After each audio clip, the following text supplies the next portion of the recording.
Step into the atmospheric world of R. Austin Freeman's masterful detective fiction with Helen Vardon's Confession. This gripping tale combines psychological depth, mystery, and Freeman's signature ingenuity in forensic detection. At its heart lies Helen Vardon, a young woman ensnared by a terrible bargain that forces her into silence and secrecy.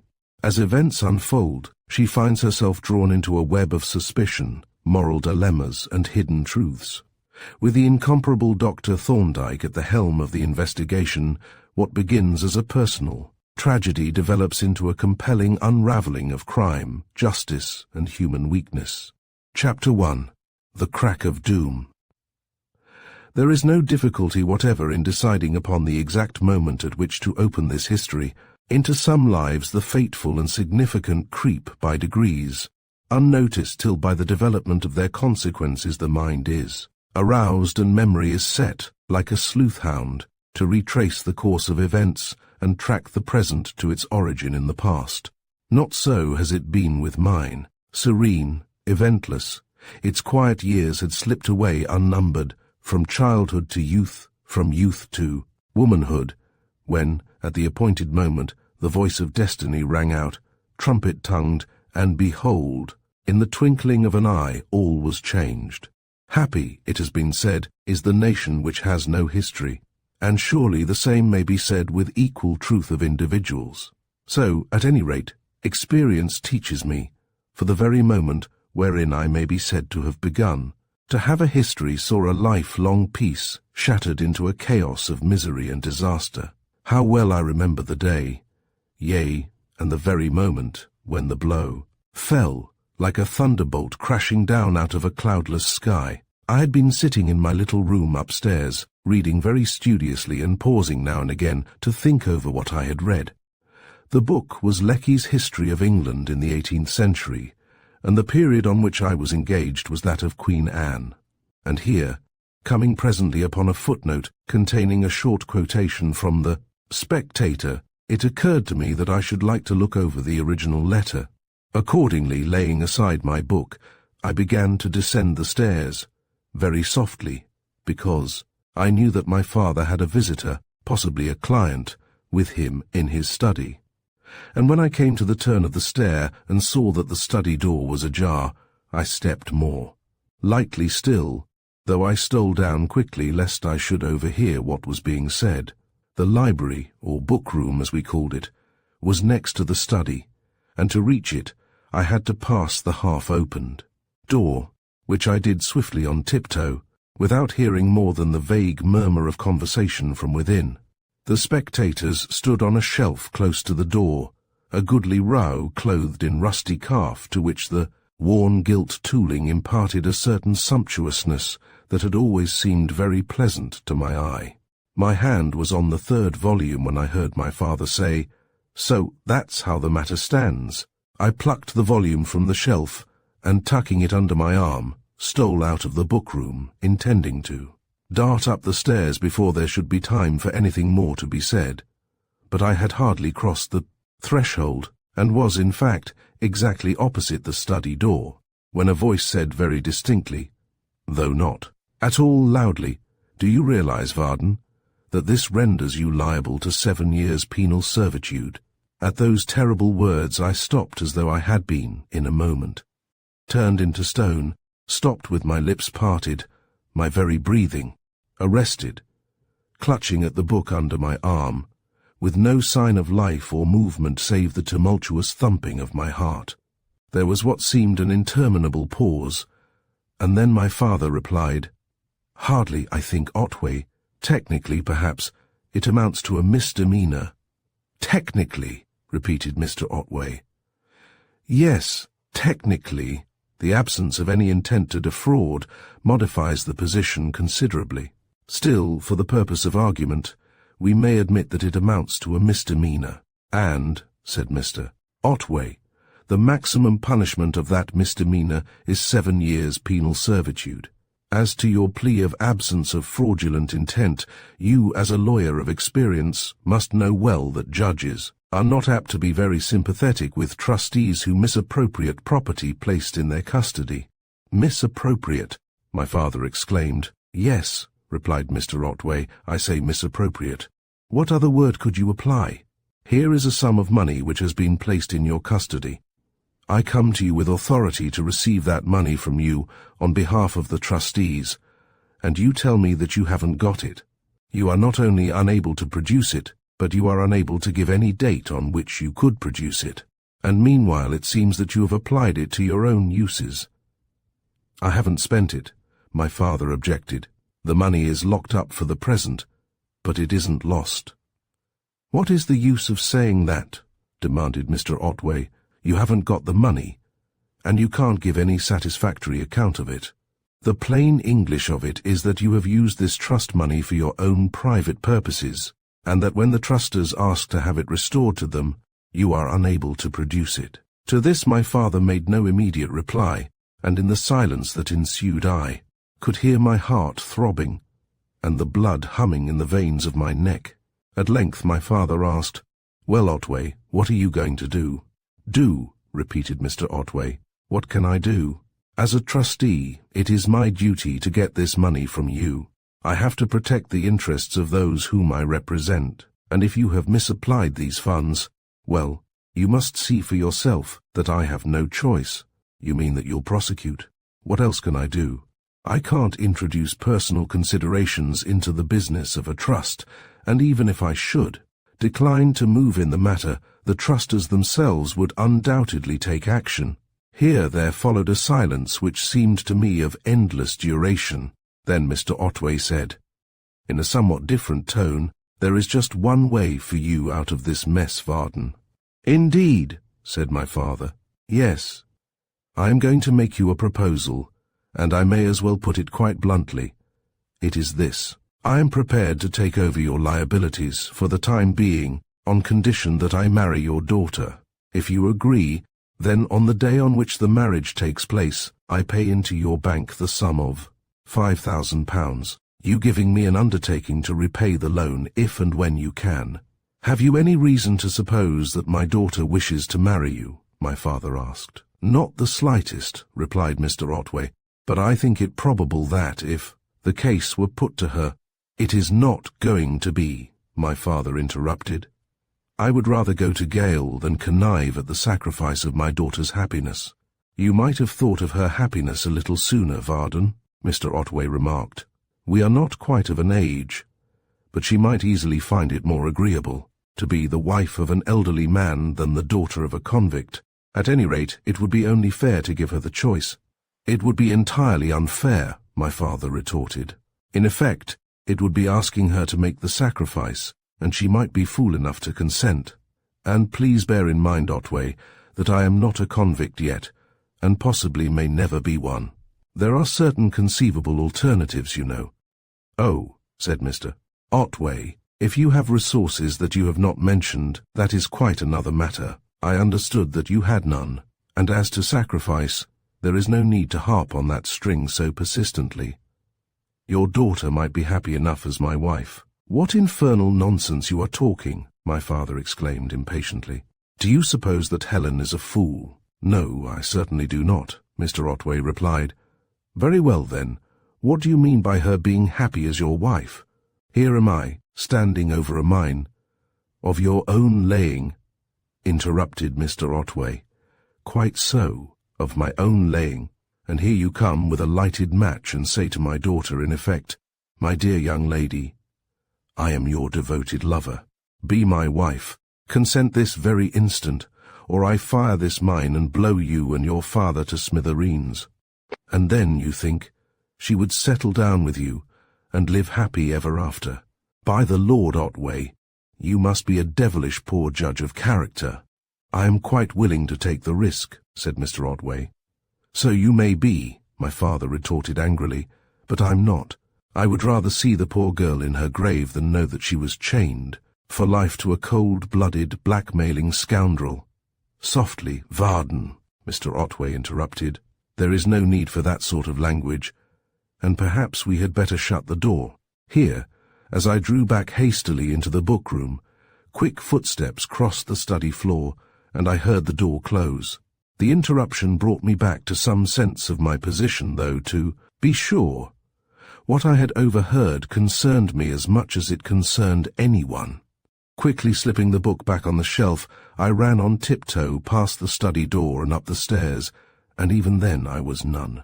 Too soon, for, as I halted on the threshold of my room, the study door opened again, and the two men strode across the hall. "You are taking a ridiculously wrong-headed view of the whole affair," I heard Mr. Otway declare. "Possibly," my father replied stiffly, "and if I do, I am prepared to take the consequences." "Only the consequences won't fall on you alone," said Mr. Otway. "Good afternoon," was the dry and final response. Then the hall door slammed, and I heard my father walk slowly back to the study. Chapter 2. Atra Cura. As the study door closed, I sank into my easy chair with a sudden feeling of faintness and bodily exhaustion. The momentary shock of horror and amazement had passed, giving place to a numb and chilly dread that made me feel sick and weak. Scraps of the astounding conversation that I had heard came back to me, incoherently, and yet with hideous distinctness, like the whisperings of some malignant spirit. Disjointed words and phrases repeated themselves again and again, almost meaninglessly, but still with a vague undertone of menace. And then, by degrees, as I sat gazing at the blurred pages of the book, that still lay open on the reading stand, my thoughts grew less chaotic. The words of that dreadful dialogue arranged themselves anew, and I began with more distinctness to gather their meaning. 7 years penal servitude. That was the dreadful refrain of this song of doom that was being chanted in my ear by the spirit of misfortune. And ruin, black, hideous ruin. For my father and me was the burden of that refrain. No mere loss, no paltry plunge into endurable poverty, but a descent into the bottomless pit of social degradation, from which there could be no hope of resurrection. Nor was this the worst, for gradually, as my thoughts began to arrange themselves into a coherent sequence, I realized that it was not the implied poverty and social disgrace that gave to that sentence its dreadful import. Poverty might be overcome, and disgrace could be endured, but when I thought of my father, dragged away from me to be cast into gaol, when, in my mind's eye, I saw him clothed in the horrible livery of shame, wearing out his life within the prison walls and behind, the fast bolted prison doors, the thought and the imagined sight were unendurable. It was death, for him at least, for he was not a strong man, and for me, here of a sudden, there came back to me the rather enigmatical speech of my father's which I had heard without at the moment fully comprehending, but which I now recalled with a shock of alarm. Please bear in mind, Otway, that I am not a convict yet, and possibly may never be one. There are certain conceivable alternatives, you know. The cryptic utterance had evidently puzzled Mr. Otway, who had clearly misunderstood it as referring to some unknown resources. To me, no such misunderstanding was possible. More than once my father had discussed with me the ethics of self-harm, on which subject he held somewhat unorthodox opinions, and I now recalled with terrible distinctness the very definite statement that he had made on the occasion of our last talk. For my part, he had said, if I should ever find myself in such a position that the continuance of life was less desirable than its termination, I should not hesitate to take the appropriate measures for exchanging the less desirable state for the more desirable. In the face of such a statement, made, as I felt sure, in all sincerity and with sober judgment, how could I entertain any doubt as to the interpretation of that reference to certain conceivable alternatives? To a man of culture and some position, and none too robust in health, what would be the aspect of life with its immediate future, occupied by a criminal prosecution, ending in an inevitable conviction and a term of penal servitude? Could the continuance of such a life be conceived as desirable? Assuredly not. And then imagination began to torture me by filling in with hideous ingenuity the dreadful details. Now it was a pistol shot, heard in the night, and a group of terrified servants huddled together in the corridor. But no, that was not like my poor father. Such crude and bloody methods appertain rather to the terror-stricken fugitive than to one who is executing a considered and orderly retreat. Then I saw myself, in the grey of the morning, tapping at his bedroom door, tapping, and at last opening the door, or perhaps bursting it open. I saw the dim room. Oh, how horribly plain and vivid it was, with the cold light of the dawn glimmering through the blind, the curtained bed, the half-seen figure, still and silent in the shadow. Horrible, horrible. And then, in an instant, the scene changed. I saw a man in our hall, a man in uniform, a railway porter or inspector. I heard him tell, in a hushed, embarrassed voice, of a strange and dreadful accident down on the line. And yet again this awful phantasmagoria shifted the scene and showed me a new picture, a search party, prowling with lantern around a chalk pit, and anon a group of 4 men, treading softly and carrying something on a hurdle. Dear God! I gasped, with my hands pressed to my forehead. Must it be, this awful thing? Is there no other way? And with that there fell on me a great calm, a chilly calm, bringing no comfort, and yet, in a manner, a relief. For perhaps, after all, there was another way. It was true that my father had rejected Mr. Otway's proposal, and such was my habit of implicit obedience that, with his definite rejection of it, the alternative had, for me, ceased to exist. But now, with the horror of this dreadful menace upon me, I recalled the words that had been spoken, and asked myself if that avenue of escape were really closed. As to my father, I had no doubt he would never consent, and even to raise the question might only be to precipitate the catastrophe. But with regard to Mr. Otway, the manner in which my father had met and rejected his proposal seemed to close the subject finally.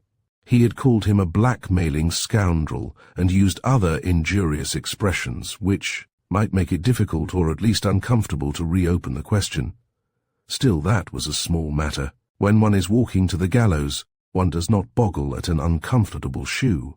As to my own inclinations, they were beside the mark. My father's life and good name must be saved if it were possible, and it seemed that it might be possible at a price.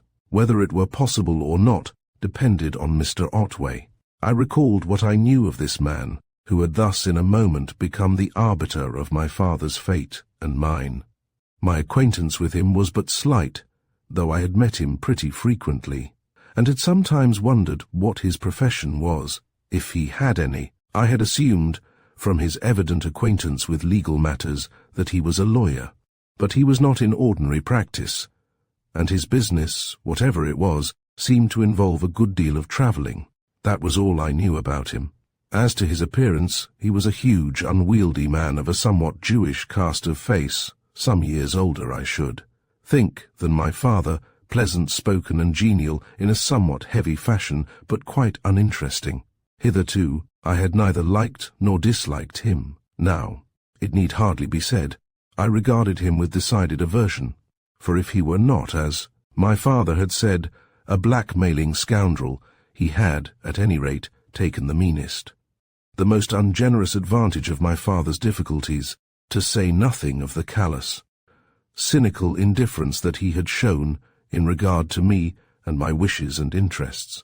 It may seem a little odd that I found myself attaching no blame to my father, yet so it was. To me he appeared merely as the victim of circumstances. No doubt he had done something indiscreet, perhaps incorrect, but discretion and correctness are not qualities that appeal strongly to a woman, whereas generosity, and my father was generous almost to a fault, makes the most powerful appeal to feminine sympathies. As to his honesty and good faith, I never doubted them for an instant. Besides, he had plainly said that no fraudulent intent could be ascribed to him. What he had done I had not the least idea, nor did I particularly care. It was not the act, but its consequences with which I was concerned. My meditations were interrupted at length by an apologetic tap at the door, followed by the appearance of our housemaid. "If you please, Miss Helen, shall I take Mr. Vardon's tea to the study, or is he going to have it with you?" The question brought me back from the region of tragedy and disaster in which my thoughts had been straying to the homely commonplaces of everyday life. "I'll just run down and ask him, Jessie," I answered, and you needn't wait. I'll come and tell you what he says." I ran quickly down the stairs, but at the study door I paused with a sudden revival of those terrors that had so lately assailed me. Suppose he should open the subject and have something dreadful to tell me, or suppose that, even now, already, at the half-formed thought, I raised a trembling hand, and tapping lightly at the door, opened it and entered. He was sitting at the table with a small pile of sealed and stamped letters before him, and, as I stood, steadying my hand on the doorknob, he looked up with his customary smile of friendly welcome. "Hail, O dame of the azure hosen," said he, swinging round on his revolving chair. "And how fares it with our liege lady, Queen Anne?" "She is quite well, thank you," I replied. "The Lord be praised," he rejoined. "I seem to have heard some rumour of her untimely decease. A mere canard, it would seem, a fiction of these confounded newspaper men. Or perchance I have been misled by the jocose and boisterous Lecky. The whimsical playfulness of speech, habitual as it was to him, impressed me, perhaps for that very reason, with a vague uneasiness. It was not what I had expected after that terrible conversation. The anticlimax to my own tragic thoughts was too sudden, the descent to the ordinary too uncomfortably steep. I perched myself on his knee, as I often did, despite my rather excessive size, and passed my hand over his thin grey hair. "Do you know," I said, clinging desperately to the commonplace, "that you are going bald? I can see the skin of your head quite plainly." "And why not?" he demanded. "Did you think my hair grew out of my cranium? But you won't see it long. I've heard of an infallible hair restorer." "Indeed?" "Yes, indeed. Guaranteed to grow a crop of ringlets on a bladder of lard. We'll get a bottle and try it on the carpet broom, and if the result is satisfactory, well, we'll just put Esau in his place in the second row." "You are a very frivolous old person, Mr. Pater," said I. "Do you know that?" "I hope so," he replied, "and again I say, why not? When a man is too old to play the fool, it is time to carry him to the boneyard. Am I going to have any tea?" "Of course you are. Will you have it here alone, or shall we have tea together?" "What a question!" he exclaimed. "Am I in my dotage? Should I drink tea in musty solitude when I might bask in the smiles of a lovely maiden? Avaunt! No, I'll tell you what we'll do, Jimmy. I'll just telephone down to the office and see if there is any silly nonsense there that may distract me from serious pursuits, and, if there isn't, we'll have tea in the workroom, and then we'll polish off that coal scuttle." "Finish it." "But there's quite a lot to do. Then we'll do the lot. But why this hurry? There's no particular reason for getting it finished tonight, is there?" "I don't know that there is, but we've had the thing hanging about long enough. Better get it finished and start on something else. Now you trot off and see about tea while I ring up Jackson." As he turned to the telephone, I hurried away to give instructions to the maid and to set the workshop in order so that we might start without delay on our evening's task, concerning which a few words of explanation would seem to be called for. My father was by nature designed to be a craftsman. He was never so happy as when he was making something or in some way working with his hands, and remarkably skillful hands. They were, with an inborn capacity for the dexterous manipulation of every kind of material, tool or appliance, and to his natural skill he had added a vast amount of knowledge of methods and processes. He was an excellent woodworker, an admirable mechanic, and a quite passable potter. Our house abounded in the products of his industry: stools, cupboards, clocks, fenders, earthenware jars. Even our bicycles had been built, or at least assembled by him, and a bronze knocker on our door had been finished by him from castings made in our workshop. If his powers of design had been equal to his manual skill, he would have been a first-class art craftsman. Unfortunately, they were not. Left to himself, his tendency was to aim at a neat trade finish, at smooth surfaces and mechanical precision. But he knew his limitations, and had been at great pains to have me instructed in the arts of design, and, as I apparently had some natural aptitude in that direction, I was able to help him by making sketches and working drawings, and by criticizing the work as it progressed. But my duties did not stop at that. In our happy, united life, I was his apprentice, his journeyman, his assistant, or foreman, as he pleased. To call me, and his constant companion, in the house, in the workshop, and in our walks abroad.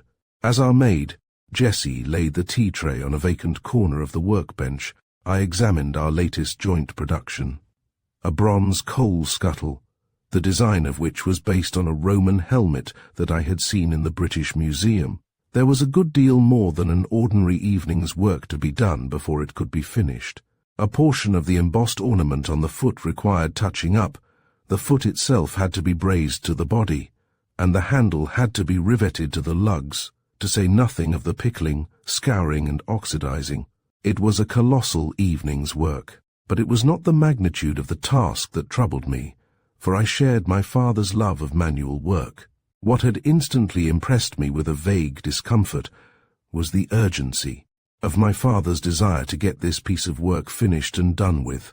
That was not like him at all. Not only had he the genuine craftsman's inexhaustible patience, but he had a habit of keeping an apparently finished work on hand, that he might tinker at it lovingly, smooth and polish it, and bring it to a state of even greater completeness and finish. Why then this strange urgency and impatience? And, as I asked myself the question, all my fears came crowding back on me.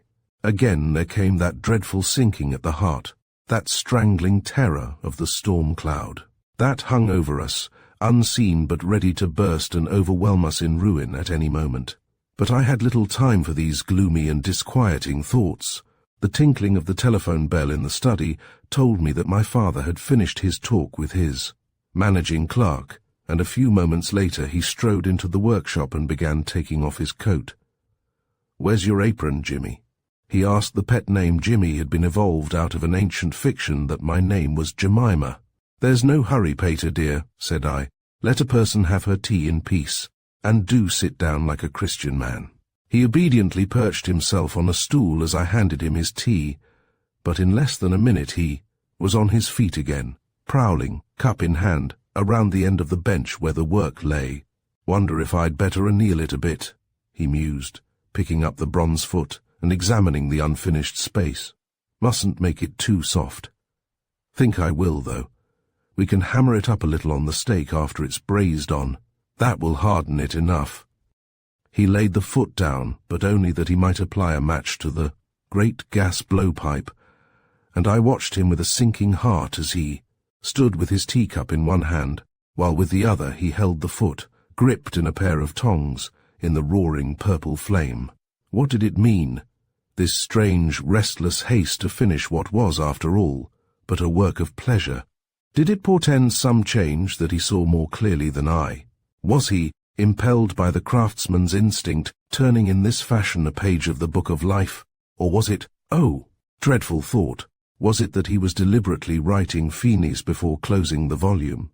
But whatever was in his secret mind, he chatted cheerfully as he worked, and submitted to be fed with scraps of bread and butter, and to have cups of tea administered at intervals. Yet still I noted that the chasing hammer flew at unwonted speed, and the depth of the punch. Marks on the work that rested on the sandbag told of an unusual weight in the blows. "What a pity it is," he remarked, "that social prejudices prevent a middle-class man from earning a livelihood with his hands. Now, here I am, a third-rate solicitor perforce, whereas, if I followed my bent, I should be a first-rate coppersmith. Shouldn't I?" "Quite first-rate," I replied. "Or even a silversmith," he continued, "if I could have my mate Jim to do the art with a capital. A while I did the work with a capital W." He looked up at me with a twinkle, and I took the opportunity to pop a piece of bread and butter into his mouth, which occasioned a pause in the conversation. I had entertained faint, very faint, hopes that he might say something to me about his difficulties. Not that I was inquisitive on the subject, but, in view of a resolution that was slowly forming in my mind, I should have liked to have some idea what his position really was. It seemed pretty plain, however, that he did not intend to take me into his confidence, notwithstanding which I decided in a tentative way to give him an opening. "Wasn't that Mr. Otway who was with you this afternoon?" I asked. "Yes," he replied. "How did you know?" "I heard his voice in the hall as you let him out," I answered, with something of a gulp at the implied untruth. The chasing hammer was arrested for a moment in mid-air, and, as my father's eye fixed itself reflectively on the punch that he held, I could see that he was trying to remember what Mr. Otway had said in the hall. "Yes," he replied, after a brief pause, "it was Mr. Otway. I should hardly have thought you would have known his voice. Queer fellow, Otway. No brains to speak of, but yet an excellent man of business in his way. What does he do? By way of profession, I mean." "The Lord knows. He was originally a solicitor, but he hasn't practiced for years.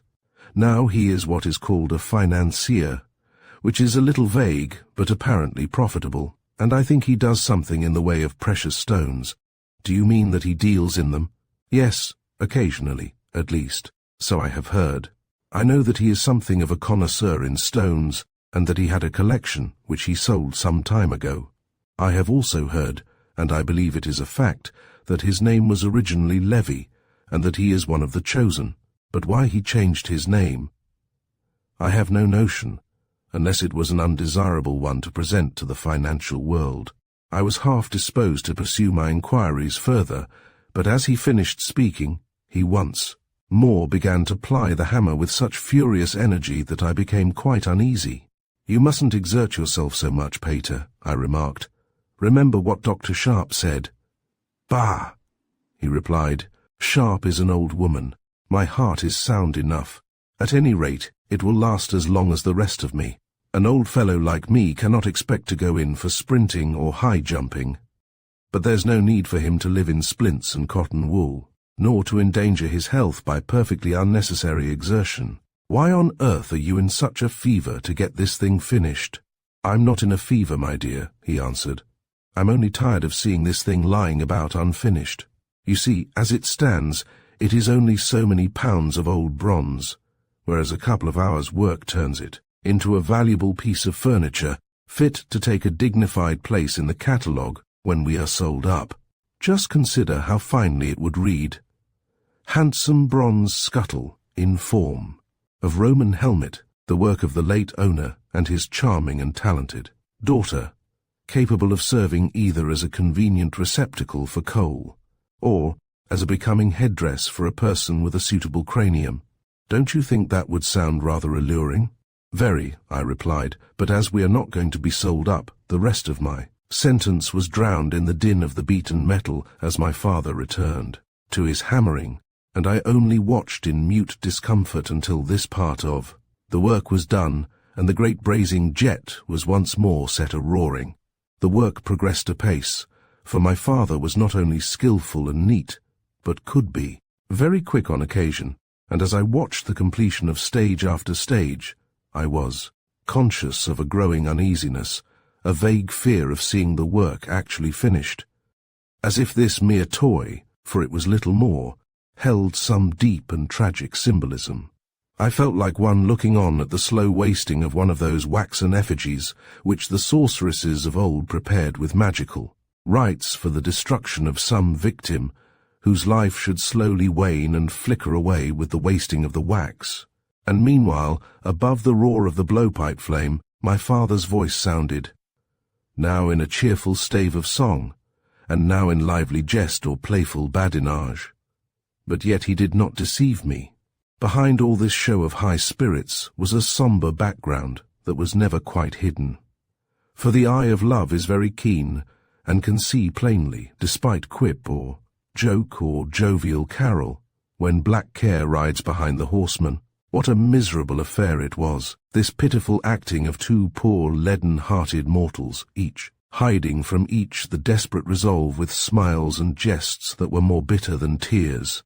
For I, too, had now my secret, and must needs preserve it with such a show of gaiety as I could muster by sheer effort of will. The resolution of which I have spoken was growing, even as the toy that we were making was growing towards completion, and as I seemed to see, as if symbolized by it, the sands of destiny trickling out before my eyes. So I, too, had my part to play in this harrowing comedy. Works which have consumed much time in the doing have a way of coming to an end with disconcerting suddenness. When I mixed the acid for the pickle in the great earthenware pan, it seemed that a great deal still remained to be done, in spite of my father's feverish energy and swift dexterity. And then, but a few minutes later, as it appeared to me, behold the finished piece standing. On the bench, its embossed ornament telling boldly against the sulphur-browned background, and my father stretching himself and wiping the blackened oil from his hands. And it was borne in on me that, with the final touch, his interest in the thing had fallen dead. "Nunc dimittis," he murmured. "It's finished at last.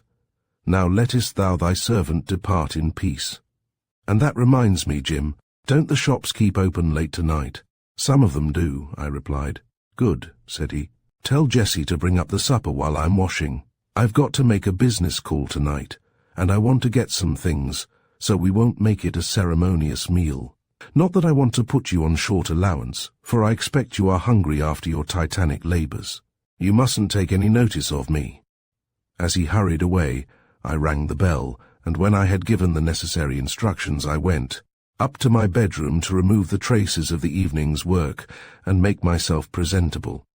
At the supper table my father preserved the same quiet gaiety of manner, his usual manner in fact, for he was always cheerful and companionable, though on this occasion the speed with which he disposed of his food gave little opportunity for conversation. After a very hurried meal, he rose and, pushing back his chair, glanced at his watch. "You mustn't mind my running away," said he. "Time, tide, and the shopkeeper wait for no man." He moved away toward the door, but before he reached it, he paused, and then came back and stood beside my chair. "You needn't sit up for me," he said. "I may possibly be rather late, so I'd better say good night now." He took my head in his hands, and looking earnestly into my eyes, murmured, "Dear little Jim, best and most loyal of apprentices." Then he kissed me very tenderly, and passed his hands over my hair. "Good night, sweetheart," said he. "Don't sit up reading, but go to bed early like a sensible girlie, if you will pardon my dropping into weggish poetry without notice." He turned away and walked quickly to the door, where he stood for a moment to wave his hand. I heard him go to the study, and sat stiffly in my chair listening. In a few moments he came out and stepped quietly across the hall. There was a brief pause, and then the outer door closed. He was gone. At the sound of the closing door, I sprang to my feet with all my terrors revived. Whither had he gone? It was unusual for him to leave his home at night. What was it that had taken him abroad on this night of all others? And what was it that he wanted to buy, and wanted so urgently that he could not wait until the morrow? And why had he wished me good night with such tender earnestness? A foolish question, this, for he was a loving father, and never sought to veil his affection. But tonight I was unstrung, haunted by nameless fears that gave a dreadful significance to every passing incident, and as the chill of mortal terror crept round my heart, the resolution that had been growing, came to its final completion. It had to be. Horrible, loathsome as even then I felt it to be, it was the only alternative to that other nameless and unthinkable. The sacrifice must be made by us both for both our sakes, if it were not too late already. Too late. Even as the dreadful thought smote like a hammer on my heart, I ran from the room and sped up the stairs on the wings of terror. With trembling fingers I took my hat and cloak from the wardrobe and hurried downstairs, putting them on as I went. At the dining-room door I called out a hasty message to the maid, and then, snatching up my gloves from the hall table, I opened the door and ran out into darkness. Chapter 3. The Covenant. As I sped swiftly along the quiet roads on the outskirts of the town, the confusion and sense of helplessness began to subside under the influence of action and a definite purpose. By degrees my thoughts clarified, and I found myself shaping out, with surprising deliberation and judgment, the course that I intended to pursue. Mr. Otway's house was about a mile distant from ours, somewhat farther out of town, though on a frequented road, a short distance and quickly covered by my flying feet. Yet, short as it was, and traversed with a phantom of terror in close pursuit, it gave me time to collect my faculties, so that, when I opened the gate and walked up the little drive, I had already to a large extent recovered my self-possession, though I was still trembling with the fear of what might be happening elsewhere at this very moment. The door was opened by a small, frail-looking woman of about 50, who did not look quite like an ordinary servant, and whose appearance instantly impressed me disagreeably. She stood with her face slightly averted, looking at me out of the corners of her eyes, and holding the door open as she asked, with a slight Scotch accent, "Who would you be wanting?" "I wish to see Mr. Otway, if he is at home," I replied. "If you'll come in and give me your name, I'll tell him," said she, and with this, she showed me into a small room that opened out of the hall where, when I had told her my name, she left me in less than a minute. Mr. Otway entered, and having carefully closed the door, shook hands gravely, and offered me a chair. "This is quite an unexpected pleasure, Miss Vardon," said he. "Oddly enough, I was just thinking about you. I called on your father only this afternoon." "I know," said I. "It was about that I came to see you." "Your father, then," said Mr. Otway, "has mentioned to you the subject of our not entirely pleasant interview?" "No, he has not," I replied. "Nothing has passed between us on the subject, and he is not aware that I have come here. The fact is, I overheard a part of your conversation, and made it my business to hear as much of the rest as I could." "Ha! Indeed." He gave me a quick glance, half inquiring, half suspicious, and added, "Perhaps, Miss Vardon, you had better tell me what you heard." "There is no need for me to repeat it in detail," said I, "but from what I heard, I gathered that my father had rendered himself liable to a prosecution." "Is that correct?" "Yes," said Mr. Otway. "That is unfortunately, most unfortunately, the case, and that the proceedings will be taken by you, and that you have the power to stay them if you choose." "I wouldn't put it that way, Miss Vardon. That hardly states the position fairly. Do you know nothing of the circumstances at all? Has your father not told you anything about this unfortunate affair?" "He has not spoken a word to me on the subject, and he has no idea that I know anything about it." Mr. Otway grunted reflectively. "Yes. Well, Miss Vardon, if you wish to talk the matter over with me, perhaps I had better just let you know how the land lies, although really your father is the proper person to tell you." "I think you had better tell me if you don't mind," said I. "Very well, Miss Vardon," he agreed. "Then the position is this. A sum of money, £5,000 to be exact, was handed to your father by the trustees of a certain estate, to be invested by him on behalf of the trust, and the manner of its disposal, into which we need not enter, was quite clearly specified. But your father, instead of disposing of the money as directed, chose to make over the whole of it as a loan to a friend of his who was in temporary difficulties, a manufacturer, as I understand, who had suffered an unexpected loss and was on the verge of bankruptcy. There was no proper security, nor even, as I understand, any satisfactory arrangement as to the payment of interest. The whole affair was most improper, a gross violation of trust. In effect, your father converted this money and made use of it for his own purposes." "Is the money lost?" I inquired. Mr. Otway shrugged his shoulders. "Who can say? It may be recoverable some day, or it may not. But that is very little to the point. The position is that it is now demanded of your father, and that he can't produce it. And so you are going to prosecute him."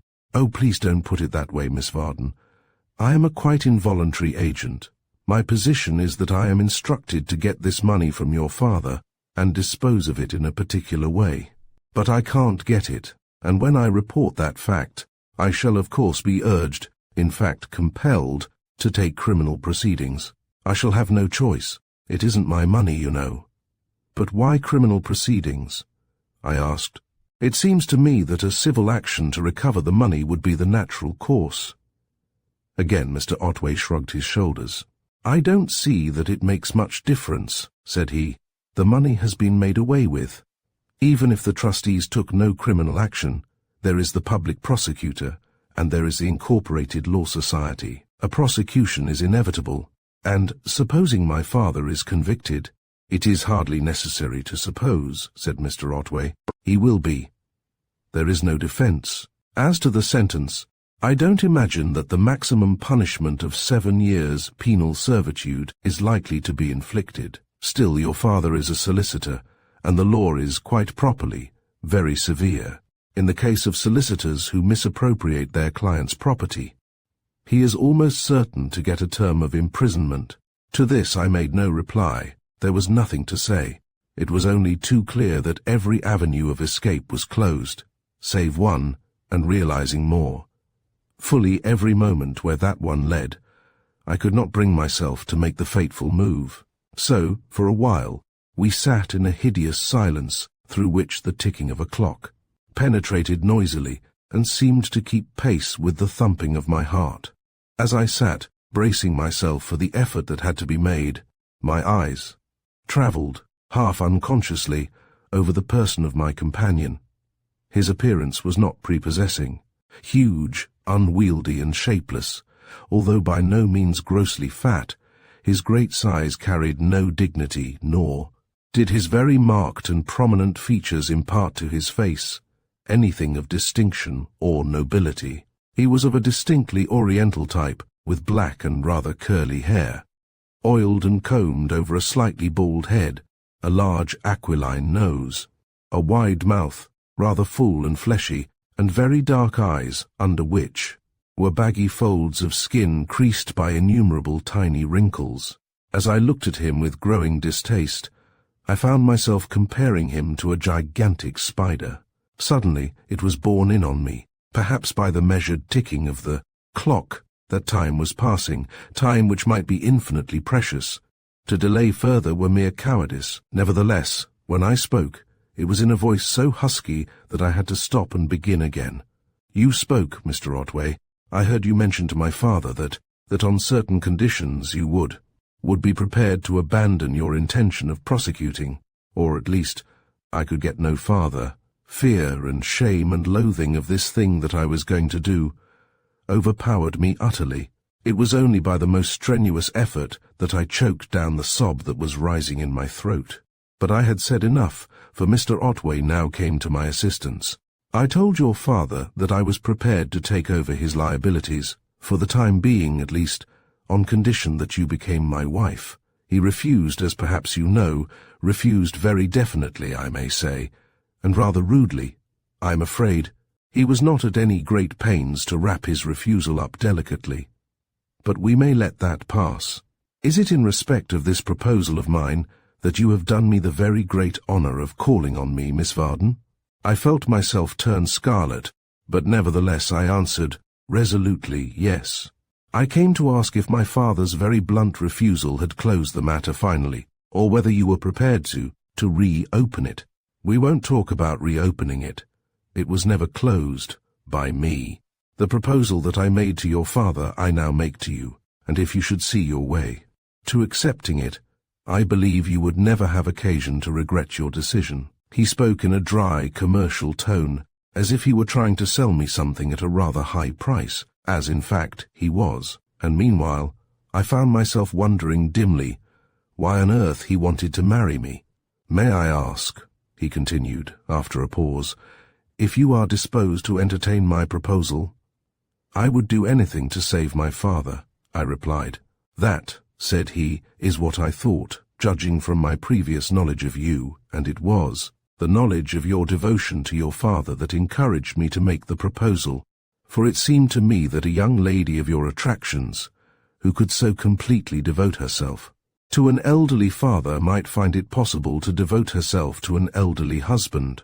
His reasoning did not impress me as very sound, seeing that it took no account of the respective personalities of the father and the proposed husband, but I made no reply, and after a further pause, he asked, Am I to understand that you regard my proposal favourably? I can't say that, I replied, but I came here tonight prepared to accept your conditions, and I am ready to accept them now. But of course, you understand that I do so under compulsion, and not of my own free choice. I quite realize that, said he. But I take it that you will carry out fairly any covenant into which you may enter. Certainly I shall, was my reply. Then may I take it that you are willing to marry me on the conditions that I named? Yes, Mr. Otway. I consent to marry you on those conditions, and on certain others that I will propose. Let us hear the other conditions, said he. The first is that you give me a promise in writing that, in consideration of my consent to marry, you will do what is necessary to get my father out of his present difficulties. That is quite fair, though it is rather unnecessary. I shouldn't want a convict for a father-in-law, you know. But anyhow, I agree, as soon as the marriage is over, to pay into your father's bank a cheque for £5,000, or, if he prefers it, to give him a full discharge for that amount. And I will give you an undertaking in writing to that effect before you leave here tonight. Will that do? It will do quite well, I answered.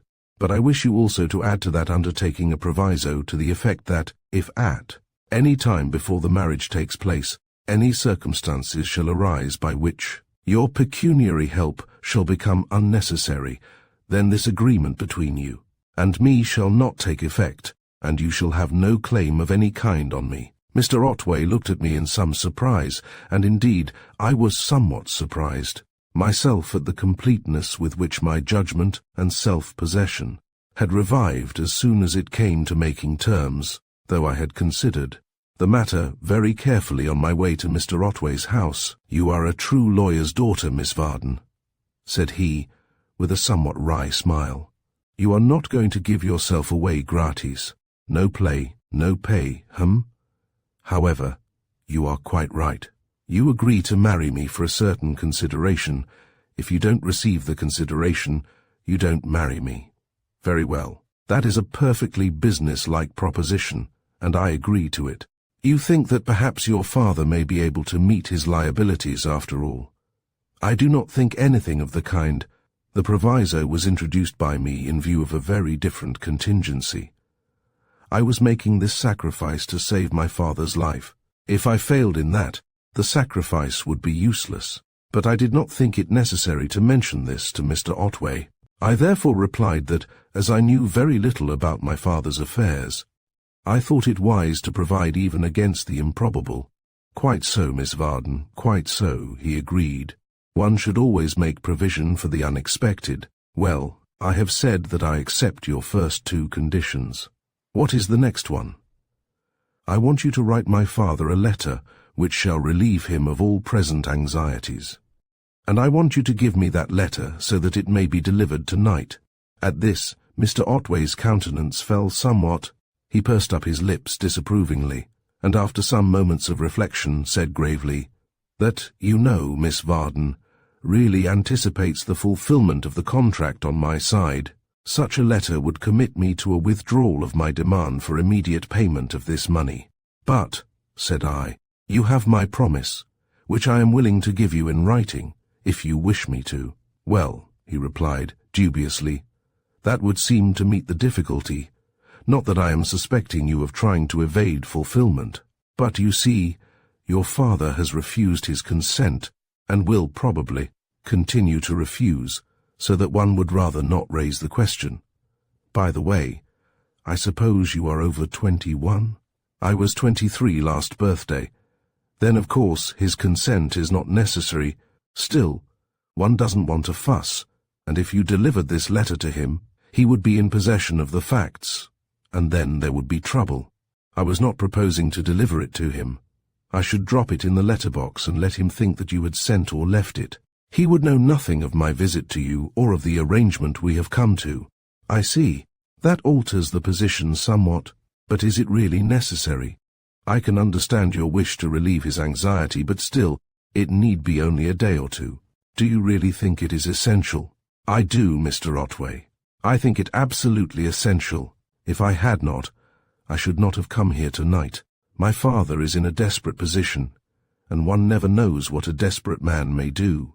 Mr. Otway gave me a quick glance, and I could see that he was considerably startled. The possibility at which I had hinted would have consequences for him as well as for me, and I saw that he fully realized this. But he did not answer hastily. Perhaps he saw more in my suggestion than I did myself. At any rate, he pondered for some seconds before he finally replied, "Perhaps you are right, Miss Vardon. I'm sure I shall be very glad to put an end to his suspense. Yes, I'll write the letter and give it to you. Are there any more conditions?" "No, that is all. So, if you will write the letter and the agreement and draft out what you want me to say, we shall have finished. And please make as much haste as you can. It is rather late, and I am anxious to get home before my father if possible." My anxiety apparently communicated itself to Mr. Otway, for he immediately swung his chair round to his desk, and taking 1 or 2 sheets of paper from the rack, began to write rapidly. In 2 or 3 minutes he turned, and handing me what he had written, together with a blank sheet of paper and a pen and ink bottle, took a fresh sheet himself, and without a word began once more to write. The draft which he had handed me was simply and concisely worded as follows: I, Helen Vardon, of Stonebury, Maidstone, in the county of Kent, spinster, hereby promise to marry Lewis Otway, of the Beeches, Maidstone, in the county of Kent, attorney at law, within 14 days from this present date, in consideration of his assuming the present liabilities of my father, William Henry Vardon, in respect of the estate of James Collis Hardy deceased, this promise to be subject to the conditions set forth in a letter written to me by the said Lewis Otway and dated the April 21st, 1908, signed Helen Vardon. Maidstone, Kent, April 21st, 1908. I read the draft through carefully, noting that it was not only quite simple and lucid, but that it embodied the terms of our agreement with scrupulous fairness, and took over my father's liabilities without any limit as to time. Then I dipped the pen in the ink and made a fair copy on the blank sheet, which I signed and laid on the corner of the desk. By the time I had finished my copy, Mr. Otway had completed the first of the documents, which he now handed to me, and as I read it, he took up the paper that I had written, and having glanced through it, placed it in a drawer, and began once more to write. The paper that he had given to me was in the form of a letter, and read thus: "Dear Miss Vardon, at your request, I put on record the terms of the arrangement which has been made between us today, and which are, 1. That, in consideration of my taking over your father's liabilities in respect of the Collis Hardy estate, you agree to marry me within 14 days of this present date. 2.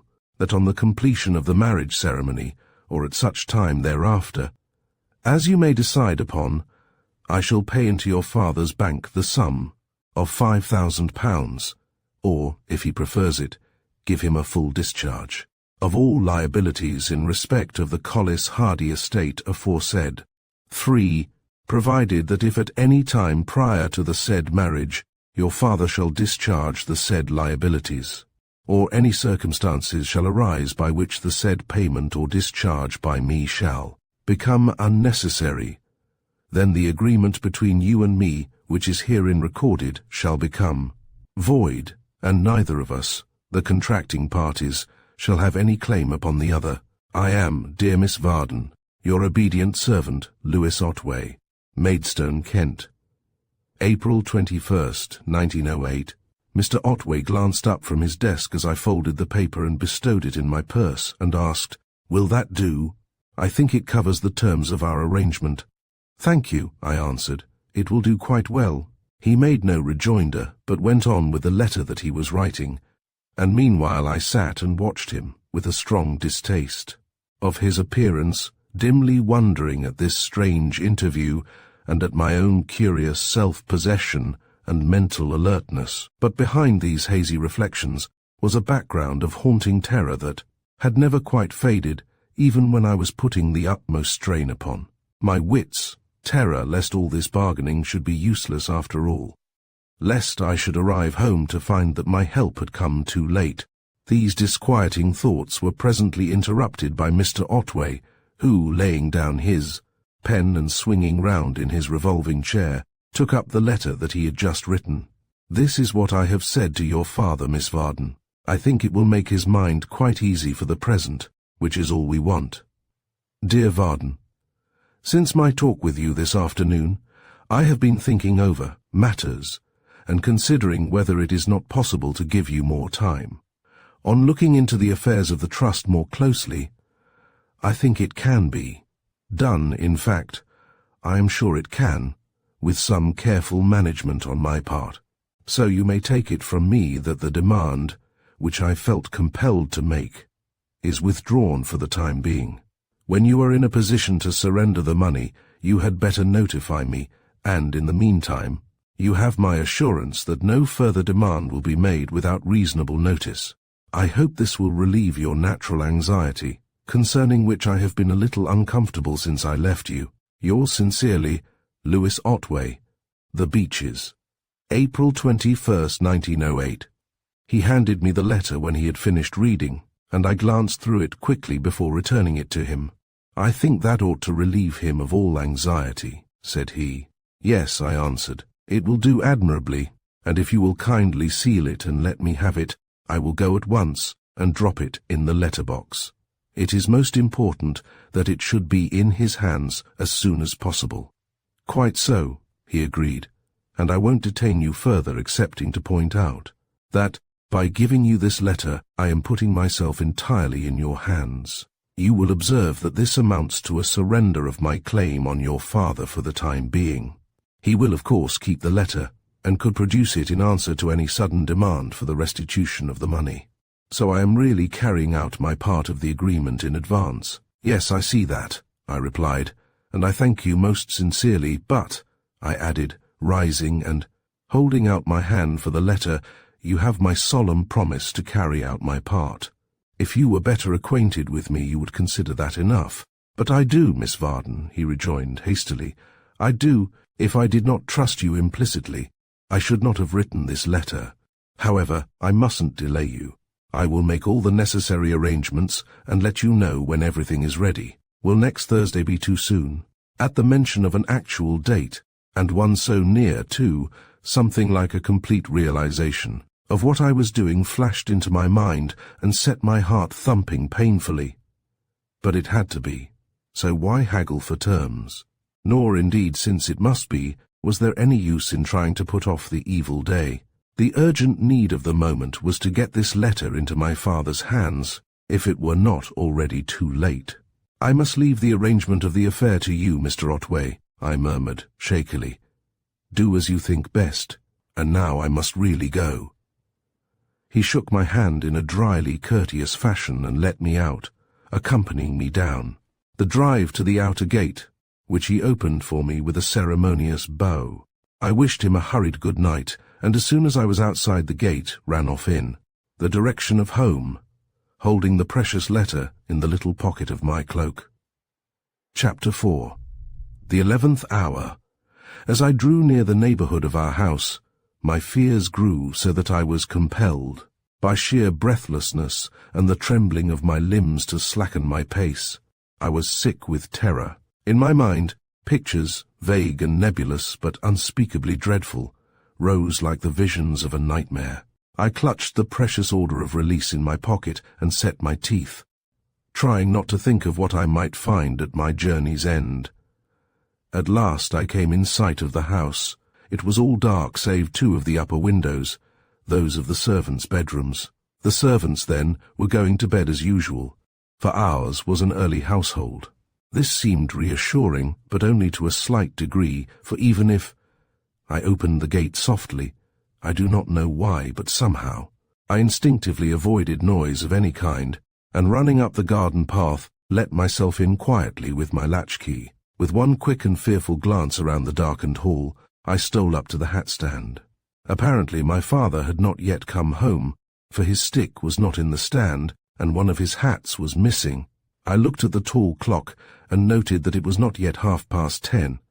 I peered out through the open doorway, down the dark road, and listened a while for the sound of footsteps. Then, slipping the letter into the letter-box, which I could see contained no other missives, I lit one of the candles from the hall table, and having peeped into the study, the book room and the workshop, stole silently up the stairs. First I went to my father's bedroom, and, by the glimmer of gas that the maid had left burning, and the light of my candle, inspected it narrowly. I looked over the trifles on the mantelpiece and on the dressing-table, and even opened the little medicine cupboard to run my eye over the collection of bottles and boxes, pausing from time to time that I might listen for footsteps, strange or familiar, as fate might decree. But pry as I would, there was nothing unusual, nothing on which the most eager suspicion might fasten. All the details of that room were familiar to me, for it had been my daily task since my girlhood to look them over and see that my father's orderly. Arrangements were not disturbed by the servants, and everything was in its place, and nothing new or strange or sinister had made its appearance. When I had finished my inspection, I stole softly along the corridor to my own bedroom, which was at the head of the stairs, and turning up the gas but leaving the door ajar, began slowly to undress, listening intently, the while for any sounds that might confirm or dispel my fears. The house was very quiet and still, so quiet that the tinkle of the water, as I poured it out from the ewer, struck with disturbing harshness on my ear, and even the ticking of the little clock and my own slippered footfalls seemed an impertinent intrusion into that expectant silence. It was a few minutes past 11 when the sound of a latchkey in the gentle closing of the hall door sent the blood tingling to my very finger-tips. No footsteps had been audible on the garden path, but this, in itself, was characteristic, for my father and I were alike in that we both disliked noise and habitually moved about softly, avoiding the slamming of doors or the production in any way of jarring sounds. I crept on tiptoe to the door and listened. A stick was carefully put down in the hall stand, and then I thought, but was not quite sure, that I heard my father unlock the letter-box. A few seconds later I caught a faint creak, which I recognized as proceeding from the study door, and, after a short interval, the creak was repeated and the door closed. Then the hall gas was turned out, and soft footfalls began to ascend the stairs. "Is that you, Pater dear?" I asked. "Is it I, indeed, O wicked and disobedient child, and likewise minx?" was the welcome answer. "Didn't I tell you to go to bed?" "Yes, you did, and I am going. But I thought I would like to see you safely home from your roisterings." "Muir's ratty," he exclaimed, as he came into the light from my open door. "It is poor old Queen Anne who has been keeping you out of your little nest. I know you." Here he gave a gentle tug at one of the tails into which I had plaited my hair, and having kissed me on the tip of my nose, continued, "And you look as tired as the proverbial dog, which is the only kind of dog that ever does get tired. Now go to bed and sleep like a young dormouse. Good night, Jimmy dear." With the aid of the convenient tail, he drew my face to his and kissed me again. Then he went off along the corridor, singing very softly, but just audibly to me. Her father he makes cabbage nets, and in the streets does cry 'em. A mother she sells laces long. Here a rapid diminuendo indicated the closing of the door, and the silence that had been so agreeably broken once again settled down upon the house. Still, I stood at the open door, looking out into the darkness. Had my father seen the letter? He had seemed very cheerful, but then he would have seemed very cheerful if he had been walking to the scaffold or the stake. That was his nature. Yet his gaiety had appeared to me more genuine than that which he had exhibited earlier in the evening. However, there was no need to speculate. The question could easily be set at rest. Taking the matchbox from my candlestick, I stole silently down the stairs, steadying myself by the handrail, and groped my way across the hall until I reached the door. Then I struck a match, and by its light peered through the wire grating into the letter-box. It was empty. The letter had been taken out. I blew out the match, and having dropped it into the salver on the table, crept back up the stairs to my room. Closing the door silently, I made my final preparations, turned out the light and crept into bed, feeling in the sudden ecstasy of relief that I could now shake off all care and bury the anxieties and alarms of this dreadful day in slumber. My father was saved. No haunting fear of imminent tragedy, no dread of impending ruin and disgrace remained to murder sleep or mingle it with frightful visions. My father was saved. At the 11th hour I had made my bid for his life and liberty, and the 11th hour had not been too late. But it was long, very long before sleep came to shut out for a time the realities of life. The blessed feeling of escape from this appalling peril, the sense of restored security, was presently followed by the chill of reaction, for the end was not yet. I had bid for my father's life and had bought it in, but the price remained to be paid. And only now, when I could consider it undisturbed by terror for my father, his safety, did I begin to realize fully how bitter a price it was. Not that I would have gone back on my bargain, for I had made it with my eyes open, and would have made it over again if the need had been. But it was a terrible price. I had sold my birthright, my precious woman's birthright to choose my own mate, for a mess of pottage. It was a price that I should have to pay, and go on paying as long as life lasted. Hour after hour did I lie, gazing wide-eyed into the darkness, letting my thoughts flit hither and thither, now into the quiet, untroubled past, now into the dim and desolate future, whence they would come hurrying back affrighted.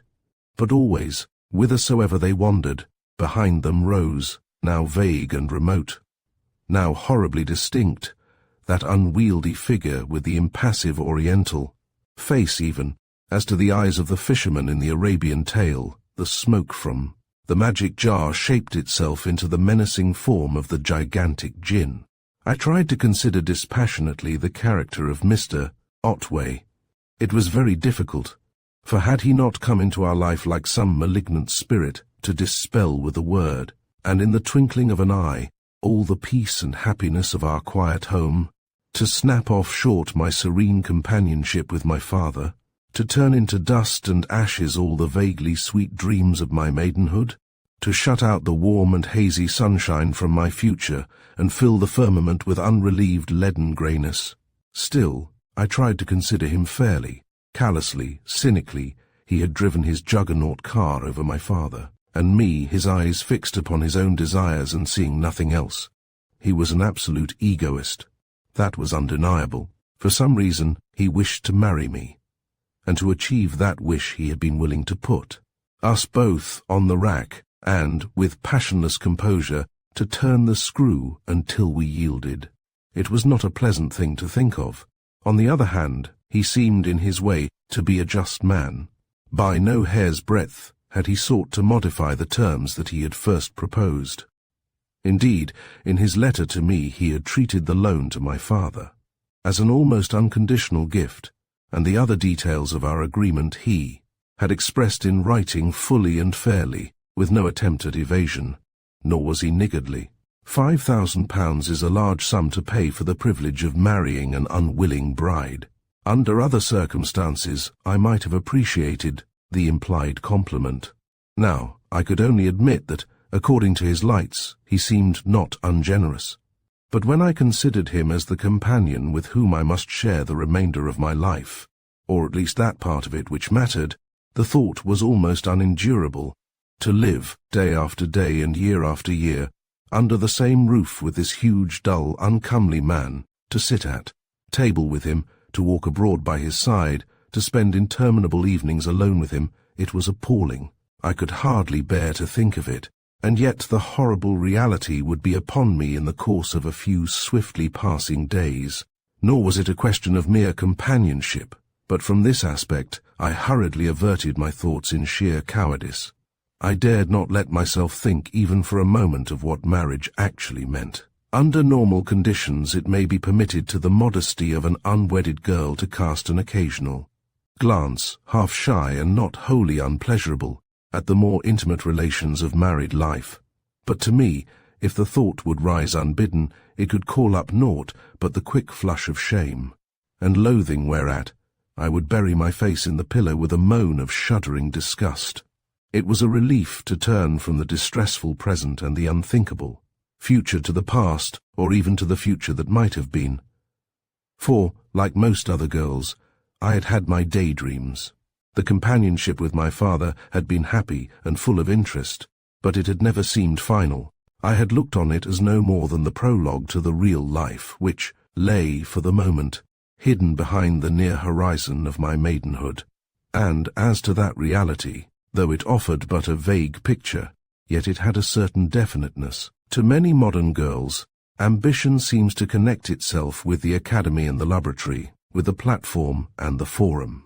They appear to hanker after fame, or even mere notoriety, and would contend with men who have nothing better to do for the high places in politics, in science, or in literature.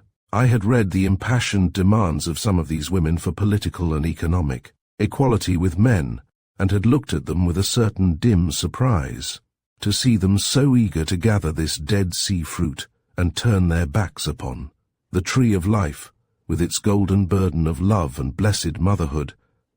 Ambition of that kind had no message for me. So far my mind was perfectly clear.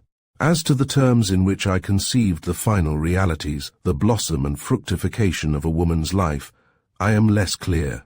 A home of my own, like the pleasant, peaceful home that my father had made, a man of my own, in whom I could feel pride, and by whom I could be linked to the greater world outside, and a sweet brood of little people in whom my youth could be renewed, and for whom I could even cherish wider ambitions. This was probably what my rambling thoughts would have pictured if they could have been gathered up and brought to a definite focus. But they never had been. The necessary refracting medium had been absent. For what the burning glass is to the sunbeam, the actual love of some particular man is to the opening mind of a young girl, bringing the scattered rays of thought to a single bright spot in which the wished-for future becomes sharp and distinct. And this influence, in its completeness, had never come into my life. The undoubted liking that I had for the society of men was due chiefly to their larger interests and wider knowledge. Of experiences sentimental or romantic, there had been none. And yet, the little god had not entirely forgotten me. Indeed, his winged shaft had missed me so narrowly that I could hardly yet be certain that I had passed quite unscathed. That little episode, tame enough in all conscience, had occurred 2 years ago, when a Mr. Davenant had come from Oxford with a small party of fellow undergraduates to spend a more or less studious vacation in our neighbourhood. I had met him in all 3 times on the footing of a casual acquaintance, and we had talked high philosophy with the eager interest of the very young. That was all. He had been a bird of passage, alighting for a moment on the very outskirts of my life, only to soar away into the unknown and vanish forever. It seemed an insignificant affair. A score of other men had come and gone in the same way, but there was a difference. To me, those other men too had talked high philosophy, but I had forgotten utterly what it was that they had said. Not so had it been in the case of Mr. Davenant.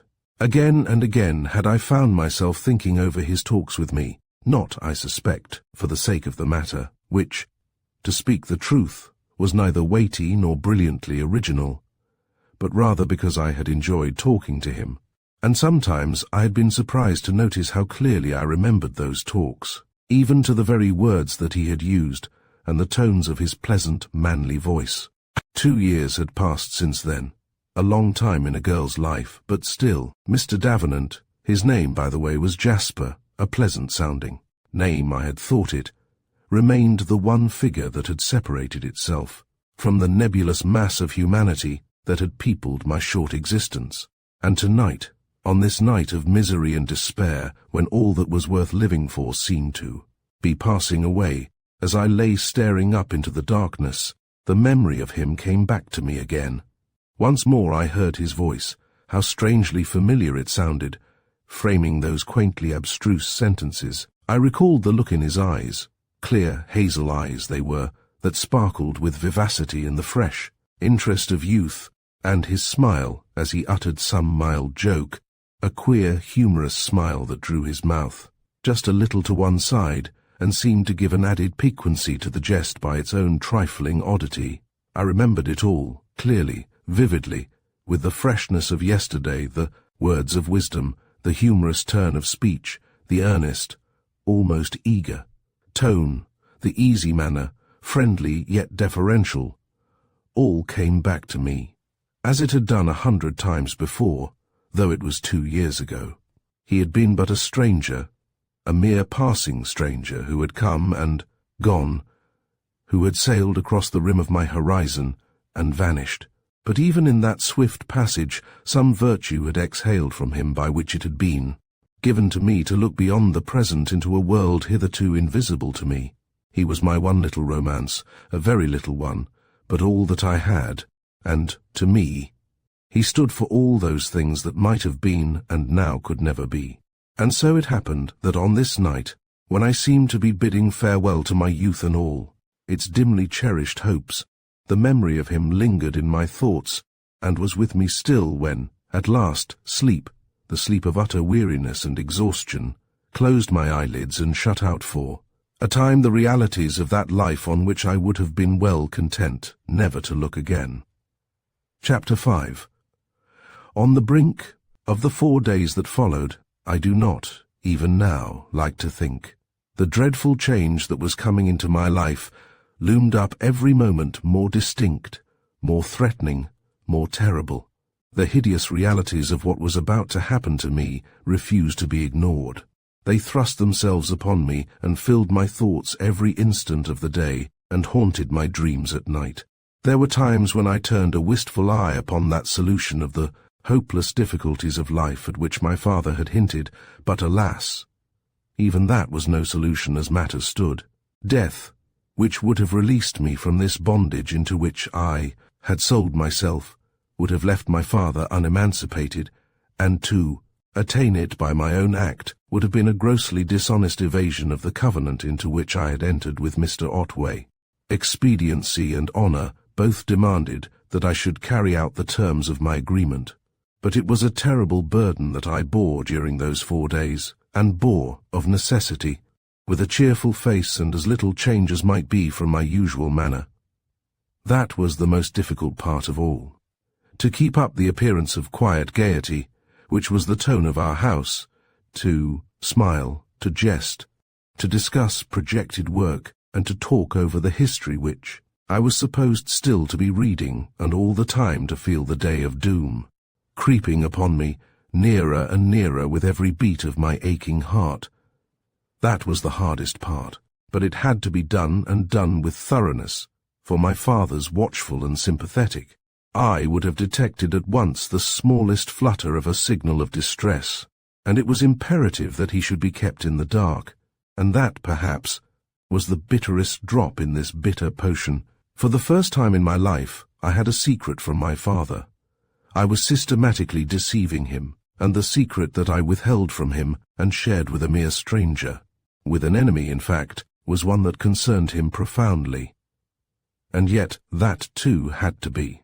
It was of the essence of the transaction, for if he had suspected for one instant what I proposed to do, he would certainly have interfered, and I knew him well enough to feel sure that his interference would not have taken the form of mere persuasion. He was a quiet man, suave and gentle in manner, even-tempered, patient, forbearing, up to a certain point. But when that point was passed, a change occurred which was apt to surprise those who knew him but slightly. Like a heavy body, he was difficult to move, and difficult to stop when moved. If he had suspected Mr. Otway of putting unfair pressure on me, which he would certainly have done, then I would not have answered for the consequences to Mr. Otway, but strive as I would to keep my secret. The intolerable strain of those days of misery must have made itself visible in some change in my appearance. Once or twice I caught my father looking at me narrowly with something of anxiety in his expression, and hastened to put on a little extra spurt of gaiety and to divert his attention from myself. Still, he was not entirely deceived by my assumed cheerfulness, though he made no remark until the very last evening, when, I suppose, my efforts to conceal the grief and wretchedness that were gnawing at my heart were less successful than usual. Then it was that he took me quite seriously to task. "I wonder what is the matter with my little girl," he said, looking at me reflectively as we sat at the supper table. She has been getting a little pale of late, and looks tired and worn. Is it too much Queen Anne and not enough sleep, think you? I am feeling quite well, I replied. That is an evasion, my dear, and a taradiddle to boot, I suspect. You are looking quite well. What is it, Jimmy? I don't think it is anything, Pater, dear, I answered, not without a qualm of conscience at the direct untruth. I haven't been sleeping so very well lately, but that is not due to my sitting up reading. Perhaps it's the weather. He grunted. Perhaps it is, and perhaps it isn't. Are you sure there is nothing troubling you? No, what shall we say? Well, to put it bluntly, no young man, for instance, competing with the good Queen Anne for your attention. I laughed a little, bitterly. If only there had been, but alas, I was only too well secured against any troubles of that sort, so I was able to reply with a moderately clear conscience. No, of course there isn't. You know that perfectly well. How could there be when you keep me so securely in my little hutch? That's true, Jimmy, he answered. I certainly haven't noticed any buck rabbits sniffing around. But perhaps it is the hutch itself that is the trouble. It is a dull life for a girl, to be shut up with an old fellow like me.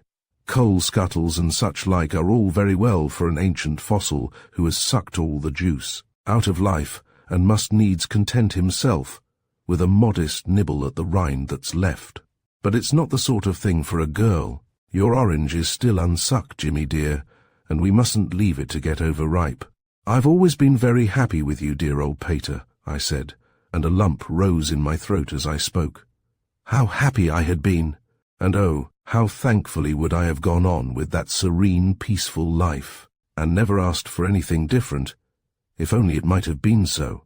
I know you have, my dear, he rejoined, always contented and cheerful and kind to your old father. But still, well, we mustn't get too groovy.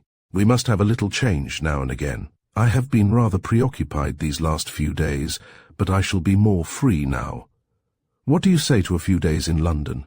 It's quite a long time since we've been to town. Shall we take a week off and dissipate a little? Just spread a thin wash of carmine, quite a thin and delicate one, over the metropolis, and incidentally see for ourselves if the population of the great world doesn't still contain a few presentable human males. What do you say?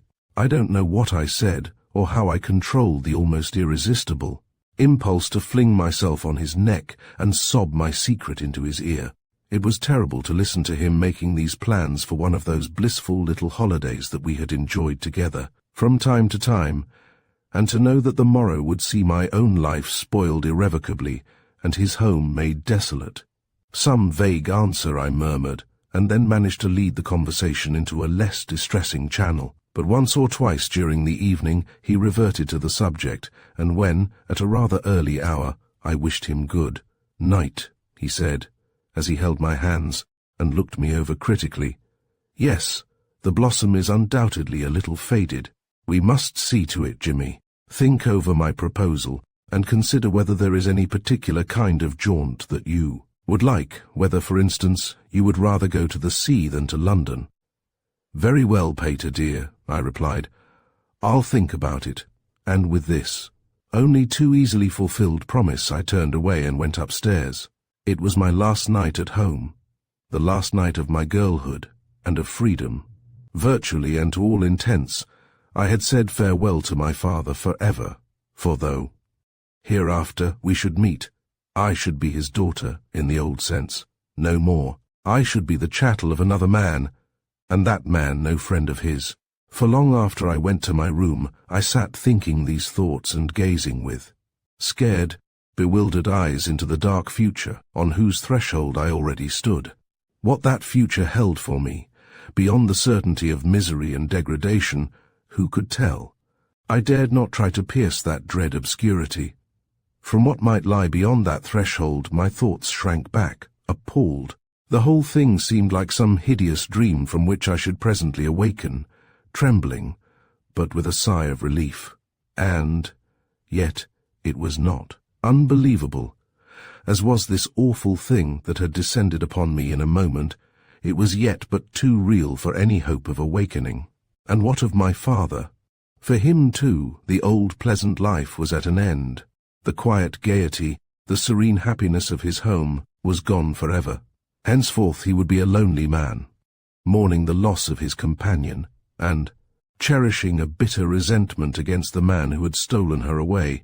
But what would he feel about this shipwreck of my life? For so he would certainly regard it. What portion of the wretchedness and degradation into which I had sold myself would have to be borne by him? It was a question which I had hardly asked myself before, but now, when I thought of his devotion to me, of his sympathy with me and his self-forgetfulness, a sudden misgiving crept into my mind. Was it worthwhile after all? If my father and I were both to be made wretched for life, what good had I done by this sacrifice? I thought of him as he had been this evening, and for the last day or two. All his light-heartedness had come back. He was quite himself again. Since I had delivered Mr. Otway's letter, all signs of care had vanished. That letter had apparently put him entirely at his ease, naturally enough, since it had put an end to his immediate difficulties, and since he knew nothing of the price at which it had been purchased. And though I knew better, yet his ease and confidence were not without their effect on me. Under the clear sky and in the sunshine, it was hard to believe that the thunderbolt was still ready to fall. And so it was that, more than once on that night, I found myself asking if it were possible that I had done the wrong thing, had been too precipitate. But it was of no use to think of that now. The bargain had been made, and payment accepted in advance, nor if it had been possible for me to go back on a promise voluntarily given, which it obviously was not, could Mr. Otway have been held to his. The original situation would have been created afresh. Before undressing, I sat down at my little bureau and wrote a letter to my father in case there should be no time on the morrow. For the arrangements, which Mr. Otway had communicated to me in a letter addressed, in a feminine handwriting, were necessarily of a somewhat clandestine character. Mr. Otway had obtained a special license, and had given notice to the clergyman of a small church on the outskirts of the town, and on the by-road leading to the church. I was to meet him on Thursday morning as near as possible to 11 o'clock. There was not likely to be any difficulty in carrying out my part of the arrangement. But nevertheless, it was as well to leave nothing to be done on the morrow. The letter that I wrote to my father was quite short. There was no need for a long one, since the facts to be communicated were of the simplest, and I should probably see him in the course of the day. What I wrote was as follows: My dearest father, I am writing to tell you that I am about to do a thing of which I fear you will disapprove. I am going to marry Mr. Otway, and by the time you get this, the marriage will have taken place. You will understand why I have done this when I tell you that I accidentally became aware of your difficulties and of the claim which he had on you, and you will understand, too, why I have kept my intentions secret from you. It was the only way out for us, and you are not to think that I have done it for you only. I was equally concerned, and have acted in my own interests as well as yours. Please, dearest, try to forgive me for taking this step without your sanction. You would never have consented, and yet it had to be. Your loving daughter, Helen. I sealed the letter and, having addressed it, placed it in my bureau in readiness for the morning. Then I made various little arrangements of my possessions, tidying up my bureau and wardrobe, tearing up letters that had been answered, and packing a small trunk with necessary articles of dress to be sent for on the morrow. And all this I did with a curious stony calm, and the sense of setting my affairs in order as if preparing to bid farewell to life. And this calm, a calm like that which persons of character often exhibit in the face of unavoidable death, or on the eve of a dangerous operation, continued even after I went to bed, so that, in contrast to the perturbed nights that I had passed since my interview with Mr. Otway, I presently fell into a sound sleep and slept late into the morning. Chapter 6. A Meeting and a Parting. It turned out to be easier than I had expected to keep my appointment with Mr. Otway, for my father had business that took him abroad early, and when I came down to breakfast, he had already left the house, which was a profound relief to me, since it saved me the added misery of a last farewell and the necessity of further deception. It was 10:30 when, after placing my letter in the salver on the hall table, I set forth from the house. The most direct way to the church was across the town, but the fear of meeting my father or any of my acquaintances led me to take the roads that led out from the environs towards the country, and thus skirt the circumference of the town. I walked at a good pace, unconsciously threading my way through the rather complicated maze of by-roads, and still pervaded by the curious, half-dreamy calm that had possessed me on the preceding evening. As I approached the vicinity of the little church, which was a kind of mission chapel in charge of a supernumerary curate, I glanced at my watch and saw that it was 5 minutes to 11, and almost. At the same moment, on turning a corner, I came in sight of a figure, the very first glance at which so completely shattered my self-possession that I felt ready to sink down upon the pavement. There was no mistaking it, though the back was towards me, a huge, ponderous figure that walked away from me with the peculiar gait of the heavy and unathletic man, a silent, deliberate gait that recalls the action of the hind legs of an elephant. I followed him breathlessly up the rather sordid-looking street, noting that, from time to time, a thin cloud of blue smoke floated over his shoulder.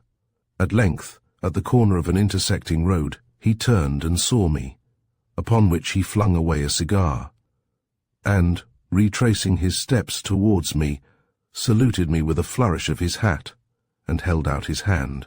"This is good of you, Miss Vardon," he said, "to be so punctual. I hardly hoped that you would be able to be here so punctually." I took his hand limply but made no reply. The shock of the sudden encounter was slowly passing off and giving place to a sort of benumbed indifference mingled with vague curiosity. I felt as if I had been drugged or were walking abroad in a hypnotic trance, half conscious and waiting with dull expectancy to see what would happen next. I walked at Mr. Otway's side up the mean little street, with a feeling somewhat like that with which one would walk in a dream beside some historical or mythical personage, accepting the incongruous situation from mere mental inertia. Mr. Otway, too, seemed subdued by the strangeness of the position, or perhaps he was embarrassed by my silence. At any rate, although he occasionally cleared his throat as if about to make a remark, he did not actually speak again until we turned a corner, when there appeared, embedded in a row of mean houses, a small brick building, which, in general shape and design, resembled a large dog kennel. "That," said he, "is the church, Miss Vardon, or perhaps I should say, Helen. It is a little difficult to, get used to these intimacies, I may say, at so short a notice." "No doubt you find it so?" "Yes," I answered. "I am sure you do, naturally. My own name, you may remember, is Louis, my Christian name, I mean," he added, shying slightly at the word Christian. "I remember," said I. "Quite so. I had no doubt you would." "Ahem." He cleared his throat once or twice in an embarrassed manner, and then, as we crossed over towards the church, he continued, "I think we shall find the doors open. The law, I believe, requires it, and we shall find my housekeeper, Mrs. Gregg, inside. She will be one of the witnesses, you know. The other will be the sexton." The outer door was on the latch, as he had said, and when he had admitted me, he closed and relatched it. From the dark vestibule, I stepped into the bare, comfortless building, from the whitewashed wall of which a great, emblazoned text grinned at me as if in derision, with the words, "I was glad when they said unto me, Let us go into the house of the Lord."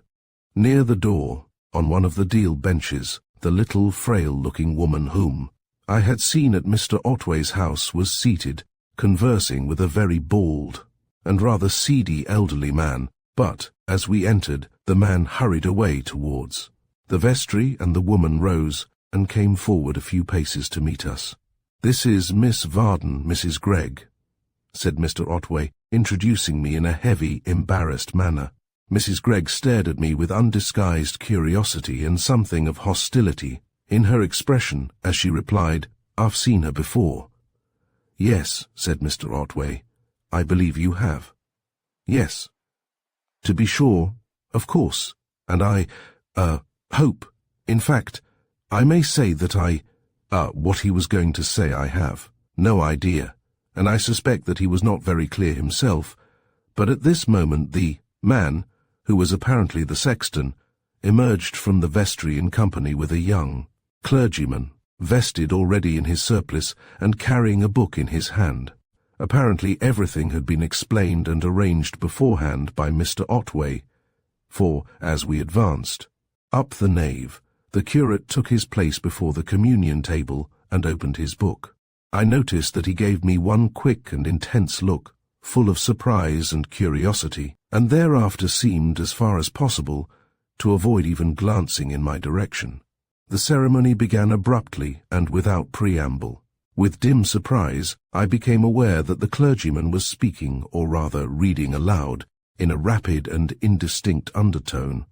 I listened with but slight attention, and failed, for the most part, to distinguish the words which, I think, was what the curate intended, his half-apologetic mumble being, I believe, designed to mitigate the effect of those coarsely phrased impertinences with which the service is besprinkled, and which have survived so inappropriately into this age of decent and reticent speech. I tried to fix my thoughts on the ceremony in which I was taking part, but found them constantly wandering away to my father, busying themselves with his present whereabouts and occupation. Was he still at his office? Or had he perchance called in at our house, as he sometimes did, and already seen my letter?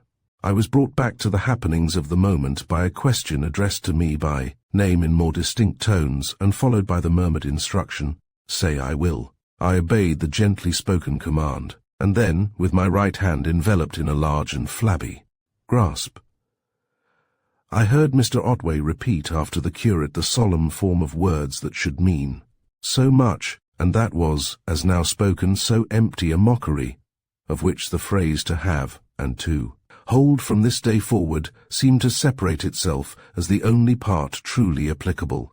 Still passive, and conscious only of a certain dull discomfort and surprise at the incongruity of the whole affair, I permitted our hands to be separated and rejoined, and obediently repeated the form of words as the curate dictated.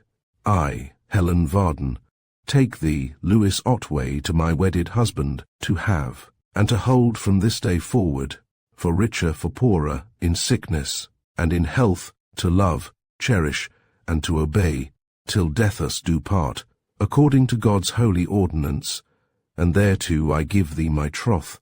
It was amazing, these burning words so charged with love, with utter devotion and self-abandonment. I was actually addressing to a mere stranger, to a man who even now was but a name attached to an unfamiliar, ungracious personality, upon whose corpse, if he had fallen dead at my feet in the very moment of my speaking, I could have looked with no emotion but relief.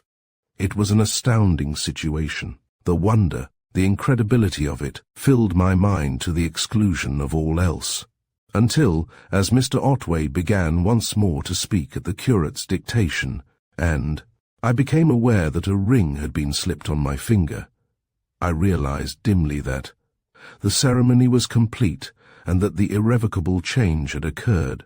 But even then, my thoughts quickly flitted away from this significant scene to others that seemed more deeply to concern me. As I knelt at Mr. Otway's side, and the monotonous mumble recommenced, I began once more to wonder where my father was, and what he was doing. Had he come in and seen my letter, or had the maid noticed it and taken it to the office? And would he be angry or only grieved? Would he think that I had acted rightly? Or would he condemn my action as ill-considered or even unnecessary?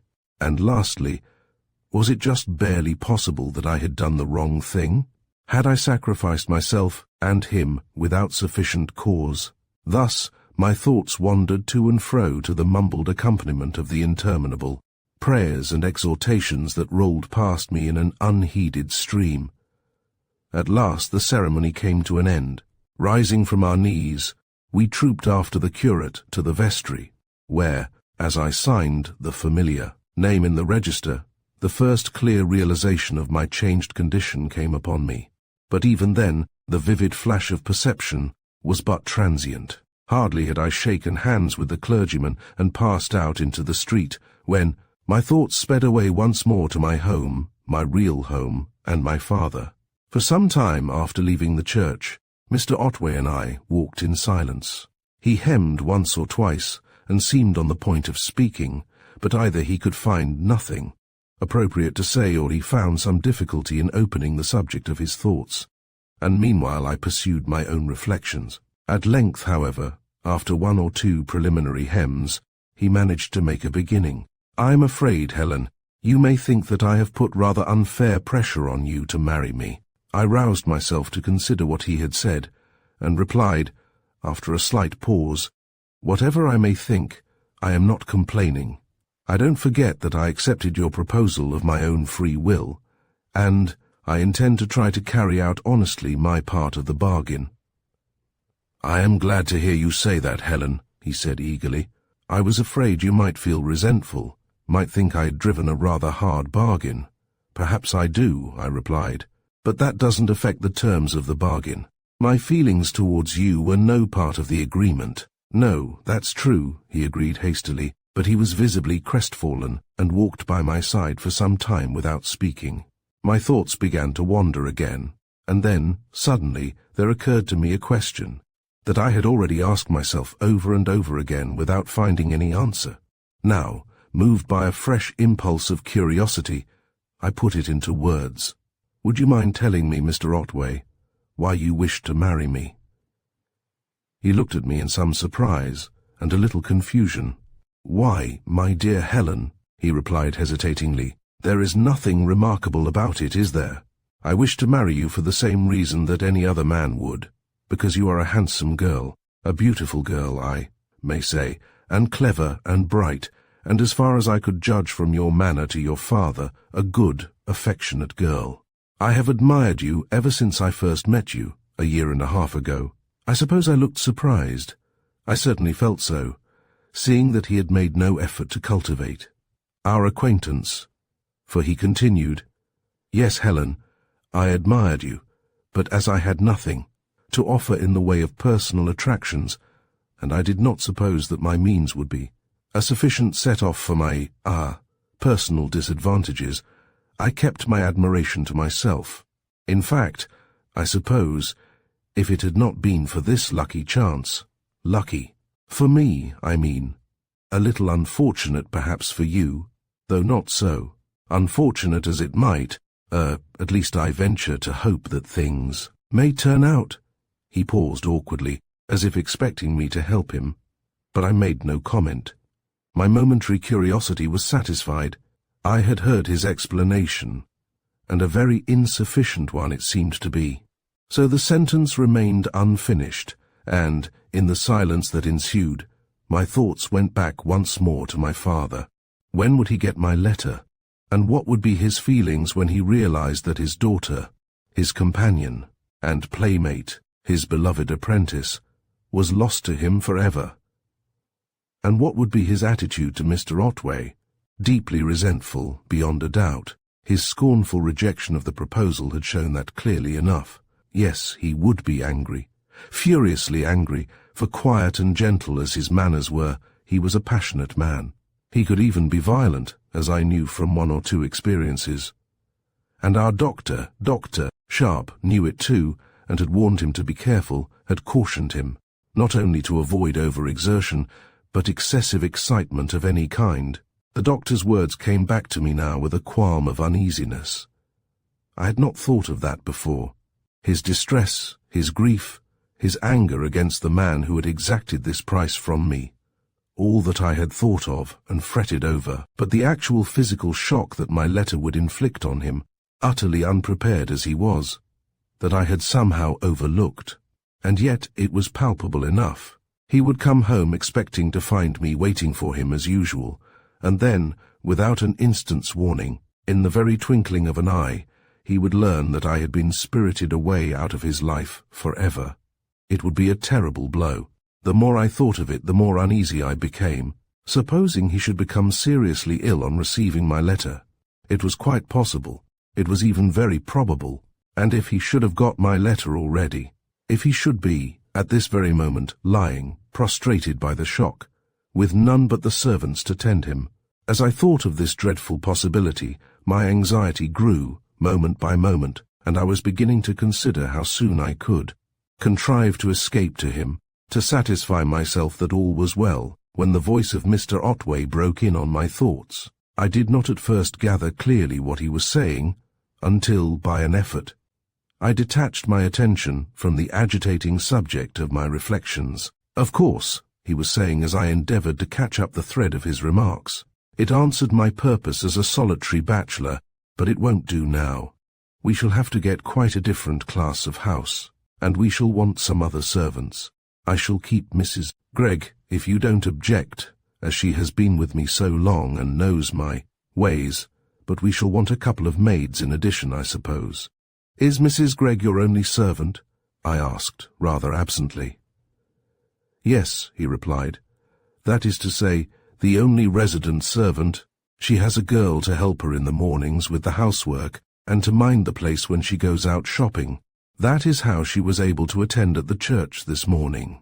As he was speaking, we turned into the quiet, countrified road in which he lived, and a few more steps brought us to the house. Mrs. Gregg, who had apparently hurried on in advance by a different route, was standing at the open door talking to a girl of about 16, and, as we ascended the steps, she addressed Mr. Otway. "I've got to see to some things in the town. Do you want Lizzie to stay, or will you open the door yourself if anyone comes?" "Oh, she needn't stay, Mrs. Gregg," was the reply. "I shan't be going out, but don't be any longer than you can help." On this, Mrs. Gregg dismissed the girl, and followed her out, shutting the door after her. Mr. Otway hung his hat on a peg in the hall, and placing his umbrella in the stand, remarked apologetically, "Mrs. Gregg's manner is not all that might be desired in a servant, but she is a capable woman, and absolutely trustworthy. She comes from the north, you know, where manners run a little more blunt than with us. Shall I show you your room?" Without waiting for a reply, he preceded me up the stairs to the first floor, where he ushered me into a bedroom, and stood by the door, with an embarrassed and rather deprecating air, casting a glance of obvious disparagement over its somewhat meagre appointments. "It's a poor place to bring you to, Helen," he remarked, "but that can be mended. It was good enough for a bachelor. You'll find the wardrobe and chest of drawers empty when you send for your things. Mine are in the dressing-room, that little room to the right, and now I'll leave you in possession for the present." With this he went out, closing the door behind him, and I heard his soft, heavy tread descending the stairs. For some time after he had gone, I stood looking about me, in absolute dismay. The room was mean almost to sordidness, surprisingly mean for the habitation of an admittedly wealthy man. But it was not that which filled me with consternation. Delicately as I had been brought up, the mere surroundings of life were of no great consideration to me. What appalled me utterly was the feeling, now brought home to me with overwhelming force, that I was no more my own, that I had surrendered myself to the possession of another person, a strange man, towards whom I felt a growing repugnance. This was not my room, it was our room. No longer had I any rights of privacy or of personal reticence. I was his, to have and to hold from this day forward, with no power of escape or protest against the most repulsive familiarities. I had voluntarily surrendered not only my liberty, but even the appearance of security from the most outrageous intrusions. Of course I had known all this before, but in the hurry and rush, the alarms and agitations of the events that had forced me to my hasty decision, perception had been partly obscured. I had known what I was doing, but had only dimly realized. It had needed the sight of that mean room, with its significant contents, and the presence of that man who stood at my side as joint occupier, to light up the vague perception into realization of the most horrid vividness. Presently I began, with the dull curiosity of a prisoner introduced to a new cell, to explore the room, opening the empty wardrobe and pulling out the ill-fitting drawers of the plain pine chest. Then I peeped into the dressing-room, a bare little closet, furnished with a washstand, a dressing-table, and a chest of drawers. and even stepped in to glance over the half-blind down into the garden and street beyond. I was about to turn away when I noticed a man approaching the house at a rapid pace, and in an instant my heart leaped with mingled joy and alarm. It was my father. I watched him nervously as he strode towards the house, and my fears rose with each step that he took. Every movement was expressive of excitement and anger, the swift stride, the forward-thrust chin, the very set of the shoulders, the way in which he grasped his stick by the middle, as if aiming a blow, was full of menace. As he drew nearer, I shrank behind the curtain, but still watched him with growing alarm, for now I could see that his eyes were wild under the frowning brows, his mouth was set, and his face was of a strange, blotchy purple color. He looked as if he had been drinking, but I knew he had not. As he reached the gate, he wrenched it open violently and, entering, slammed it behind him, a thing I had never before known him to do. He strode up the path without a glance upwards and disappeared from my sight, and a moment later there came a wild jangling of the bell, followed by a thundering knock at the door. I hesitated, undecided what I should do. Should I go down and meet him with appeasing words, or should I wait until the first explosion of his wrath had subsided?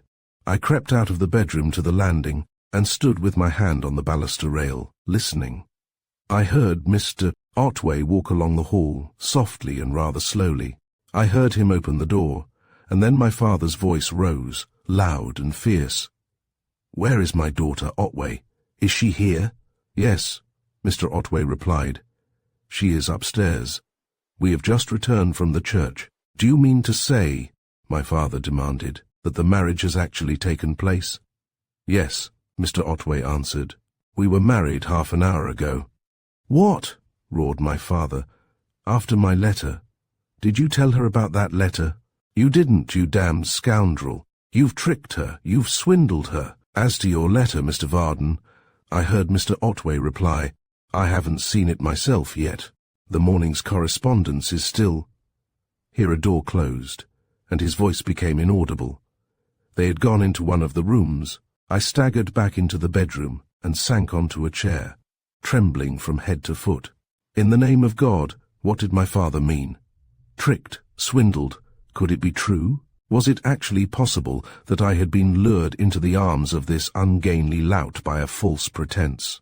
It was incredible.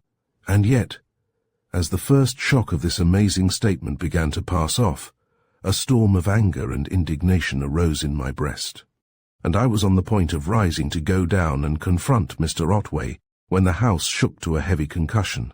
I sprang from the chair and, flying on the wings of terror down the stairs, opened the first door that I came to. Years have rolled by since that unforgettable moment, but even now, as I write, the tableau that met my eyes as I opened the door rises before me, vivid and distinct as the dreadful reality. I saw it even then but for a single instant, as I darted into the room. But it has remained with me, and will remain till my dying day. My father lay motionless on the floor near the fireplace, his face an awful, livid grey, his eyes staring fixedly at the ceiling, and from a small wound on the right side of his forehead, a few drops of dark blood trickled down his temple. Beside him, and stooping over him, stood Mr. Otway, with ashen face and dropped jaw, the very picture of horror and mortal fear, and in Mr. Otway's right hand was grasped my father's stick, a stout malacca, with a heavily loaded silver knob. I flew past him and sank on my knees by my father's side, and in that moment I knew that my father was dead. I had never seen a dead person before, but it was unmistakable. I spoke to him. I called to him in an agonized whisper. I patted his head and touched his face. But all the while I knew that he was dead, that he was gone from me forever. Even as I looked at him, the livid grey of his face faded to a dead white. The staring eyes relaxed and seemed to sink into their sockets, and the mouth slowly fell open. It was death. I knew it. Dazed, stricken, almost bereft of consciousness and the power of thought, I knew it, with the dull certainty of despair. As I had entered the room, Mr. Otway had started up with a look of terror. And when? I sank at my father's side. I had heard him move away softly towards the writing table. He was now back, and once more stooping over my father's body. I felt that he was there, although my eyes were fixed on that pallid face that gave back no answering glance. Presently he spoke in a hushed, awe-stricken whisper. "This is terrible, Helen. Can't we do anything?"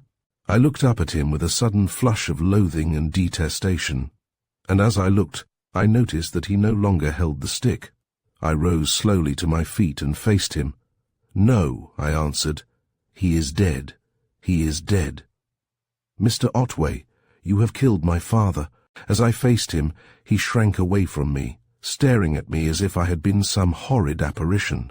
His face, blanched to a horrible white and shiny with sweat, was dreadful to look upon, the face of abject, mortal terror. "Helen," he gasped. "Helen, for God's sake, don't look at me like that. It was not I who killed him. I swear to God it was not. He fainted. I was trying to take the stick from him. I had to, or he would have killed me." And his head struck the mantelpiece. Then he fainted and fell. "I am telling you the truth, Helen. I am before God." To this I made no reply. Whether I believed him or not, I cannot say. Stunned as I was by this frightful thing that had befallen, I could only look at him with utter loathing as the cause of it all. "Helen," he continued imploringly, "say you believe me. I swear I never touched him. And don't look at me like that. Helen, why do you look at me in that awful way?" He clasped his hands and, casting a fearful glance at my poor father's corpse, moaned, my God, but this is horrible, horrible. Do you think he is really dead? Don't you think, can't we do anything? If a doctor were here, if we only had someone to send, shall I go and fetch a doctor, Helen?" "Yes," I answered. "You had better." "I will," he said.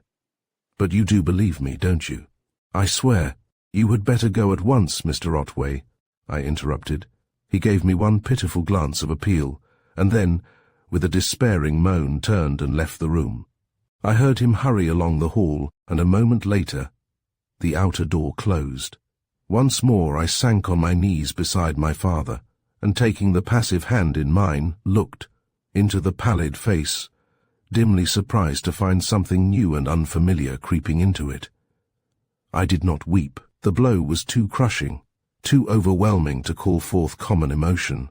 Nor did I think coherently, but knelt, looking dumbly into the face that was my father's, and yet was not. Wrapped in a sort of dreadful trance, conscious only of bitter pain and a sense of unutterable loss. After a time, I do not know how long, I became aware of sounds of movement in the house, and presently soft footsteps approached the room. The door, which Mr. Otway had left ajar, opened with a faint creak, and the voice of Mrs. Gregg ejaculated, "Sakes! What's this?" She stole on tiptoe into the room until she stood beside me, looking down with a scared expression as my father's corpse. "Why?" she exclaimed. "The man's dead. Who is he?" "He is my father, Mrs. Gregg," I replied.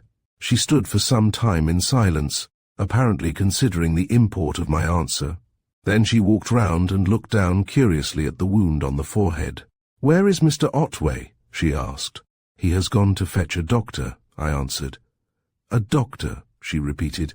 "And what might be the good of a doctor when the man is dead?" Do you know how it happened? Before I had time to reply to her question, there came the sound of a latchkey inserted into the hall door. She turned quickly and made as if she would leave the room, but, as she reached the threshold, Mr. Otway entered, followed by the doctor, and she fell back to let them pass. I rose to my feet, and the doctor, a hard-faced, middle-aged man whom I knew by sight, knelt down in my place. He lifted the limp hand and laid his finger on the wrist. He raised the eyelid and touched the glazing eyeball. Then, drawing out his stethoscope, he listened for some time at the chest over the region of the heart. And meanwhile we all stood watching him in a profound silence, through which the ticking of the clock broke noisily, as it had done on that fateful night when I had sat in this very room, unconsciously preparing the elements of this tragedy. At length the doctor rose, and folding his stethoscope, deliberately slipped it into his pocket, and turned to Mr. Otway. "I am sorry to say that it is as you feared," said he. "He is quite dead. From what you have told me, I should say it was a case of heart failure from over-excitement. Have there been any previous attacks?" "No," I answered. "But I think Dr. Sharp considered that his heart was weak." "Ah, he did he? Well, I had better call on Dr. Sharp and hear what he knows about the case." He walked round and, stooping down, examined the wound attentively. Then, without looking at Mr. Otway, he asked, "You say he struck his head against the corner of the mantelpiece? This corner, I suppose?" He touched the right-hand corner of the marble shelf, and, as Mr. Otway assented, I saw him place his shoulder against it, as if to measure its height. "Was that when he was in the act of falling?" he asked, with his eyes fixed on the wound. "Yes," replied Mr. Otway. "At least, I think so. I should say yes, certainly. That is, to the best of my belief.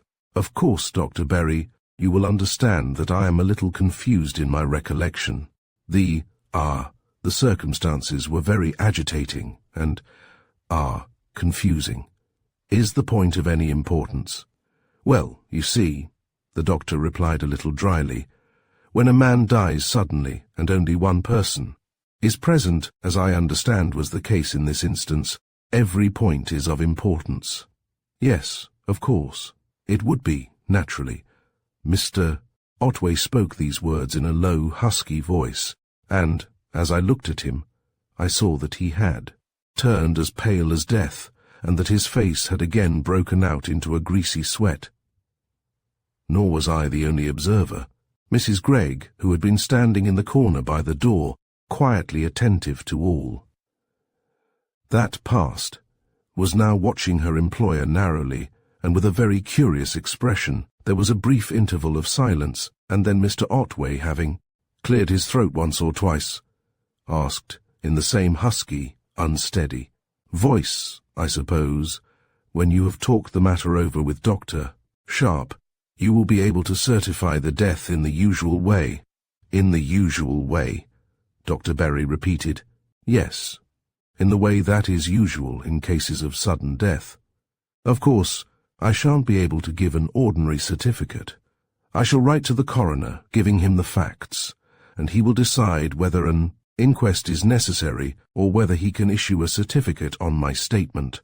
"I see," said Mr. Otway. "You will report the facts, and I suppose you will state what your own views on the case are."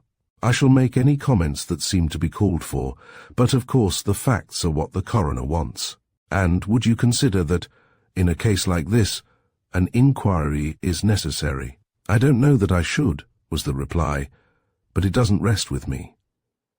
"Would you like me to help you to move him? You can't leave him lying here, and you can hardly have him carried to his own house by daylight."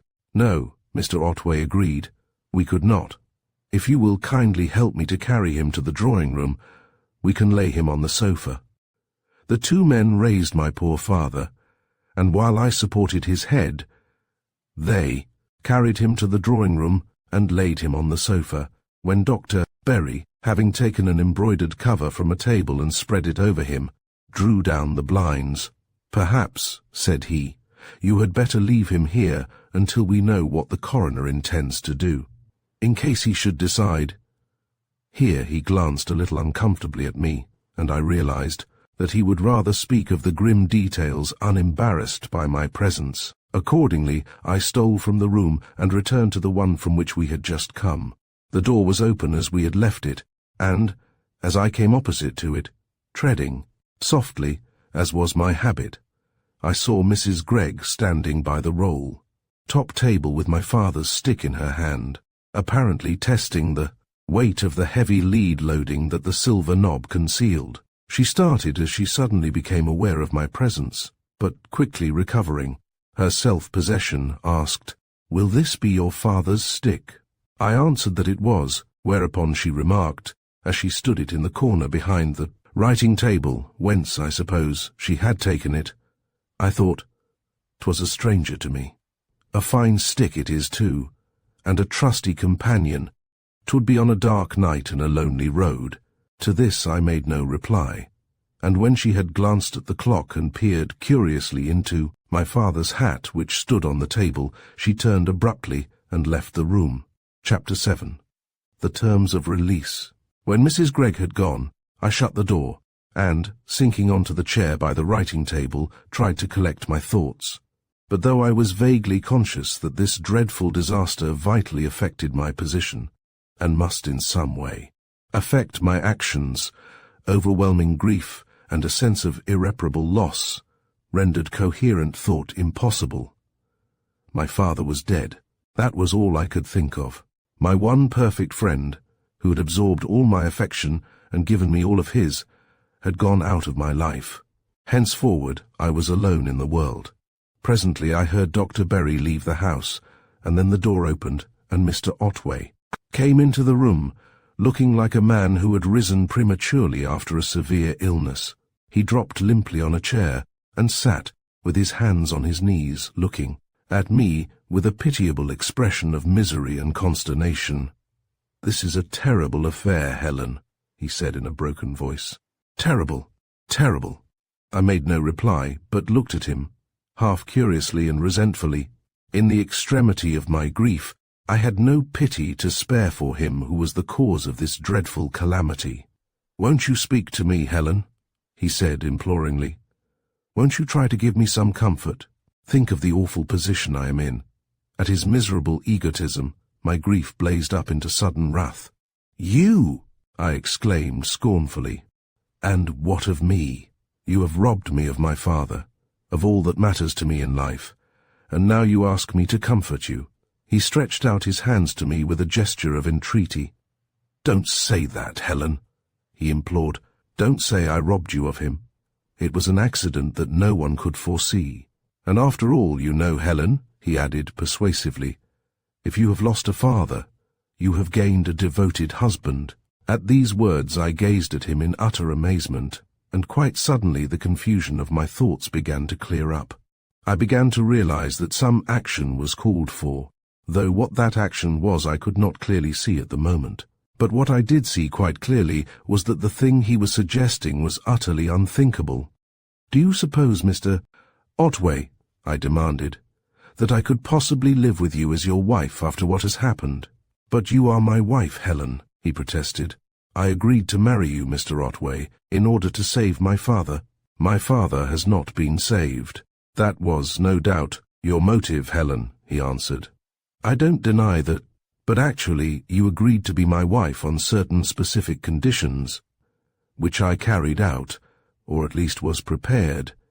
He hesitated, with sudden embarrassment, and the embarrassment, with the statement, in the midst of which he had broken off, gave me my cue. "Mr. Otway," I said, "you had a letter from my father. What was in that letter?" At this question, his self-possession broke down completely. "I have had no letter," he stammered. "At least, that is to say, I haven't seen." He spoke of a letter. But the fact is, in my excitement this morning, I forgot to look at my correspondence. If there was a letter, it must be in the box still. "Let us go and see if it is there," said I. My confusion of mind was fast clearing up, and as my wits returned, I found myself shaping a definite course of action. I rose and accompanied him to the hall door, and stood by while he unlocked the letterbox. As he opened the trap, I perceived that the box contained a single letter, and even in that agitating moment, the significance of the fact struck me. It was strange indeed that the morning's delivery should bring to a man of business no more than a single letter. He picked the missive out, and, having glanced at it, handed it to me. I looked at it, and perceiving that it was in my father's handwriting, tore open the envelope and drew out the letter, which I read aloud. It ran thus: "Stonebury, Maidstone, 25th April, 1908. Dear Otway, you will, no doubt, be glad to learn that our little difficulty is at an end. The unexpected has happened. My friend has been able to raise the wherewith to repay the loan that I made to him, and has sent a cheque for the full amount. I have paid it into my bank, but, as a measure of security, in view of the magnitude of the sum, I am waiting until the check is cleared before sending you mine. However, you may expect to receive payment in full in the course of 3 clear days from this date. With many thanks for your forbearance, I am, yours very truly, W.H. Vardon. As I finished reading, I looked Mr. Otway sternly in the face. You realize, I said, that this letter makes our agreement void? He did not reply immediately, but stood with his eyes averted from me and his fingers working nervously. Do you realize that? I demanded. Well, in a way, yes, he replied hesitatingly. If it had reached me sooner, that is to say, if I had seen it, if you had seen it, I interrupted angrily. What has that to do with the question? The letter was delivered to you, as the postmark shows, before you left the house. It came by the first post. If you chose to leave it unopened, that is your affair. When you met me this morning, the agreement was already at an end. He glanced nervously along the hall towards the kitchen stairs. We needn't stand here, he said. Let us go into the study and talk this affair over quietly. He led the way back to the room we had left, and having shut the door, turned to me deprecatingly. It's an unfortunate business, Helen, he said. Very unfortunate. Of course, I ought to have looked over the morning's post, but in my natural excitement, I overlooked it, and now I don't see that there is anything for us to do but make the best of it. I looked at him in amazement. But, I exclaimed, you don't seem to realize that our agreement was at an end before the marriage took place. No, I don't, he replied. You see, this letter is only a notification, a conditional promise to pay. It doesn't discharge the debt. At this, my patience gave out completely. Let us have no evasions or quibbles, Mr. Otway, I said. Our agreement was at an end before the marriage took place, and I have no doubt that you knew it. You obtained my consent by fraud. I don't admit that, said he. But even if it were so, what would you propose? I propose to have the marriage annulled, I replied. He shook his head. That is impossible, Helen, he said. The marriage is not voidable. An action for nullity can be sustained only on certain conditions, none of which exist in our case. But, I exclaimed, my consent was obtained on a fraudulent pretense. Surely that is a sufficient ground for claiming to have the marriage annulled. I deny the fraud, he replied doggedly, but in any case, it is not material. The marriage was perfectly regular. You are of full adult age. You gave your consent, without compulsion, and there are none of those impediments which the law recognizes. I assure you, Helen, that our marriage is not voidable, that it cannot be annulled by ordinary process. Little as I trusted to his truth or honor, I suspected that what he was now saying was true. But yet the position was unthinkable. Do you mean to tell me, I demanded, that the law would uphold a marriage between a woman and the murderer of her father? He winced as if I had struck him a blow, and his face grew sensibly paler. For the love of God, Helen, he entreated, don't talk like that.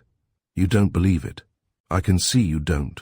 You know I did not kill your father. I know nothing, I replied, but this, that when I came into the room my father was lying dead with a wound on his forehead, and that you were standing over him with a formidable weapon in your hand. I thought he would have fainted.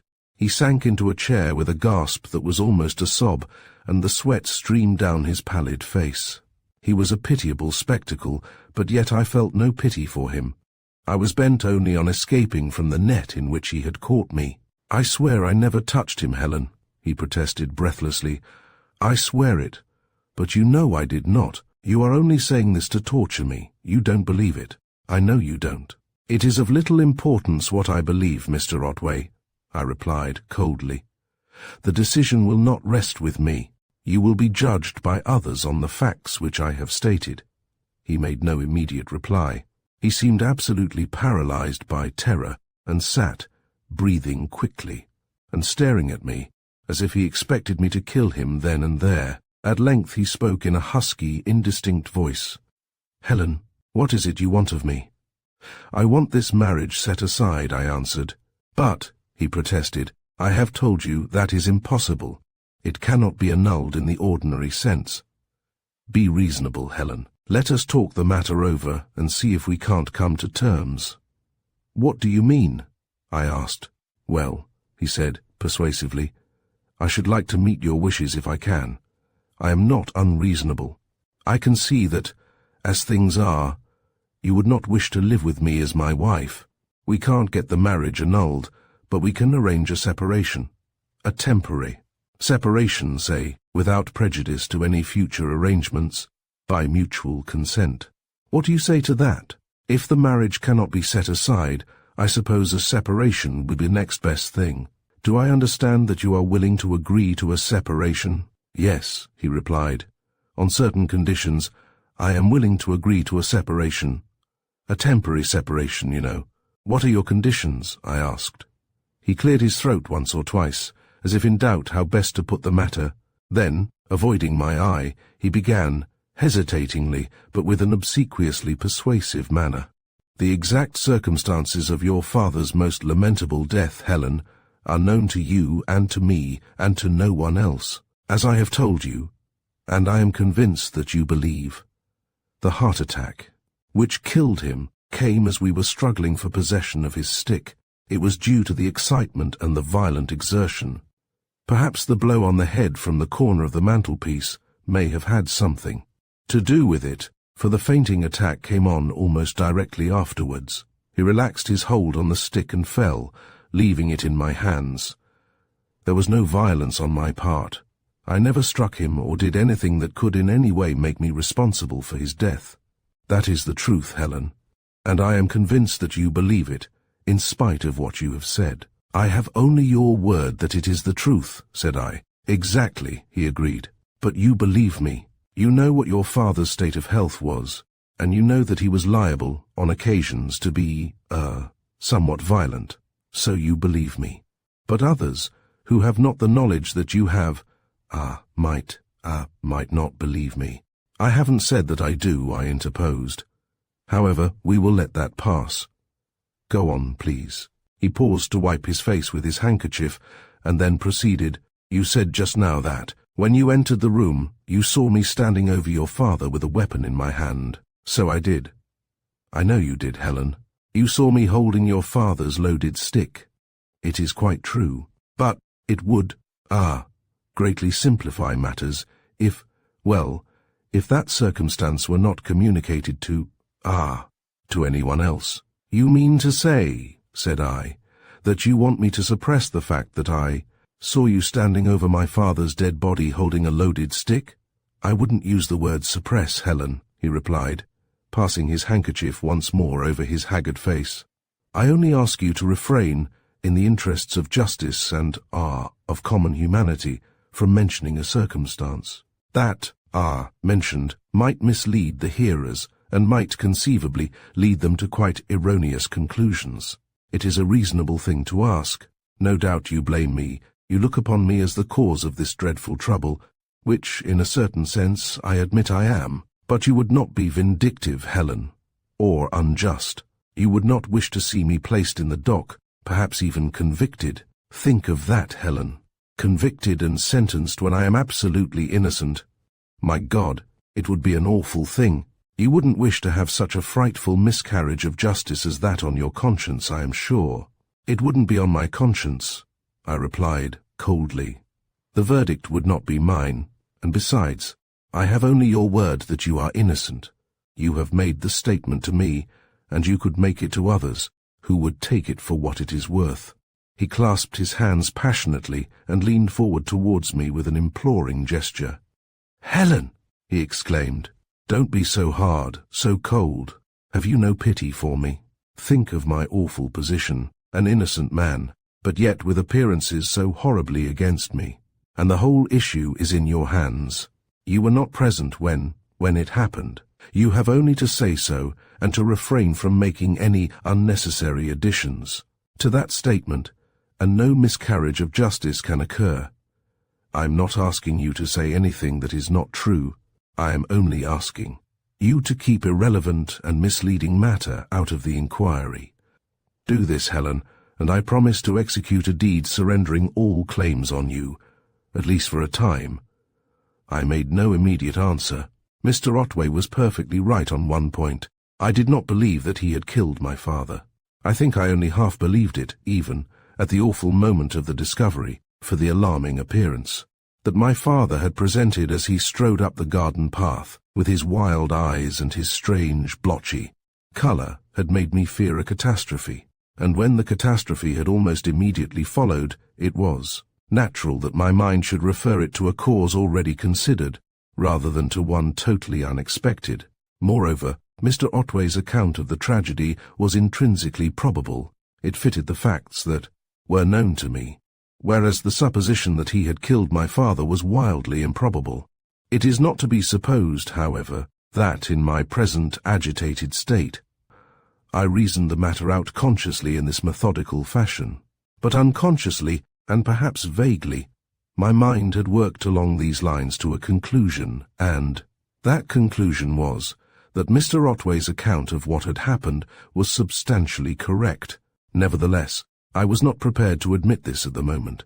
Indeed, my whole desire was to be rid of the man's irksome presence, to be alone with my grief. "I can't give you an answer now, Mr. Otway," I said. "I am not in a condition to discuss anything. I want to go home and be quiet." He acquiesced with surprising readiness, no doubt encouraged by my tacit abandonment of the accusation. "Of course you do," he agreed. "It has been a fearful shock for you. Go home and keep yourself quiet. I shall hear from Dr. Berry in the course of the day what the coroner intends to do, and I will call and let you know. And I will bring a draft of the deed for you to look at. The sooner we arrive at a settlement, the better. And Helen, let me beg you not to say anything to anyone about anything that might complicate matters. You understand what I mean?" I nodded wearily and moved towards the door. I was still wearing my outdoor clothes, so I had no preparations to make. Mr. Otway opened the door for me, and I passed out into the hall, but before leaving the house I turned back into the darkened drawing-room, and raising the cover from my father's face, kissed his already cold cheek. "Goodbye, dearest. Goodbye," I whispered passionately, and then, feeling the tears rushing to my eyes, I kissed him again, and replacing the cover, hurried from the room. Mr. Otway was standing at the hall door to let me out, and timidly offered his hand, but I walked quickly past him, and, running down the steps, made my way out through the gate that had admitted me to my ruin and my father to his death. Chapter 8. Whom God hath joined. Our states of mind in certain unforeseen circumstances are sometimes surprising even to ourselves. As I walked away from Mr. Otway's house, I think I was dimly surprised at my own self-possession. The worst had happened. The calamity which I had feared, and which I had made such sacrifices to avert, had befallen, and yet I was comparatively calm. My heart ached, it is true, with a grief such as I had never known before, with a sense of irreparable loss, and a feeling of utter loneliness and desolation, but yet, under it all, was a certain indefinable peace. Looking back with more natural knowledge and experience, this state of mind is not difficult to understand. My father's sudden death was a crushing calamity, but in the very moment of its happening, the incubus of my relation to Mr. Otway was lifted. For, though I was not at the time conscious of the fact, I now see clearly that, even as I passed out of the house of the man whom the law regarded as my husband, my mind was made up that I had done with Mr. Otway. Moreover, my new trouble was in other ways more easy to bear than the misery of the last few days. My marriage had seemed in a manner to put an end to my life. It had offered nothing but an unending vista of wretchedness, an unending submission to a state of things that was intolerable even to think of. But this new catastrophe was sudden and final. The blow had fallen, once for all, shattering indeed my present, but calling upon me instantly to make provision for the future, and in action, the necessity of which forced itself upon me even before I reached home, I found, if not relief from my sorrow, at least some temporary distraction. As I let myself in with my latchkey, our housemaid met me in the hall to announce that lunch had been waiting for some time, and to ask me if I knew at what time my father would come in. "My father is dead, Jessie," I replied. "He died suddenly at Mr. Otway's house about an hour ago. I can't tell you any more just now." I walked past her and ascended the stairs to my room, leaving her standing in the hall as if petrified, but before I reached the landing, I heard her rush away towards the kitchen, making the house resound with her hysterical shrieks and lamentations. It was very dreadful and distressing, but yet it had a steadying effect on me, reminding me of my isolated position and of the need for firmness and self-control. In a few minutes I came down, and disregarding Jessie's sobs and tears, sat out the simple formalities of lunch as a matter of discipline and example, and even compelled myself to take a certain amount of food. As I sat at my silent and solitary meal, my thoughts were busy with the many things that had to be done. Not willingly indeed, for I longed to be quiet and nurse my grief, to forget everything but my sorrow and my great bereavement. But that was impossible. I was practically alone in the world, for I had no near relatives, and all that had to be done must be done, or at least directed, by me. There was my father's funeral to be arranged, the business to be transferred, or wound up, the property to be realized, and there was Mr. Otway. Naturally enough, my thoughts constantly came back to him. As to his moral claim on me, it was null and void. Whether he had, as I suspected, seen my father's letter and deliberately left it unopened, or whether he had simply neglected to look for it, made no difference. It had been delivered to him, and thereupon our agreement had ceased to exist. But if he had no moral claim, he had apparently a legal hold on me which would have to be considered. If he could be induced to surrender that, the position would be greatly simplified, and he was ready to surrender it on a certain condition. To Mr. Otway's proposal, my thoughts came back again and again. The condition that he had made was not an unreasonable one, or at least it did not appear so to me. My father had died when they were alone together. They had admittedly been quarrelling. My father bore the mark of a heavy blow, and Mr. Otway had been found standing over the body with a loaded stick in his hand. The appearances suggested that he had killed my father, and yet I was convinced that he had not.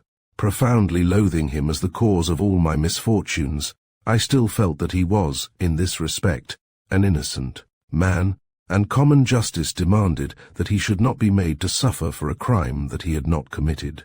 Now, what was my position in the affair? Practically I held the scales of justice. The one absolutely damning fact was in my sole possession, and I alone, in all probability, would appreciate the misleading appearances which that fact created. That was my dilemma. I could make known the fact itself to those who should judge him, but could I make them understand how little it was worth? It seemed very doubtful. I had trembled for my father's safety, and had seen him come in at the gate, already in a dangerous condition. They had not. They might easily fail to weigh his state of health against that one, apparently sinister fact of the loaded stick. In short, it came to this, that if I mentioned what I had seen, Mr. Otway ran a serious risk of being punished for a crime which he had not committed, whereas if I refrained from mentioning it, justice would take its proper course. That, I think, is, in effect, how I argued. Neither the logician nor the jurist will commend me, but women have their own ways of looking at things, and one of those ways is somewhat to confuse conviction with knowledge. A thing firmly believed is apt to present itself as a thing known. I had come to the conclusion that Mr. Otway was innocent of my father's death, and having done so, had unconsciously treated his innocence as a fact that was within my knowledge. After lunch, I telephoned to the office, asking Mr. Jackson, my father's managing clerk, to come and see me, and while I was waiting for him, I took down from the study shelves a treatise of the law of husband and wife, and turned over those of its unsavoury pages which dealt with suits for nullity. Apparently Mr. Otway was right. So far as I could make out, the circumstances of our marriage afforded no grounds for such a suit. I was married irrevocably. My complete freedom was gone beyond recall. I should have to be content with such incomplete freedom as is conferred by a deed of separation. I had just returned the book to the shelf when Mr. Jackson arrived, and entered the room looking very flurried and uncomfortable. "What a dreadful thing this is, Miss Vardon," he exclaimed. "Shocking, shocking, so unexpected. I need not say how much we all sympathize with you." "It is very kind of you," I said, offering him a chair. "Not at all," he rejoined. "It is a terrible misfortune for all of us. Would it distress you very much to tell me how it happened? It was for that purpose that I sent for you, Mr. Jackson, to tell you exactly what has happened, and to ask your advice." And here I gave him a brief account of the events of the morning. At the mention of my marriage he looked profoundly surprised, but also, I thought, distinctly relieved, but he did not make any comment until I had finished the whole tragic story, when he remarked, "I am very glad to hear that you are married, Miss Vardon, or rather I should say Mrs. Otway, to a man of such very substantial means, if I am rightly informed." "Why are you glad?" I asked.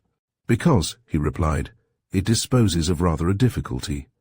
Your father was a man of great abilities and an excellent lawyer, but he was somewhat inattentive to the financial side of his profession. I am afraid you would have been left rather badly provided for." "I am sorry to hear that," said I, "because I am not proposing to live with Mr. Otway. I have asked him to agree to a separation." Mr. Jackson raised his eyebrows. "May I ask why?" he inquired. "I don't want to go into details just now," I answered. "But I may say that the marriage was an affair of accommodation, I supposed. My father to be in a position of embarrassment, and I made the arrangement with Mr. Otway without his knowledge. It turns out that I was mistaken. He was not embarrassed. When the marriage took place, I was under a misapprehension, and I was misled by Mr. Otway. Accordingly, I have asked to have a separation deed drawn up." "Does he agree to the separation?" "He has not yet, but I think he will, so I shall have to consider my resources after all." "But," Mr. Jackson objected, "he will have to make you an allowance." "That," I said, "is impossible. If I repudiate the marriage, I could not, of course, allow him to support me." "Why not?" demanded Mr. Jackson. "He is legally bound to. You are his wife. While the marriage stands, you can't marry anybody else. Besides, he is not likely to raise any objection. He is a lawyer, you know. I am not thinking of him, I am thinking of myself. I wish to be under no obligations to Mr. Otway, and I shall not accept any assistance from him." "I am sorry to hear you say that," Mr. Jackson said, gloomily, "because I am afraid you will be rather badly off. The business is a very personal one, and is worth practically nothing to sell. If I were a qualified solicitor, I might be able to carry it on. But I'm not, and I doubt if anyone would care to buy the goodwill at any price. Still, I'll see what can be done. As to your father's will, I happen to know that you are the residuary legatee, practically, the sole legatee, but what that amounts to, I shouldn't like to say. Mighty little, I fear. However, it's of no use to worry you with these matters now.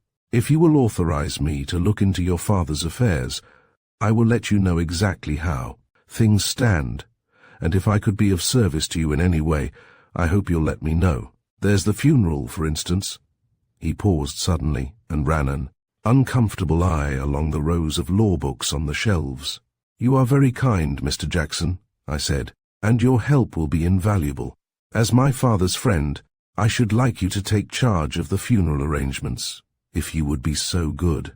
The rest of our conversation was concerned with the various things which had to be done during the next day or two, and it left with a feeling of the warmest gratitude to this quiet and rather dry man of business, whose sympathy took such a practical and acceptable form. It was past 6 o'clock when the red-eyed Jessie came to the study to announce that Mr. Otway was waiting in the drawing-room, and there I found him wandering restlessly round by the walls and making a show of examining the pictures. He was still very pale and looked haggard and weary, but yet he held out his hand to me with a certain confidence. "I think, Helen," said he, "that you will be a little relieved at my news. I have seen Dr. Berry, and he tells me that the coroner will be satisfied with his evidence, and Dr. Sharp's." "Do you mean that there is to be no inquest?" I demanded, with sudden suspicion. "No, no," he replied. "Of course, there will be an inquest, but the coroner thinks that the circumstances do not call for a post-mortem. I thought you would be glad to know that. The, body will remain where it is until the jury have viewed it, and then it can be brought here for the funeral." I nodded, but made no comment on this statement, and he continued after a brief pause. "I suppose, Helen, you would like me to act for you in regard to the funeral arrangements." "Thank you, Mr. Otway," I replied, "but Mr. Jackson has very kindly undertaken that for me." He looked somewhat crestfallen at this, and said, deprecatingly, "I am sorry you did not leave the arrangements to me. It would have looked better, which it undeniably would from his point of view." As I made no rejoinder, there followed a slightly uncomfortable pause, during which he was evidently bracing himself up for what was the real object of his visit. At length he began nervously, "Have you been able to give any more consideration to my proposal, Helen?" "Yes," I answered. "I have thought about it a good deal. Perhaps we had better go into the study, which is more out of the way of the servants than this." We crossed the hall, and when we had entered the study and closed the door, I resumed. "I may as well say, Mr. Otway, that I am prepared to accept your statement. On reflection, I believe that your account of what happened is true." "Thank God for that," he ejaculated. "I felt sure you believed me, Helen, but it is an unspeakable relief to hear you say so, and I am sure you will agree with me that the apparently incriminating circumstance need not be mentioned." "I might even agree to that," I replied, "but there must be a clear understanding. I am not going to say anything that is not strictly true." "Oh, certainly not," he agreed. "All that I ask is that you refrain from volunteering a perfectly unnecessary and misleading statement. Will you promise to do that?" "I am not sure that I have any right to make such a promise, Mr. Otway, but still, on the conditions that you mentioned, I am prepared to do so." His relief was really pathetic. Its intensity made me understand what torments of terror he had been suffering. He flung out his hands as if he would have embraced me, but drew back as I said, coldly, "You are prepared on your side, Mr. Otway, to carry out your part. You agreed to execute a deed of separation as I asked." "If you insist," he replied. "It's a hard bargain, but if you hold me to it, I have no choice." "Would not a short, informal separation do?" "No, Mr. Otway," I replied firmly, "it would not. I am acting somewhat against my conscience in agreeing to suppress this fact, and I want full compensation for doing so. I must have a legally valid deed of separation." "Very well, Helen," said he. "If it must be, it must. I hope that later you will take a kinder view of our relations, but meanwhile I will do exactly as you wish. I have drafted out a deed, in a simple form, with as little legal verbiage as possible. If its terms satisfy you, I will copy it out and sign it." He handed me a sheet of paper on which the deed was drafted, and I read it through carefully. Like the other documents that he had drawn up, it was lucid, simple and concise, and set forth quite fairly the conditions to which he had agreed, with one exception. It determined automatically at the end of 3 months. "I can't agree to that," I said. "There must be no specified time. It is to be just a separation." "But," he exclaimed, "you don't propose that the separation should last forever, do you?" "That was precisely what I did propose, but I thought it politic not to express myself too definitely." "It is impossible," I replied, "to say what may happen in the future, but if you make the separation determinable by mutual consent, that will provide for all eventualities." He agreed with a somewhat wry smile that this was so, and then asked how soon I should like to have the deed executed. "As it must be signed before I give my evidence," I replied, "it had better be done now. If you will make 2 copies, I will go and fetch the maids to witness the signatures."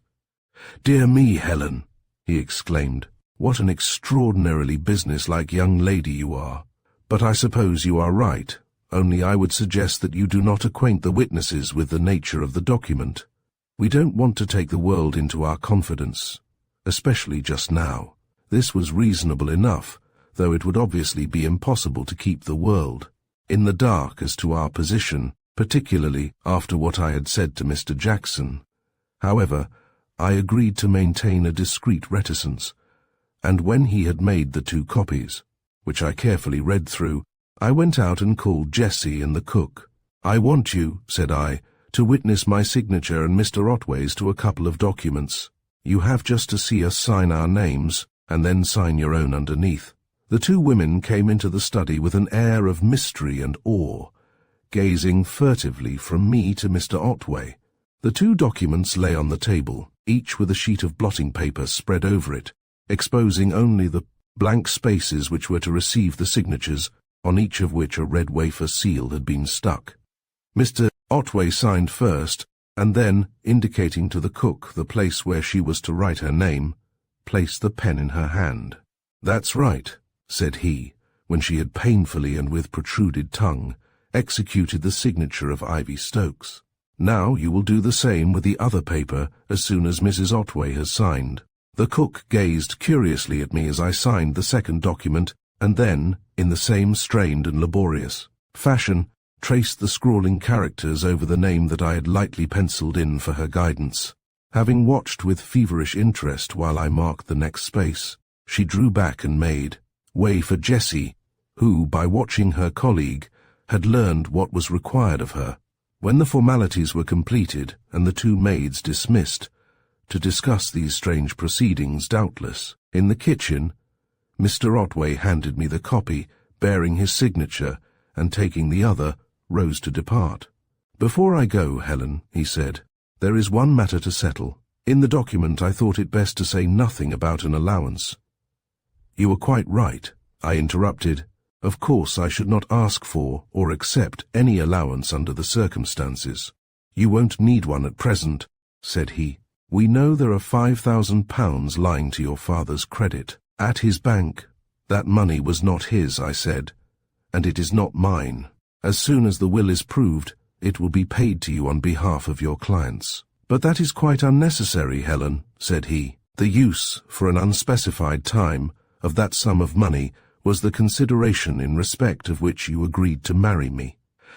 As the marriage has taken place, it is only fair and reasonable that you should receive the consideration. In effect, that 5,000 is yours by the terms of our agreement." I was on the point of replying that our agreement was null and void, and that I had no intention of carrying out its conditions, but prudence whispered that I had better keep my intentions to myself, at least as to my ultimate conduct. Besides which, Mr. Otway's statement was not entirely correct, as I proceeded to point out. "The use of this money," I said, "was to relieve my father, who was assumed to be insolvent. But it appears that he was not insolvent, and it is my intention that all his debts shall be paid, in so far as there are funds to meet them. It is certainly what he would have wished." "But," Mr. Otway protested, "supposing the payment of these debts should consume all the available assets, how are you going to live?" "I suppose I shall do as other women do when they have no independent means. I shall work for my living, but it is premature to discuss that until I have had Mr. Jackson's report. I don't suppose I shall be absolutely penniless." He shook his head gloomily. "You are quixotic, Helen, and wrong-headed too. There is no reason why you should work for your living. As a married woman, you are entitled to maintenance, and I am willing, and even anxious, to maintain you. But I won't press the matter now. If you want money, you know that you can have it, not as a favor but as a right. And now there is just one other matter that I want to speak about. In the deed of separation, I said nothing about our relations other than was actually necessary. I made no stipulation as to your keeping me informed of your whereabouts, but I ask you now, if you should be leaving Maidstone, to let me have your address and to allow me to keep up communication with you. It is a reasonable request, Helen, and I am sure you will not hesitate to accede to it. I did hesitate, however, for some time. In truth, I was not at all willing to agree to this proposal. My wish was to sponge Mr. Otway, once and for all, out of my life and to make a fresh start. Still, the request was a reasonable one, and could, I suspected, have been enforced as a demand, and in the end, though very reluctantly, I yielded. "Thank you, Helen," said he, holding out his hand.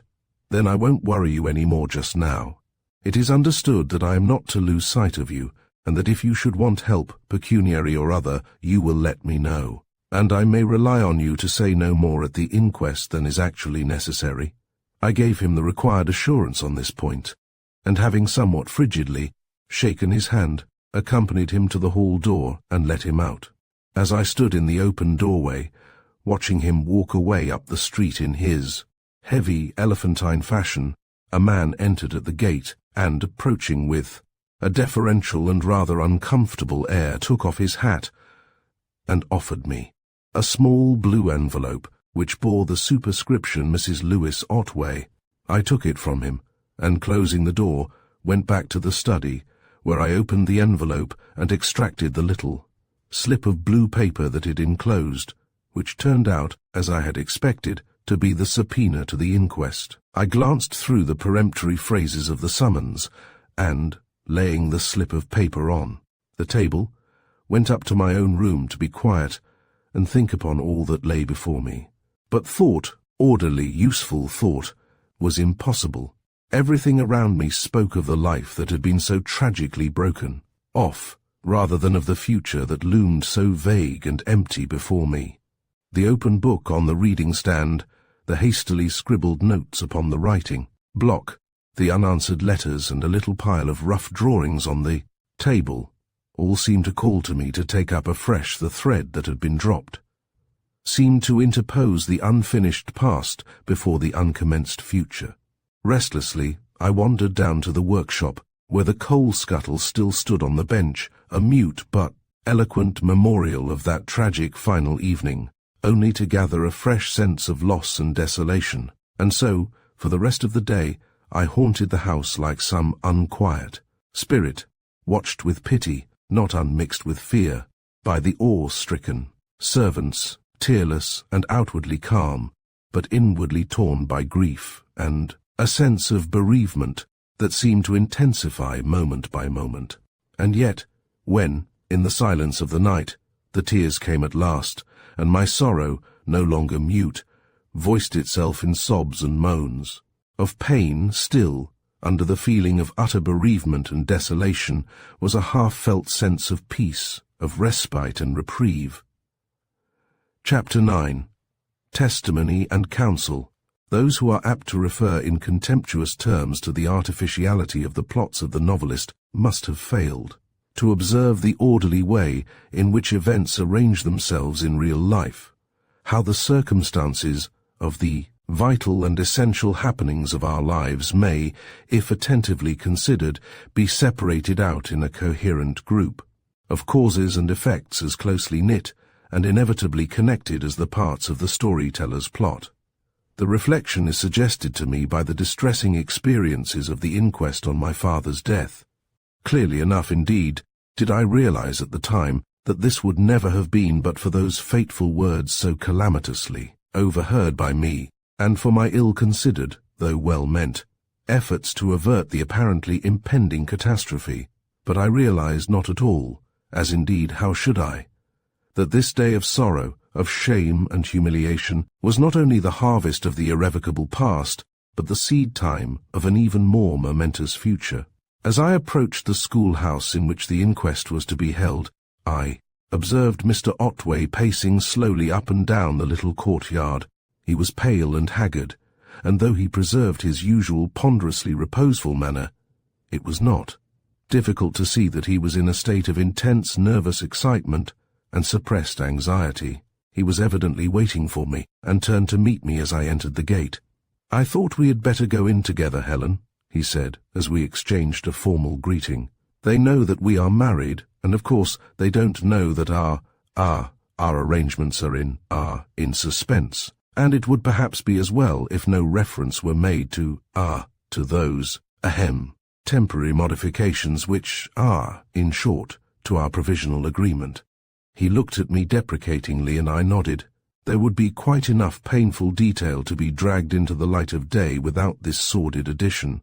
Besides, any reference to the deed of separation would start inquiries which neither of us desired, as was plainly evident to Mr. Otway, for he continued, in a husky undertone, as we approached the schoolroom door, "And you, will fulfill your part of our covenant faithfully, Helen, I am sure. Most undoubtedly I shall, I replied. But you will remember that our covenant does not include false evidence. I shall say as little as is possible, but if I am asked a direct question, I must answer it, and answer it truthfully. Of course you must, he agreed, but it is often possible to ward off an inconvenient question which may lead to others still more inconvenient. You may take it, I said, that I shall carry out my part of our bargain in the spirit as well as in the letter. With this assurance, he appeared to be satisfied, and we now moved slowly towards the door of the schoolhouse.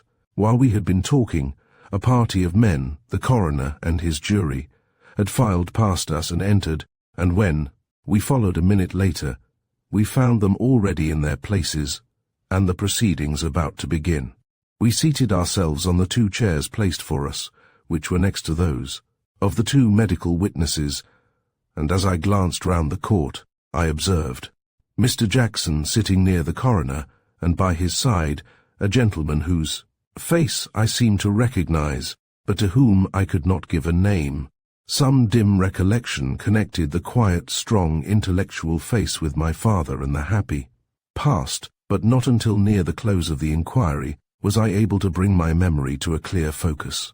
The attitude of the coroner and jury alike, they were all local men, and most of them known to me, made my difficult task as easy as was possible. They were all anxious to spare me to the utmost, and to make the best of what the coroner described as a grievous and terrible calamity. Moreover, they restrained in the most delicate manner their evident curiosity as to the relations of Mr. Otway and myself. But of course, the facts had to be given, and very distressing and humiliating it was to me to confess to what must have looked like a mere sordid intrigue with the uncouth creature at my side. As the only person present when the death occurred, Mr. Otway was necessarily the first witness, and a very nervous, hesitating witness he was, and very fortunate was it for him that he had so sympathetic a court. As he stammered out his evidence, I noted, again and again, the searching grey eye of the strange gentleman, fixed upon him, not indeed with any obvious distrust, but with the most concentrated attention. "Do we understand," asked the coroner, "that Mr. Vardon was angry and excited when he arrived at your house?" "Yes, furiously angry." "Do you know why he was angry and excited?" Yes, the witness did know, and as he proceeded to relate, in husky, uncertain tones, the circumstances of the secret marriage, more than one of the jurymen glanced from him to me with hardly concealed astonishment, and I felt my face burning and my eyes filling with humiliation. "Was there any reason for this secrecy?" the coroner asked. "Yes. The deceased had already refused his consent to the marriage, but that is hardly a reason for secrecy in the case of an adult. Could he have prevented the marriage from taking place? No, but it seemed better to avoid discussion and unpleasantness." The coroner looked dissatisfied. He considered a few moments, and then asked, "Do you know why the deceased objected to the marriage?" "I think he considered that the inequality of age was undesirable," Mr. Otway replied. Still the coroner looked dissatisfied, and as he paused to reflect, and the jurymen looked at him expectantly, Mr. Otway furtively wiped his forehead with his handkerchief. Evidently he was profoundly disturbed, as well he might be, for if this line of inquiry were pursued much farther, it must inevitably lay bare the real nature of the transaction. At length the coroner turned to the jury. "Well, gentlemen," said he, "I suppose the question is not very material. It is clear that the deceased was extremely excited and angry. The ultimate cause of his anger is perhaps not very relevant to the subject of our inquiry." To this the foreman of the jury readily agreed, and I could almost see the sigh of relief with which Mr. Otway hailed the passing of this perilous incident, a relief in which I participated to no small extent. The narrative was now resumed, and as it proceeded, Mr. Otway's voice became more and more husky, and his speech more hesitating. He had a difficult course to steer, and his nerves were at their utmost tension. He had to tell a consistent story without telling the whole truth, and he had to bear in mind that my evidence was yet to be given. It was a position that might have shattered the nerve of a much bolder man than Mr. Otway. You tell us that the deceased was violent and threatening in his manner. Do you mean that he was physically violent? Yes, at least he threatened to use physical violence. He did not actually assault you. Not actually. The blow that he aimed, at least that he was about to aim, did not take effect. The coroner's brows puckered into a puzzled frown. "This is not quite clear," said he. "Did he or did he not aim a blow at you?" "He did, at least, that is to say, he appeared." Here, Mr. Otway mopped his streaming forehead. "Well, I think he actually raised his clenched fist. Did you have to restrain him?" "No," replied Mr. Otway, with rather unnecessary emphasis. "No, I did not. I stepped back and, the incident, passed. In fact, it was at this moment that the fatal attack occurred." "Tell us exactly what happened then." "He suddenly turned very pale," said Mr. Otway, speaking now with more fluency as he got back to the narration of the actual events, and seemed to stand unsteadily. Then he staggered backwards and fell, striking his head on the corner of the mantelpiece. "Did he appear to have fainted before he struck his head?" "I should say yes, but, I would not. I was very agitated and alarmed. And, naturally. But you would say that the fainting attack preceded the blow on the head." "There was no blow," Mr. Otway exclaimed quickly, and then, perceiving his mistake, he added, hastily, "That is to say, you are referring to his striking the corner of the mantelpiece. That is what you were telling us about." "Yes. I should say that he struck, or rather that he fainted and staggered, and that he struck his head in falling." Once more the coroner paused and seemed to reflect, and in the intense silence and stillness that enveloped the court, my eye travelled from the huge, ungainly figure of the witness to the face of the tall stranger by Mr. Jackson's side. And a very striking face it was, a handsome, symmetrical face, but strangely, almost unhumanly, reposeful and impassive. Yet, though it was as immobile as a mask of stone, it conveyed an impression of intense attention, almost of watchfulness, and the clear grey eyes never moved from the face of the witness. To me there was something a little uncanny and disturbing in that immovable mask, and that steady, unrelaxing gaze. I found myself hoping that those searching grey eyes would not be fixed on me in that relentless observation when my turn came to give my evidence. And even as this thought flitted through my mind, I remembered who this stranger was. He was a doctor. Thorndyke, an old, though not very intimate, friend of my father's, a famous criminal lawyer and a great authority on medical jurisprudence. I had met him only once when he had dined many years ago at our house, but I had often heard my father speak of him in terms of the highest admiration. When the coroner resumed his interrogation, it seemed that the crisis was past, so far as Mr. Otway was concerned, for his first question was, "What did you do when the deceased fell down?" "For a moment or two," was the reply. "I was too bewildered to do anything." Then his daughter, my wife, came into the room, and as he appeared to be dying or dead, I went off to fetch a doctor. This virtually concluded his evidence, and the next name called was my own, which, in its new form, Helen Otway, I heard with a start of surprise and something like disgust. As I rose to approach the table, I caught an instantaneous glance, a terrified, imploring glance from Mr. Otway, and as my eye lighted immediately, afterwards on Dr. Thorndyke's face, I felt that this momentary look, too, had been noted by that inexorably attentive grey eye. But I was relieved to observe that he did not look at me, but, as I gave my evidence, fixed a steady, introspective gaze upon a spot upon the opposite wall. My task turned out to be easier than I had hoped, though perhaps it might have been less easy if I had had more time to reflect on the significance of the questions. The coroner began by expressing the sympathy of the court with my bereavement, and apologizing for imposing on me the painful duty of attending the inquiry. Then he asked, "You have heard the evidence of Mr. Otway with reference. to your marriage, and your father's attitude in regard to it. Do you confirm what he has said?" "I do," I replied. "You were not present at the interview of Mr. Otway with the deceased?" "No, I was not. When I entered the room, my father was lying on the floor, and appeared to be already dead." "Had you seen your father since the solemnization of the marriage?" "I saw him from the window as he entered Mr. Otway's garden." "Did you notice anything unusual in his appearance?" "Yes. His appearance alarmed me very much.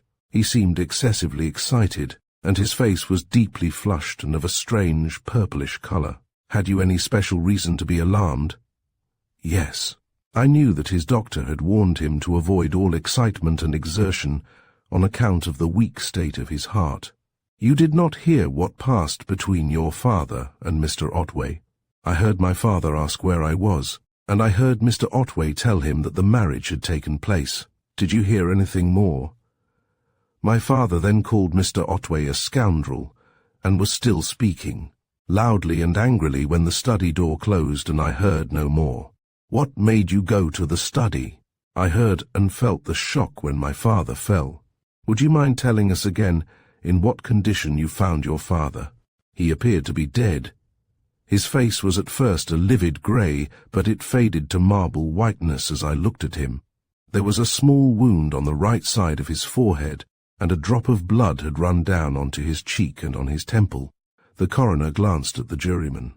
"I think, gentlemen," he said, "that is all we need ask Mrs. Otway." And when the foreman had acquiesced, and he had thanked me for the very clear and lucid manner in which I had given my evidence, I was permitted to resume my seat. "I can never thank you enough, Helen," whispered Mr. Otway as I sat down. "You managed admirably, admirably."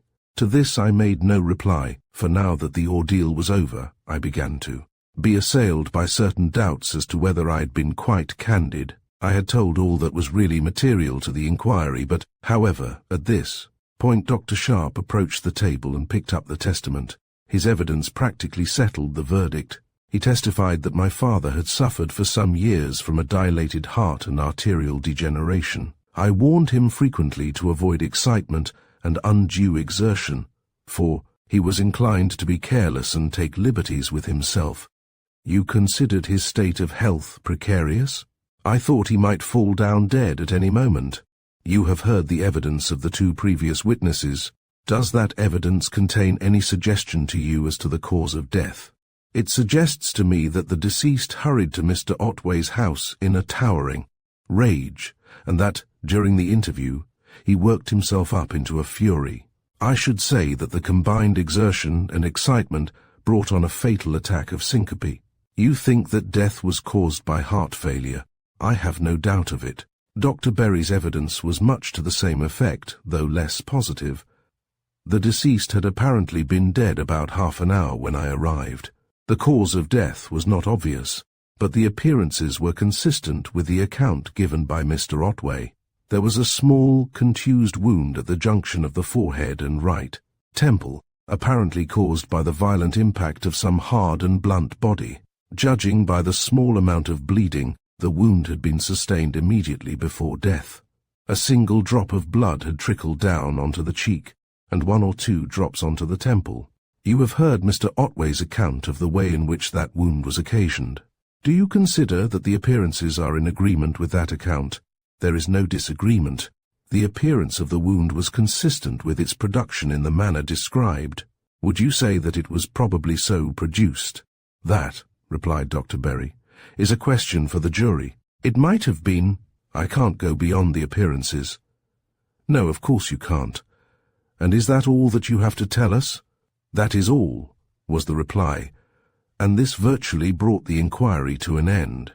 After a brief summing up by the coroner, the jury held an equally brief consultation, and then unanimously returned a verdict of death from natural causes. On the announcement of the verdict, everyone rose, including myself and Mr. Otway, and the latter, turning to me, said in a low voice, "I think I won't wait. I want to get home and be quiet, but I shall call on you tomorrow, if I may, to make, any arrangements that in fact, to speak to you about the, The funeral. Very well, I said reluctantly, for deeply as I loathed him, I could not exclude him even from that sacred ceremony without creating an open scandal. You had better come early in the forenoon. And with this I dismissed him with a stiff bow and made my way to where Mr. Jackson and Dr. Thorndyke were standing. As I held out my hand to the latter and recalled to him our meeting years ago, Mr. Jackson said, Dr. Thorndyke happened to be in Maidstone today and to call at our office, so I prevailed on him to come here and watch the proceedings on our behalf in case any complications should arise. But everything has gone off quite smoothly. Very smoothly indeed, Dr. Thorndyke agreed, with, as it seemed to me, a certain degree of emphasis. Both the coroner and the jury were most considerate, pursued Mr. Jackson. Most considerate, assented Dr. Thorndyke, and again I seemed to detect a note of emphasis as also, I think, did Mr. Jackson, for he glanced quickly at our companion, though he made no remark. I wonder, said I, if you two gentlemen would care to come and take a cup of tea with me. Mr. Jackson had an engagement at the office, and as Dr. Thorndyke appeared to hesitate, I added quickly, I should be very glad if you could, though I don't wish to take up your time if you are busy. My time is my own for the next 3 hours, said Dr. Thorndyke, and if I should, really, not be an inopportune visitor, I should like very much to have tea with you. Let us go then, said I. Mr. Jackson will accompany us as far as Gabriel's Hill, won't you? And as my old friend assented with a prim little bow, we set forth. I have offered no condolences, Mrs. Otway, said Dr. Thorndyke. I knew your father. I saw you and him together, and I realize what this loss must mean to you. There is nothing to say except that you have my most real sympathy. Thank you, I said, and for a time we walked on in silence. And as we walked, I found myself recalling, with a strong speculative interest, that curious, subtle emphasis which Dr. Thorndyke had conveyed into his agreement with Mr. Jackson. At length, when we had dropped the latter near the town hall, I summoned up courage to raise the question. I have an impression, Dr. Thorndyke, which may be quite a mistaken one, that you were not completely satisfied with the way in which the inquest was conducted. Am I mistaken? Well, he replied, slowly, the coroner's methods were not what one would call rigorous. I suppose they were not. But in what respect are you disposed to find fault with them? Principally, he replied, in his failure to elicit a really conclusive verdict. The verdict of the jury was based upon Dr. Sharp's opinion as to the cause of death.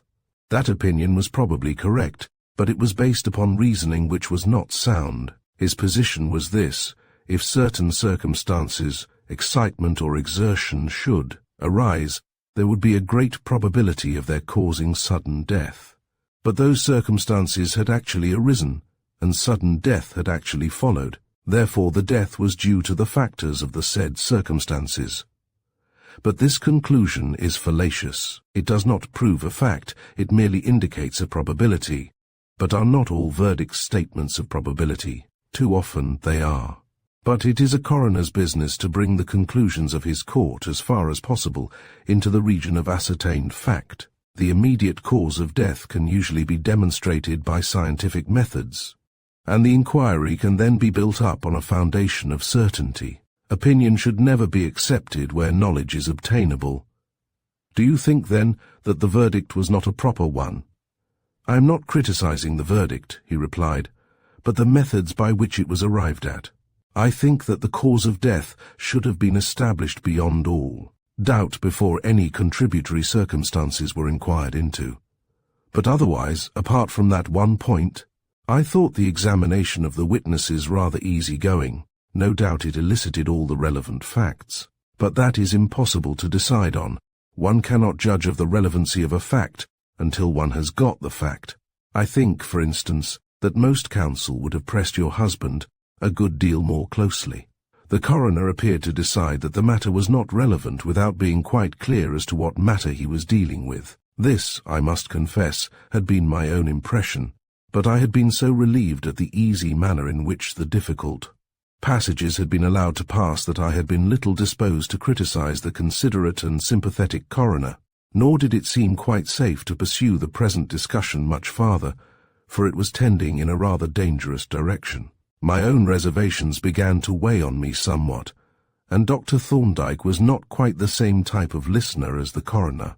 Nevertheless, the conversation pleased me, though I could not but be struck by the oddity of this detached discussion of a matter which was of such vital moment to me. But that very oddity was itself an element of gratification, for a woman is naturally flattered when an intellectual man appears to credit her with the power of impartial judgment of her own conduct and affairs, that faculty not being one by which our sex is peculiarly distinguished.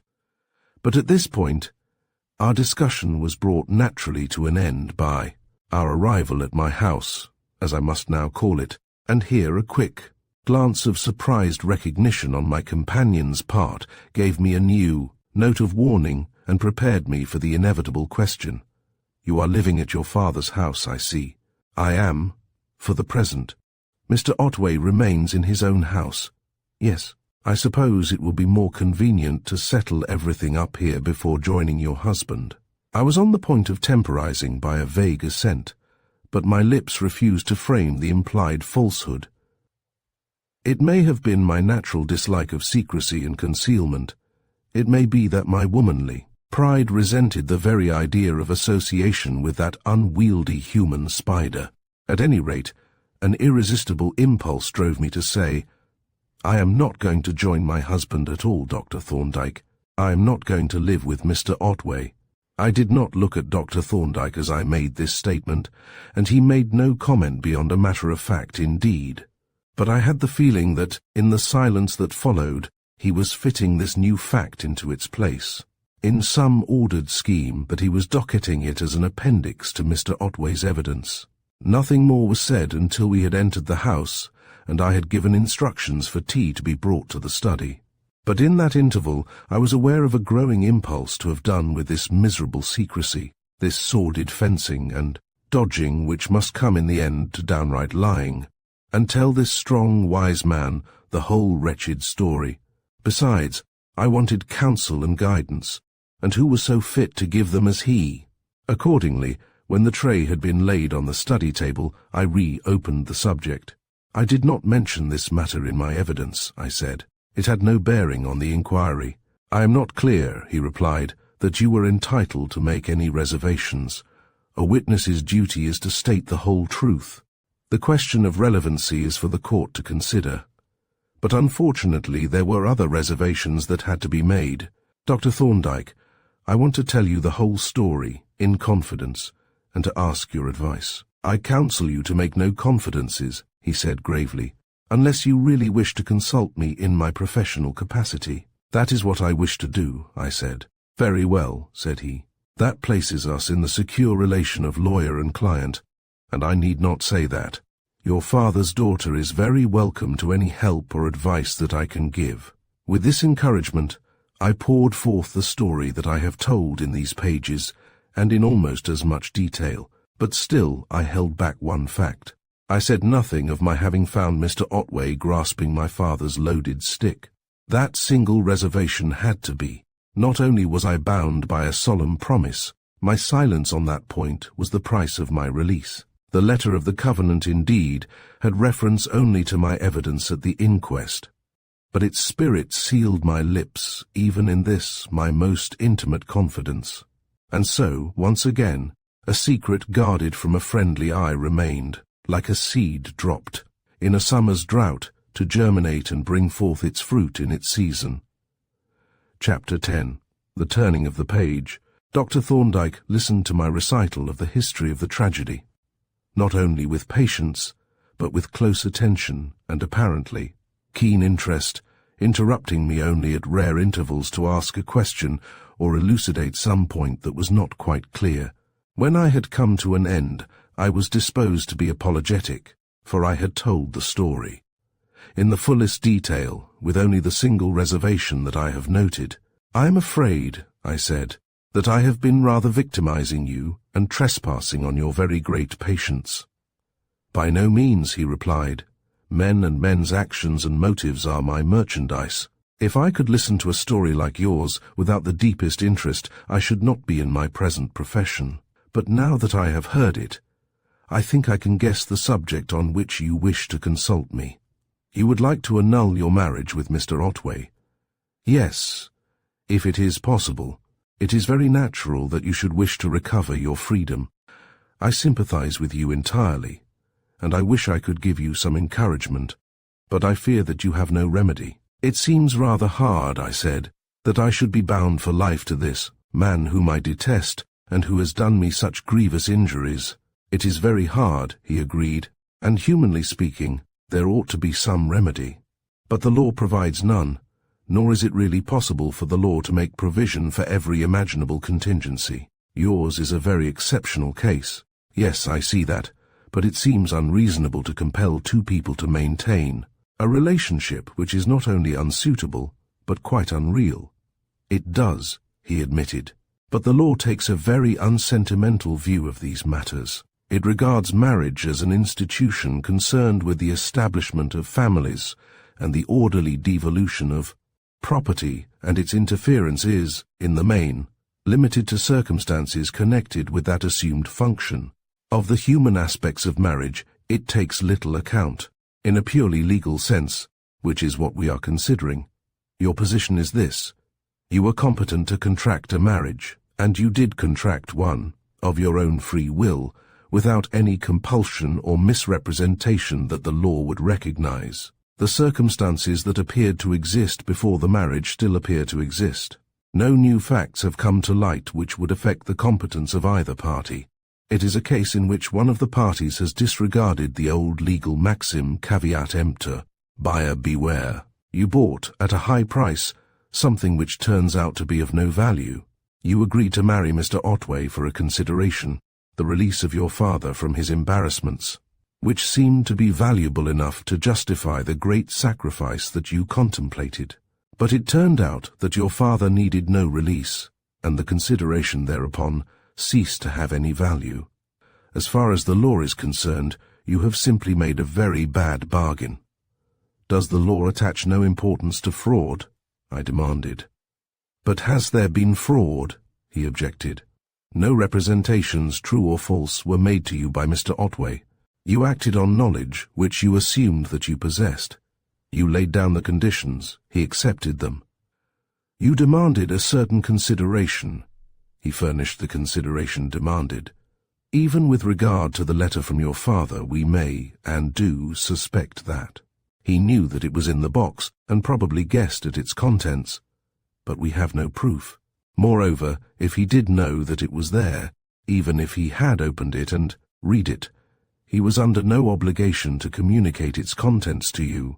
Your agreement made no such provision.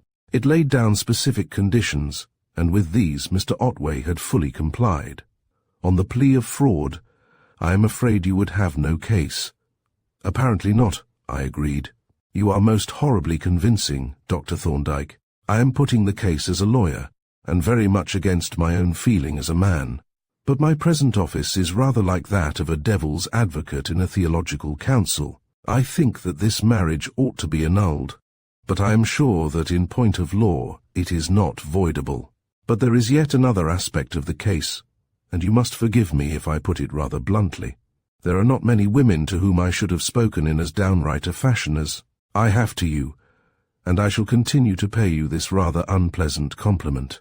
Mrs. Otway, even if legally speaking you had a case, you could not take it into court." "Why not?" I asked, more than a little startled. "Because of the incidents of the inquest. You have spoken of certain reservations in your evidence. But in the case of Mr. Otway there was more than reservation. There was deliberate misstatement, and that too, in respect of a question that was highly material to the inquiry. He was asked the reason of your father's resentment of this marriage, and he stated it to be the disparity of age. But that was not the reason, and he knew it was not. Your father would have raised no obstacle if you had really wished to marry Mr. Otway. He resented the marriage because it had been brought about by means which he regarded as, morally speaking, fraudulent. Mr. Otway's evidence was false evidence, and it was deliberately given with the intention of misleading the jury. But it was a small point and of no importance. Besides, Mr. Otway's evidence is no concern of mine. Pardon me, Dr. Thorndyke objected. Gravely, the point was of very great importance. It would have started a train of entirely new issues, and Mr. Otway's evidence is very much your concern. You heard it given, you were asked if you confirmed it, and you did confirm it. Thereupon, Mr. Otway's evidence became your evidence. Now, if you were to embark on a suit for the annulment of your marriage, the plea of fraud, on which you would base, your claim would have to be supported by evidence, which would conflict with that given by you at the inquest. Your position would be a very uncomfortable one, and it would be made more so by the fact that your evidence was in agreement with Mr. Otway's. When two witnesses agree in a departure from the actual facts known to them, a suspicion of collusion is apt to be raised, and collusion again suggests purpose and motive. I am afraid, Mrs. Otway, that the devil's advocate is making out a diabolically complete case. But that, you know, is his business. The conclusion is that a malignant fate has woven around you a mesh of circumstances from which there is no escape, and that the less you struggle, the less irksome will be your bonds. To this conclusion, unsatisfactory as it was, I assented with a readiness, born not only of conviction, but of a certain amount of alarm. I had heard my father speak with admiration of Dr. Thorndyke's amazing power of analyzing evidence and extracting its essentials, and I now began to wonder how much of the actual truth he had extracted from the evidence at the inquest elucidated by my narrative. His warning as to a possible suspicion of collusion with a purpose and a motive in the background set me speculating as to whether he himself entertained such a suspicion, and his next question was by no means reassuring on this point.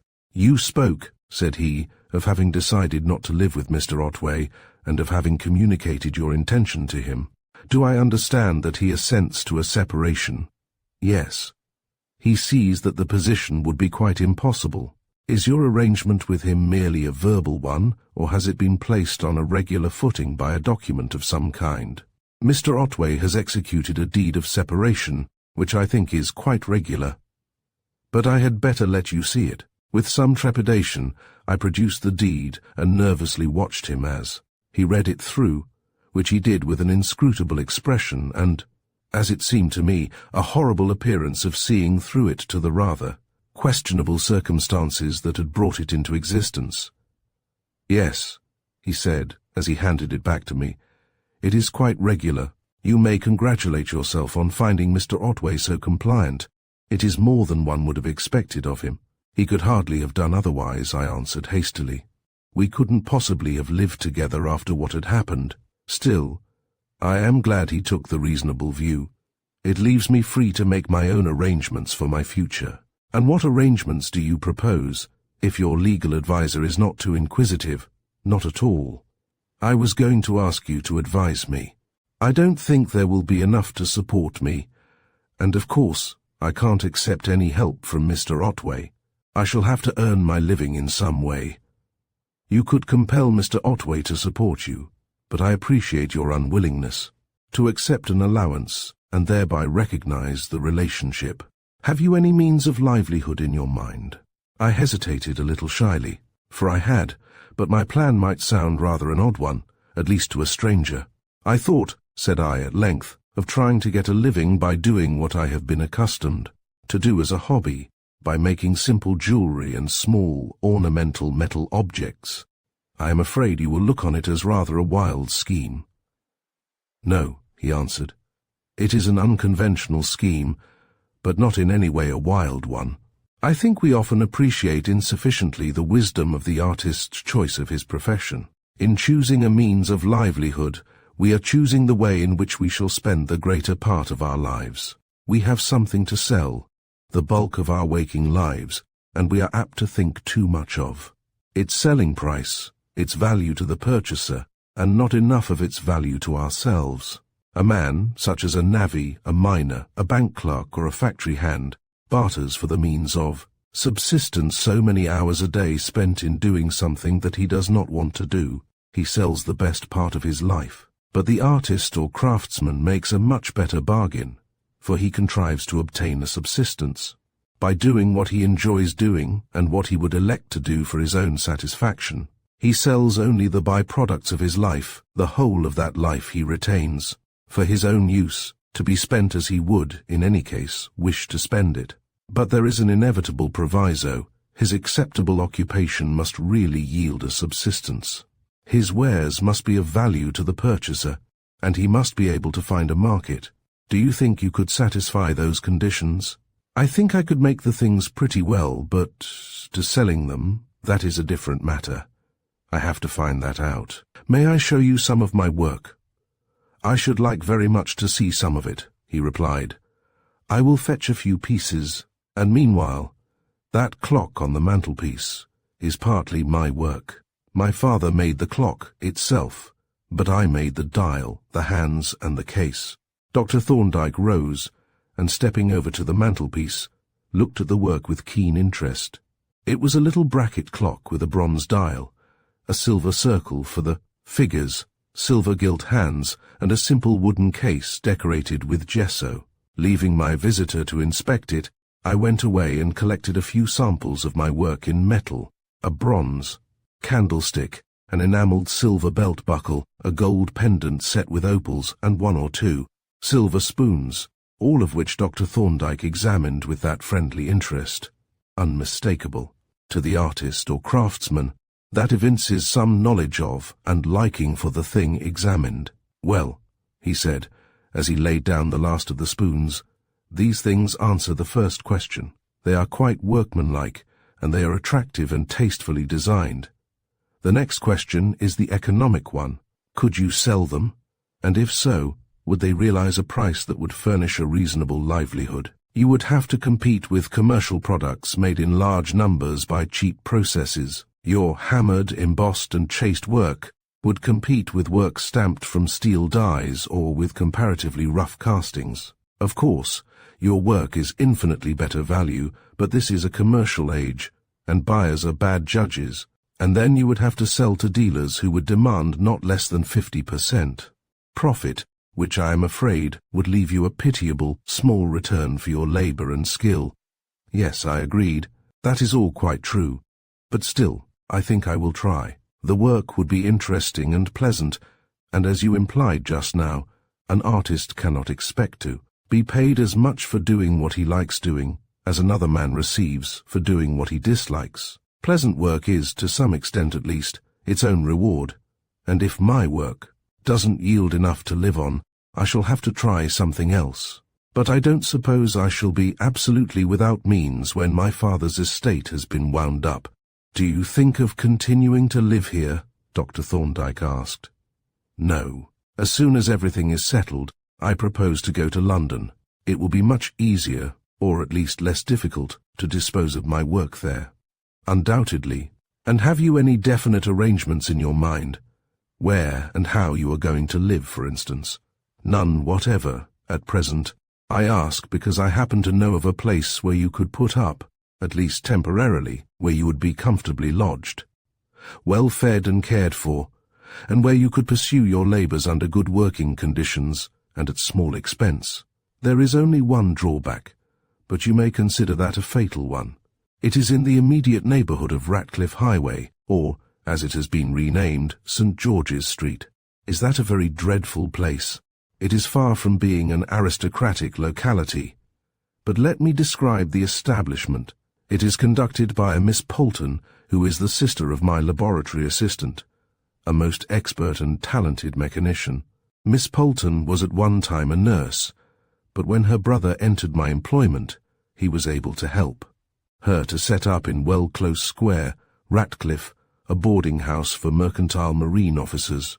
At the same time, she, being like her brother, a highly capable, ingenious person, got herself a hand loom and took up weaving as a hobby.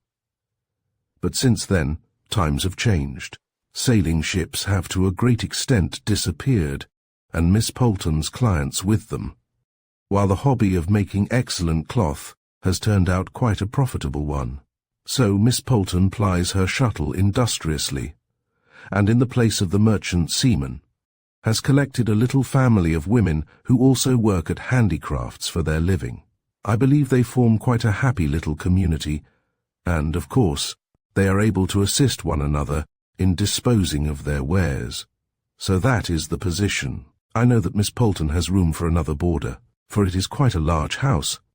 Close Square was once the abode of well-to-do ship-owners and retired sea captains, and I am sure she would welcome another novice to her community. The drawback, as I have said, is the neighborhood, which is, to put it bluntly, just a trifle squalid. I don't see that the neighborhood matters, said I, and in every other respect it sounds like the very thing I want. I think you would be quite well advised to give it a trial. You would be among friends and fellow workers, and if you found that the neighborhood was too much for you, you would be in London and could seek a new residence at your leisure. I will write the address on one of my cards, and if on reflection you decide to give Ratcliffe a trial, you can write to Miss Polton and me at the same time. He wrote the address, and handing me the card, stood up and glanced at his watch. How long will it take me to walk to the station? He asked. Less than 20 minutes. I have half an hour, so I can walk easily. Goodbye, Mrs. Otway. I wish I could have given you a better account of your position, but I can only advise you to make the best of a bad bargain and keep your own counsel.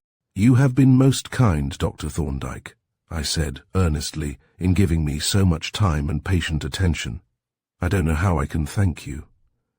I will tell you, said he, by keeping a good heart and letting me know how your affairs progress.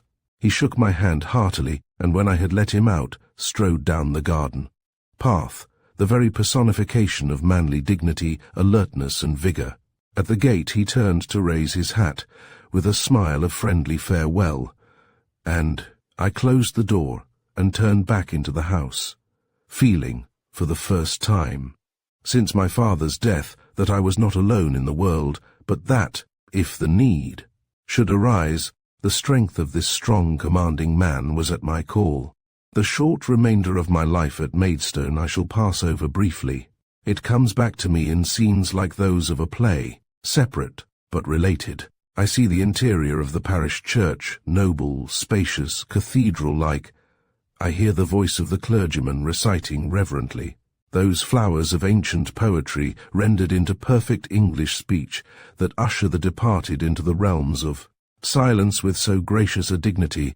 I see the flower-strewn coffin sink into the grave wherein sleeps my unremembered mother, while the russet-sailed barges glide past the churchyard on the placid river below towards the mills at Toville. And so farewell for ever to the best of fathers and the kindest, most lovable of friends. These closing weeks in which I wound up my old life and made ready for the new were full of bustle and unrest. I had written to Miss Polton and Dr. Thorndyke, and from the former had received a kindly letter assuring me of the warmest welcome, and now I was busily collecting my tools and workshop appliances and packing them into travelling boxes to be dispatched with my heavier luggage. There was the furniture to be stored or set aside for sale, the servants to be placed in new situations, and various business to be transacted with Mr. Jackson, who, indeed, relieved me of all that lay within his powers. Then there was Mr. Otway, from whom I received an abject letter, and with whom I must needs have a rather distressing interview. He was really horrified at my proposed mode of life. I suspect he had never done a stroke of manual work in his life, and even more so at my proposed place of residence, and was, I believe, sincerely distressed at my firm refusal to permit him to make me an allowance. Indeed, the devotion which he professed for me, little as I wanted it, seemed to be as real as was possible in the case of a man so self-centered and so callously egoistic. But the very sight of him hardened my heart and lighted up afresh my indignation at the havoc that he had wrought in my life. What I had agreed to do, I did, but I made no hair's breadth of concession. I gave him my future address, and agreed to his addressing letters there, but I refused resolutely to receive any visits from him, or even to enter into any correspondence other than that which circumstances might render necessary. And now, the last day has come, the day of final parting. I see myself wandering through the empty house, stripped of all but the barest necessaries and filled with new and strange echoes, the van drawn up. At the gate, to take away the last of the furniture, and the tearful Jessie. Carrying my 2 little portmanteaux down the path to the porter's barrow, I see her return, wiping her eyes and gazing at me in dumb appeal, and, with a sudden impulse of tenderness, I kiss her and stroke her hair, whereupon she bursts into tears and throws herself sobbing onto my breast.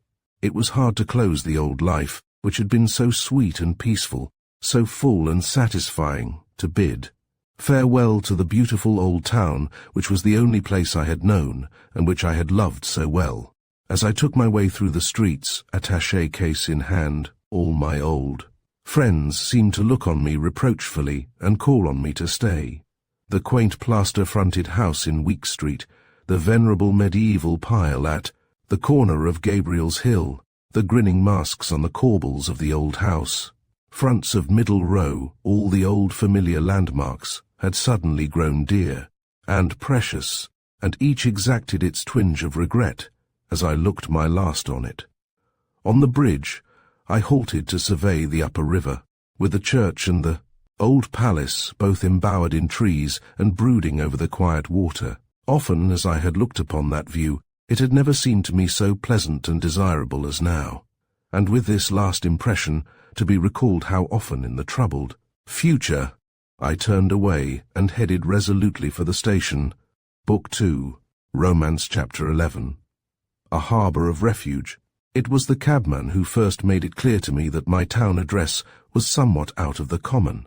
He had stowed my 2 portmanteaux on the roof. It was a 4-wheeled cab, and descending to hold the door open for me to enter, shut it after me with a bang, and waited while I stated my destination. "I beg your pardon, miss," he said incredulously. "Did you say Well Close Square?" "Yes." "Number 69. Again he regarded me with wrinkled brows. "That won't be Well Close Square down by the docks?" he suggested. "I don't know if it's near the docks," I replied, "but it isn't far from Ratcliffe Highway." "That's the place, sure enough," said he. "Number 69. Well, I'm jiggered." With this he turned and slowly climbed to the box, looking in at me through the front window as he mounted, and even when he had taken his seat and gathered up the reins, he took yet another confirmatory glance over his shoulder before starting. These mysterious proceedings occasioned me some surprise, not entirely unmixed with anxiety. Dr. Thorndyke had admitted that the neighbourhood was squalid, and the question arose, how squalid was it?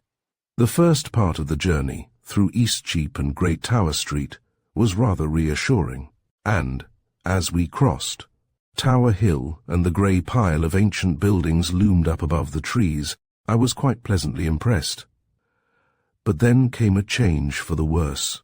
Long streets of characterless houses, all of a dingy grey colour, the colour of all-pervading dirt, and growing greyer and dingier as we proceeded, populated by men and women, and especially children, of the same cobwebby tint with something foreign and unfamiliar in their aspect and manners, a deficiency of artificial head covering with a remarkable profusion of the natural, and a tendency to sit about on doorsteps, these, with a general outbreak on the shop.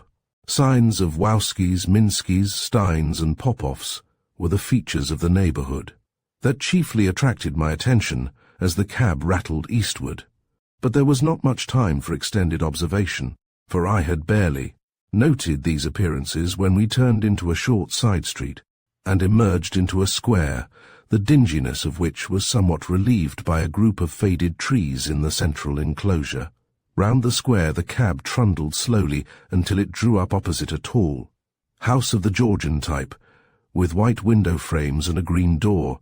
As the cab stopped, the green door opened and a small elderly lady came forth, while 3 younger women lurked in the background. Escaping from the cab, I advanced to meet the elderly lady, who received me with a singularly pleasant smile and a few quietly spoken words of welcome, a proceeding that was observed with furtive interest by the cabman, as he transferred my portmanteau from the cab roof to the pavement and thence to the hall, nor did his curious observation of me cease until it was brought to an end by actual invisibility, for, as the cab moved out of the square, I saw his face still turned towards me over the roof, with the same expression of puzzled surprise.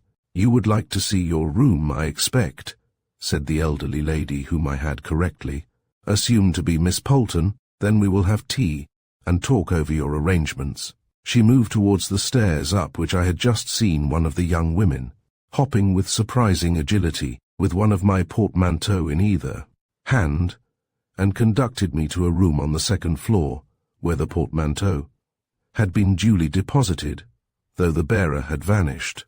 "It's rather bare," said Miss Polton, "but you can have some pictures and ornaments if you like. My young ladies usually prefer to have their own things and arrange them in their own way. Your workroom is downstairs. I consulted my brother about it, and he said he thought you would like a room with a stone floor if you were going to do hammered work and use a furnace. So, as I had one with quite a good light, I have kept it for you. That is, of course, if you like it." "I expect I shall," I replied. "A wooden floor is dreadfully noisy when one is hammering on a stake, and not very safe when there are red-hot crucibles about." "Yes," she agreed, "and you can have a mat for your feet when you are sitting at the bench. And now, I will leave you and go and see about the tea." Left to myself, I looked around at my new home. The room, though spacious, was undeniably bare, but yet it gave me an impression of comfort, for its bareness was due merely to the absence of superfluities. The empty walls, distempered a pale cream colour, were severe to baldness, but how much better than the usual boarding. House walls, covered with staring flowered paper and disfigured with horrible prints or illuminated texts. They, like the empty bookshelves, were ready to receive the personal touches and to become friendly and sympathetic. Of actual necessaries there were more than in many an over-furnished room: a small wardrobe, a good-sized firm table, a chest of drawers with a looking-glass on it, a small writing-chair, a comfortable folding armchair, a washing-stand and a sponge-bath, besides the bookshelves aforesaid, and a daintily furnished bed gave me a foundation of material comfort and convenience on which it would be easy to build and make additions. As I concluded my survey and refreshed myself with a wash, I decided that, whatever the surroundings of the house might be like, its interior seemed to have the makings of a home.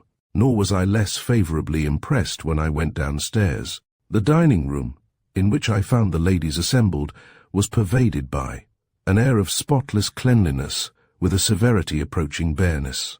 The absence of superfluous furniture and useless ornaments and bric a brac struck me, indeed, as rather odd in a household composed, so far as I knew, entirely of women.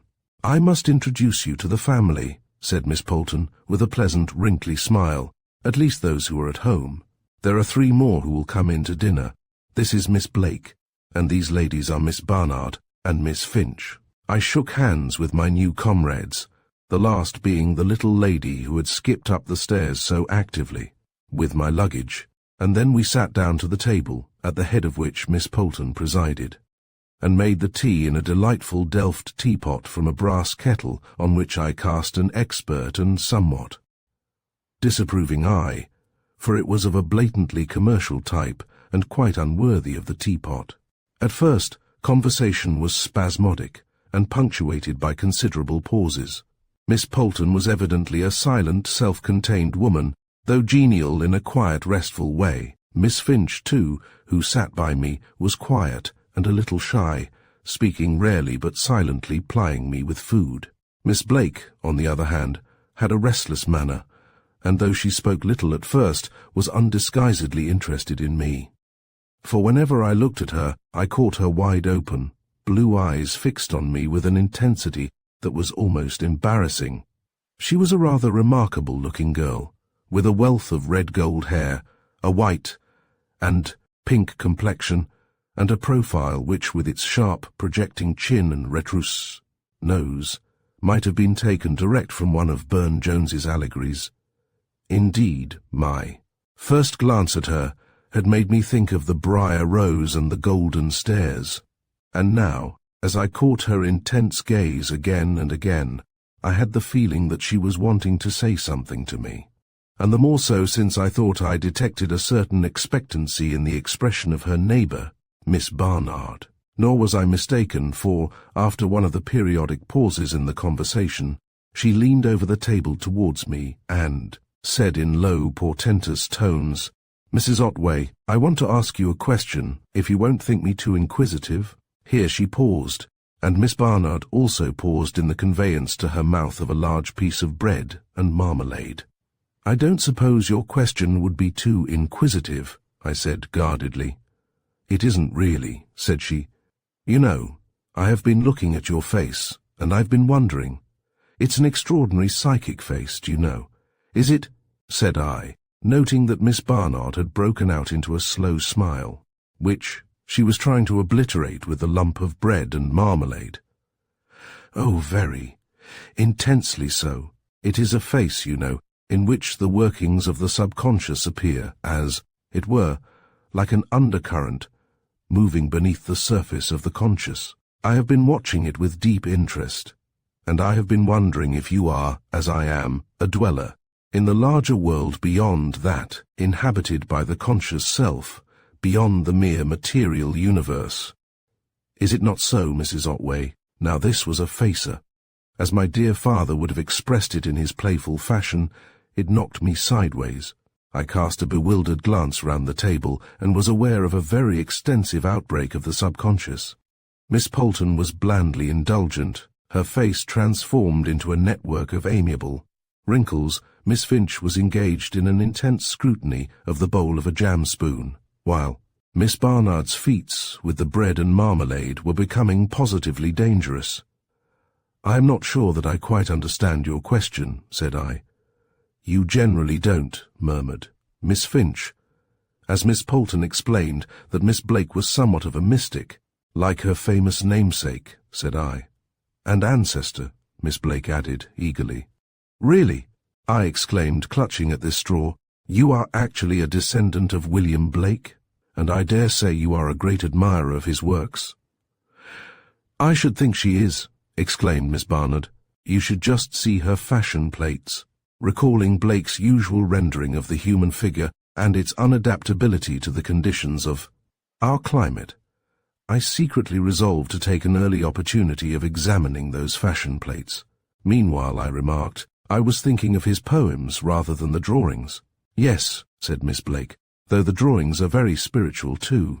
But to return to my question, you see, I had been looking at your intensely psychical face and hoping that, at last, I had met with a kindred spirit.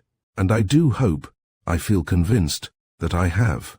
Perhaps I did not put my question very clearly. It is difficult to be very definite when one is speaking of the psychic life, but I was wondering if you had ever had experiences that had made you aware of that larger world beyond the world of mere matter and sense perception, if you had sometimes felt the thoughts of other minds stealing into your own without the aid of speech or bodily presence, and even, perhaps, held converse with those dear to you who, while they have passed out of this little material world, still share with you the greater world in which soul speaks to soul unhampered by the limitations." The humorous wrinkles had suddenly faded from Miss Polton's face, leaving it grave and quiet, and now, in a quiet, grave voice, "She interposed, I think, Lilith, dear, that Mrs. Otway's griefs are too new and too real." "I know," Miss Blake exclaimed impulsively. "I am an egotistical wretch. It was horrid of me to be so wrapped up in my own interests. I am so sorry, so very, very sorry. Please forgive me, dear Mrs. Otway. Let us talk of something else." "I don't think we must talk of anything much longer," said Miss Polton. "We have finished tea, and we ought to get on with our work. Besides, Mrs. Otway will want to unpack her things and set her room in order." On this there was a general uprising. Miss Finch immediately fell to work gathering up the debris and returning the cups and saucers to the tray, while Miss Blake renewed her apologies and expressions of sympathy.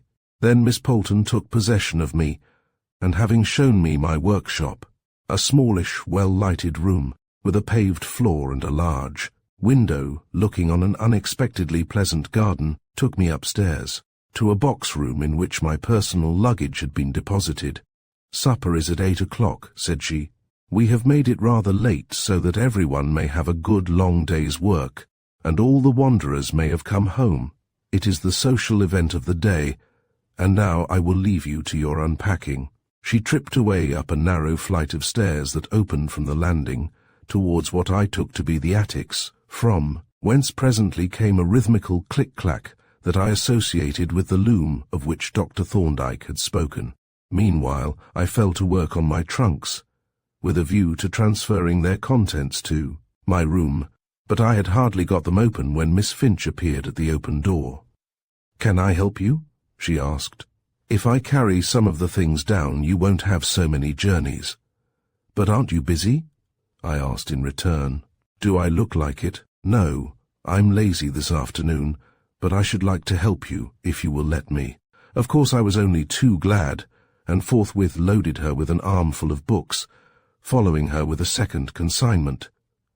For some time we continued our journeys up and down the stairs, with very little said on either side, and gradually my room began to lose its emptiness and severity, and to take on the friendly aspect of an inhabited apartment. "It doesn't look so bad," said Miss Finch, surveying it critically.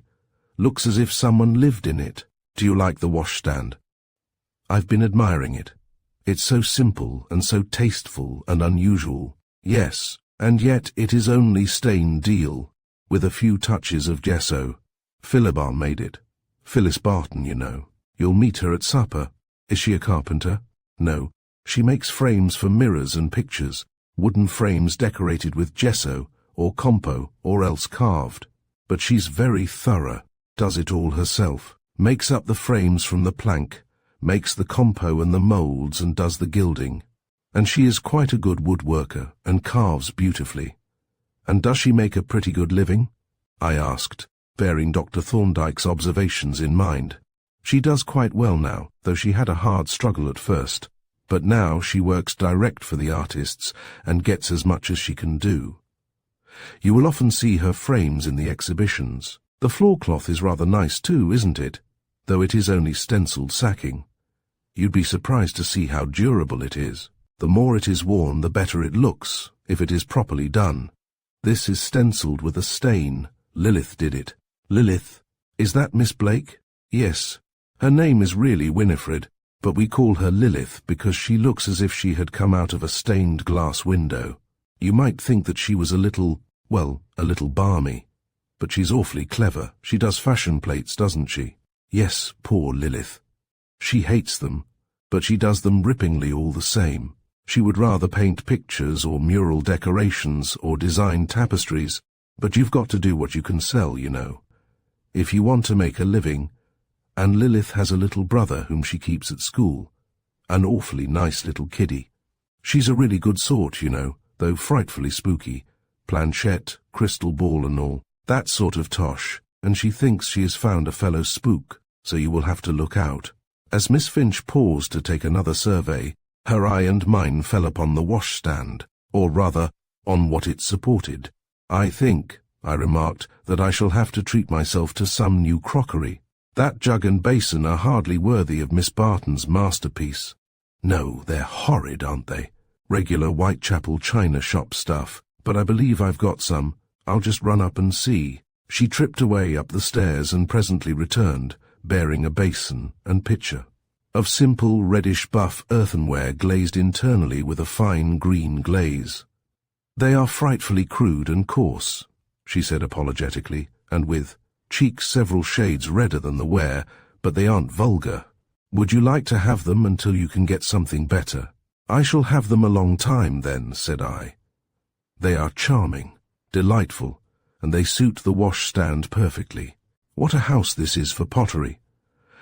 I noticed the teapot and the beautiful cups and plates, all so interesting and uncommon, and now you produce these wonderful things like some benevolent enchantress. How do you do it? Do you keep a crystal ball too?" Miss Finch laughed and blushed very prettily. We all do our little bit towards making the home presentable and saving expense. Miss Poulton distempered these walls, and Joan Allen painted the woodwork. You'll like Joan, I think. She paints portraits when she can get them, and fills in her time by doing magazine covers and book wrappers. We shall expect a diploma work from you, too. You're a goldsmith, aren't you? It was my turn to laugh and blush as this magnificent title was applied to me. Not exactly a goldsmith, I protested. Say, rather, a very elementary jeweller and metal worker, or perhaps a coppersmith. And, as we have finished with this room for the present, I had better begin to get my workshop in going order. And you'll let me help you with that too, won't you? Said Miss Finch, with a wheedling air, and as I gladly accepted her help, she linked her arm in mine, and we descended together to the scene of my future labours. My experience of various workers has led me to observe that manual. Skill is a much more generalised quality than is commonly realised. The old saw of the jack of all trades and master of none is entirely misleading, for manual skill acquired in the practice of one art is largely transferable to others. The acquirement of a particular kind of skill results in the establishment of a generally increased manual faculty, so that a person who has completely learned one handicraft is already more than halfway towards the attainment of skill in any other. This fact was impressed upon me as I watched little Miss Finch and noted her extraordinary handiness with probably unfamiliar appliances and her instant comprehension of the uses of things that she had probably never seen before. My two benches, the jeweller's and the general bench, had fortunately been made, in a portable form, and now had to be joined up with their screw bolts. But my little assistant took this in at a glance, and before I had half finished unpacking the tool cases, she had the bench tops upended, had sorted out the legs, struts and the appropriate bolts, and was hard at work with the spanner. Yet, as she worked, she kept an alert and interested eye on the tools and appliances that came forth from the cases. "What a jolly little muffy!" she exclaimed, as I deposited the small enamel furnace on the floor. "Pending the erection of its stand, but won't it eat up the gas? You'll have to have your own meter, and watch it too to see that your earnings don't all go to the gas company. And what a little duck of an anvil! But what on earth are those things?" Pointing to a bundle of body tools and snarling irons. I explained the use of these mysterious appliances and of sundry others, and so, with a good deal of gossip, partly personal and partly technical, we worked on until the sound of the first supper bell sent us to our rooms to make ourselves presentable, by which time the fitting out of the workshop was so far advanced as to make it possible for me to begin work on the morrow. The great social function of supper introduced me to the rest of my comrades. Phyllis Barton, who turned out, to my surprise, to be a tiny, frail-looking, middle-aged woman of meek aspect. I had pictured her as a large, muscular, boisterous young woman. Joan Allen, who really corresponded somewhat to this description, and whom I detected more than once in the act of inspecting me with one eye closed, and a tall, rather shy girl, by name Edith Palgrave, a scrivener and calligrapher, who, I learned, from Miss Finch wrote, by choice, church service books and illuminated addresses, but, by necessity, gained her principal livelihood by writing shop tickets. It was a pleasant, genial gathering, homely, informal, and yet quite regardful of the indispensable social amenities. What the social class of my companions might have been, I could hardly guess. They were all educated women, of good intelligence and pleasant manners, all keenly interested in one another's doings, but each fully occupied with her own activities. The agreeable impression was conveyed that, in this little human hive, the companionship arising from the community of domestic life tended in no way to hinder a self-contained person like myself from living her own life and pursuing her own interests and satisfactions. And so when, somewhat early, I retired to my room to spend an hour with my books before going to bed, my thoughts turned gratefully to Dr. Thorndyke, and I congratulated myself not a little on having found this quiet anchorage in which to rest after the stormy passages of my troubled life. Chapter 12. The Hidden Hand. I had been settled in my new home about a month when I received a letter from Mr. Jackson. It was principally devoted to a report on business matters concerned with the disposal of my father's practice and the sale of the surplus furniture and effects. But it contained one passage that gave me considerable food for thought.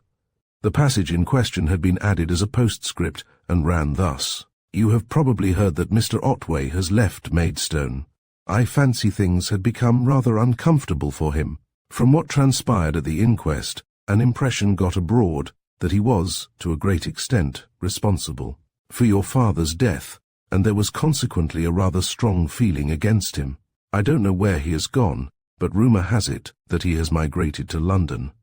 This was, in more than one respect, somewhat disquieting news. I turned it over again and again as I sat at my bench and tried to estimate its significance. The inquest had gone off quite smoothly, as Mr. Jackson had expressed it, but it was clear that some, at least, of the persons present had read a meaning into the evidence which the coroner and his jury seemed to have missed. Dr. Thorndyke was one of these, but as no rumour could be traceable to him, there were evidently others. What did this portend? To Mr. Jackson, it meant no more than a local prejudice. To me, conscious of a secret covenant which I had not dared to confide even.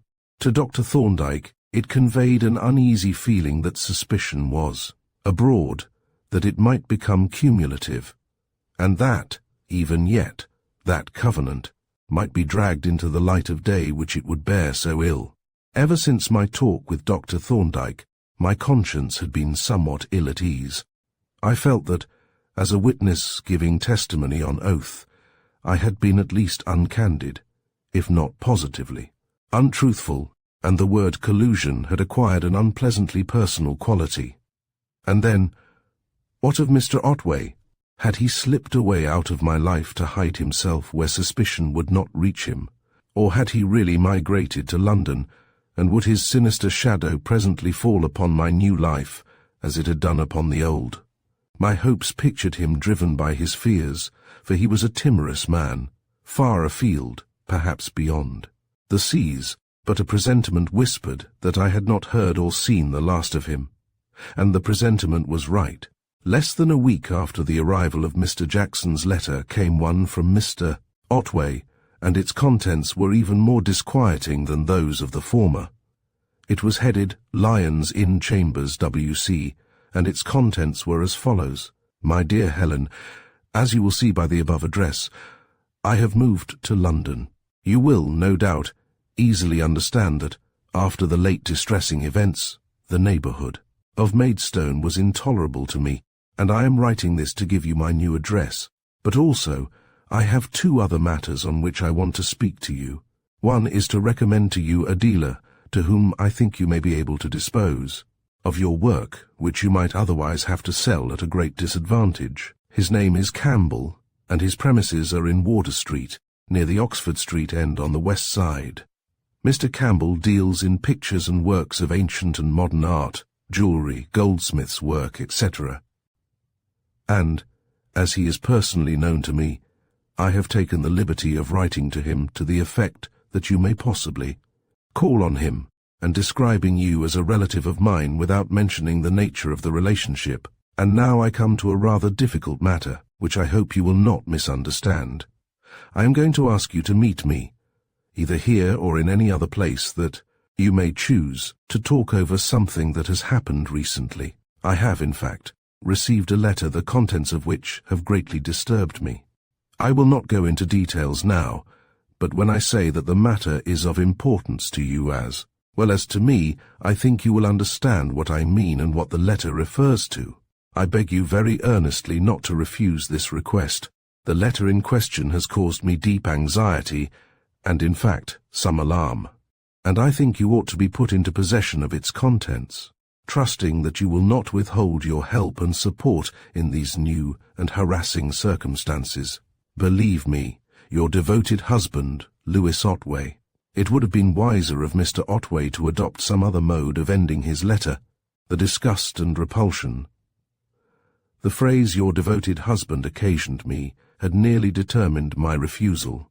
But on reflection, not only reason, charity, and a certain reluctantly admitted sense of duty, but curiosity, not unmixed with anxiety, counselled compliance. His letter was vague enough, yet it made pretty clear to me that trouble of some kind was brewing, and I was not in the position of a disinterested spectator, that in short, my forebodings of the last few days were, perhaps, already receiving some justification. Accordingly, I decided to agree to the meeting, and the question arose, where was it to take place? His own rooms were out of the question, for the fact of my having visited him there would greatly weaken my position if I should have to resist a claim to end the separation. Finally, I selected the Tower Wharf as a place sufficiently public and yet unfrequented, enough to allow of a confidential talk secure from eavesdroppers. It had of late become a favourite resort of mine, for it was a pleasant place, with the trees and the old tower on one side and the broad river on the other, and was but 10 minutes' walk from Well-Close Square. I wrote by return, naming 6 o'clock on the following evening, and at 5:30. On that evening, I set forth by way of Ship Alley and Upper East Smithfield. Although I had walked slowly, it wanted yet 10 minutes to 6 when I passed under the side span of the Tower Bridge and came out onto the gravelled walk overlooking the river. But already Mr. Otway was there, pacing up and down a sort of bay at the east end with his hands behind him, grasping a stout cane, and though he made a pretence of inspecting the old guns, that, on their side, make a pretence of defending the fortress, he was evidently watchful and expectant, for he saw me almost as soon as I saw him, and quickened his pace to meet me. His appearance impressed me deeply, even before we met. When I had seen him last, he had been looking anxious and worried, but now he was positively haggard, and he had a furtive, hunted look that, little as I was disposed to be sympathetic, made me glad that I had not refused to meet him. "This is really very good of you, Helen," he exclaimed, with obvious sincerity, "but I felt sure that you would, respond to my appeal. It is strange," he added, "considering what our relations are, and what your feelings are towards me, that I seem to look to you, and to you alone, for support and counsel in this unexpected trouble." "I don't suppose," said I, "that any counsel of mine will be of much value to a man of your experience. But perhaps you had better tell me what the trouble is. Shall we sit down here? You spoke of having received a letter." "Yes," he replied, as we sat down on a seat near the bridge.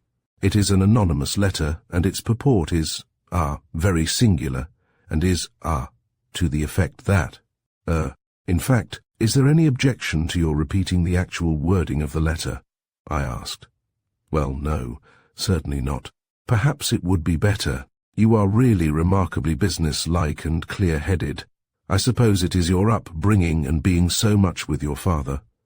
"No, there is no objection. In fact," here he produced from his pocket, with evident reluctance, a leather wallet from which he extracted a folded paper. "In fact, you may as well see the letter for yourself." I took the paper from him, and opening it found it to be a quite short letter, typewritten upon ordinary typists. Paper, without any address or other heading, and undated, save for Mr. Otway's written and signed endorsement. There was no signature, but in place of one was written in typed characters, a well-wisher, and this is what it said: "Mr. Lewis Otway, the undersigned is writing to put you on your guard, because somebody knows something about how Mr. Vardon came by his death, and that somebody is not a friend, so you had better keep a sharp lookout for your enemy and see what they mean to do. I can't tell you any more at present. A well-wisher." I read it through twice, noting, the second time, the peculiar construction, the faulty grammar and punctuation, and especially the confusion in the pronouns which is so characteristic of the writing of an uneducated person. Of course, these peculiarities might have been assumed as a disguise, but they established a probability that the writer was a person of indifferent education, to which class, indeed, the bulk of anonymous letter-writers belong. I handed the document back to Mr. Otway and asked, "Does this letter convey anything to you?" Nothing, he replied. Absolutely nothing. It speaks of somebody knowing something. But that is impossible. There was no one in the house but you and I and, your father. Besides, there is nothing to know. Excepting what you know. Have you any idea or suspicion as to who the writer of this letter may be? None whatever. I have not the faintest clue. You see, there is nobody in the world who has any special knowledge of the exact circumstances but yourself. He paused for a few moments and then, in a lower tone, asked hesitatingly, I suppose, Helen, you cannot, guess or, surmise who might have... I looked up quickly and caught a furtive glance which was instantly averted, and in a moment it was borne in on me that he suspected me of either being the writer or concerned in the writing of this letter. Mr. Otway, said I, speaking slowly and quietly, the better to command my temper. If you have any idea that I know anything of this wretched production, dismiss it.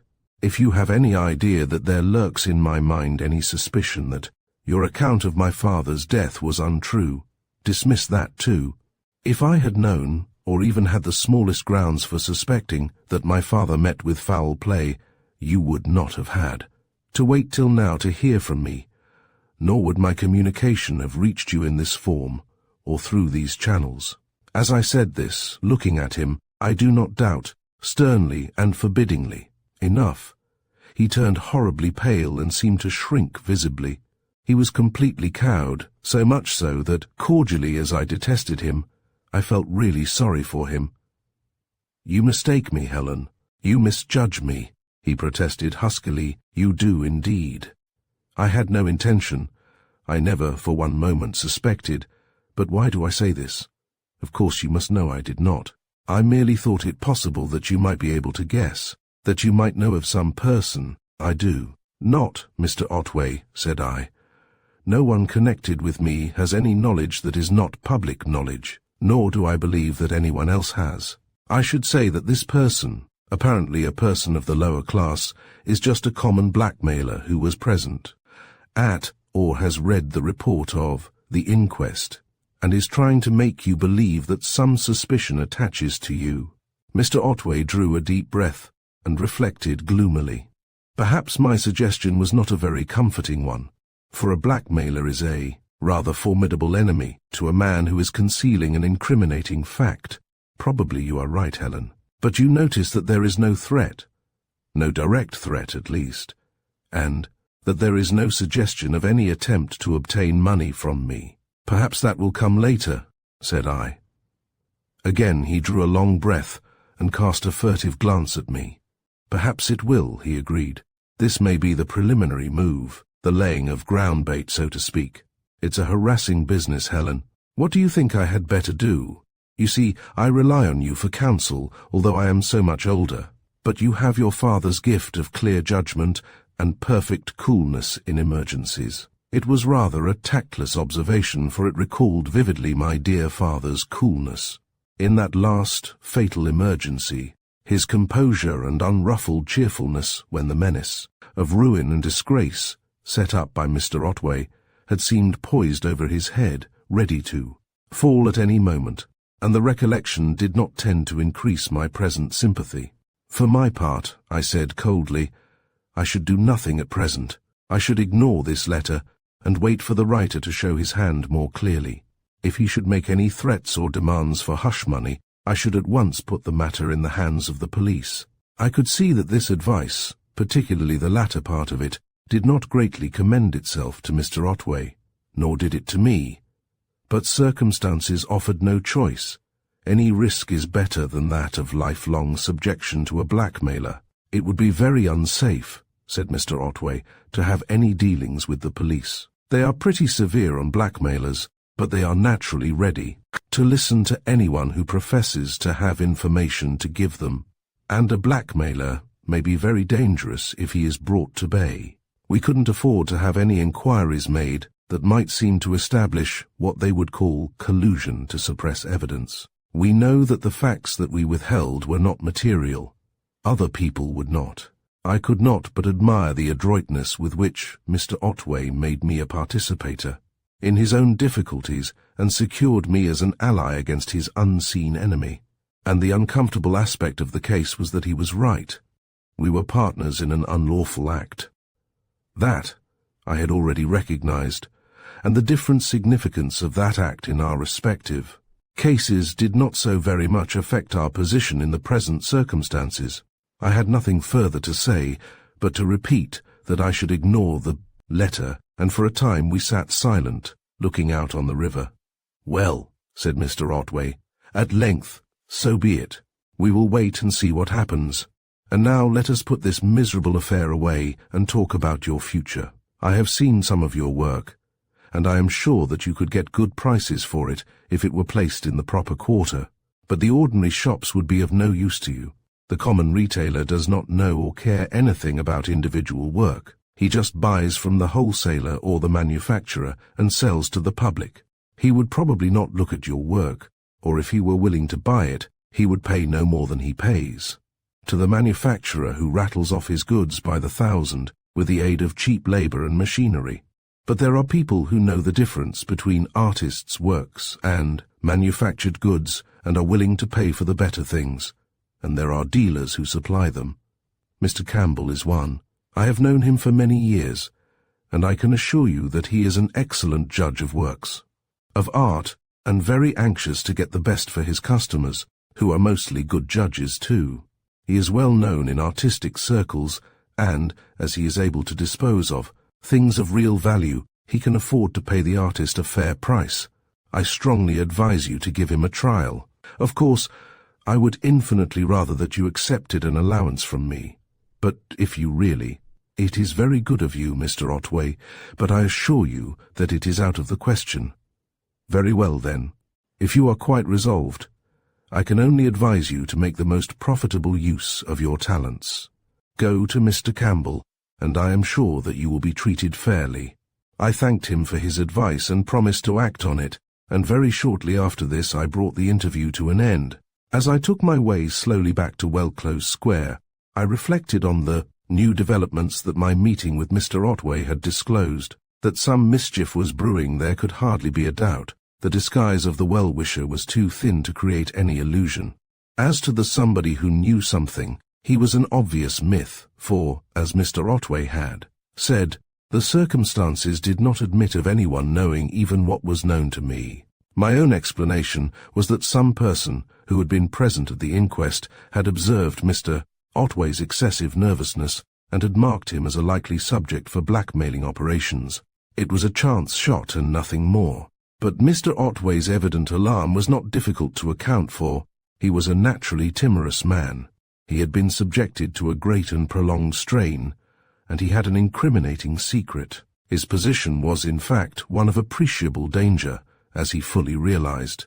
If the details of my father's death had been fully disclosed at the inquest, Mr. Otway's statement and explanation would probably have been accepted without demur.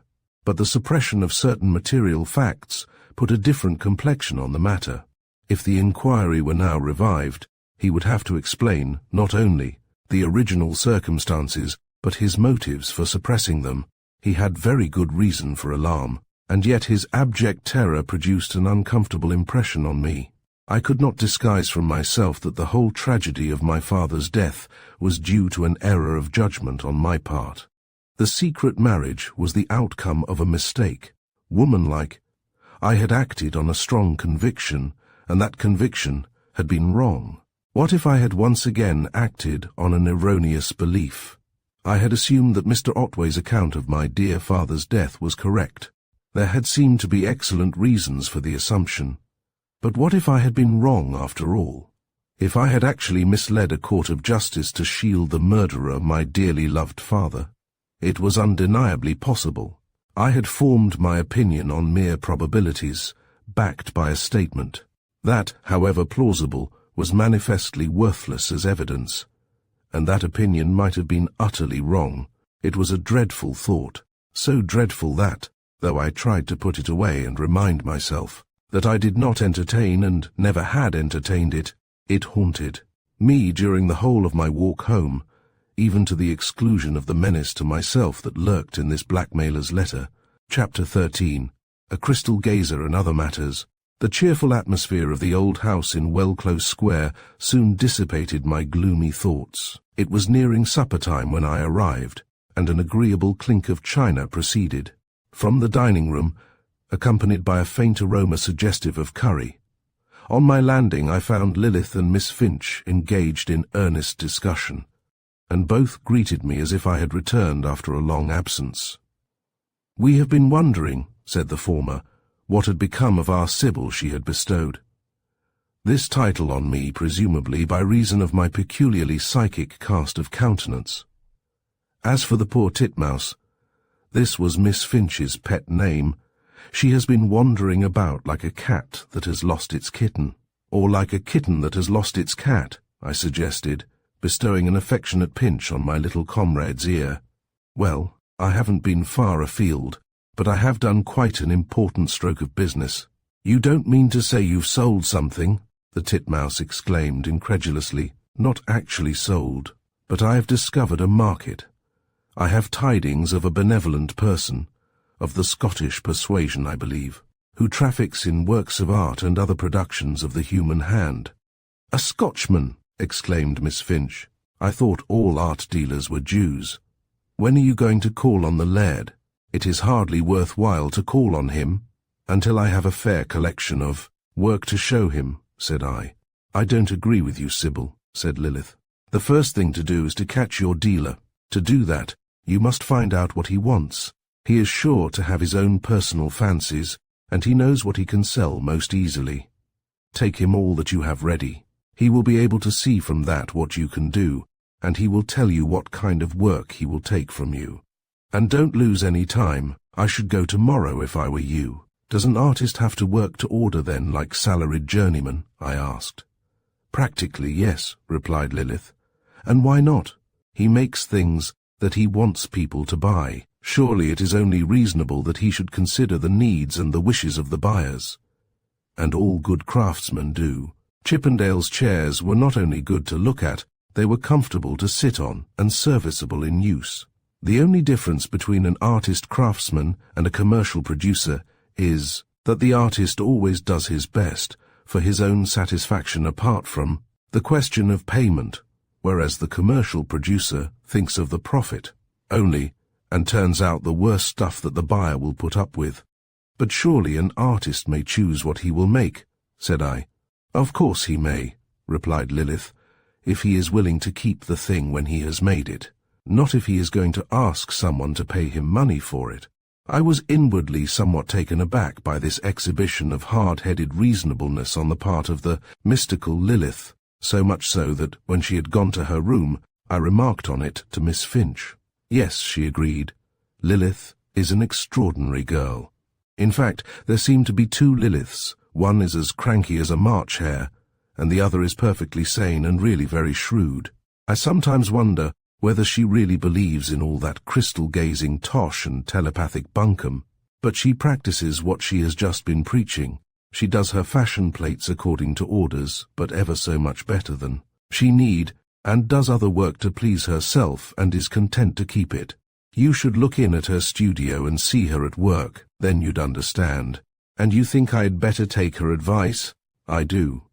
First, catch your dealer, and if he wants to keep you turning out the same things over and over again, try to catch another dealer who wants something different. The great thing is to get a market. It's frightfully disheartening to keep on doing good work and having it all left on your hands." Impressed by this wise counsel, I betook myself after supper to my workshop and reviewed my stock. A month's work had produced no great accumulation, for I was still a slow worker, though the continuous practice was improving that. On the other hand, I had brought with me a certain number of unfinished pieces as well as some of my finished work, so that I had enough to give Mr. Campbell the means of judging my capabilities. When I had looked over the collection and withdrawn one or two pieces that were not up to my present standard, I packed the approved specimens in a handbag, which I took up with me in readiness for the morrow. I was just opening the door of my room when Lilith came running up the stairs. "You see," I said, holding up the handbag, I am acting on your advice. I have packed up a selection from my stock to take to the dealer tomorrow morning. I am glad of that, said she. The business side of art is tedious and disagreeable, but you have got to sell if you are to live by your work. Would you mind giving me a private view of your masterpieces? I shall be proud to show them to you, I replied, conducting her into my room, and, placing the armchair by the table, let us put out the whole collection. I emptied the bag of its contents, which I set out on the table to the best advantage, and she examined the pieces one by one. They are charming, she exclaimed, enthusiastically. I can't judge the work, though it looks most expert to my inexpert eye, but the design is delightful. They are all so individual and full of character, and so simple and restrained. You have a fine colour sense, too. I think your use of enamel quite masterly, and I like your employment of bronze in place of the precious metals. It is fortunate that your dealer is a Scotchman, for the Jews from Solomon downwards have always had a leaning towards gold. Yes, said I, bronze is my favourite material, even for personal ornaments, and it is capable of great variety in the patina, especially if one uses the Japanese methods of surface treatment. I wish it took the enamel better. You seem to have overcome the difficulties pretty completely, said Lilith. This pendant, for instance, is beautiful, and so is the belt clasp. Do you know, Sybil, I think we might collaborate. Some of my designs might very well include metal ornaments, clasps, buckles and buttons forming part of the decorative scheme. We must talk it over. And now, my dear Sybil, I want to say something to you, something quite serious, and I want you to listen without prejudice. I looked at her and was instantly aware of a change that had come over her. The shrewd, businesslike, capable Lilith had suddenly become transformed into the mystic, wide-eyed, dreamy, yet intense. I have avoided talking to you about the things that are to me the great things of life, she said in low, earnest tones. I have wished to, but I have been fearful of intruding on your strongly individual, self-contained personality. But I have felt that you have great gifts, great psychic gifts. You are a woman of power. The common herd live their little lives, locked up in the prison of the visible and the conscious. If they would convey their thoughts to other minds, they must use the unwieldy means of speech and visible signs. What they know of their fellow immortals reaches them crudely through the organs of sense, and through those primitive and inadequate media, they must needs communicate with others, bound by the limitations of time and space and mere material contact, at least so long as they are prisoned within a material body. But there are others for whom no such limitations exist, specially gifted souls who can see without mere material eyes, who can hear without ears, who can speak their thoughts across the gulfs of time and space, who can look into the remote past and even into the future, who can make their willpower operate at limitless distances and without the aid of gross bodily action. And you are one of these, Sybil. I am convinced that you are endowed with these powers, but they are latent, unsuspected, because you have never tried to exercise them, because you have never sought to bring the subconscious within the domain of the conscious, or rather to make a contact between the two. To this strange and rather wild harangue, which the matter-of-fact Titmouse would have called balmy, I listened, with grave attention, though with little enough conviction, for I could not but recall my ignorance, and my mistaken judgment in the greatest crisis of my life. Noting how like a prophetess the picturesque Lilith looked, with her golden aureole of auburn hair and her great blue eyes and parted lips.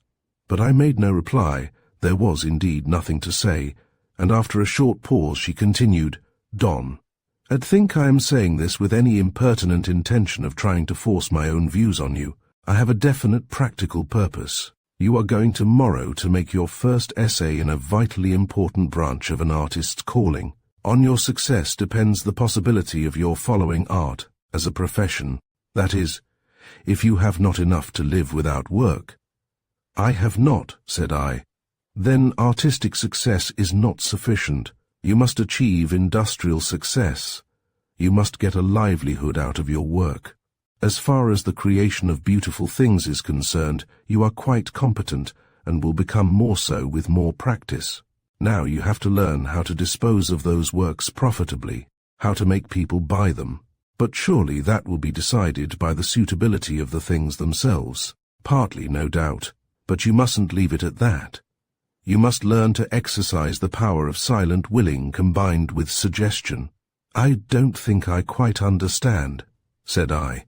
We must talk about this more fully some other time, said Lilith, and go into the theory and the results of experiments. For the present you must try to take my word for the fact that silent willing and suggestion are real powers. I don't ask you to believe it without proof. I will give you the proof later. But I do beg you, dear Sybil, to give the method a trial. If it fails in your hands, you will be none the worse, but it won't fail if you make up your mind to succeed. What do you want me to do, Lilith? I asked, not a little bit bewildered by her mysterious and rather vague expressions. I will tell you what I do myself, she replied. When I take a batch of drawings to a publisher, I stand outside the office for 5 minutes and silently will that he shall accept them. Sometimes I write on a piece of paper a command to the publisher to accept my work, and while I am waiting for the interview, I keep my eyes fixed on the writing and mentally endorse the command. The writing, you see, helps me to concentrate my willpower. Then, at the interview, I use the method of suggestion. Whatever the editor or publisher may say, whatever objections he may make to my work, I continue, steadily to impress on him that he is going to accept it, that, in fact, he has accepted it. If he refuses it, I ignore the refusal and go on talking as if he had accepted it. Not rudely, of course. One must do these things tactfully, and all the time that he is talking, I continue silently to concentrate my willpower on him. And what is the result? I asked. The result, my dear Sybil, is that I sell all the drawings that I offer for sale. This sounded convincing enough, and would have been more so if I had not happened to know that Lilith's drawings were of the very best of their kind, and that she submitted them to the most rigorous criticism before letting anyone see them. Still, the fact that she sold her work was undeniable, and it was impossible to say how many excellent drawings had failed to gain acceptance. Certainly every capable artist is not a successful one. And what is it exactly that you want me to do? I asked. I want you, she replied, to do just what I do myself.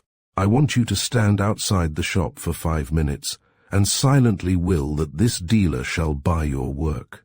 It would probably help you if you were to write down the command and keep your eyes fixed on the writing while you are willing. But if the dealer himself should happen to be visible, it would be well to fix your eyes on him so as to direct the will force with more precision. And when you go into the shop, keep on willing with the greatest concentration that you can command, and when you are talking to the dealer, talk as if he had bought your work. Keep on impressing on him that he has bought it, and don't take any notice of contrary statements on his part. If he seems to think that he has refused it, you must correct his mistake and guide his thoughts into the proper channels. I suppose I must have looked somewhat dismayed at this rather startling program, for Lilith continued eagerly. Now, don't raise objections, Sybil dear. It will be quite easy if you will only make up your mind. You have abundant willpower, and I am certain that you have the gift of projecting your mental states into the minds of others, and I am so anxious that you should succeed and that your great gifts should not be wasted. Say you will try, Sybil, if only to please your friend. What could I do? Utterly as my mind refused to accept the connection between the alleged cause and effect, I could not say that no such connection existed. I was completely unconvinced, but my unconviction might conceivably be less rational than Lilith's wholehearted belief, for she declared herself able to support her belief with proof, whereas I had to admit that my skepticism was largely a matter of temperament, and she was so eager, and it was so sweet of her to be so full of anxiety on my behalf, that it would have seemed ungracious to make difficulties. The end of it was that I agreed to carry out her plan of conquest, on which she further inducted me into the arts of silent willing and suggestion, and even supervised me while I wrote out, at her dictation, a peremptory command to the dealer, which I promised to use, as directed, for the reinforcement of my will power at the appropriate time. On the following morning, after a careful study of my father's Atlas of London, which I had brought with me from Maidstone, I set forth, handbag in hand, and encouraged by the good wishes of my comrades and of Lilith in particular. Entering the Underground Railway at Mark Lane, I came to the surface at Charing Cross Station and bore away northwards across Leicester Square. During the journey, I had turned over in my mind the plan of attack to which I stood committed, with increasing distaste, I must admit, as the time for its execution drew nearer, and as my dislike grew, so also did my scepticism. I found myself recalling the fact that Lilith, successful as she claimed to be, was yet a fashion plate artist very much against her own wishes, and reflecting that, if her silent willing were as efficacious as she believed it to be, she might surely compel the purchase of the kind of work that she enjoyed doing, instead of being herself compelled to follow a distasteful occupation. However, it was useless to think about it now. I had promised to give the method a trial, and must carry out my promise. These reflections brought me to the bottom of Wardour Street, and my attention was now fully occupied by the search for Mr. Campbell's shop. Mr. Otway had omitted to give me the number of the house, but I remembered his saying that it was on the west side near the Oxford Street end, so I walked slowly up the east side and scanned the shop fronts across the road. Near the top of the street, my eye lighted on a smallish shop, above the window of which was inscribed in faded gold lettering, Donald Campbell, and I immediately crossed the road, becoming aware, as I did so, of a sudden access of nervousness. For this was a new experience to me. Hitherto all my transactions with shopkeepers had been in the character of a purchaser, and my transformation into a vendor was accompanied by a diffidence and shyness that I had not expected or foreseen. Indeed, in the course of that short journey across the road, my bashfulness increased so much that I had nearly forgotten my promise to Lilith, and was on the point of entering the shop when it flashed into my mind. But even when I recalled Lilith's instructions, they were not easy to carry out. I swerved from the shop door to the side of the window, and stood there trying to concentrate my willpower. But it would not be concentrated.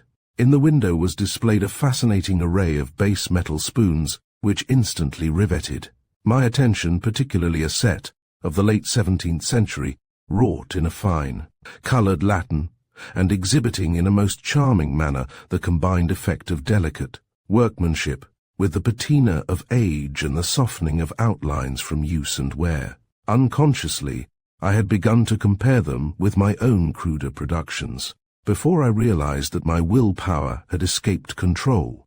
Then I jerked myself back from the spoons to my present task, and hastily, drawing the paper from my pocket, fixed my eyes on the written command and struggled to concentrate my thoughts on it and to suppress a growing consciousness of the absurdity of the whole proceeding. Presently I raised my eyes from the paper, and as they sought to dodge the spoons, they encountered another object equally disturbing. It was only a face at the window, as the ridiculous song has it, but it instantly engrossed my attention and transported me in spirit, not to any Highland glen, but straight away to the banks of the Jordan. A fattish face, framed with glossy black hair that broke out at the temples into rows of little crisp curls like a barrister's wig. A face with small grey eyes, full under the lids, and surmounted by strong black eyebrows, with full red lips and a rather sketchy nose, of the general form of a William pear with the stalk uppermost. It was clearly not Mr. Campbell's face, but it appertained to the establishment, and recalling Lilith's instructions to direct my will-power with more precision by fixing my eyes on the dealer, I directed a stony stare at the face and willed silently. But here I was countered again, for the owner of the face was also apparently possessed of psychic gifts, and fixes on me a gaze of such intensity that I was covered with confusion. On this I straightway forgot all about will-power, and, hastily pocketing the paper, walked nervously and guiltily into the shop. The proprietor of the face confronted me impassively across the counter, and such was my trepidation that, although he obviously was not Mr. Campbell, I could think of nothing better than to ask him if he was, whereupon he completed my discomfiture by replying in the affirmative.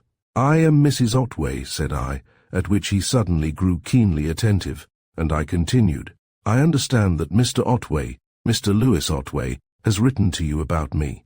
I had a letter from him to that effect." "Yes," said Mr. Campbell, "he has, and, if I remember rightly, he suggested that I might be able to dispose of some of your work. I think he said you did some repousse or something of the kind." Apparently Mr. Campbell was preparing to treat me as an amateur, and my work as the product of a hobby. This would not do at all. Before saying anything further, I opened my bag and handed out the pieces one by one, setting them on the counter before him. "Oh," said he. "Yes, this isn't exactly what I expected." He picked up a teaspoon, turned it over between his fingers, closely examined the joining of the shank and bowl and the little bust that formed the knob, and then held it at arm's length with his head on one side. There was something in the action and the facial expression that accompanied it which encouraged me even before he spoke. "Neath the poon that," was his comment as he laid it down. I observed that he tended to develop a lisp when preoccupied or off his guard, well made, well designed, quite original too. "Spoons are my fancy. You saw that set in the window. If I could afford it, I would specialize in them more than I do. Not but what I'm fond of all goldsmiths' work if it's good, or any other artwork for that matter, but I do love a good spoon." This was pleasant hearing, for I had a weakness for spoons myself. They are useful objects, they admit of infinite variety in design, and their small size adapted them peculiarly to my rather limited resources. "But there is one thing that you must bear in mind," continued Mr. Campbell. "Single spoons are not very saleable unless they are antique or collector's pieces. Modern spoons are bought for use as well as ornament, and buyers like them in sets. Not all alike, of course, but with a general design running through the set. 12 spoons, all different, but all brothers, that's what they want." "Like the apostle sets," said I. "Yes," he replied, "but we don't want any more apostles. Too many on the market already. The apostles are done. They're a back number. Everybody does them because they can't think of anything else connected with the number 12. But there is an opening for something original. If you can do me a set with a good striking design, I think I know where I can place them at a liberal price." I made a note of this proposal, and Mr. Campbell proceeded with his examination of my samples, accompanying the process with shrewd comments and useful hints. "Now, I'm rather doubtful about this," said he, picking up a bronze paper weight on which was a little figure with an open book. "It is pretty, and might take the fancy of a bookish man, but I question whether you'll get paid for the work that you've put into it. People don't always realize the value of a bronze casting. You must have done this by the Sire Perdue process." "I did. Well, I should save that for more important pieces. Simple modelling and sand casting is good enough for paper weights. And you are too lavish with your silver. Just feel this candlestick. You could have done it with half the silver and got paid just as much. The extra cost of the unnecessary silver will have to come off the workmanship. At least, that is the tendency, although it is nominally sold by weight." As Mr. Campbell was speaking, a woman came out of an inner room and advanced to the counter. I glanced at her casually, and then looked again more attentively, for I had instantly the feeling of having seen her before, though I could not recollect where. She was a Jewess of the dark and sallow type, about my own age, and of a sombre and rather forbidding aspect, and the glance that she cast on my samples, though impassive, was faintly disparaging. "This is Mrs. Otway, me dear," said Mr. Campbell. "You remember the letter I showed you about her, and these pretty things are her work." Mrs. Campbell, as I assumed her to be, raised her eyes and bestowed on me a quietly insolent stare, but made no remark. Then she cast another disparaging glance at my wares, and said coldly, "They are all right of their kind, but you don't want to fill the place up with modern stuff." Disagreeable as the remark was, its matter impressed me less than its manner, For again I was sensible of a certain vague familiarity in the voice, the intonation and the accent. She gave me, however, no opportunity for studying either, for, with the curt observation that she supposed, he knew his own business, she retired to the inner room without taking any further notice of me. "Well," said Mr. Campbell, "there's some truth in what my wife says. I can't afford to lock up my capital in things that I can't sell. But I like your work. It is good work, and you'll improve. I am willing to buy this lot of pieces, at a price. But it will have to be a low price, because I don't know how they will go. If you take my advice, you'll leave them with me, and let me try the market with them. When I have sold one or two, I shall know what I can do with them, and then I can offer you a fair price based on what they fetch. How will that suit you?" It seemed, on the whole, the most satisfactory arrangement, though I should have liked to have some definite idea as to the value of my work. I mentioned this, pointing out that I wanted to know if it would be worth my while to continue this kind of occupation. "Well," said Mr. Campbell, "you leave the things with me, and I will look them over carefully and weigh the silver. Then I will make you the best offer I can for the lot, and you can either accept it or refuse it, or wait and see what the things fetch. Give me your address and I will write you out a receipt for what you leave. Will that do?" I replied that it would do admirably, whereupon he supplied me with a slip of paper and pen and ink, and retired to the desk with my collection to write out the receipt. I had taken off my glove, and was beginning to write when somebody entered the shop with a quick, light step, suggesting a young and active man. Just behind me the footsteps stopped short, and a pleasant, masculine voice addressed the dealer. "All right, Mr. Campbell, don't let me disturb you. I'm in no hurry. I'm afraid, sir, your things are not quite ready, but if you don't mind waiting a moment I'll make sure." I suspected, the voice rejoined, that I might be a little over-punctual. "However, you finish what you are doing, while I browse round the museum."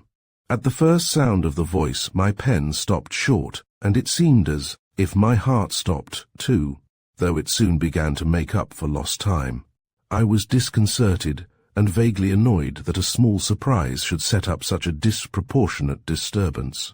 Perhaps, too, I was a little startled to find a voice so long unheard elicit such instant and undoubting recognition.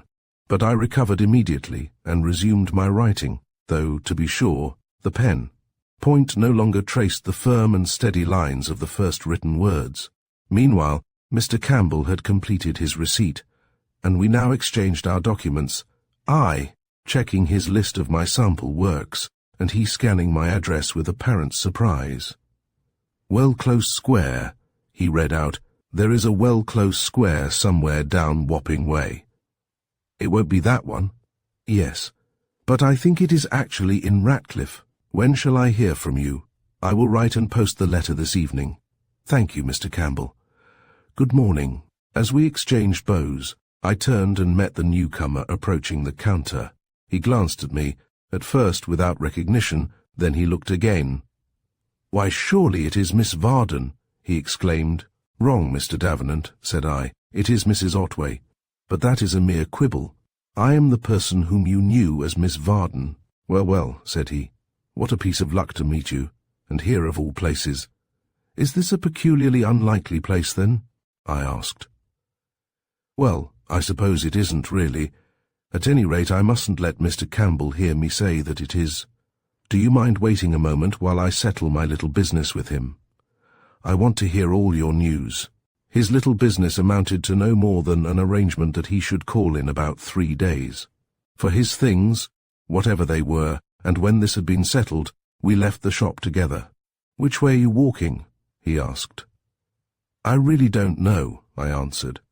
"I think I had some dim idea of seeing the town and taking a look at the shops. Then," said he, "as you are a country mouse, whereas I am a town sparrow of the deepest dye, perhaps I may be permitted to act as conductor and expositor of the wonders of the metropolis, while you give me the news from Maidstone. There is little to tell you excepting that I have lost my father. He died quite suddenly, about 2 months ago, from heart failure." "Ah," said Mr. Davenant, I had a presentiment that it was so. Seeing you in mourning, I was afraid to ask after him, and I need not tell you how deeply I sympathize with you. I remember how much you were to one another. What a mercy it is that you were married." To this I made no reply, and for a time we walked on slowly without speaking. But though nothing was said, much was thought, at least by me, for I had to make up my mind now, and once for all, on a point that I felt to be of vital importance. Should I tell him how things were with me? Or should I let him think that all was well and that I was a normal married woman? Something, I did not ask myself what, urged me to tell him everything, but caution, prudence, whispered, and that none too softly, that it were better not. The sudden wave of emotion that had surged over me at the sound of his voice was still a vivid and startling memory, and it counselled reticence. Thus, two opposing forces contended, on the one hand, an emotional impulse on the other, the admonitions of reason, and it is needless to say that reason played losing game. Swiftly, I argued out the issues. Sooner or later, the inevitable question must come, and with it the choice of an evasion or a straightforward answer. If it was to be evasion, then must I put Jasper Davenant out of my life at once and for ever, for the evasion could never be maintained, must shut out this gleam of sunshine. That came to me from the old happy days, as if to light up my sombre, lonely life, and wend on my pilgrimage without a friend save the companions of my working days. And reason whispered again that it were better so. Chapter 14. Jasper Davenant. The silence that had fallen between me and my companion remained unbroken with one exception. When he briefly drew my attention to the old stone name tablet, inscribed Warder, Street, 1686, until we came opposite a church, standing back from the road and distinguished by a sort of tumor containing a clock on its spire. Here Mr. Davenant halted, and looking up at the tower, remarked, "A quaint-looking church." This, odd and ugly, but yet not without a certain character and picturesqueness. Quite an aristocratic church, too, for it is the burial place of a king. "Indeed," said I. "Which of the kings is buried there?" He was but a shabby little king, Theodore of Corsica, and he has the shabbiest little moralizing monument. But he was a somewhat original monarch in his way, for, being in acute financial difficulties, he conceived the brilliant idea of making over his kingdom to his creditors. "Would you care to see the monument?"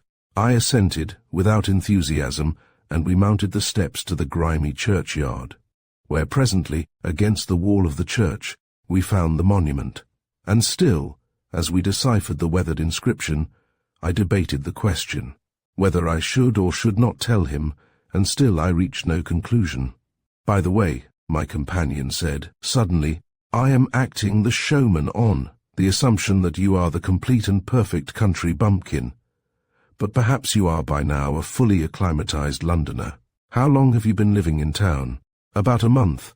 "Then the hayseed is still in your hair, so to speak."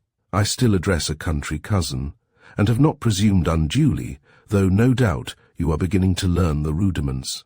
I heard Mr. Campbell speak of Well Close Square, for instance, as a region known to you. "Yes, that is where I live." As I caught his look of astonishment, my heart began to race, for I knew that the inevitable question was coming. "I suppose your husband is connected with the docks?" "No," I replied.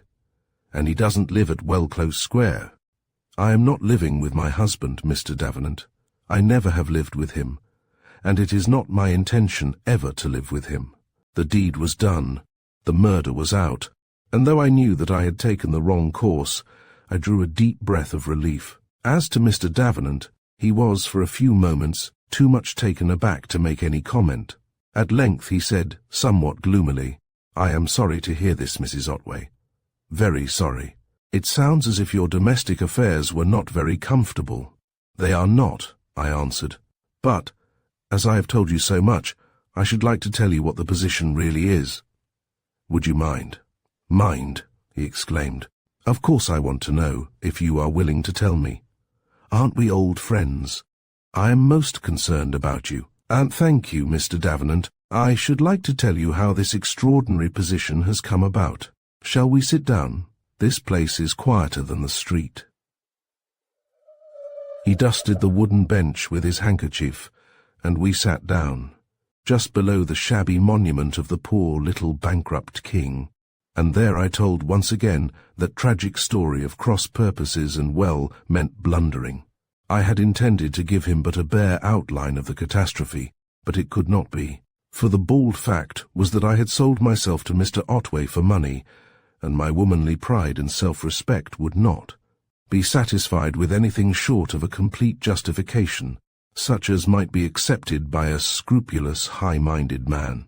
And as I poured out my miserable history, glancing at him from time to time, I was surprised and almost alarmed at the change that came over him.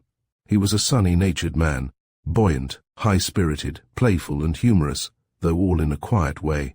But now, as he listened to my story, the genial face grew rigid, the humorous mouth set hard and stern, and the short, sharp questions that he put from time to time came in a voice that was strange to me.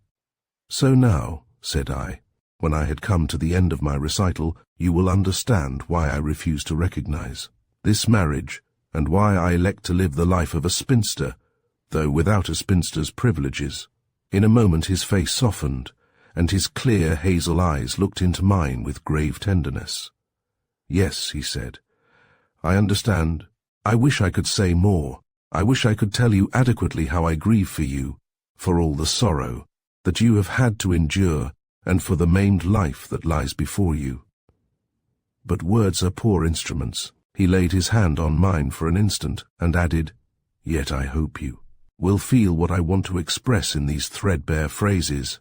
I thanked him for the sympathy, which he had indeed made very clearly evident, and for a time neither of us spoke. Nevertheless, I could see that he was cogitating something. Once or twice he seemed about to speak, for he looked at me, but then again bent his gaze reflectively on the ground. At length, with some hesitation, he said, "I hope you won't think me inquisitive or impertinent, but I feel rather anxious as to how you are placed. I gather that this man Otway does not, contribute. He is quite willing to, but I can't allow him to maintain me if I repudiate the marriage. No, at least I think you are quite wise not to, but you don't mind my asking, do you? Are you properly provided for?" "I'm really not." "Of course you're not," I interrupted, smiling at his diffidence. "As to my means, well, I don't quite know what they will be eventually. But at present I am living in a reasonable state of comfort. I am not anxious about the future." My answer did not seem to satisfy him completely, for he continued to cogitate rather uneasily. But, now that I had the key, I could read pretty clearly, without the aid of any magic crystal, what was passing in his mind. He knew that I lived in a squalid East End neighbourhood. He had seen me at the dealer's, and evidently surmised that I was not there as a buyer, that I was in straitened circumstances, perhaps in a state of actual poverty, and that I was disposing of my jewellery and valuables to enable me to live. That, I had no doubt, was what he suspected, and the question that he was debating so earnestly was whether he could, without impertinence, extract any further information, and whether our friendship was intimate enough to allow of his making any kind of offer of help. I should have liked to set his mind at rest, but, in truth, I was none too confident about my future. That depended largely on the nature of Mr. Campbell's offer, on my ability to earn a reasonable livelihood. "Well, Mr. Davenant said, at length, I hope your confidence is justified. But in any case, I suppose you have friends." "There's no need for you to worry about me," I replied evasively, for I had no near relatives from whom I could claim assistance. "I am in quite comfortable circumstances at present. And now let us put away my bothersome affairs and talk of something more pleasant." "Very well," said he. "Let us choose an agreeable topic and discuss it in all its bearings as we used to do." He drew his watch from his pocket and, glancing at it, continued, "It is now nearly 1 o'clock. What do you say to the question of lunch as an agreeable topic for our debate?" I admitted that the subject was not without its attractions. Then, said he, I will suggest that a club is an appropriate place in which to consume it, and that a mixed club satisfies the most extreme proprieties. I should hardly have suspected you of a mixed club. In strict confidence, he replied, between you and me and our friend Theodore. Of insolvent memory, I have another, unmixed, for normal club purposes. This one is my lunch club. It is quite near to my chambers, and is quieter and more pleasant than a restaurant. And it has a special character of its own, as is indicated by its name. It is called the Magpies Club. That sounds rather ominous, doesn't it? But it isn't a burglars' club. Its members are collectors and connoisseurs, furniture and china maniacs and so forth, and the main function of the club is to enable them to show their specimens to one another and to exchange or sell duplicate pieces. May I take it that you consent to honor the Magpies? I accepted the invitation gladly, for a month's residence in the East End had made me decidedly appreciative of the amenities of the more civilized regions. We decided to walk to Essex Street, in which the club had its premises, and to go by way of the side streets for greater quiet and ease of conversation. You spoke just now of your chambers, said I. Does that mean that you are in practice now? Yes, but not in the law. I finished my legal studies and got called, but then I decided to give up the bench and the woolsack, though they shouted for me never so loudly, and return to an old love. I am now an architect. Is a barrister allowed to practice as an architect? On that I am not quite clear, but it really doesn't matter to me. It is a question for the benchers or other authorities. Have you been in practice long? Exactly 3 weeks today, and when I tell you that I have already received a commission to design and erect a greenhouse no less than 12 feet by 8 in plan, you will realize that I am mounting the ladder of professional success with the speed of an eagle with a balloon attachment. My client, by the way, is a member of the club. Thus gossiping, we made our way by devious routes through the less frequented streets, by Garrick Street, Covent Garden and Drury Lane, until, by the Law Courts, we emerged into the Strand, crossed to Essex Street, and presently arrived at the roomy, old-fashioned house in which the Magpies had their meeting place. It was a pleasant, homely club, and certainly there could be no question as to its eminent respectability. For the aspect of the members, mostly middle-aged and many of them elderly, bordered on the frumpish. The room in which we selected our table was a large, oblong apartment, quietly furnished and decorated, and provided with a glazed museum case, which occupied the centre, while a sort of dais at one end was devoted to the display of pieces of furniture exhibited by the members. I noticed, too, that the walls were occupied by pictures, each of which bore a written descriptive label. "Are you interested in ancient ivories?" Mr. Davenant asked, as we looked into the glass case, in which a collection of very brown and cracked specimens were exhibited by a Mr. Udimore Jones. For my part, I find it difficult to develop great enthusiasm over the dental arrangements of superannuated elephants, carved into funny shapes by piously facetious middle-agers. Look out! Here comes my client. Let us sneak off to our table. Aha! Too late. She's seen us. Which is your client? I asked, looking round furtively. The elderly damsel with the smile, a Miss Talboy Smith. There, she has caught my eye now. Did you ever see such a set of teeth? She had better be careful, or Udimore Jones will have her. We were edging away towards our table with a feeble hope of escape when she caught us. Now, I don't believe you've seen my cup, she exclaimed, with an engaging smile. You must see it. It is not only genuine Nantgar, but the roses on it are unquestionable Billingsley's. Observe, said Mr. Davenant, the pride of the inveterate collector. You'd think she had painted those roses herself. Indeed you wouldn't, retorted Miss Talboy Smith, not if you had seen them and knew anything about ceramic painting. And as to pride, isn't it something to be proud of? Nantgar porcelain is rare, and roses painted by Billingsley are rare, and when you have them both in a single piece, why then, you see, you— Then, said Mr. Davenant, You multiply the rarity of the one by the rarity of the other, and the product of the multiplication is the rarity of the piece as a whole. Isn't he absurd? She simpered, treating me to a complete private view of the ancient ivories. Perfectly incorrigible. Don't you agree with me, Mrs. Otway? Said I. Oh, really? Now I wonder. My brother knew a Mr. Oh, but he was a money lender. That wouldn't be. But won't you come and look at my cup? We returned to the glass case, of which Miss Talboys-Smith opened a door and lifted from its shelf a dainty porcelain teacup. Just feel how thin and light it is, she said, holding it out to me. I wouldn't if I were you, said Mr. Davenant. This Nantgarth stuff crumbles like a baked eggshell, and it's hideously valuable. Don't take any notice of him, said Miss Talboys-Smith. Just feel it. It's positively delicious to touch. And look at the lovely roses. No one but William Billingsley could have painted those roses. And if there could be any doubt, you have only to turn the piece up and look at the bottom. There is Billingsley's personal mark, the number 7. That's infallible.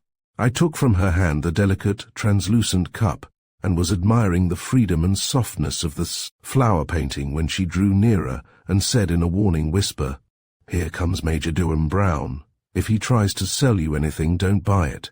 He only brings his bad bargains here. She had barely uttered her warning when a brassy voice behind me exclaimed, How do you do, Miss Talboys-Smith? And how are you, Davenant? And a tall, smart, rather stupid-looking man with a large nose, which seemed to have been produced at the expense of his eyes and chin, sailed into my field of vision. Ha, said he. Pretty cup, that. Worth a pot of money, too, I expect, though I don't know much about 'em. And that reminds me that I've got rather an interesting thing that I picked up. The other day, bit of old church plate, 17th century, if not earlier. Like to see it? Without waiting for a reply, he fished out of a poacher's pocket a flat object wrapped in a silk handkerchief. Curious piece. This interested me very much. The repousse work on it is remarkably fine. He unfolded the handkerchief as he spoke, and at length extracted, with a sort of conjurer, his flourish, a small, circular, silver platter, apparently a paten, to judge by its size. This he handed to Miss Talboys-Smith, who grinned at it indulgently and passed it to Mr. Davenant, who, having looked it over without enthusiasm, handed it to me. A very brief inspection, with the piece in my hand, was enough to make Miss Talboys-Smith's warning unnecessary, for, apart from the unsuitability of the ornament, if it was really meant for a paten, it was an obvious electrotype, which had, however, been pickled, polished and sulphured with intent to deceive. Having noted this fact, I returned the piece to its owner with a few words of polite and colourless commendation of the design, and the Major, chilled by the lack of enthusiasm, invested his treasure once more in its silken wrapping and went off in search of a more appreciative audience. Under cover of his parting courtesies to Miss Talboys-Smith, Mr. Davenant and I retreated to our table. That antique of the Major's looked to me rather like a fake, said my companion, when we had ordered our lunch. It was so very venerable. It is an electrotype, sulphured to give an appearance of age, said I. Is it, by Jove? Now, how did you spot it as an electrotype? It was the disagreement between the back and the face that first attracted my attention. The face was repousse, pretty coarse too, but there was not a vestige of a tool mark on the back where, of course, most of the punch marks would be. Nothing but the smooth surface of the deposited metal. Mr. Davenant chuckled. I seem to have imported an expert magpie. Oh, but I remember now that you and your father used to do all sorts of wonderful works in metal. Ha ha, poor old Durham Brown. He little suspected that he was dealing with a practical artificer. Here the advent of food put a temporary stop to conversation, for we were both pretty sharp-set, but during the progress of the meal I looked about me, and was vastly entertained by the proceedings of the magpies. The glass case was the centre of interest, around which a small crowd of enthusiasts gathered, eagerly discussing the exhibits, which the proud owners expounded with their noses flattened against the glass or tenderly lifted out for closer inspection, and now and again a new exhibitor would arrive with a bag or attaché case, from which fresh treasures were disgorged into the glazed sanctuary. "I suppose," said I, "your members will have nothing to do with any but antique works." "Not as a rule," Mr. Davenant replied. "The collector is usually a lover of old things. But there are exceptions. A good many of the pictures shown here are modern. Some, I suspect, are shown by the artists themselves. Then we have one member who collects modern pottery exclusively. Not commercial stuff, of course, but the work of modern artist potters, like De Morgan, the Martin brothers, and other individual workers. Fine stuff it is, too. I have a few pieces myself. And talk of the old gentleman. There he is. I'll fetch him over and make him show us what he has got in that bag." He rose from the table and crossed the room, and I saw him accost a very tall, pleasant-looking young man who was bearing down on the glass case with a good-sized handbag, but readily allowed himself to be led over our table. "Now, Hawksley," said Mr. Davenant, "my guest wants to see what really high-class modern pottery is like. What have you got?" "I have only 3 pieces with me," replied Mr. Hawksley, "and they are all of the same type, what I call mystery ware." "What is the mystery about it?" Mr. Davenant asked. "The mystery is who makes it.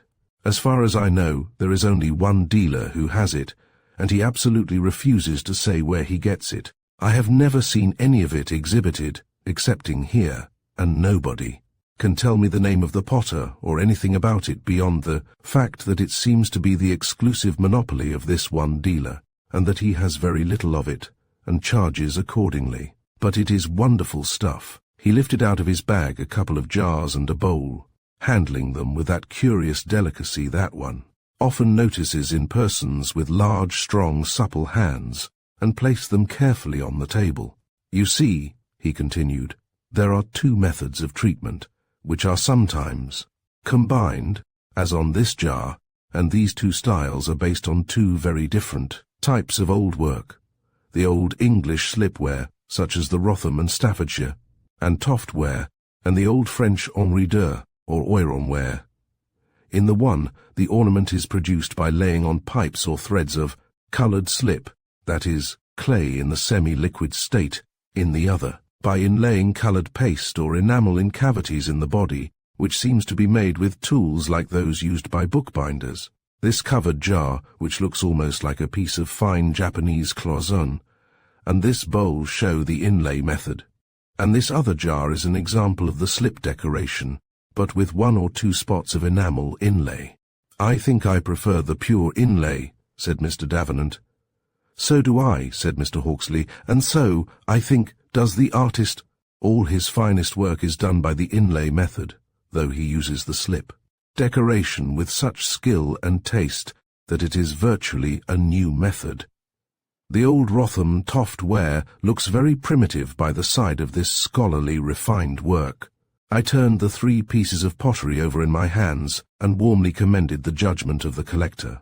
No modern work that I had ever seen approached it for perfection of finish or grace of design, while the colour scheme combined richness, delicacy, and restraint in a truly marvellous manner.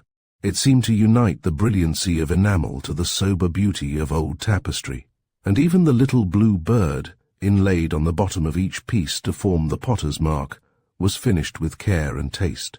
"May one inquire as to the local habitation and name of the dealer?" Mr. Davenant asked.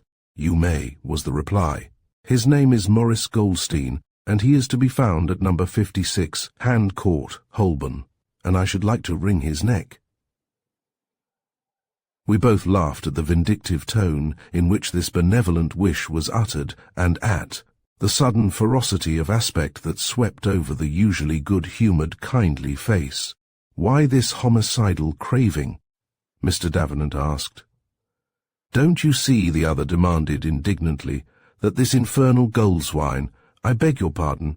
"You needn't," said I.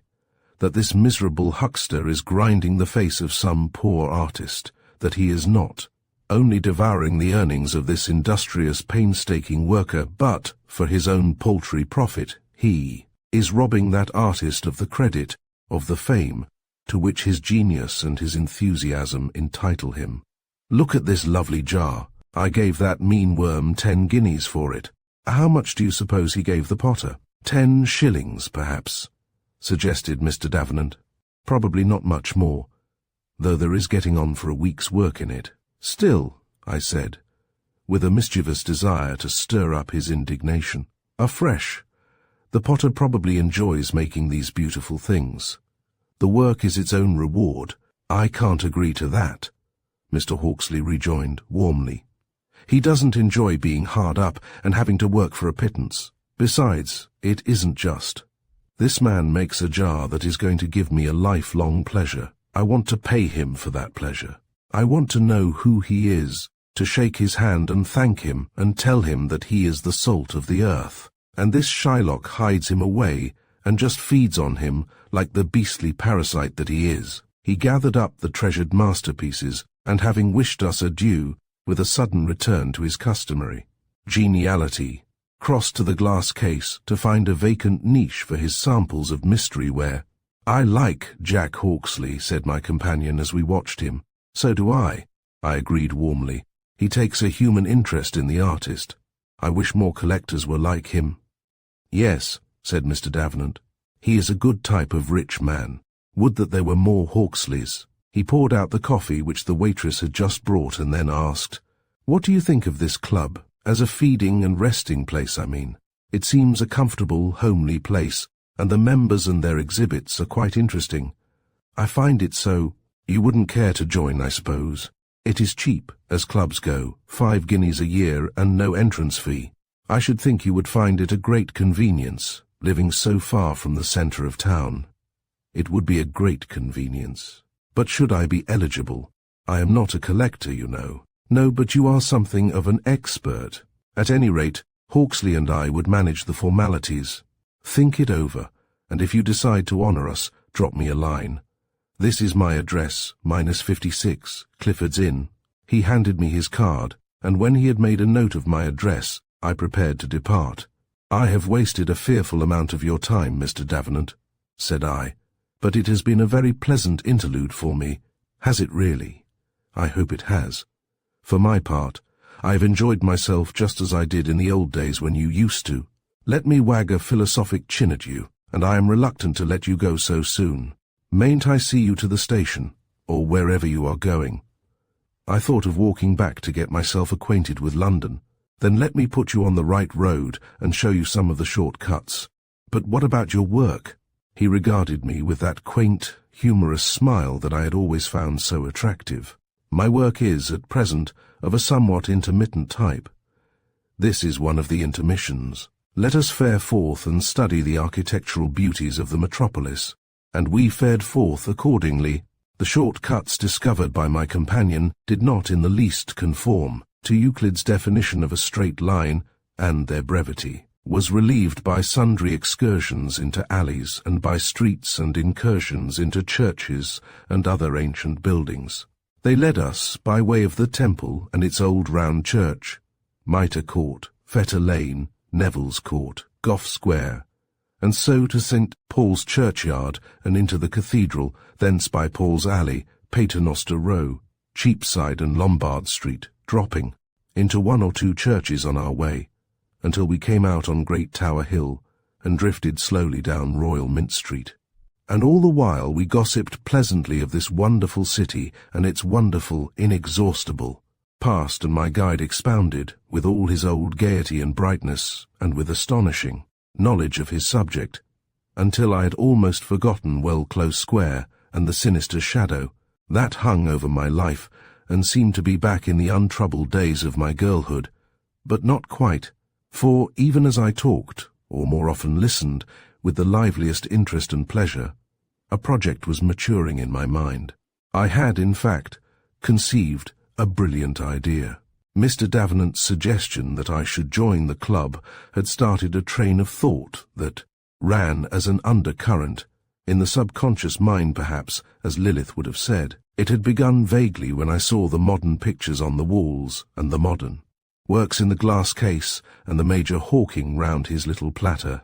Here was a place in which the work of the unknown artist could be shown and perhaps sold. My own work, Lilith's work, the Titmouse's, Philibars, even Miss Polton's. For 5 guineas a year I could open this emporium, not only to myself, but to my fellow workers, could slip past the dealer and secure his profits for us all. I say it was a brilliant idea. At least it appeared so to me, and throughout that long peregrination, made delightful by the sympathetic companionship of my newly recovered friend, it germinated and grew until, as we halted to say goodbye at the corner of Cable Street, it had grown to full maturity. "I have been thinking," said I, "of your suggestion, about joining the club, you know. It would be nice to have a place to go to for a rest or a meal in the centre of town, and I shall often want such a place." His face brightened perceptibly, perhaps at the implied assurance that I could afford to spend 5 guineas. "Then, may I put your name up for election? Will you be so kind?" "Won't I? It will be jolly, and we shan't lose sight of one another again, though that was my fault for not writing. I was often on the point of sending you a letter, and then I felt a silly diffidence, thought that you might consider I was presuming on a mere acquaintanceship. However, I will propose you for membership at once, and in about a week's time you will be a full-blown magpie. Then I will send you a line, though, of course, you will get the official notification." He handed me my bag, and with a hearty handshake, we said goodbye and went our respective ways. It was but a few minutes' walk to Well-Close Square, and I took it slowly, for now that my companion was gone and I was bereft of his buoyancy and vitality, I was suddenly aware of intense bodily fatigue. Moreover, I felt a certain reluctance to bring to a definite close what had been an interval of quiet but perfect happiness. And so, in spite of my fatigue, I sauntered on, loitering a while in St. George's Churchyard, and stopping to look up at the quaint stone name-tablet at the corner of Chigwell Lane, until weariness and growing hunger drove me homewards. And even then, it was not without regret that I pulled the brass bell knob, and, as it were, wrote finis to this pleasant and eventful chapter. Chapter 15. The Magic Pendulum. The weighty question whether my handicraft would yield me a livelihood was answered on the following morning by the arrival of a letter from Mr. Campbell, and it was answered, though not very emphatically, in the affirmative. The prices that he offered, provisionally, and advised me not to accept, were appallingly low, very little above those of mere commercial goods. But even so, it would be possible, by hard work and spare living, to eke out a bare subsistence, and it was fair to assume that Mr. Campbell's offer was, as indeed he explicitly stated, a minimum on which an advance might be expected. Accordingly, I declined the offer and decided to await the results of actual sales to his customers. I was turning these matters over at the breakfast table when Lilith came and took a vacant chair by my side. "Well, Sybil," she said in a low voice, "how did you fare yesterday? Did you have any success?" "Yes, I came back with an empty bag." "And a full purse?" "Ah, that is another matter. The tide of handicraft doesn't seem exactly to lead on to fortune." "I want to hear all about it," said Lilith, "but we can't discuss it here. Let us have a quiet talk up in my room after breakfast. If you will run up when you've finished, I will join you in a few minutes." I assented gladly, for Lilith, apart from what the irreverent titmouse characterized as her crystal-gazing tosh, was a sound adviser on business affairs, and a few minutes later I betook myself upstairs to her studio. I had scarcely seen this room before, for there was an unwritten law, sternly enforced by Miss Polton, forbidding the boarders to enter one another's workrooms except by invitation and on specific business, and I now looked about me with a good deal of curiosity. It was a queer room. The two sides of Lilith's personality, like two separate persons, seemed to have parcelled it out into two distinct territories. There was the working territory, neat, precise, business-like, strangely free from the usual muddle and disorder of a woman artist's studio, the big watercolour easel, the orderly painting cabinet, the papier-mâché lay figure. quaintly arrayed in a walking costume such as might have been seen in a Regent Street shop window, miraculously built up, as I observed, of draperies. Pinned, tied or lightly stitched together, the charcoal studies from the figure, pinned up on the wall for reference, with careful pencil drawings of heads, hands and feet, and one or two casts of faces and hands. The working department was a model of matter-of-fact efficiency. In curious contrast to this was the domain of Lilith, the mystic. In a well-lighted corner stood a small table supporting a black velvet cushion on which reposed a crystal globe of the size of a cricket ball. Above the table, a couple of bookshelves exhibited a collection of volumes treating of spiritualism, telepathy, apparitions, psychical research, and other occult subjects. On the upper shelf stood a bowl filled with the letters of a dissected alphabet, while, hanging on the wall, was a small heart-shaped object, with tiny casters, which I assumed to be planchette, and by its side, a single Egyptian bead suspended at the end of a silken thread. Yet these two aspects of this strange girl's character were not without a connecting link. On the walls were several framed paintings signed Winifred Blake, mystical figure subjects recalling, but not imitating, the works of Burne-Jones and Rossetti, exquisitely drawn and delicately painted in watercolor. The work on the easel was a similar drawing of a frieze-like character, the figures nude but with lightly indicated draperies, and one of the nude figures had been traced onto a fashion plate board and was already partly clothed in the walking costume. My survey of the room and its contents was interrupted by the arrival of its occupant, who, having seated me in the easy chair, perched herself on her painting stool and opened the examination. "Now," said she, "I don't want to be inquisitive, but I do want to know just how you got on. Did you carry out the methods that I proposed?" "I did, at least as far as the silent willing was concerned, though not very thoroughly. I don't think I did much in the way of suggestion." "And did you sell your work?" "Yes, I think I may say I did." And here I gave her an account of Mr. Campbell's two alternative offers. "You have done admirably, Sybil," she said enthusiastically. "Your first essay has been a perfect success. And now, tell me, are you convinced?" As I could not truthfully say that I was, I took refuge in polite evasion, which, however, Lilith brushed aside with some impatience. "I can never understand this kind of skepticism," said she. "You have the cause and effect before your eyes, but yet you refuse to recognize the connection. You take your work to this man. Outside the shop you will that he shall buy it. You go in, and he does buy it. What more could you want? But he might have bought the things if I hadn't willed, you know." "Yes," she agreed, "he might, but that is not the way we reason about material things. I strike a match and apply it to a laid fire, and the fire burns. It might have burned if I had not applied the lighted match, but no one doubts the connection between the lighted match and the lighted fire. Physical causes and effects are accepted with unquestioning faith, but as soon as we come to spiritual or psychical phenomena, this extraordinary skepticism springs up, this curious refusal to admit and accept the obvious. I am not asserting that there was no connection between the silent willing and the purchase of my work," said I. "All I say is that I don't regard the connection as proved. I can't decide for or against, because there doesn't seem to be enough evidence either way." "Yes, I suppose you are right," she admitted reluctantly, "but I should like to convince you, because I am sure you have very unusual powers." She was silent for a short space, and then suddenly she asked, "Have you ever been to a séance, Sybil?" "Never," I replied. "Well," said she, "you ought to go to one. Not to any of those silly public shows conducted by mere mountebanks, but to a private séance, carried out by really earnest people who are seeking to extend our knowledge. Would you care to come to one with me?" "It would be rather interesting," I replied, without much enthusiasm.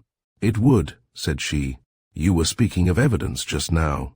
Well, at a genuine séance, you would obtain evidence that I think would convince you of the reality of psychical phenomena. I have a friend, a Mr. Quex, who has given me some most remarkable demonstrations, and, I have no doubt that he would be very pleased for you to accompany me to one of them. Is Mr. Quex a medium? I asked. No, I shouldn't describe him as a medium, though he is very sensitive and has most extraordinary powers. But he is a profound student of supernormal phenomena and deeply interested in psychical research. May I ask him to show you some of his experiments? Thank you, Lilith, and I hope you will find me less disappointing than you have today. I'm really quite curious about these things, although I admit a rather skeptical frame of mind. I was wondering, before you came up, what you do with that bead on the string. That, replied Lilith, all agog at the question, is the pendule explorator, the magic pendulum. It is an instrument of the kind known in psychical science as an otoscope, an appliance for, as it were, bringing the subconscious into view. But how does it work? It works by the influence of the subconscious mind upon the muscles. Let me show you, but you shall try it yourself because you are an unbeliever. She removed the crystal ball and its cushion from the table, and taking the bowl of loose letters turned out its contents and rapidly arranged the letters in a circle, forming a clockwise alphabet. Then she took the pendulum down from its hook. Now, said she, what you have to do is this. You rest your elbow on the table to steady your hand, and you hold the string with the thumb and finger, letting the bead hang just clear of the table in the center of the circle, and you must keep your hand perfectly still and steady. But if I do, the bead will remain still too. No, it won't, excepting just at first. Presently it will begin to swing, apparently of its own accord, but really in accordance with your mental state. For instance, if you let it hang inside a glass, and you will that it shall strike the hour, it will strike the hour. If you will, or I hold your other hand and will, that it shall swing round in a circle to the right or left, it will swing round in the direction willed. But that is an exercise of the conscious will. In the experiment that we are making now, we tap the subconscious. If there is any thing or person occupying your subconscious mind, the pendulum will. Spell out the name of that thing or person by swinging towards the letters. Let me put the chair comfortably for you, so that you can keep quite still. As I listened to Lilith's explanation, I began to wish heartily that I had never embarked on this experiment. Of course, I did not believe for a moment that this absurd pendulum would develop the occult powers that Lilith claimed for it, but yet her confidence shook mine, and I had a very strong feeling that, on this day of all days, I should prefer to keep my subconscious mind to myself. However, there was no escape, so I seated myself and proceeded to carry out Lilith's directions. For nearly half a minute the bead hung quite motionless from my steady hand. Then it began almost imperceptibly to oscillate. My eye had already taken in the positions of the letters which might be incriminating, and now I observed, with uneasy surprise, that the faint oscillations of the pendulum were taking a direction towards the letter J. I could detect no movement in my hand, but nevertheless the oscillations grew wider and wider, until the bead, as if possessed by a private demon, swung briskly halfway across the circle. That is pretty definite, said Lilith. It is swinging towards you, or is it J? The circle ought to have been bigger, so that the letters need not have been opposite to one another, but I'll write down both, U or J. The swing of the pendulum now began to shorten, and then, almost abruptly, it changed its direction to one at right angles, and I observed with astonishment that it was pointing direct to A. It's either A or P, said Lilith. I'll put them both down. Once again the pendulum changed the direction of its swing, and Lilith noted, down E or S, and so, to my growing consternation, it continued to take up quite distinct changes of direction until 6 variations had occurred when the pendulum became stationary and then began to swing round in a circle. It has finished, said Lilith, whereupon I instantly dropped the pendulum. It is a word of 6 letters, U or J, A or P, E or S, A or P, E or S, F or R. Let us see if we can make out what the word is. It is a pity the letters were opposite. It muddles it up so. They ought to be in a half circle, but then they would be too close. But let us try a few combinations. UPEASF, it can't be that. UPSASF, it can't be that. We'll try it with JJAEPEF. That isn't it. JASESF. That can't be the word. Do the letters suggest anything to you, Sybil? Is there any name that might be lurking in your subconscious mind, beginning with U or J? Try to think. What did you do in town yesterday? Oh, various things. I went to the dealer, of course, and then I went to a private show of pottery and antiques. Pottery, mused Lilith, scanning the letters that she had written down. Let me see, Upchurch. No, that won't do. She looked the letters through again, and then asked eagerly, There wasn't any Wedgwood there, I suppose? Now, it happened that while Mr. Hawksley was talking to us, I had noticed an old gentleman, tenderly placing a very fine green Wedgwood cup and saucer in the showcase. So I could, and did, answer truthfully. Yes, there was, a beautiful green jasper ware cup and saucer. There, Lilith exclaimed triumphantly. Jasper, that is the word. And yet, I don't suppose you have given that cup and saucer a thought since you saw it. I had forgotten its existence until you spoke of Wedgwood. Exactly, said Lilith. And that is the mysterious peculiarity of the subconscious. You see a thing or a person, perhaps only for a moment, and straightway forget it. It seems to be gone forever. But it is not. It has sunk into the subconscious, to remain there unnoticed possibly for years, until some chance association, or perhaps a dream, brings it to the surface. But all the time it has been there, and at any moment it can be brought into view by the use of some kind of autoscope, such as the pendulum or the crystal. The crystal is an autoscope too, is it? I asked. Yes, but of quite a different kind. The pendulum acts by the effects of the subconscious mind upon the muscles, the crystal, by the effects of the subconscious mind on the centers of visual perception. That sounds very learned. But tell me exactly what you do with the crystal. As to me personally, replied Lilith, I do very little with it. Crystal vision, or scrying to use the technical term, is a rather rare faculty. I'm a very poor scryer. But in the case of a really gifted observer, the most astonishing results are obtained. The method of using the instrument is this.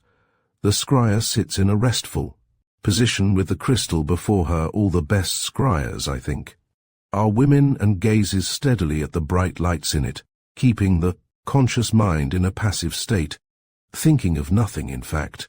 After a time, the lights in the crystal grow dim. A kind of cloud or mist seems to float before it, and in this cloud, and gradually taking its place, the picture or vision appears, sometimes dim and vague, but often quite clear and bright, like the little pictures that you see in a convex mirror or a silver ball. And what is this picture?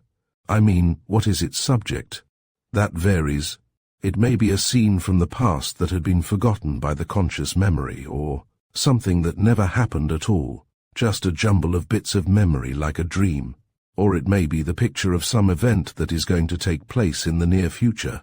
But, I objected, how can an event which has not yet occurred be in your subconscious mind?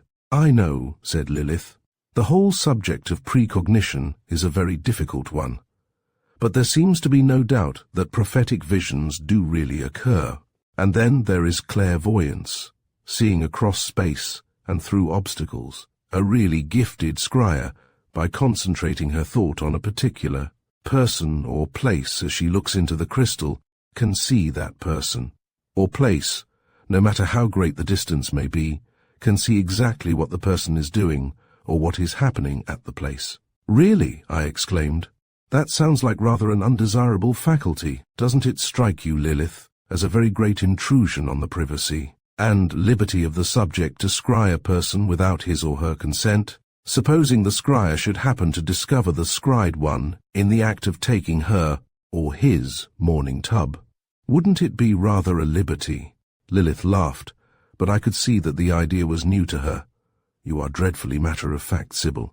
But of course you are quite right. We shouldn't misuse our powers. As for me, I have very little power of the kind to misuse, for I have never seen anything more. then a sort of vague picture of unrecognizable figures in undistinguishable surroundings. But I think you might do better, for I am still convinced that you have special gifts. Would you like to try the crystal, Sybil? Not now, thank you, Lilith.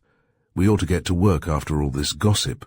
And that reminds me that, before you came up, I was looking at your exquisite paintings, and wondering if you are not, to some extent, wasting your great talents. In what way? She asked.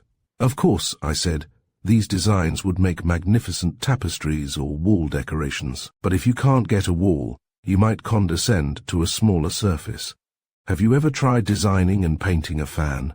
No, she replied. I wish you would, said I. You would do it splendidly with your power of design and your delicate technique, and Philibert could make the sticks and carve the guards. Or I could. Do you a pair in silver repousse and a jewelled pin and loop? Will you think over the proposal? Lilith picked up the crystal on its cushion and, smiling at me, said, I will make a bargain with you. If you will take the crystal to your room and give it a thorough trial whenever you have time, I will get out a design for a fan. Do you agree? I held out my hand for the crystal. Primarily, my desire was to introduce Lilith to fame and fortune through the medium of the Magpies Club, but the startling success of the magic pendulum had aroused my curiosity in regard to the other otoscope, though I have to confess that, when I had borne it to my room, I concealed it guiltily in a locked drawer, where it should be secure from the prying eyes of the servant maid, and above all from the observation of the sarcastic and sceptical titmouse. But there were other matters than crystals and magic pendulums to be thought of. There was, for instance, the set of 12 spoons which Mr. Campbell had asked me to make, and to which he had again referred in his letter. I knew now that I should be paid for them at a reasonably remunerative rate, and this, and the congenial nature of the task, encouraged me to get to work. But before I could begin, there was the motive of the design to be considered, and since the apostles were ruled out as obsolete, I had to find some other group of 12 related objects. After a whole day's anxious thought, I fixed upon the signs of the zodiac as furnishing a picturesque and manageable motive. And with this scheme in my mind, I fell to work in earnest, first with the pencil, and then with the wax and metal. But busy as I was, and happy in the interest of my work, I was yet aware of a change, of a something new that had come into my life. From the little workshop which had been my world, I found my thoughts straying out into the larger world, and particularly that part of it which is adjacent to Temple Bar, and if at times I viewed this change with some misgivings, I was more often conscious of a sense of exhilaration such as one feels when embarking on some new adventure. In due course, I received notice of my election as a member of the Magpies Club, and by the same post a letter from Mr. Davenant asking me to celebrate the event by lunching with him there, and as I had occasion to go into town to replenish my silver and some other materials, I accepted his invitation, intending to return to Wellclose Square in the afternoon. But it appeared that a lone collection of antique silver was being exhibited at the South Kensington Museum, and that he had hoped to have the pleasure of inspecting it under my expert guidance. Now, to a craftsman or craftswoman of small experience, there is no technical education to compare with the study of admitted masterpieces. I felt that strongly, and I felt that I needed that technical education. Furthermore, I felt that the attempt to explain the merits of the old work to an attentive and sympathetic listener would help me to concentrate my own attention. And perhaps it did. At any rate, I spent a long and pleasant afternoon at the museum, and we subsequently discussed the exhibits and various other matters very companionably over the dinner table at the club. "It has been a jolly day for me, Mrs. Otway," said Mr. Davenant, as he wished me good-bye at the underground station. "I've learned no end about silver. You are a perfect encyclopedia of knowledge in regard to goldsmiths' work, and the delightful thing to think of is that we've only scratched the surface of the museum. The place is inexhaustible. Do you think I may hope for the pleasure of another visit there with you before long?" I gave what I intended to be an ambiguous answer, but it was not ambiguous to me, and I suspect that Mr. Davenant went on his way with a feeling that a precedent had been created. When I arrived home, I found a letter awaiting me from Mr. Otway. It was not entirely unexpected, for I had felt pretty certain that he would presently hear further from his mysterious correspondent. It now appeared that he had received 1 or 2 short letters, ostensibly of the nature of warnings, but actually threatening, though in vague, indefinite terms, and one more recently of a more explicitly menacing character. These he wished me to see and discuss with him, and he asked me to make an appointment, at my convenience, to meet him for that purpose. I replied, suggesting, as before, the Tower Wharf, and there, a couple of evenings later, I met him. In appearance he had by no means improved. His pale face had a strained, wild expression. His eyelids were puffy and covered with curious, minute wrinkles. His hands were markedly tremulous, and his fingers bore the deep stains that mark the inveterate cigarette smoker. His dress was noticeably less neat than it had used to be. Indeed, he presented a distinctly shabby and neglected appearance. Oddly enough, too, he seemed to have grown somewhat stouter. I should have been less than human if these plain indications of sustained misery had awakened in me no feeling of pity. That his sufferings were the indirect result of his indifference to the happiness or misery of others could not entirely stifle compassion, and I found myself speaking to him in a tone almost sympathetic. "I am afraid, Mr. Otway," said I, "you are letting these nonsensical letters worry you quite unnecessarily. You are not looking at all well." "I am not at all well, Helen," he replied dejectedly, "and I think you are smoking too much." "I am. And I am drinking too much. I, who have been a temperate man all my life, and I have to take drugs to get a decent night's rest. This worry is breaking me up." "Oh, come, Mr. Otway," I protested. "You mustn't give way in this manner. What is it all about, after all? Just a wretched blackmailer whom you know to be an impostor, whose threats you know to be mere empty vapourings." "That is not quite true, Helen. The man is an impostor, no doubt. He doesn't really know anything. There is nothing for him to know. But he could create a great deal of trouble. He could, in fact, cause the inquiry to be reopened and— exactly. And if it were reopened, there would be unpleasant comment on the fact that a detail of the evidence had been withheld at the inquest. But that is the worst that could happen." Mr. Otway looked at me with a sort of dumb gratitude that was quite pathetic, but his gloom was in no wise dispelled by my optimism.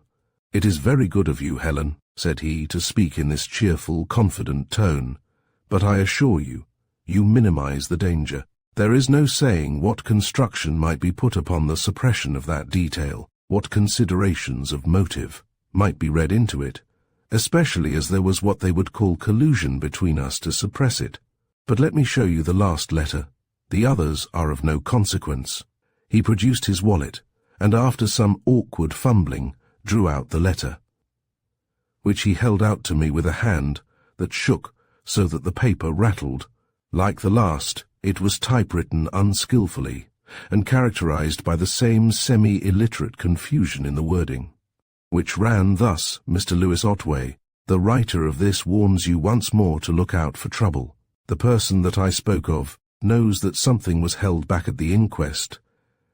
At least they say so, and that they know why your wife won't live with you, and that she knows all about it too, and that someone knows more than you think anybody knows. This is a friendly warning. From a well-wisher." I returned the letter to Mr. Otway after reading it through twice, and I must confess that my confidence was somewhat shaken. If the writer was merely guessing, he seemed to have an uncanny aptitude for guessing right. As to his claim to possess some further knowledge, I did not see how that could be possible. When the fatal interview took place between my father and Mr. Otway, there were, to the best of my belief, only 3 persons in the house. Of those actually present at the interview, there was only a single survivor, Mr. Otway himself, and he alone knew with certainty what occurred. The claim was therefore almost certainly false. And yet, even as I dismissed it, there crept into my mind once again a vague discomfort. a doubt whether there might not be something that I was unaware of. And that Mr. Otway knew some dreadful secret that I, of all persons in the world, had been instrumental in guarding from discovery. And as I glanced at Mr. Otway, haggard, wild, trembling, and terrified out of all proportion to the danger, so far as it was known to me, the horrid doubts seemed to deepen into something like suspicion. "Of course," said he, when he had returned the letter to the wallet, "I realize that you are right, that there is nothing to be done but to wait for this person to show his hand more plainly. It would be madness to apply to the police. They would immediately ask if there had been any evidence withheld, and why you were not living with me. And if they succeeded in getting hold of the writer of this letter, we should have more to fear from them than from the writer himself. He may be, as you believe, a mere blackmailer who is preparing to extort money. But if he were brought to bay, he would try to justify his threats." With this I could not but agree. The implied allegations in this letter were, in point of fact, true, and any attempt to obtain help from the police would probably result in their truth being made manifest. "Have you no idea whatever," I asked, "who might be the writer of this letter? He can hardly be a complete stranger. Have you no suspicion? Can you think of no one who might have written it?" He looked at me furtively and cleared his throat once or twice before replying. And when he did answer, his manner was hesitating and even evasive. "Suspicions," he said, "are not very, helpful. I have no facts. The mere, conjecture that this person or that might possibly be concerned. If a motive could be supplied, and, if one can think of no motive."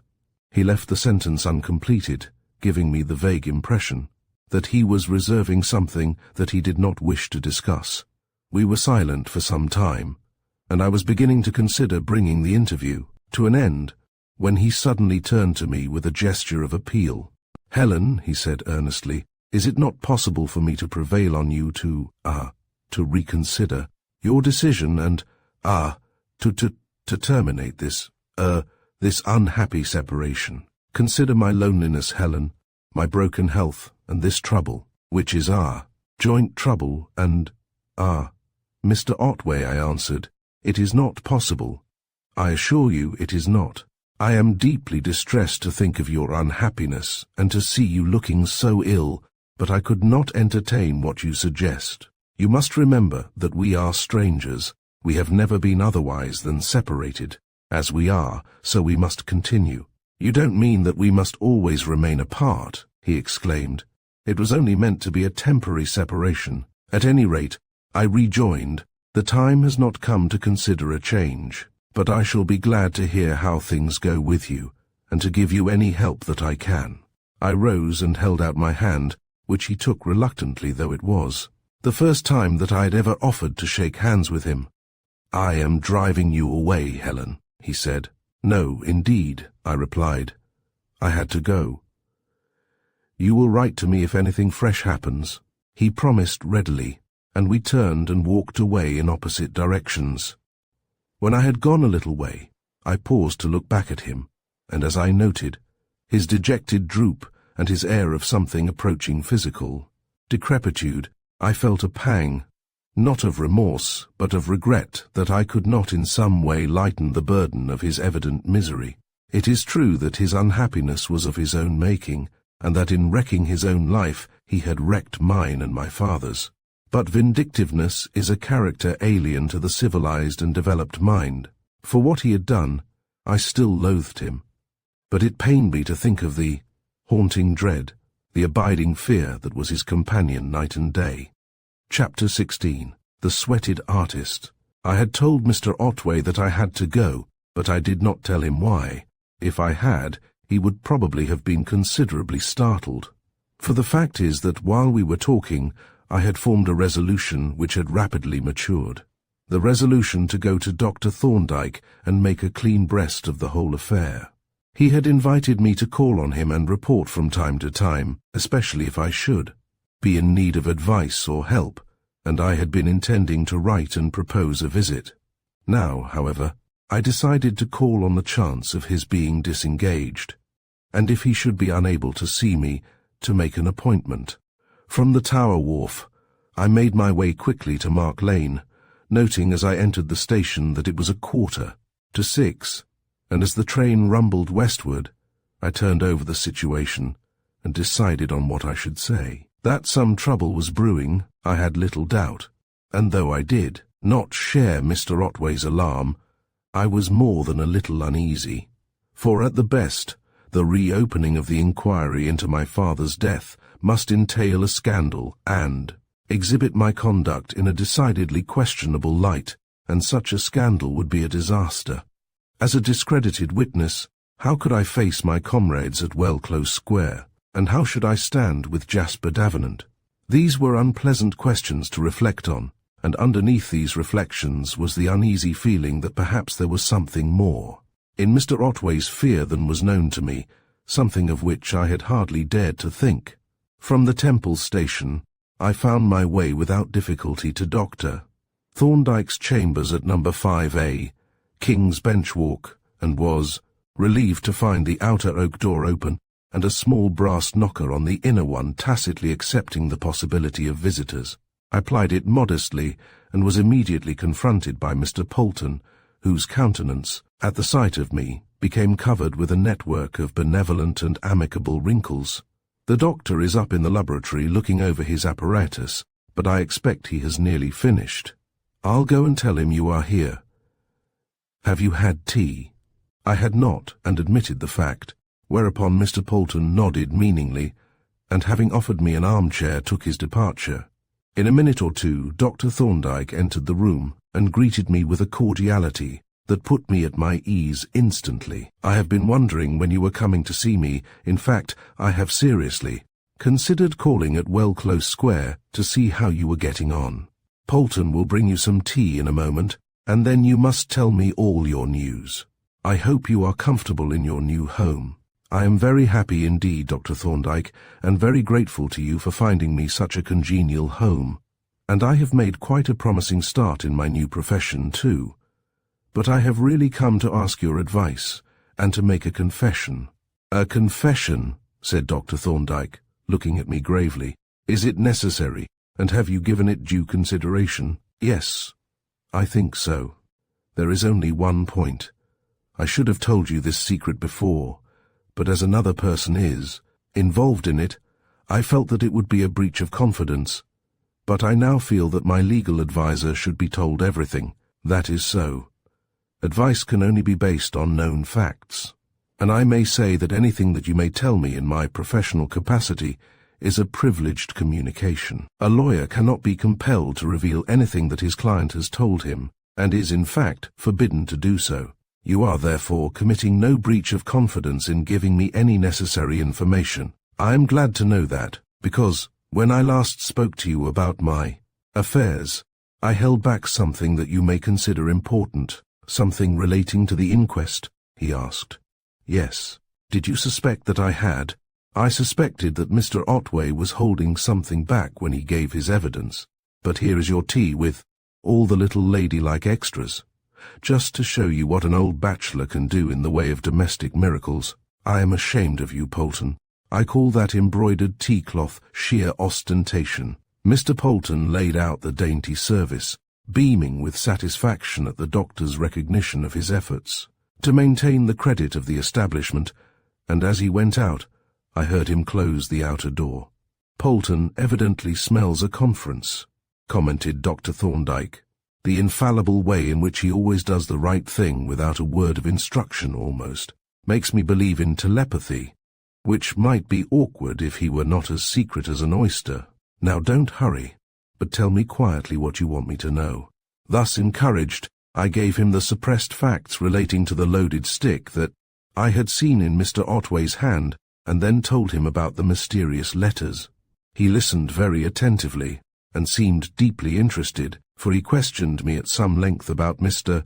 Otway's establishment at Maidstone, his mode of life, and such of his antecedents as were known to me. Is the stick in your possession, or has Mr. Otway got it? He asked. I suppose he has it. At any rate, I have never seen it since that day. And you know nothing of any of his associates? other than the housekeeper? Nothing whatever. Is Mrs. Gregg still with him? I believe so, but I am not sure. And you know nothing of his present mode of life excepting that he lives in Lyon's Inn Chambers? No, I really know nothing about him. It is very satisfactory for you, Dr. Thorndyke observed. You are quite in the dark. These letters suggest an intention to extort money, but they may come from a personal enemy or from someone who has some design other than direct blackmail. And the question is, what cards does that person hold? Is he acting on a mere guess, or has he any actual knowledge? The problem involves two questions. Was there anyone in the house that morning besides you, your father, and Mr. Otway? And did anything occur on that occasion beyond what Mr. Otway told you? The answer seems to be in the negative in both cases, but we cannot be certain on either point.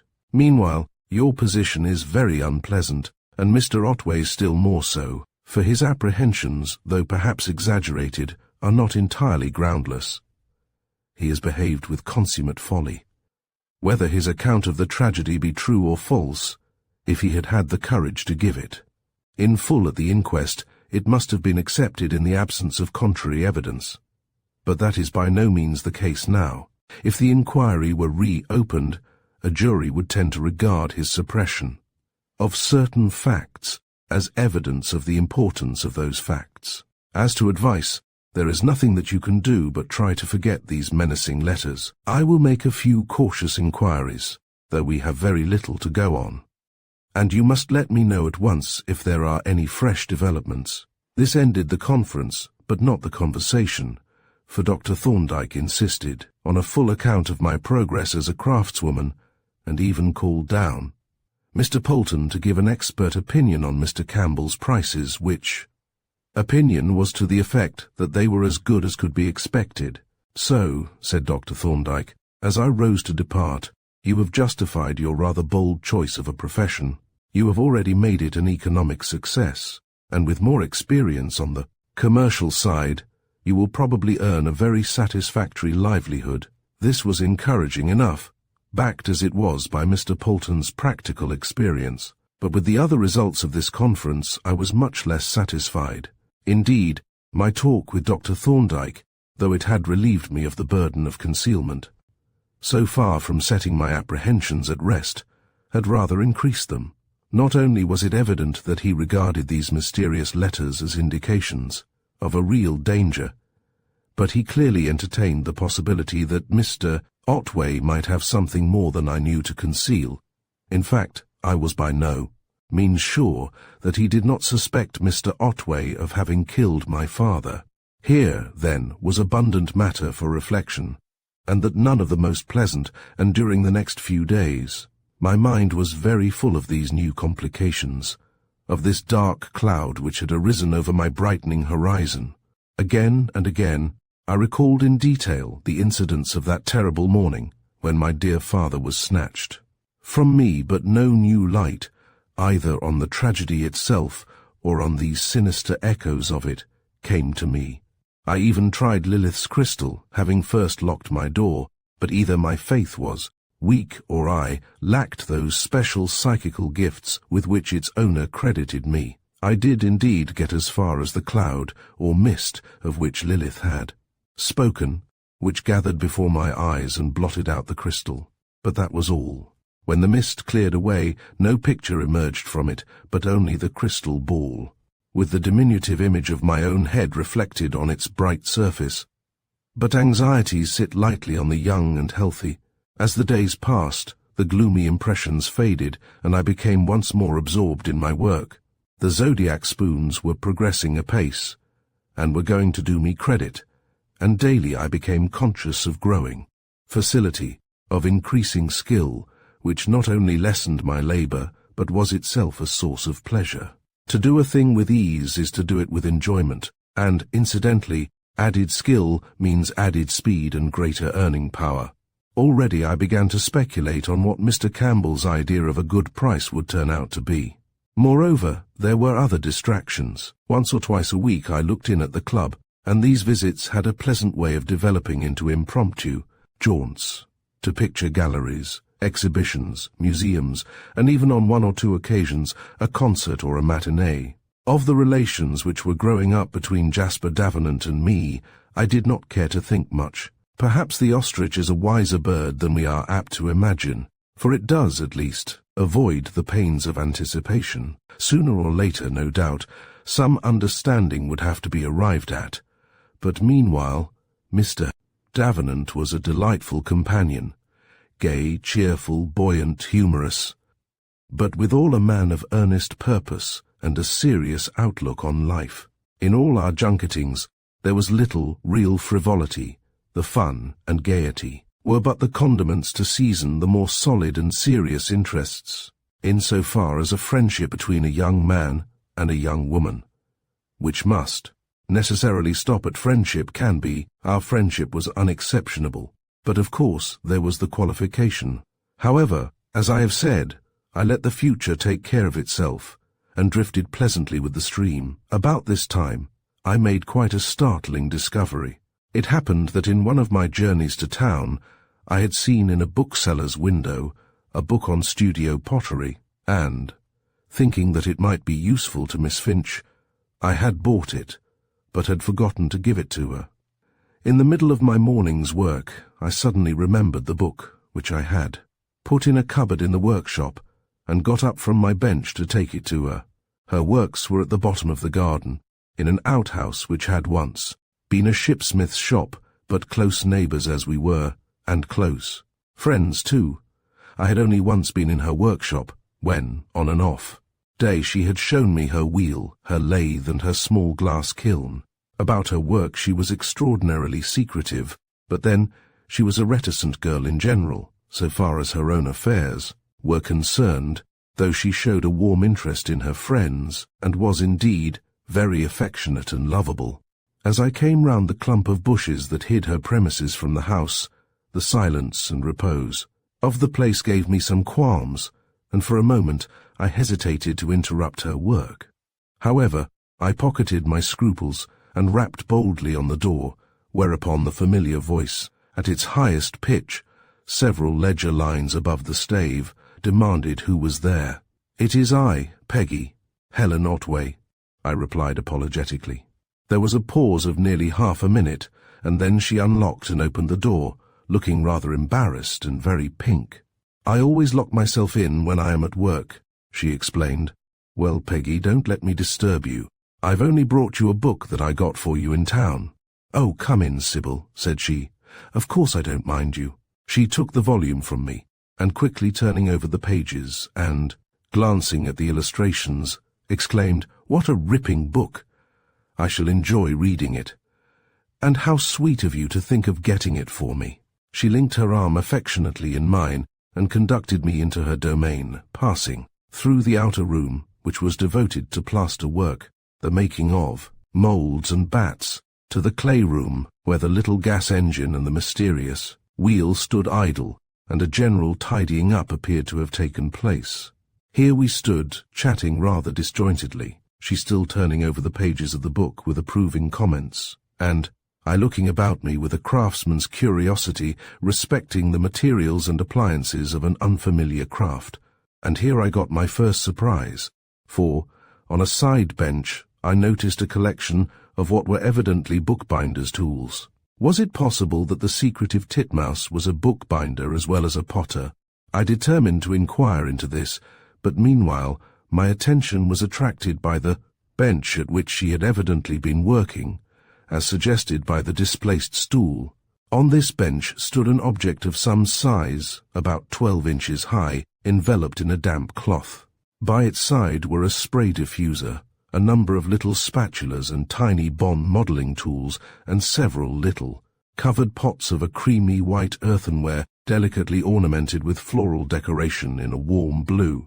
Venturing to lift the cover of one, I found it to be filled with little rolls of brightly tinted clay that looked like coloured crayons. "You are mighty fastidious about your apparatus," I remarked, picking up the dainty little pot and wiping some smears of clay from its surface. "And why not?" demanded Peggy. "Why shouldn't one have pretty things to work with?" The old craftsman did. I've seen some old planes and chisel handles beautifully carved, and I am sure they did better work for having beautiful tools to work with.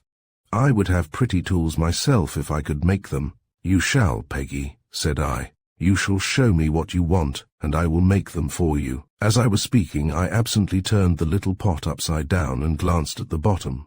And then I really did get a shock. There was only a single spot of ornament on the base, but that spot was a revelation, for it was a little blue bird. I smothered the exclamation that rose to my lips and put the pot down on the bench. What could be the meaning of this? Had Peggy, like Mr. Hawksley, been attracted by Mr. Goldstein's wares? Or was it possible? "Won't you show me what you were doing, Peggy?" I asked. She turned scarlet at the question and looked so distressed that I felt it a cruelty to press her. But cruel or not, I meant to get to the bottom of the mystery.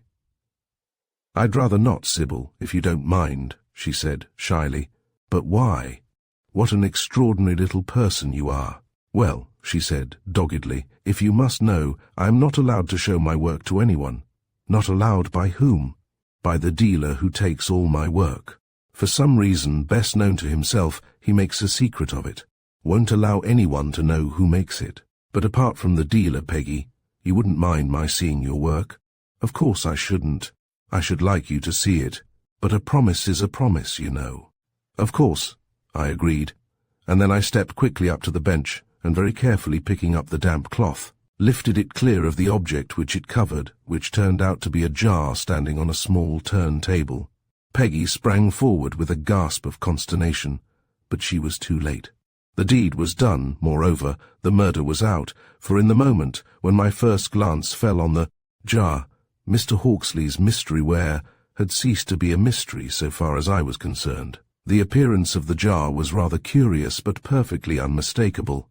The clay, in its green state, unbaked and still somewhat plastic, was of a cool grey colour, and the surface of the squat, octagonal body and the short neck and rim was covered with rich and intricate floral ornament, very minute, sharp and delicate. In the completed part, this ornament was of dull blue and finished flush with the surface. In the unfinished part, it was simply indented and had the appearance of what bookbinders call blind tooling, but was somewhat deeper.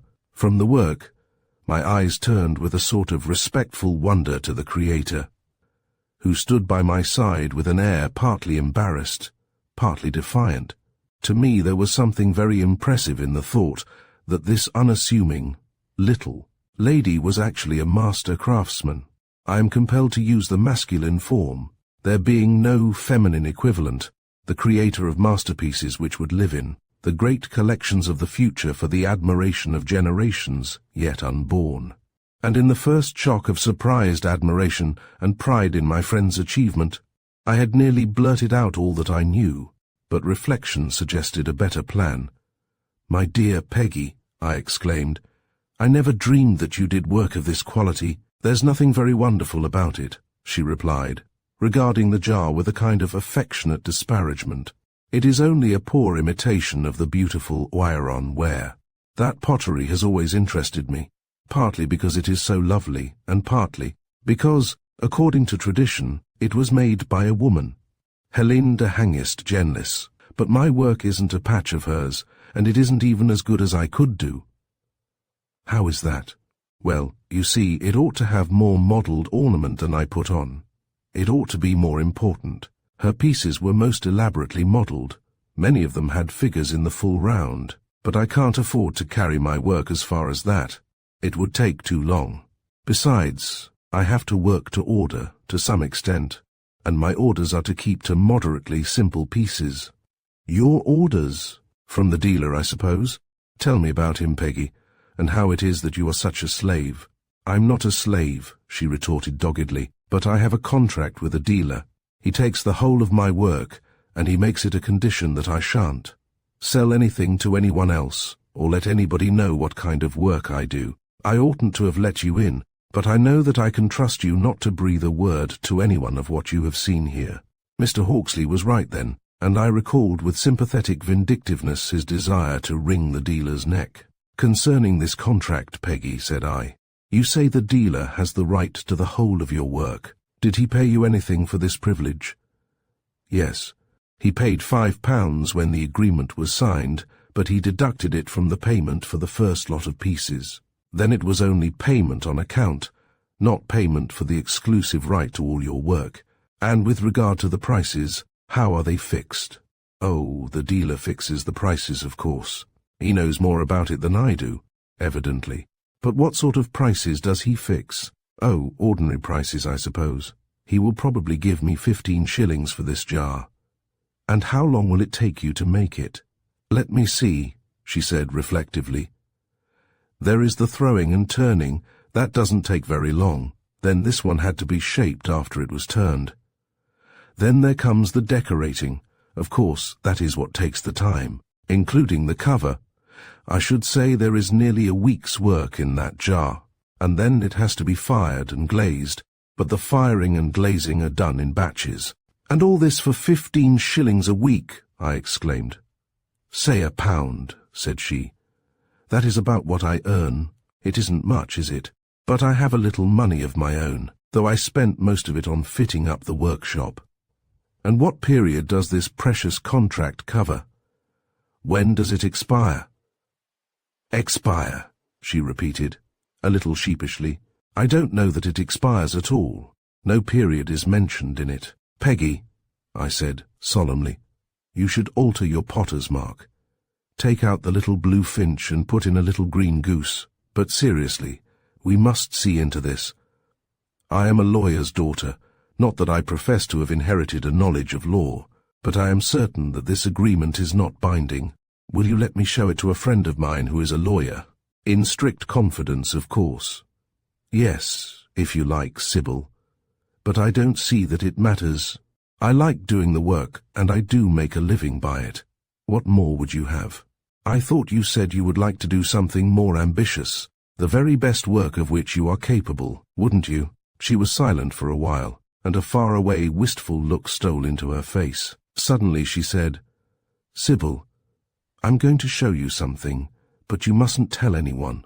She led me to a large cupboard, the door of which she unlocked and threw open. On the single shelf was a model in red wax of a tall candlestick or lamp holder of the most elaborate design, the shaft and capital-like socket enriched, though sparingly, with fine relief decoration, and the base occupied by a spirited and graceful group of figures, beautifully modelled and full of life and expression. That, she said, is to be my chef d'oeuvre, though it doesn't look much in the wax. You must think of it in ivory white, with a rich-coloured inlay, and perhaps some under-glaze painting. It has taken me months, doing a bit whenever I have had time, or when I couldn't resist the temptation to go on with it. Now it is finished, as far as the modelling goes, and the next thing will be to mould it. But I shan't actually make the piece at present, because I don't mean him to have it. The dealer, you know. If I finished it now, it would be his, of course. Yes, by the contract it would. And it mustn't. This piece ought to give you a position in the front rank of artist potters, but I mustn't waste any more of your time.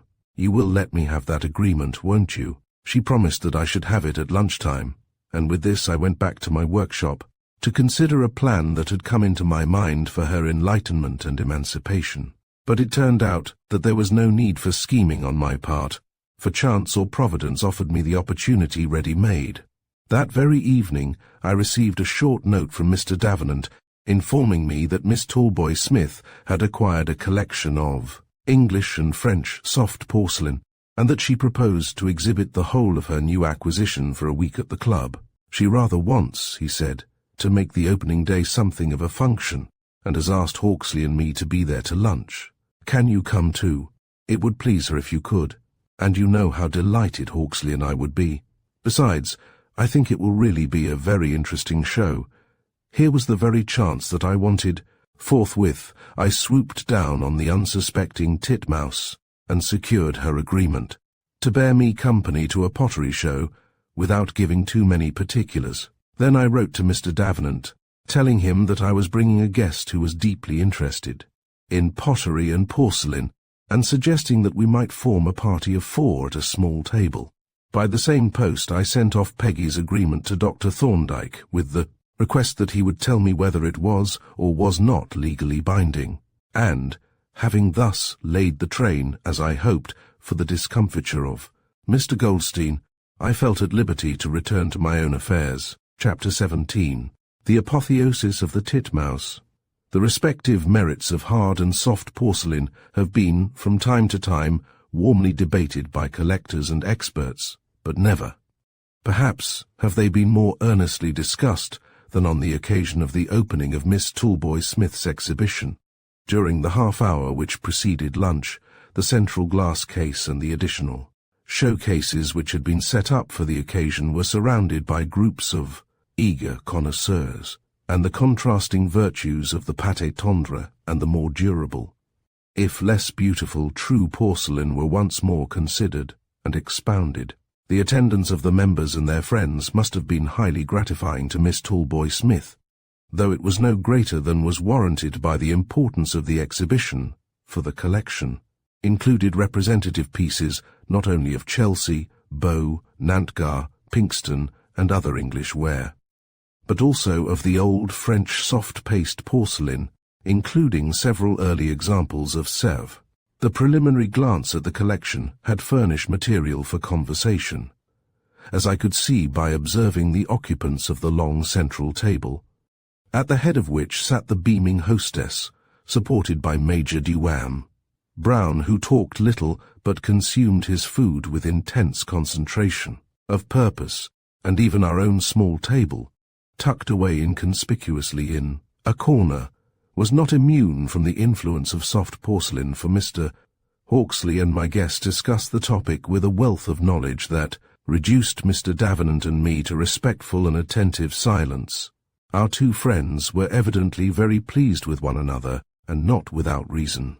For Mr. Hawksley was much more than a mere collector. He was an enthusiastic and learned student of all kinds of ceramic work, while, as to my friend Peggy, her conversation revealed a familiarity with all kinds of materials and processes that made me feel quite shy as I thought of the artless handbook with which I had presented her. But indeed, Miss Peggy was quite transfigured. She had met with a kindred spirit, and under the influence of contagious enthusiasm, the usually silent and secretive titmouse blossomed out in a manner that surprised me. As I listened to the animated duet of her chirping treble with Mr. Hawksley's robust baritone, I found it difficult to identify her with the quiet little potter who was wont to work behind locked doors in the old shipsmith's shop at Well Close Square. After lunch, the siege of the showcases began again on a more portentous scale. Glass cases were opened for more complete inspection of their contents, and pieces were even handed out to be handled, stroked and smelled at by the more infatuated devotees. As neither Mr. Davenant nor I could be included among the latter, we were satisfied by a comparatively brief inspection of the treasures, after which we retired to a sheltered seat to look on and talk. "Just look at those two China maniacs," exclaimed Mr. Davenant. "They are as thick as thieves already. And what is Miss Finch going to do with that bleu de Havas? Is she going to kiss it? No, she has given it back to the Talboys-Smith. Well, enthusiasm is a fine thing. By the way, she is a nice little lady, this friend of yours, pretty and picturesque too, and uncommonly well turned out. I'm beginning to have a new respect for Well Close Square." I looked at the titmouse with a sort of motherly pride, though she was about my own age. The word picturesque described her admirably, with her warm colour, her graceful hair, and the trim, petite figure that was so well set off by the simple, artistic dress, in which I seemed to trace the hand of Lilith. She was my importation to the Magpies, and I felt that she was doing me credit. "I have often wondered," Mr. Davenant said, after a reflective pause, "what made you choose such an unlikely locality as Well Close Square for a residence, and indeed how you came to know of its existence. Very few middle-class people do. I hope Miss Vardon will not consider me unduly inquisitive." "Mrs. Otway will not," said I. "Mrs. Otway is a myth, a legal fiction. I refuse to recognize her existence." She is a mere creature of documents, of church registers. The real person is Miss Helen Vardon." "That sounds rather like nonsense," said I. "But of course it can't be, because the speaker is Mr. Davenant. Perhaps there is some hidden meaning in these cryptic observations." "There isn't," he rejoined. "Or, at any rate, it shan't remain hidden. I mean that I refuse to recognize your connection with this man, Otway, or to associate you with his beastly name. But it is my beastly name too, according to law and custom." "I don't care for law and custom," said he. "The name Otway is abhorrent to me, and it doesn't properly belong to you. I shall call you Miss Vardon, unless you let me call you Helen, and I don't. See why you shouldn't, considering that we are old and intimate friends. It would undoubtedly have the support of a well-established precedent. There was a certain bishop who was called Peter, because that was his name. That precedent would apply to Helen, but it certainly would not to Miss Vardon." Then he rejoined, "Let us follow this excellent precedent. Let it be Helen. Is that agreed? I don't seem to have much choice, for if Mrs. Otway is a legal fiction, Miss Vardon is an illegal one. Well, don't let us have any fictions at all. Let us adhere to the actual baptismal facts." "Very well, Mr. Davenant. But why Mr. Davenant? My baptismal designation is Jasper." "And a very pretty name, too," said I. "But the precedent does not apply in your case. You have not married Mr. Otway." "No, thank heaven. If I had, there would be a case of petty treason. But neither have you, for that matter. You have only gone through a ridiculous ceremony, which means nothing, and signed a document which sets forth what is not true." "It seems to me," I said, "that we are not adhering to our agreement to avoid fictions. My marriage, unfortunately, is perfectly real and valid in the eyes of the law." "The law!" he exclaimed contemptuously. "Who cares for the law? Have we not the pronouncement of that illustrious legal luminary Bumble C.J., that the law is a ass and a idiot? And mark you, he was specially referring to matrimonial law. Now, who would base his actions and beliefs on the opinions of a ass and a idiot? And to think," said I, "that you have abandoned the law for mere architecture. With your gift for casuistry, you ought to have been a chancery lawyer, or else a Jesuit. But here is Miss Talboys-Smith. She thinks we are neglecting her treasures." But our hostess had not come to utter reproaches. On the contrary, she was brimming over with pleasure and gratitude. "My dear Mrs. Otway," she exclaimed, beaming on me and grasping my hands affectionately, "I can't thank you enough for bringing that dear young lady, Miss Finch, to see my porcelain. She is a sweet girl, and she simply knows everything about china. It is perfectly wonderful. She might be a potter herself, and her love of the beautiful things, and her enjoyment in looking at them, has given me, I can't tell you how much, pleasure. You must really bring her to see my whole collection. Will you? I shall love showing it to her." I agreed joyfully, for this would mean another nail in the coffin of Mr. Goldstein, and as Peggy and Mr. Hawksley joined us at this moment, I was able to complete the arrangement and fix a date. As Miss Talboys-Smith bustled away, Mr. Hawksley put in his claim. "I don't see," said he, "why I should be left out in the cold. I've got a collection too, and I think it would really interest Miss Finch, for she tells me she has seen very little modern pottery. Won't you bring her to see it, Mrs. Otway?" Again I accepted gladly, with Peggy's consent. My scheme was working rapidly towards a successful conclusion, and I felt that I could push it forward energetically, for that very morning I had received a letter from Dr. Thorndyke returning the agreement and denouncing it as legally worthless and utterly opposed to public policy. "As to fixing a date," said Mr. Hawksley, "I suggest that we all adjourn to my rooms now. Come and have a cup of tea with me, and then we can look over the crockery. How will that do?" It suited Peggy and me quite well, and we said so. "And you, Davenant?" asked Mr. Hawksley. "Well, I had 1 or 2 cathedrals to finish," was the reply, "but they must wait. Art is long, deuced long in my case. Yes, let us adjourn and combine crockery and tea, which, as Pepys reminds, US is a China drink, and therefore appropriate to the occasion." On this, we sallied forth and made our way to the Strand, where we chartered.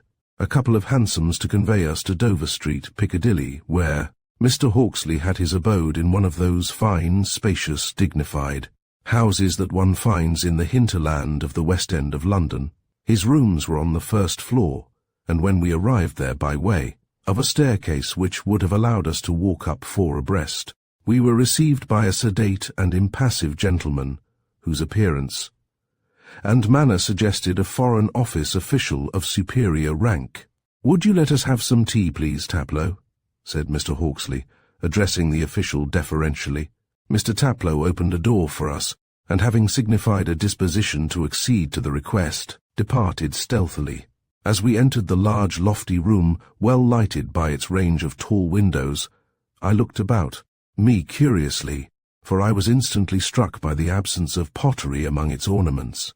The available wall spaces were occupied by important pictures, all modern, the mantelpiece, and other suitable surfaces supported statuettes of marble or bronze, again all modern, but of ceramic ware there was not a trace, with the single exception of a small framed cameo relief.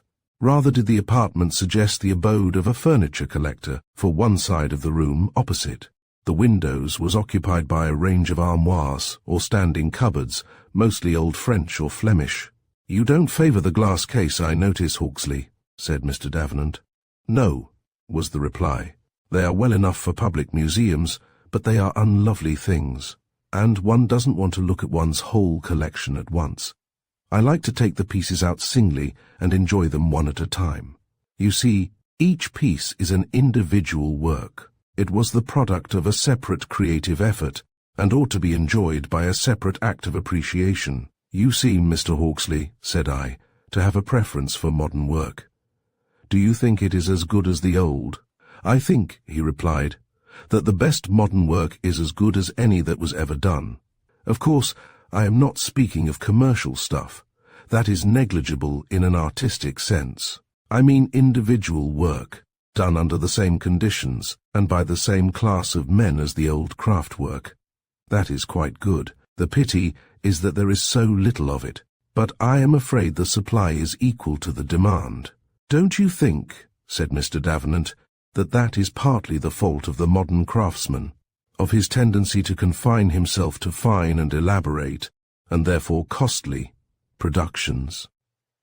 Of course, the old work was not cheap in the modern factory sense of cheapness. The pottery and china that was made at the Etruria works, or those of Bow or Chelsea, was by no means given away, but the prices were practicable for everyday purposes, whereas modern studio pottery is impossible for domestic use. And the same is true of other craft work, such as bookbinding, fine printing, textiles, metalwork, and so on. If the modern craftsman caters only for the collector and ignores the utilitarian consumer, he can't complain at being ousted by commercial production. Here the arrival of Mr. Taplow with the tea arrested what threatened to prove a too interesting discussion. I should have liked to continue it on another occasion at present. My desire was rather to cut the cackle and get to the hosses. Accordingly, while the tea was being consumed, I rather studiously obstructed any revival of the debate by keeping up a conversation of a general and somewhat discursive character, and as soon as we appeared to have finished I introduced the subject of ceramics. "Is that plaque on the wall a Wedgwood cameo?" I asked. "Oh, no," Mr. Hawksley replied. "That is an example of Solon's wonderful pâté-sur-pâté work. It is done with white porcelain slip on a dark-coloured ground. Come and look at it." We all rose and gathered round the plaque, while Mr. Hawksley descanted on its beauties, which were, indeed, evident enough. "It is lovely work," said he, "so free and spontaneous. The Wedgwood reliefs look quite stiff and hard compared with these of Solon's. I have some of his vases with the same kind of decoration, and we may as well look at those first." He wheeled a travelling turntable towards a fine Flemish armoire of carved oak, and opening the latter, displayed a range of pieces of this beautiful work, at the sight of which Peggy's eyes glistened.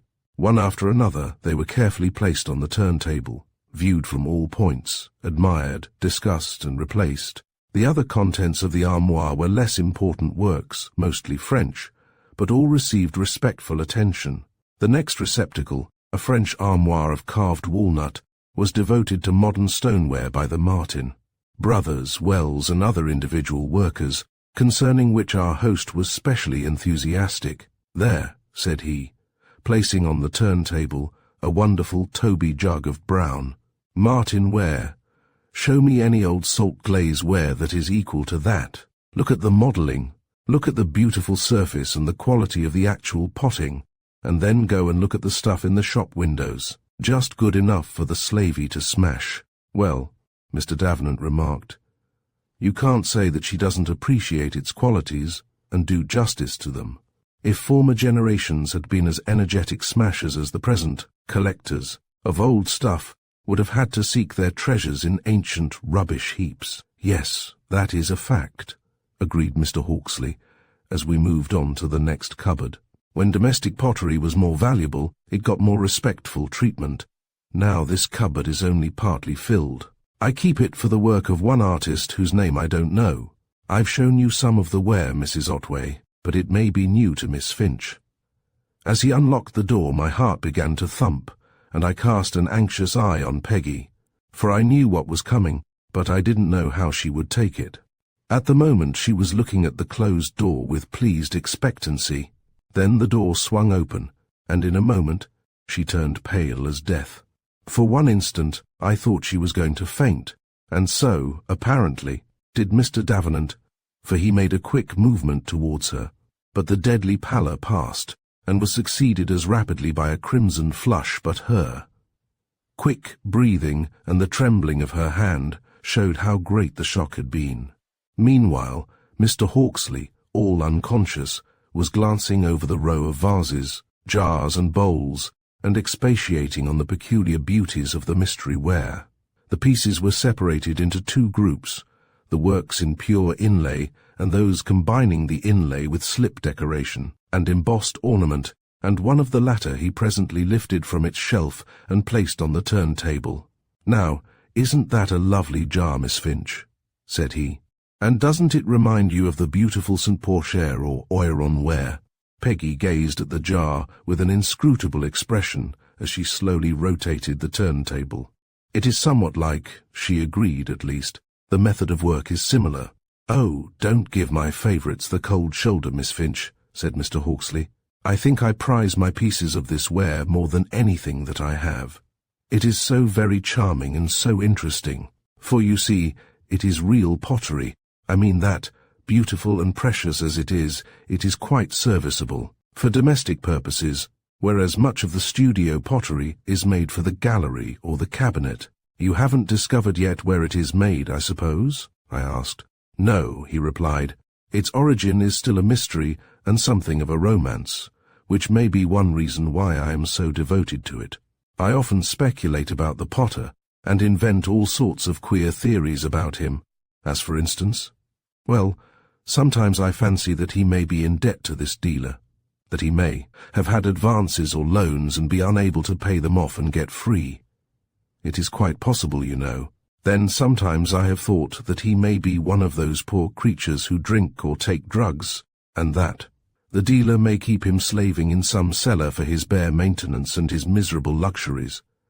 But I've given that idea up. This work is too sane and reasonable and painstaking for a drunkard or drug-taker.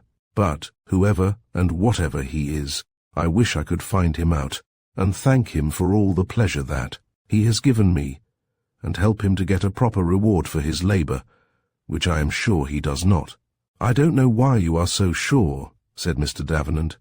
"This ware is pretty expensive, isn't it? Not if you consider that each piece is an individual work on which a great deal of time and labour has been expended.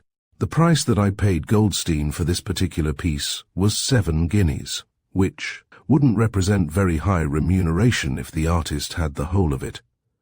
"7 guineas, Mr. Hawksley," exclaimed Peggy incredulously. "Yes, Miss Finch, and I should say very cheap at the price." I glanced at Peggy with malicious satisfaction, for her cheeks were aflame with anger, and the light of battle was in her eyes. "What a shame," she protested. "How perfectly scandalous, the grasping, avaricious wretch, to charge 7 guineas for a piece that he bought for 15 shillings.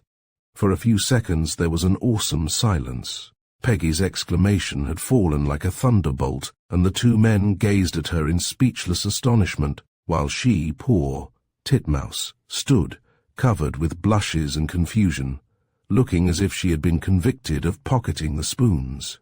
"You actually know, Mr. Hawksley said, at length, that Goldstein gave only 15 shillings for that jar?" "Yes," she stammered faintly. I happen to be aware that was the amount paid." She broke off with an appealing glance at me, and I proceeded to put in my oar. "It's no use, Peggy. The cat is out of the bag, at least her head is, and we may as well let out the rest of her. The fact is, Mr. Hawksley, that this ware is Miss Finch's own work." I now thought that Mr. Hawksley was going to faint. Never have I seen a man look so astonished. He was thunderstruck. "Do you mean, Mrs. Otway," he exclaimed, "that Miss Finch actually makes this ware herself?" "I do. It is her work from beginning to end. She does the potting, the decorating, the firing and the glazing. And she does it without any assistance whatever." Mr. Hawksley gazed at Peggy with such undissembled admiration and reverence that I was disposed to smile, though I liked him for his generous enthusiasm, and the unfortunate titmouse was reduced to an agony of shyness.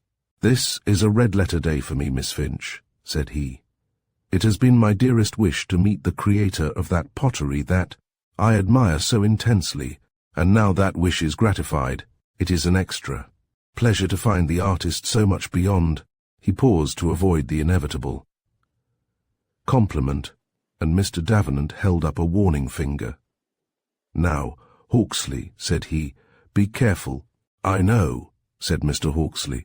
"It is difficult to steer clear of banal compliments, and yet to say what one would like to say. But really the personality of the mysterious artist has furnished a very pleasant surprise." "I can believe that," said Mr. Davenant. "I can imagine, for instance, that you find Miss Finch a very agreeable substitute for the intoxicated gentleman in the cellar." At this we all laughed, which cleared the air and put us at our ease. "But," said Mr. Davenant, "proud as we are to have made the acquaintance of a distinguished potter, we are haunted by the spectre of that 15 shillings. We get the impression that Miss Finch's business arrangements want looking into." "Yes," agreed Mr. Hawksley, "they do indeed." "Why do you let this fellow have your work at such ridiculous prices too?" "It isn't so ridiculous as it looks," replied Peggy. "When I began, I couldn't sell any of my work at all. It was frightfully discouraging. No one would have anything to do with it. My first work was simple earthenware, and even the cheap china shops wouldn't have it. Then I chanced upon Mr. Goldstein, and he bought 1 or 2 simple red earthenware jars and bowls for a few pence each. It didn't pay me, but still it was a start. Then I experimented on this pipe clay body with slip decoration and coloured inlay, and showed the pieces to Mr. Goldstein, and he advised me to go on, and offered to take the whole of my work, if I signed an agreement. So I signed the agreement, and he has had all my work ever since." "At his own prices?" "Yes. I didn't know what the things were worth." "Well," said Mr. Davenant, "my law is a trifle rusty, but I should say that agreement would not hold water." "It won't," said I. "We have just had counsel's opinion on it, and our adviser assures us that it is worthless, and that we can disregard it." "Then," said Mr. Davenant, "you had better formally denounce it at once." "Why trouble to denounce it?" demanded Mr. Hawksley. "Much better let me call on Goldstein and make him tear up the duplicate. He has got a fine, handy warming pan hanging up in his shop. I saw it only this morning." "The connection is not very clear to me," said I. "It would be clear enough to him," was the grim reply. Mr. Davenant chuckled. "Your methods, Hawksley, appeal to me strongly, I must admit, but they are not politic. Legal process is better than a warming pan, even if it were filled with hot coals. Let us hand the agreement to a reputable solicitor, and let him write to Goldstein stating the position. Miss Finch won't hear any more of her benefactor after that." After some discussion, in which I supported Mr. Hawksley's proposal, the less picturesque method of procedure was adopted, and Mr. Davenant was commissioned to carry it out. "And we will have a one-woman show of blue-bird wear at the club," said Mr. Hawksley. "I will take my whole collection there and exhibit it with a big label, giving the artist's name in block capitals. The pottery collectors will just tumble over one another to get specimens of the work when the artist is known." The rest of Mr. Hawksley's collection received but a perfunctory consideration. Even the gorgeous De Morgan earthenware, glowing with the hues of the rainbow, came as something of an anti-climax, and we closed the last of the cabinets with almost an air of relief. "And now," said Mr. Hawksley, as he pocketed his keys, "I suggest that we mark this joyful occasion by a modest festival, say a homely little dinner at the club and an evening at the play. Who seconds my proposal?" "We shall have to go as we are then," said I, "as we can't change." "I think we can enjoy ourselves in morning dress," he rejoined, "and as we shall all be in the same shocking condition, we can keep one another in countenance." The proposal was accordingly adopted with acclamation and carried into effect with triumphant success, and some slight disturbance of the orderly routine of the establishment in well-close square, for it was on the stroke of midnight when Miss Polton, blinking owlishly, opened the green door to admit the two roisterers who had just emerged from a hansom cab. "It has been a jolly day," Peggy exclaimed fervently as we said good night on our landing. "And it will be a jolly tomorrow too. Yes, you will be able to get on with your masterpiece now, and when it is finished, we can show it at the club, and you will be able to sell it for a small fortune." "I shan't want to sell it," she said. "If it is good enough, and if it wouldn't seem too forward or improper, I should like to give it to Mr. Hawksley, as a sort of thank-offering, you know." "Thank-offering for what?" "For his appreciation of my work. I really feel very grateful to him, as well as to you, Sybil dear. You see, he not only liked the things, but he thought of the worker who made them. All the time that I was working alone, with the door locked, from morning to night to fill that cormorant's pockets, Mr. Hawksley was thinking of me, the unknown worker, looking for me and wanting to help me. I don't forget that it is you who have got me out of Mr. Goldstein's clutches, but I do feel very, very grateful to Mr. Hawksley. Don't you think it is quite natural that I should, Sybil?" "I think you are a little green goose," said I, and kissed her, and so ended the day that saw the end of her servitude and the dawn of prosperity and success. Chapter 18. Among the breakers, my preoccupation with Peggy Finch's affairs had to some extent submerged my own, but now that my little friend had triumphantly emerged from the house of bondage, I returned to my labours with a new zest. In spite of the various interruptions, the zodiac spoons had made steady progress, and it was but a few days after our momentous visit to Mr. Hawksley's rooms that, almost regretfully, I put the finishing touches to the fish's spoon, the last of the set. It had been a pleasant labour, and as I laid out the completed set, I was not dissatisfied. True, there had been difficulties, but difficulties are the salt of craftsmanship. Some of the signs, such as Aries, Taurus, Leo, Virgo and Capricornus, had been quite simple, the head of the ram, the bull, or other symbolic creature furnishing an obvious and appropriate knot for the spoon. But others, such as Gemini, Pisces, and especially Libra, had been less easy to manage. Indeed, the last had involved a slight evasion, for, since it seemed quite impossible to work a pair of scales into a presentable knop, I had relegated them to the shoulder of the bowl, and formed the knop of a more or less appropriate head of justice blindfolded.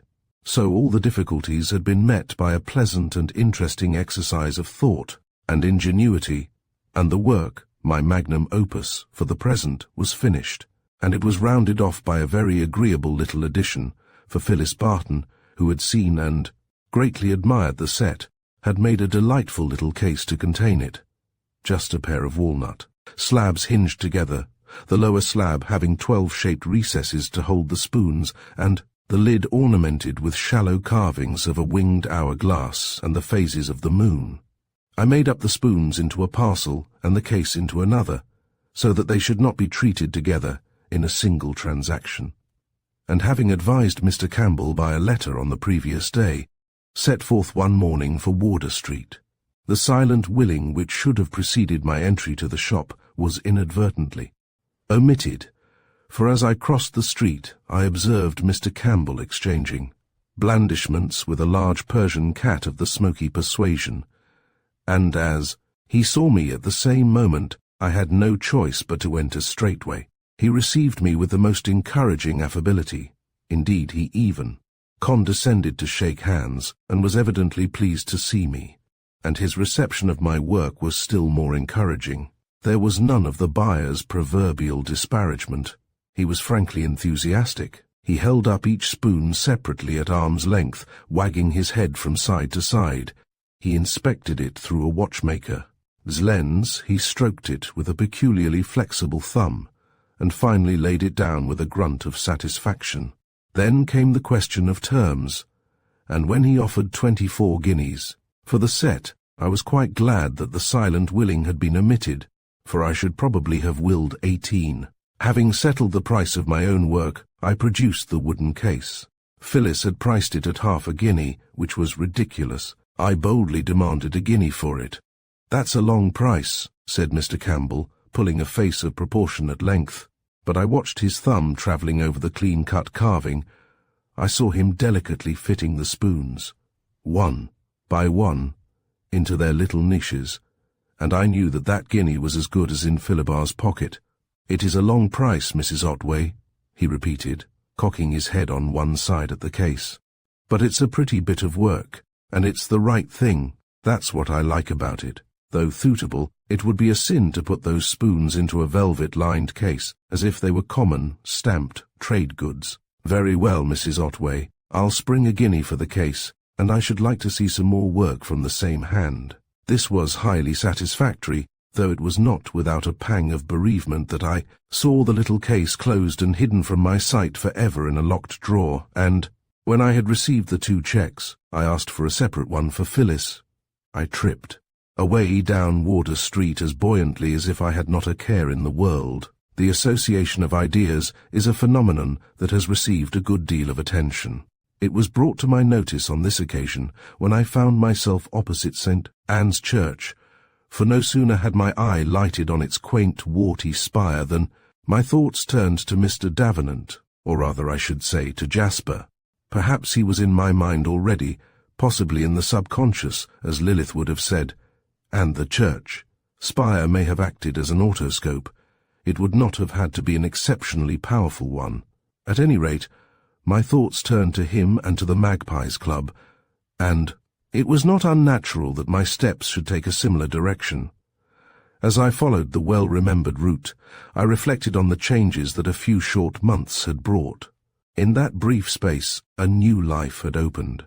The solitary, friendless orphan who had sought sanctuary in Miss Polton's house, how changed was her condition. Happy in her work, in her home, in her friends, for had she not her Lilith, her Phyllis, her Peggy, and Jasper? And here a still small voice asked softly but insistently a question that had of late intruded itself from time to time. Whither was I drifting? My friendship with Jasper was ripening apace, but ripening to what? There could be but one answer, and that answer only raised a further question. In normal circumstances, the love of a man and a woman finds a permanent satisfaction in marriage. But where marriage is impossible, love is a mere disaster, a voyage with nothing but rocks and breakers at the end. So whispered the still, small voice into ears but half attentive, and, as I neared the bottom of Essex Street, it became inaudible, for approaching the clubhouse from the opposite direction was Jasper himself. "Well," he exclaimed, "this is a piece of luck, and yet I had hoped that you might be coming into town today. Is it business or pleasure?" "It has been business, and now I hope it is going to be pleasure. I'm taking the rest of the day off." Now, what a very singular coincidence. I'm actually taking the rest of the day off myself. "Your coincidences," I remarked, "somehow remind me of the misadventures of the bread and butter fly. They always happen." "Quite so," he agreed. "But then, you see, if they didn't happen, they wouldn't be coincidences. Do we begin by fortifying ourselves with nourishment?" "I don't know what you mean by begin, but I came here to get some lunch. So did I. Another coincidence, by the way. Shall we take our usual little table in the corner? We seated ourselves at the table, and as we waited for our lunch to be brought, I ventured on a few inquiries into Jasper's professional affairs. You seem to take a good many days off, I remarked. I do. There is, so to speak, a distinctly marked offside to my practice. And when you're away, what happens? Do you keep a clerk? Jasper grinned. You overestimate the magnitude of my practice. No, I have a simpler and more economical arrangement. I let my little front office to a law writer, at a peppercorn rent, subject to the condition that he shall interview my clients in my absence, furnish evasive answers to their questions, and supply ambiguous and confusing information. But don't the clients get rather dissatisfied? Again Jasper smiled. That question, said he, involves an important philosophic principle. A famous philosopher has proved his own existence by the formula cogito ergo sum. I think, therefore I am, implying that if he didn't exist he couldn't think. Now, that principle applies to my clients. Before they can be dissatisfied, they must exist. But they don't exist. Therefore, they are not dissatisfied. QED. I don't believe you care whether they exist or not, but that is the worst of having an independent income. It is a misfortune, isn't it? But I bear up under it surprisingly. Will you have some of this stuff? It is called a pelion. I heard the waitress describing it as a pea-lion, apparently misled by the analogy of the peacock and the peahen. Evidently she is no zoologist. At this moment, Miss Tallboy Smith entered the room and halted at our table to exchange greetings and remind me of my engagement. Tell Miss Finch not to forget, said she. It's next Wednesday. I shall have my things back from here by then, and I understand that Mr. Hawksley has secured the cases for a special exhibition of studio pottery. You must bring Miss Finch to that too. Like Jasper's proxy, I gave an evasive answer to this, for I knew that wild horses would not drag Peggy to an exhibition of her own work. But evidently Mr. Hawksley had made no confidences so far. Have you ever seen the diploma gallery at the RA? Jasper asked when Miss Tallboy Smith had flitted away. If you haven't, we might look in there for an hour this afternoon. As I had never seen the diploma works, I fell in readily with the suggestion, and accordingly, when we had finished lunch, we strolled thither and spent a very pleasant hour examining and comparing the works of the different academicians, old and new. From Burlington House, we drifted into the Green Park, and presently took possession of a couple of isolated and lonely-looking chairs. For some time we gossiped about the pictures at which we had been looking in. The gallery, then our talk turned on to the affairs of my friend Peggy. Hawksley seems to have appointed himself Miss Finch's advertising agent, Jasper remarked, and he'll do the job well. He is an energetic man, and he knows all the pottery connoisseurs. I met him yesterday, and had to listen to bluebird ware by the yard. I like him for his enthusiasm, said I. So do I, agreed Jasper, and it is quite a little romance. His admiration of the pottery is perfectly genuine, as we know, but there is something in what he calls the personality of the artist. I think he is distinctly taken with your pretty little friend. How does she like him? I think she is decidedly prepossessed. At any rate, she is profoundly grateful to him for discovering her work, and especially for the interest that he took in the unknown worker. There you are then, said Jasper. There are the ingredients of a life-size romance. Fervid admiration on the one side, gratitude on the other, and good looks and good nature on both. We shall see what we shall see, Helen, and I, for one, shall look on with the green eyes of envy. Why will you? Do you want Peggy Finch for yourself? I want Hawksley's good fortune. If he loves this little maid and thinks she cares for him, he can ask her to marry him. That is what makes me envious. I made no reply. Indeed, there was nothing to say, and already the sound of the breakers was in my ears. I suppose, Helen, he said, after a long pause, you realize that I love you very dearly. I know that we are the best of friends, and very deeply attached to one another. We are much more than friends, Helen. said he. At least, there is much more than friendship on my side. You are my all that matters to me in the world. You live in my thoughts every moment of my life. When we are apart, I yearn for the sight of you. I reckon the hours that must pass before I shall see you again, and when we are together the happy minutes slip away like grains of golden sand. But I need not tell you this. You must have seen that I love you. I have feared it, Jasper, and that I might presently lose the dearest friend that I have in the world. That you will never do, Helen, dearest, if I have the happiness to be that friend. Why should you? It seems that it has to be. Our friendship has been a sweet friendship to me, too sweet to last, as I feared, and if some might cavil at it, it was innocent and wronged no one. But if it has grown into what I had feared it might, then it has become impossible. More than friends we can never be, and yet we cannot remain friends. We were both silent for more than a minute, and both were very grave. Then Jasper asked, with a trace of hesitation, Helen, if we were as those other two are, if you were free, would you be willing to marry me? It was a difficult question to answer, in the circumstances, and yet I felt it would be an unpardonable meanness to dissemble. Yes, I answered. Of course I should. Then, said he, I don't see why we can never be more than friends. But Jasper, how can we? I am a married woman. I don't admit that, said he. Your marriage is a fiction.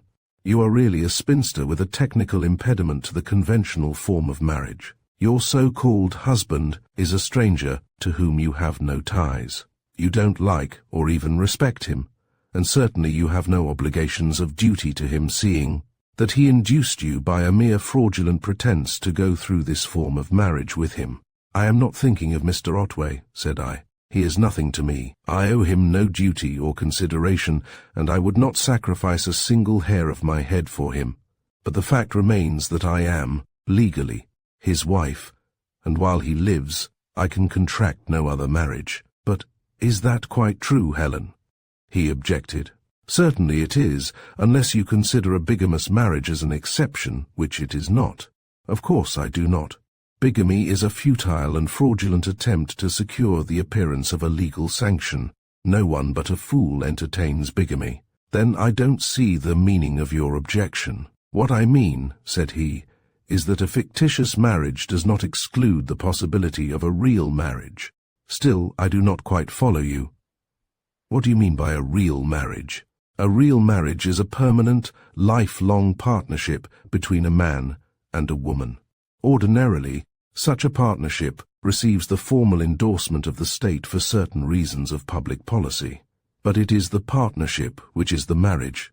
The legal endorsement is an extrinsic and inessential addition. Now, in your case, the state has accepted and endorsed a marriage which does not exist, which is a pure fiction. The result is that if you contract a real marriage, the state will withhold its endorsement. That is all. It cannot hinder the marriage. This is all very ingenious, Jasper, said I, and it does credit to your legal training, but it is mere sophistry. The position, as it would appear to a plain person of ordinary common sense, is that a woman who is legally married to one man and is living as the wife of another is a married woman who is living with a man who is not her husband. That is the conventional view, I admit, said he, but it is a mistaken view. It confuses the legal sanction, which is not essential, with the covenant of life, long union, which is the essence of marriage, which, in fact, is the marriage. But what is the bearing of this, Jasper? I asked. We seem to be discussing a rather abstract question of public morals. Has it any application to our own affairs? Yes, it has. At least, I think so, though I feel a little nervous about saying just what I mean. I don't think you need be. At any rate, there had better be a clear understanding between us. Tell me exactly what you do mean. He considered a while, apparently somewhat at a loss how to begin. At length, with evident embarrassment, he put his proposal before me. The position, Helen, is this.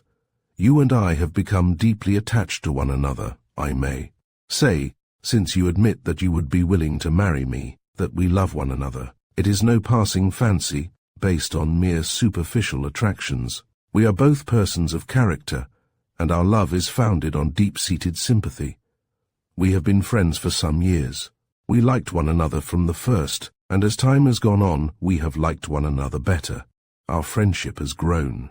It has become more and more precious to both of us, and at last it has grown into love. On my side, into intense and passionate love. We are not likely to change. People of our type are not given to change. We love one another, and we shall go on loving one another until the end. If our circumstances were normal, we should marry in the normal manner. That is to say, we should enter into a contract publicly with certain formalities which would confer a definite legal status and render our contract enforceable in a court of law. But our circumstances are not normal. We are willing to comply with the formalities, but we are not allowed to. We are not in the position of persons who, for their own purposes, lightly disregard the immemorial usages of society, who dispense with the formalities because they would avoid the responsibilities of formal marriage. We wish to enter into a lifelong partnership. We desire to undertake all responsibilities. We would welcome the formalities and the secure status. But the law refuses. There is a technical disability. We have, therefore, two alternatives. We may give up the marriage which we both desire, or we may marry and dispense with the formalities and the legal status. Supposing we give up the marriage. Just consider, Helen, what it is that we give up. It is the happiness of a whole lifetime, the abiding joy of the sweetest, the most sympathetic companionship that is possible to a man and a woman. For though we are lovers, we are still friends, and friends we shall remain until death parts us. Our tastes, our interests, our sympathies make us prefer one another as companions to all other human beings. Of how many married couples can this be said? To us has been given that perfect comradeship that makes married life an enduring delight, a state of happiness without a cloud or a blemish. And this is what we give up if we let this disability, this technical impediment, hinder us from marrying. On the other hand, supposing we marry and dispense with the formalities, what do we give up? Virtually nothing. The legal security is of no value to us, for each of us is secure in the constancy of the other. If we enter into a covenant, we shall abide by it, not by compulsion, but because we shall never wish to break it. As to the legal status and the social recognition, is it conceivable that two sane persons should give up a life's happiness for such trumpery? Surely it is not. No, Helen, let us boldly take our destiny into our own hands. Let us publicly denounce this sham marriage and cancel it forever. I ask you, dearest, to give me the woman of my heart for my mate, my friend.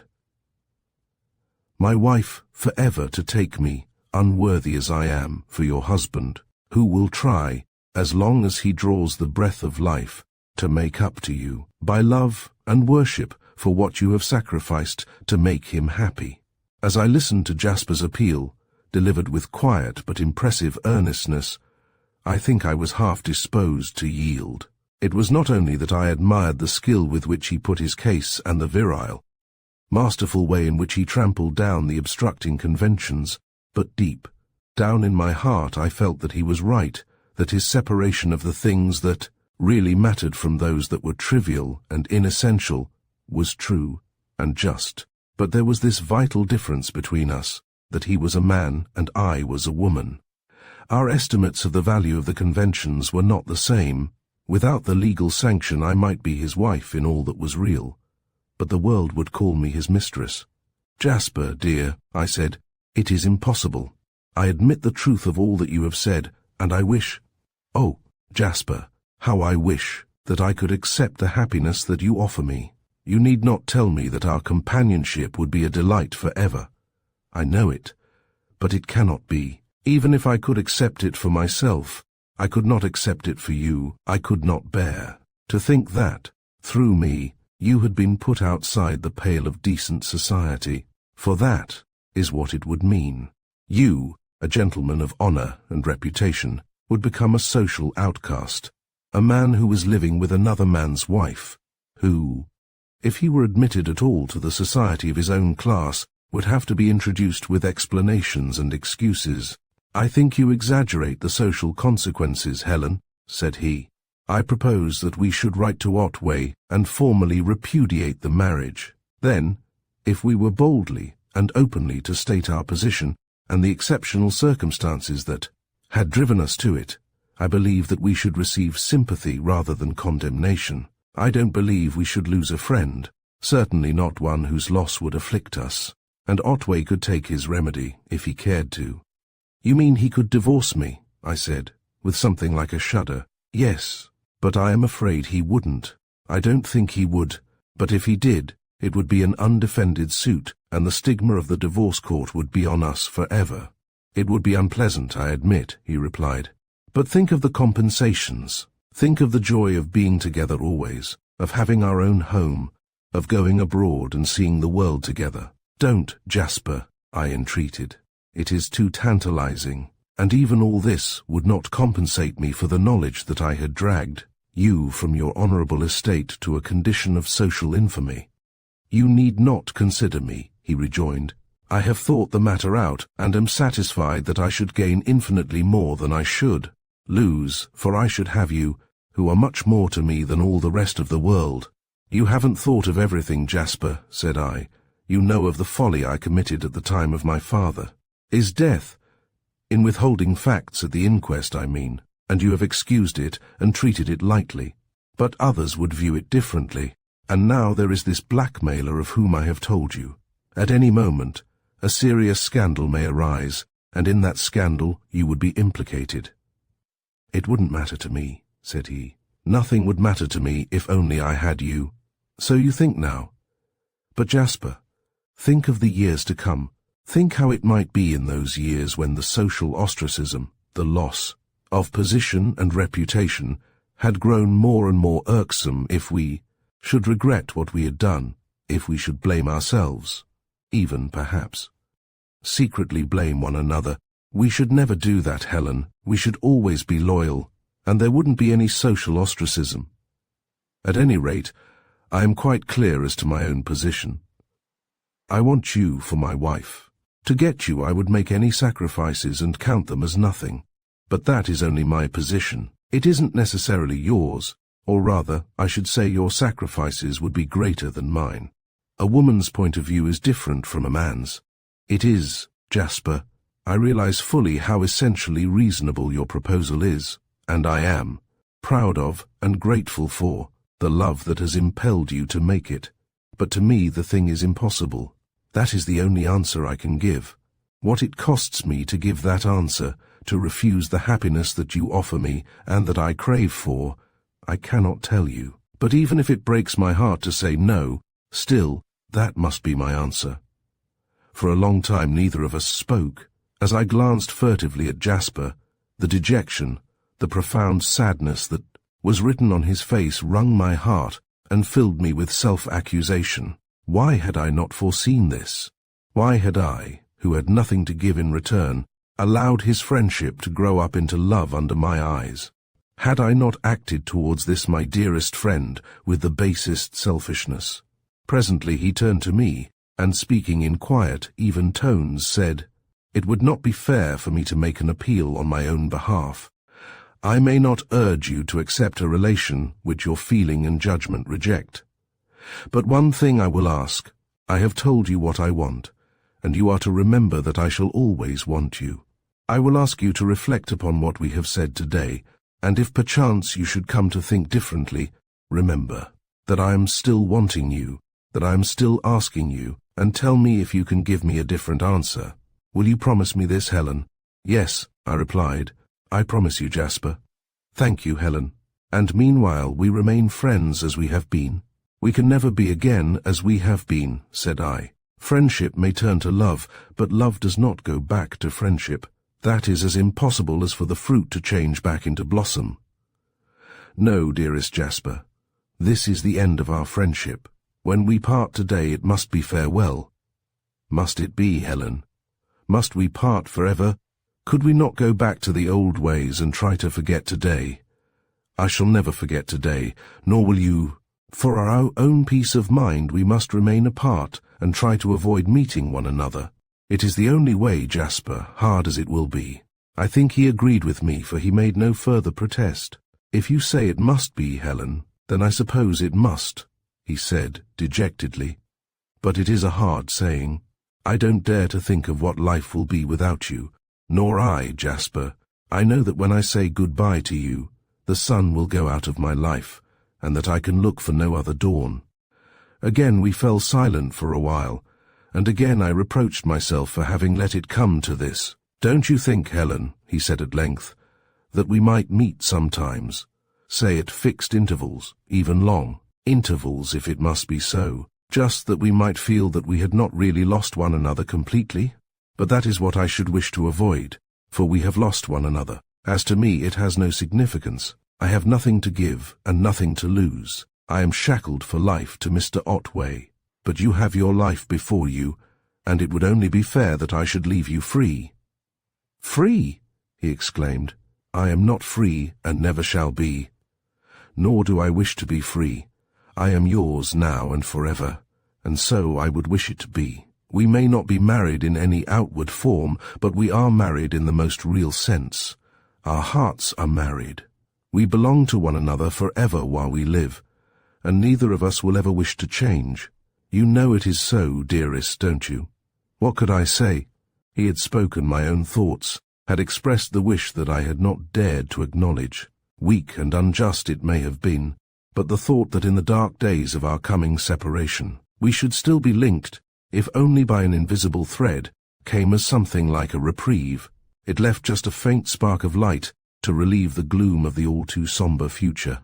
In the end, we agreed to a monthly letter and a meeting once a year, and so, having fixed the terms of our sentence, we tried to put our troubles away, and make the best of the few hours that remained before the dreaded farewell. But despite our efforts to get back to our wonted cheerful companionship, the swiftly passing hours were filled with sadness and heartache. Instinctively we went and looked at things and places that recalled the pleasant jaunts that were to be no more, but ever black care rode behind. It was like the journey of two lovers in a tumbril that rolled its relentless way towards the guillotine, for at the end of the day was the parting that would leave us desolate. And at last the parting was upon us. At the corner of Cable Street we halted and faced one another. For a few moments we stood in the gathering gloom, hand clasped in hand. I dared not speak, for my heart was bursting.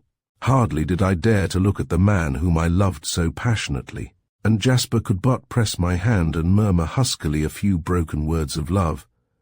And so we parted. With a last pressure of the hand, I turned away and hurried along Cable Street. I did not dare to look back, though I knew that he was gazing after me, for the street swam before my eyes, and I could barely hold back my sobs. I did not go straight home. The tumult of emotion sent me hurrying forward, whither I have no recollection save that somewhere in Shadwell. A pair of friendly policemen turned me back with the remark that it was no place for the likes of me. At length, when the first storm of grief had passed, and I felt myself under control, I made my way to Well-Close Square, and pleading the conventional headache, retired at once to my room, and there, in quiet and seclusion, with tears that no longer need be restrained, with solemn rites of grief, I buried my newborn happiness, the happiness that had died almost in the moment of its birth. Chapter 19. Illusions and Disillusions.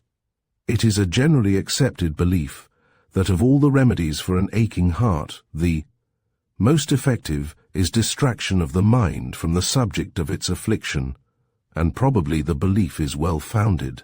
But it usually happens that the sufferer is the last to recognize the virtues of the remedy, preferring to nurse in solitude a secret grief, and to savor again, and yet again, the bitterness of the Dead Sea fruit of sorrow.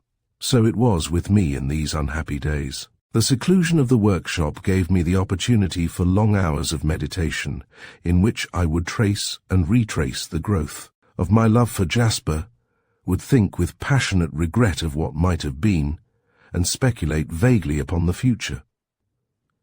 So far from seeking distraction in these first days of my trouble, I kept aloof from my comrades so far as I could, shut myself in the workshop, or in my room, or wandered abroad alone, following the Great Eastern thoroughfares where I was secure from the chance of meeting a friend.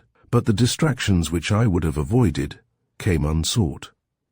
First, there was the visit with Peggy to Miss Talboy Smith.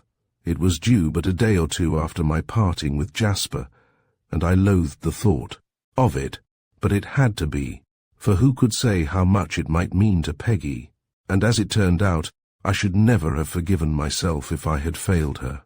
I had looked for a rather dull social call flavoured with porcelain, but it was quite otherwise. Miss Talboy Smith had at length heard of Peggy's genius, and had invited a few specially choice connoisseurs to meet her, including Mr. Hawksley, unless he had invited himself. At any rate, there he was, reverential and admiring, but yet with a certain air of proprietorship which I noted with interest and not without approval. It was quite a triumph for Peggy, and she took it very modestly, though with very natural satisfaction. To me, however, there was a fly in the ointment, though quite a small one, for Mr. Hawksley proposed an exploration of the Wallace collection, which Peggy had never seen, and which I felt bound for her sake to agree to. But I looked forward with prospective relief to the time, not far distant, I suspected, when these two pottery enthusiasts would be intimate enough to dispense with a chaperon. Then there came a distraction of another kind. One evening after tea, Lilith took me apart, and looking at me with some concern said, "Our Sybil has not been herself of late. I hope she is not being worried about anything." "We all have our little troubles, Lilith," I replied, "and sometimes we don't take them so resignedly as we should." "No," she rejoined. "Resignation is easier when the troubles are someone else's. But we are very concerned to see you looking so sad, not only Margaret and I, but all of us. We are all very fond of you, Sybil dear, and any of us would think it a privilege to be of help to you in any way. You know that, don't you?" "I have good reason to. No woman could have found kinder or more helpful friends than I have in this house." "Well," she said, "friends are for use as well as for companionship. Don't forget that, if there is any little service that any of us can render you." I thanked her very warmly, and she then opened a fresh topic. "Some time ago, Sybil, we were speaking of psychical experiments, and I suggested that you might like to see some carried out by my friend, Mr. Quex, who is an authority on these subjects. Mr. Quex was away from home at the time, on a lecturing tour in Kent, but he is home again now. I wrote to him about you, and have had 1 or 2 talks with him, and he has asked me to invite you to a little demonstration that he is giving to some friends next Friday evening. Would you care to come with me?" I would much rather not have gone, but I knew that a refusal would disappoint Lilith, who had set her heart on converting me. Accordingly, I accepted the invitation, and we were arranging details of the expedition when Peggy joined us. As soon as she heard what was afoot, she was all agog. "Oh, what fun!" she exclaimed. "You'll let me come too, won't you, Lilith? I did so enjoy it last time." Lilith, however, was by no means eager for her company, for the titmouse was a rank unbeliever, and made no secret of it. "What is the use of your coming, Peggy?" said she. "You don't believe in the supernormal. You would only come to scoff." "Perhaps I should remain to pray," rejoined Peggy. "It is no use preaching to people who are already convinced, and I should just love it. That Quex man is so frightfully amusing. He is the funniest little guffin you ever saw, Sybil. Won't you let me come, Lilith?" "Of course you can come if you really want to," Lilith replied with evident reluctance. "But you shouldn't speak of Mr. Quex as if he were a mountebank or a buffoon. He may not be handsome, but he is a very learned man and very sincere." "I beg your pardon, Lilith," said Peggy. "I won't call him a guffin any more. And thank you ever so much for letting me come." The arrangements being thus settled, it is only fair to Peggy to say that she endeavoured, as far as possible, to treat the demonstration quite seriously. Even in our private conversations, she made no further disparaging references to Mr. Quex, though I did gather that her anxiety To be present at the séance was not unconnected with a desire to keep an eye on him to see that he did not impose on me. Mr. Quex's house was situated in a quiet street off Cromwell Road, Kensington, and the demonstration took place in a large room intermediate in character between a library and a drawing-room, lighted by 3 electric bulbs, all of which were encased in silk bags, so that the illumination was of a twilight dimness. The visitors were about a dozen in all, and while we were waiting for the late arrivals, Mr. Quex made a few observations upon supernormal phenomena in general. To me, he required no disparagement from Peggy or anyone else, his own appearance doing all that was necessary in that respect. The first glance at him impressed me disagreeably, but then he was a manifestly uncomely man, with a large bald face and long greasy black hair, which was brushed straight back and accumulated in an untidy bush at the nape of his neck. He spoke unctuously, and his manner was confident, persuasive, didactic and authoritative. And he gave me the impression of a man who was accustomed to dealing chiefly with women. His present audience was composed of them exclusively, in interpreting the results of the experiments which we are about to perform, he observed. We have to bear in mind that psychical and supernormal phenomena, inasmuch as they are not concerned with material things, are not directly appreciable by the senses. We cannot see or touch the subliminal self, either our own or that of others. But neither can we see the electric current or the Hertzian waves. We know of their existence and properties indirectly, through their effects. Electricity can be transformed into heat, light or sound, and these can be perceived by means of the radiator, the electric lamp or the telephone, which act directly on our senses. So it is with the hidden subconscious self. Invisible itself, it can be made to produce effects which are perceptible to the conscious mind through the senses, and through those effects its own existence is revealed. This sounds reasonable enough, but the experiments themselves were rather disappointing on the whole. Perhaps I expected too much, or perhaps the preoccupied state of my mind did not allow me to bring to them sufficient interest or attention. Moreover, Mr. Quex had an assistant, I had almost said confederate, whose appearance pleased me no more than his own, a wall-eyed, taciturn woman of about 35, of the name of Morgan, who acted as the percipient. The word medium, I noticed, was not used, and helped to prejudice me against the experiments. We began with a demonstration of thought transference, which I found dull, tiresome, and unconvincing. Probably I was unreasonable, but the apparent triviality of the proceedings, which resembled a solemn and unspeakably dull drawing-room game, influenced my judgment. The percipient, Miss Morgan, being seated, blindfolded, in the middle of the room, a pack of playing cards and another pack of cards, each of which bore a single capital letter, were produced. A card was drawn out at random and held up behind the percipient and in view of everyone else, including Mr. Quex, who held the percipient's hand. Miss Morgan then guessed the card or the letter. Sometimes she guessed correctly, sometimes nearly correctly, sometimes quite incorrectly. The proportion of correct guesses, Mr. Quex informed us, was vastly greater than could be accounted for on the law of probabilities, and I dare say it was. But the exhibition left me cold, as did those of table tilting and planchette writing which followed. Even the pendule explorateur, which had so impressed me on a previous occasion, fell flat on this. For, since that rather startling experience, I had given some thought to the magic pendulum, and believed that I had found at least a partial explanation of its powers. Accordingly, when my turn came to try the otoscope, I took the string in my fingers and shut my eyes, and when Mr. Quex objected to this, I gazed fixedly at the opposite wall, seeing neither the pendulum nor the clockwise alphabet.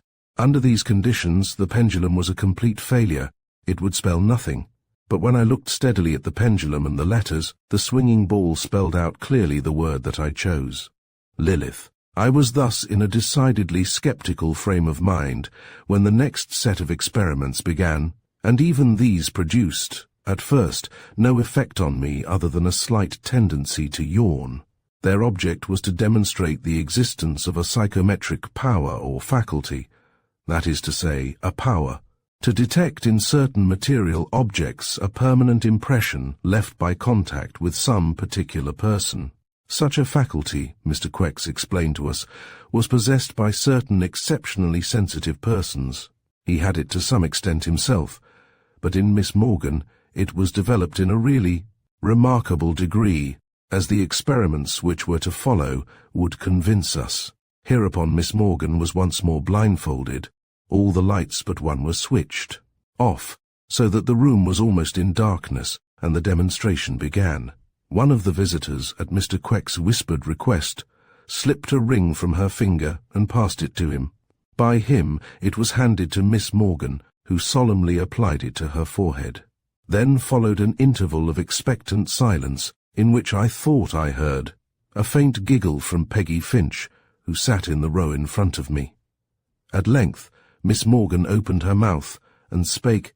It seemed that she was seeing visions, and these she described in detail. Naturally I was unable to check them, nor could I judge whether they had any relation to the ring. The owner of that article stated, at the close of the experiment, that the visions, as described, corresponded closely to certain places and events which were known to her and to no one else, which seemed conclusive enough, but yet it left me only with a feeling that the whole proceeding was ridiculous and trivial. The next experiment was performed with a glove from the hand of another visitor, and when this was concluded, Mr. Quex whispered to a lady in the front row, who whispered to Peggy, who turned to me. "He wants your handkerchief, Sybil," she said in a low whisper. I took my handkerchief from my pocket and gave it to Peggy, who squeezed it up into a ball and passed it to the lady in front, who passed it to Mr. Quex, who handed it to Miss Morgan, who, in her turn, applied it to her forehead as if it had been an ice bag, and assumed an attitude of intense mental concentration. And again the sound of a suppressed giggle came from the neighbourhood of the titmouse. Then Miss Morgan began to speak. I seemed to be passing through the country, swiftly, very swiftly, past great wide fields and woods. They are strange-looking woods. The trees are all in lines, in straight lines. But wait, are they trees? No, they can't be, they are too small. No, they are plants growing up poles. They must be vines. It is a vineyard, and yet they don't look quite like vines. No, no, of course I see now, they are hops. It is a hop garden. And now I am passing another. Now I have come out onto a road on the top of a hill. There are hills all round, and in the hollow there seems to be a town. And I seem to see water in the town. Yes, it is water. It is a river. But I don't see any ships, only some red things.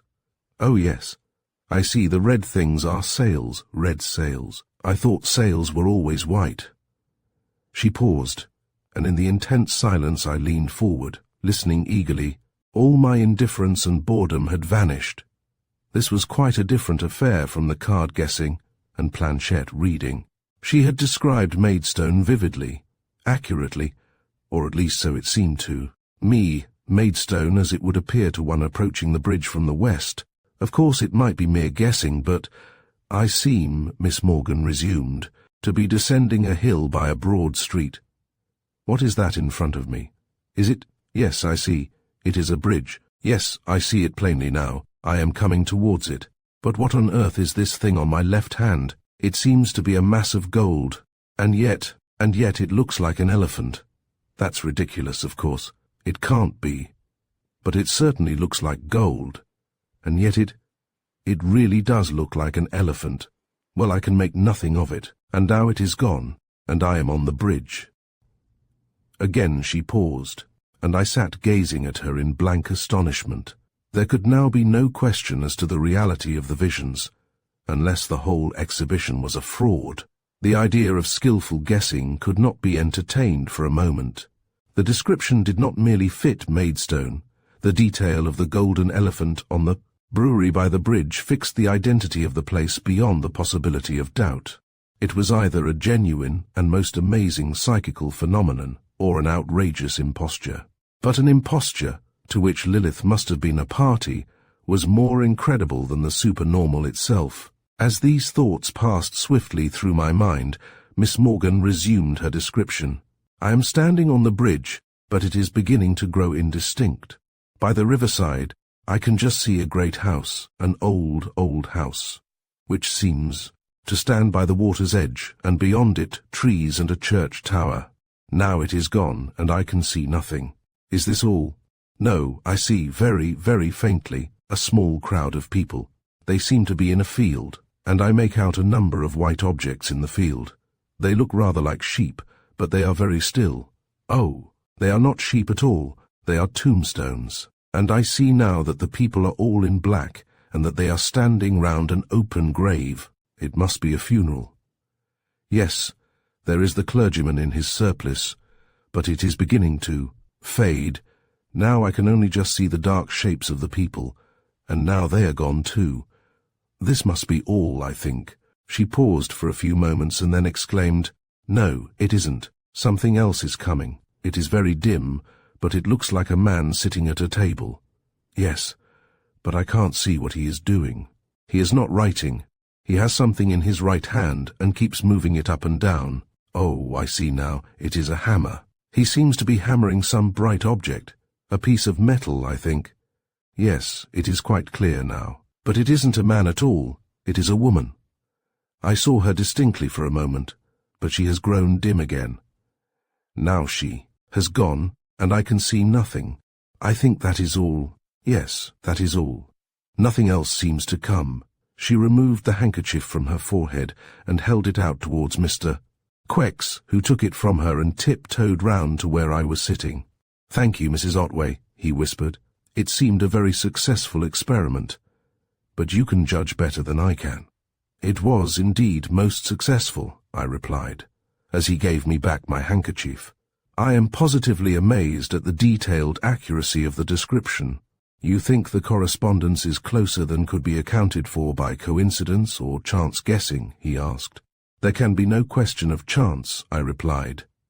"The descriptions were much too detailed and circumstantial." "That is most interesting," said he, "for there can be no other explanation but that of genuine psychometric faculty. Miss Morgan is a stranger to you, and moreover she did not know whose handkerchief it was. The remarkable success of this experiment seems to support Miss Blake's estimate of your unusual psychic gifts. You evidently have the power of imprinting your personality on inanimate objects in an exceptional degree. I should almost think it likely that you would be a successful scryer. Have you made any experiments with the crystal?" "Yes, but they are all complete failures. I could see nothing." "That is not unusual in early experiments," said he. "There is a difficulty in concentrating. I wonder if you would care to make a trial now under my guidance. I think I could help you to visualize some simple scene. Will you try?"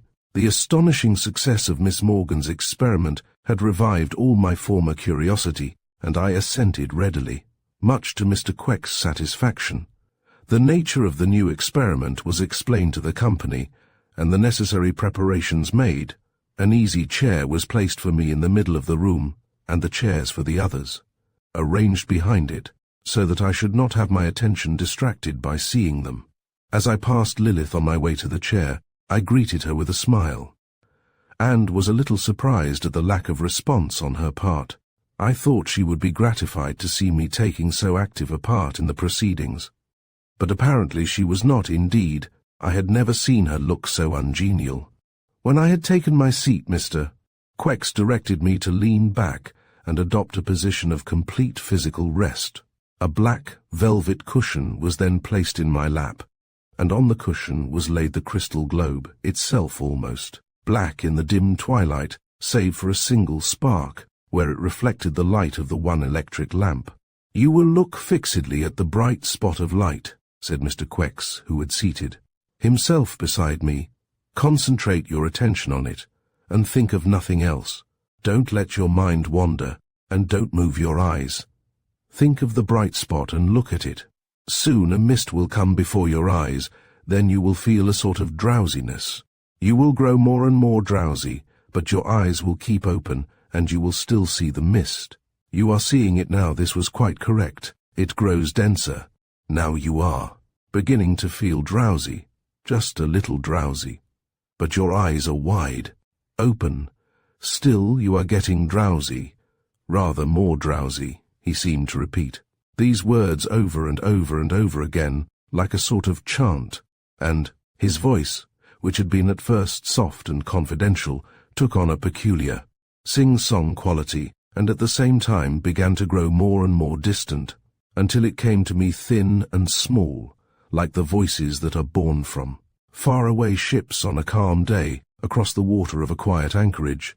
And meanwhile, a strange somnolence fell upon me. I felt as if I were in a dream, yet my eyes were wide open, and before them floated the mist, out of which shone the single spark of light. And the little thin voice went on chanting far away, but I could no longer make out what it said, nor was I attending to it. I was gazing into the mist at the tiny spark, gazing fixedly, unwinkingly, without effort. Presently the mist seemed to clear a little, and the spot of light began to grow larger. Now it looked like a hole in the shutter of a dark room, and now it was as though I were looking through an opera glass or a telescope, but I could make out nothing save a confused blur of light, in the middle of which was a vague dark shape. But still the area of light grew larger, and now I could see that there were other shapes, all dim, vague and shadowy. Then in an instant it cleared up, as a magic lantern picture sharpens when the lens is focused.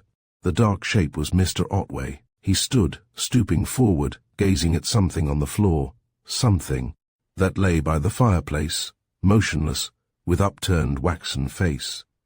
It was horribly distinct. I could see my father's face settling into the rigidity of death. I could see the crimson streak on his temple. I could even see the sparkle of the silver knob on the stick that Mr. Otway grasped. The vision lasted, as it seemed, but for a few seconds. Then it grew dim and confused and quickly faded away into blank darkness, and I found myself sitting up in the chair, wide awake, but bewildered and a little frightened. The lights were full on, and the visitors were all gathered around my chair, gazing at me with a very odd intentness. "Did you see anything in the crystal?" Mr. Quex asked suavely. "Yes," I answered, not quite so suavely. "How long have I been asleep?" Mr. Quex looked at his watch. "Just 25 minutes," he replied. I got up from the chair, and, addressing Peggy, who was looking at me a little anxiously, asked, "What has been happening, Peggy? Have I been talking nonsense?" "No," she answered. "You've been asleep, and you've been guessing cards and doing most extraordinary sums, multiplying and dividing fractions and all sorts of things. That's all. But," she added in a lower tone, "he'd no business to hypnotize you without your permission. You didn't give him permission, did you?" "No, I didn't," I replied. At this moment Lilith came up to us and put the same question. "No," I answered. "I didn't understand that I was to be hypnotized." "I thought not," said she in a tone of evident vexation. "It doesn't happen to matter as things have turned out, but it was quite improper. I shall speak to Mr. Quex about it when you are gone." "Aren't you coming with us then?" asked Peggy. "No," replied Lilith. "I have some matters to talk over with him, so I must stay a little while, but I shall follow you in about half an hour." Shortly after this, the meeting broke up, and Peggy and I took our departure. As we sat in the train, I tried to extract from my companion some details of what had happened, but I found her curiously unwilling to pursue the topic. I gathered, however, that as soon as the hypnotic trance was completely established, Mr. Quex suggested to me that I should have a distinct vision of some scene that I had witnessed in the old town that Miss Morgan had seen, and shortly before the funeral that she had described.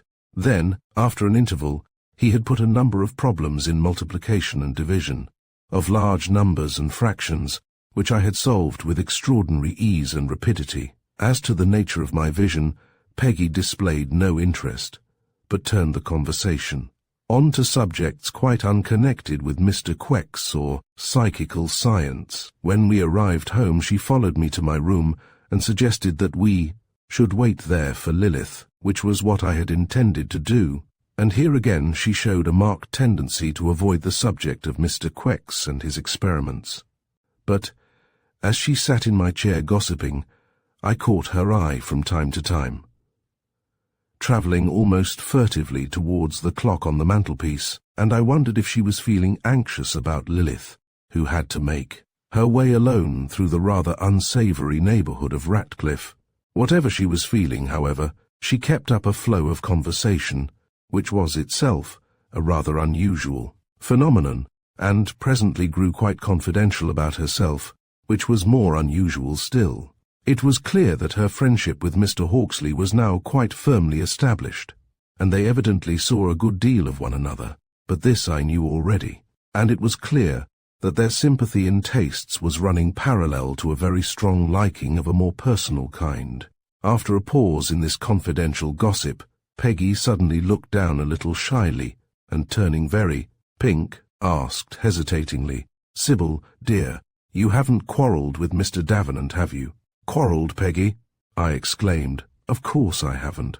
Have we ever struck you as quarrelsome people?" "No, indeed," she replied. "But you don't seem to have seen much of one another lately." "No, I haven't seen Mr. Davenant for quite a long time," I said. She was silent for a while, and I noticed that her cheeks were growing more and more pink. "What is my little chameleon turning that colour for?" I asked. She looked up at me with a shy smile. "Sybil," she said, "don't think me inquisitive or impertinent. I am your friend, you know, and we are fond of one another, aren't we? We are the very best of friends, Peggy dear, so you needn't mind asking me anything that you want to know."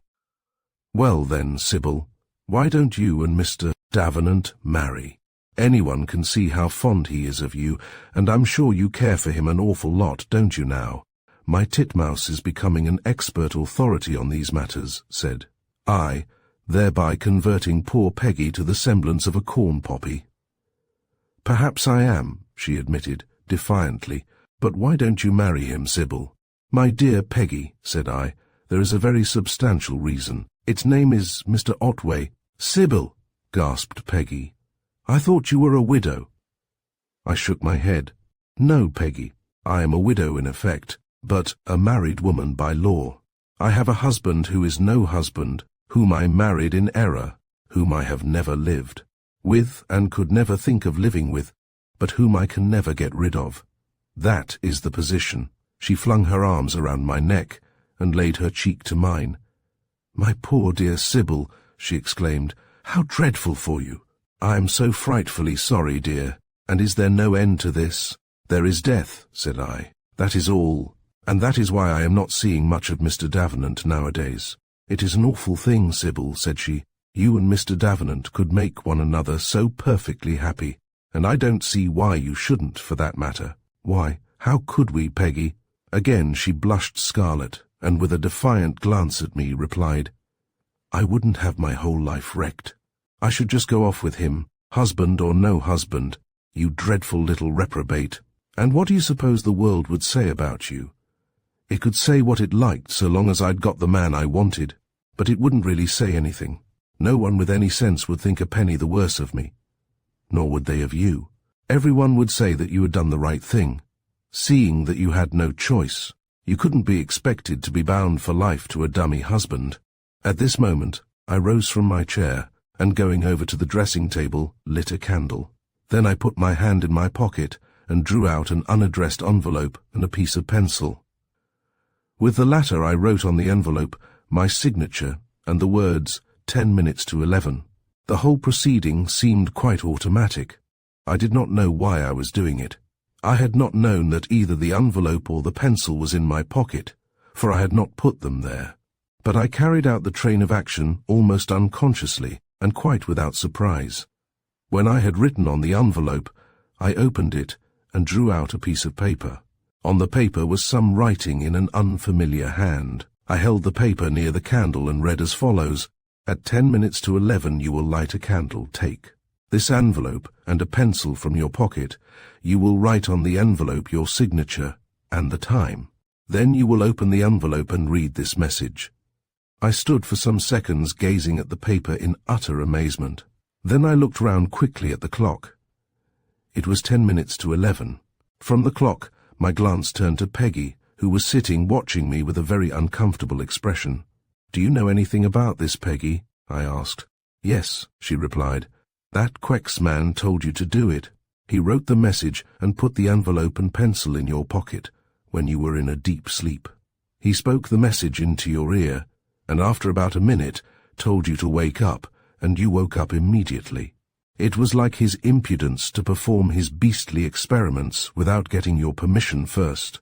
But the thing is rather uncanny. I don't like it at all."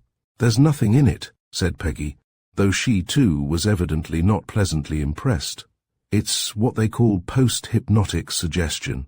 It isn't in any way supernatural. The doctors know all about it." "Still," said I, "it is a very strange affair.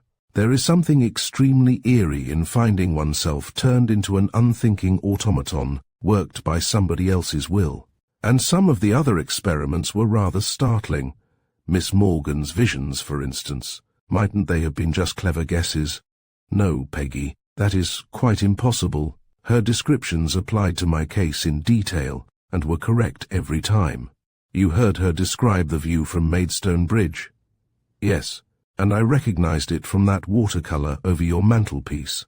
"Well, don't you think it very wonderful and incomprehensible?" "No, I don't," said Peggy. "How do you suppose she did it?" "I can only imagine that some influence that I don't understand passed to her from my handkerchief." "Then you imagine wrong," said the titmouse. "Your handkerchief was in my pocket all the time. It was my handkerchief that she was smelling at, and her descriptions didn't fit me the least little bit. I don't hammer my pottery, you know. But I don't understand. You passed her my handkerchief, didn't you?" "No, I passed her mine. You see, I'd seen this handkerchief trick before, and I had mine ready, rolled up into a ball in my hand. So it was quite easy to make the exchange. But we may as well change back now. She took a handkerchief from her pocket and handed it to me, and when I had identified it as my own, I produced hers and restored it to her."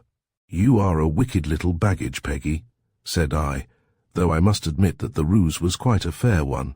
"But still, I don't quite see how it was done. It was evidently an imposture. But how was it worked? How did she get the information?"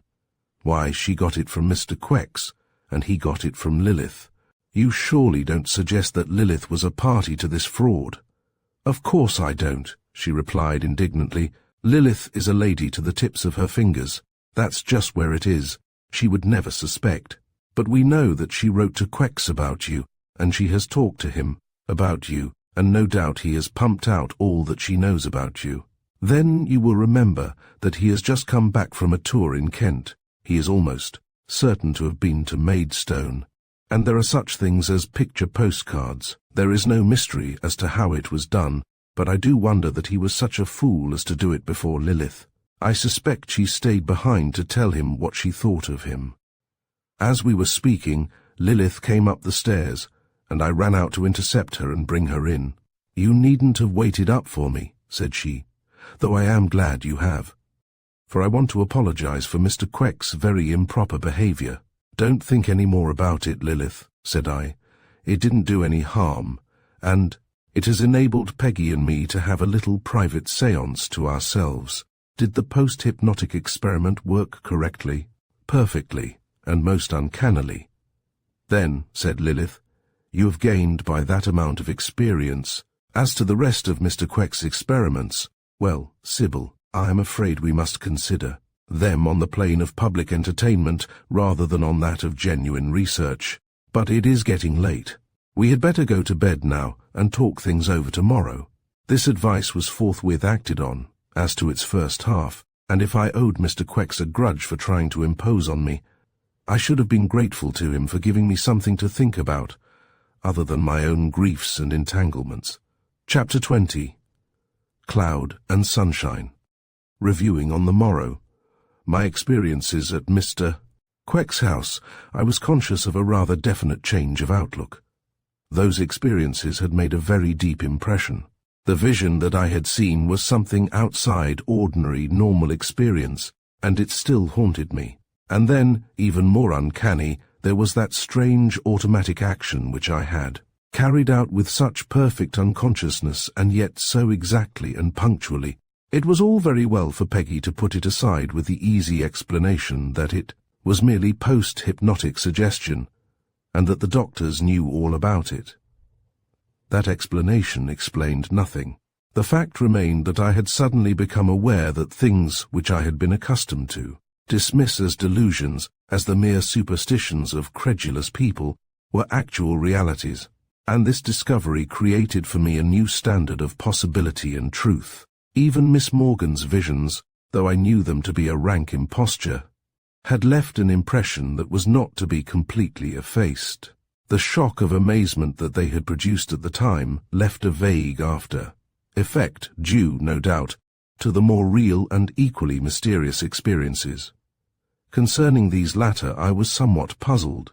It was not quite clear to me how I had come to be hypnotized at all, and I took an early opportunity of questioning Lilith on the subject. "There is no mystery about that," she replied.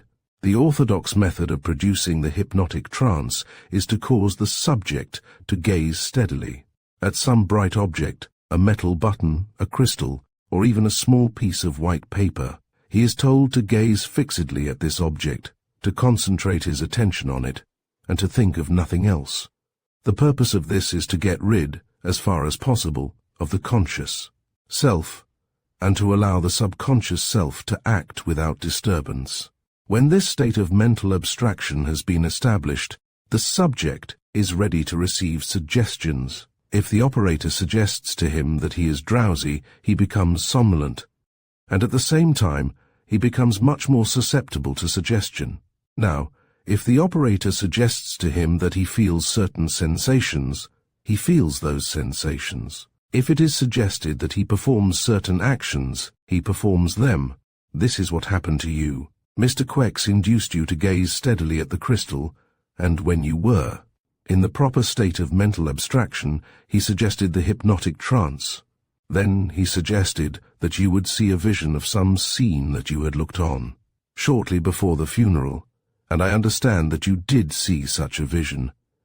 "Yes, I did, and most astonishingly vivid it was. But Lilith, when I lit that candle in my room, I was not in the hypnotic trance. No, that was a post-hypnotic phenomenon, and really a most interesting one. To understand it, you must think of the two personalities, the conscious self and the subconscious or subliminal self. Now the suggestions are made to the subconscious self, while the conscious is dormant or in abeyance. But when the conscious self returns or awakens, the subconscious mind continues to work, although unperceived by the conscious mind. If the suggestion refers, as in your case, to some action to be performed at an appointed time, the subconscious keeps account of the passing time, and at the appointed moment sets the machinery in motion. The action itself is perceived by the conscious mind, but the train of subconscious thought has been unperceived, though it has really been quite continuous. It is very curious, though not particularly mysterious. And it is only in the hypnotic trance that these suggestions take effect." "That," replied Lilith, "is not quite clear. It seems that in ordinary sleep suggestions of the kind may sometimes take effect, and for the same reason. In sleep, the conscious self is in abeyance, is out of action, but the subconscious is active, as we see in the case of dreams, and still more strikingly in the case of somnambulism. But the postponed effects of suggestions made during normal sleep need more investigation. I believe that sleep produced by drugs is much more like the hypnotic trance than natural sleep." "Well," I said, "it is all rather weird and uncanny," and so the subject dropped. But, as I have said, the influence of these strange experiences remained. My former skepticism of the occult and mystical gave place to a state of mind in which I was prepared to admit the possibility of things that I had once regarded as wildly incredible. Nevertheless, I was but faintly interested in the wonders of psychical research. Indeed, I was not much interested in anything connected with my daily life. I had endeavored to revive my enthusiasm for my work by setting myself an ambitious task, a silver candlestick of a semi-ecclesiastical design, worked in repousse with enrichments in enamel. But all the pleasure in the work was gone.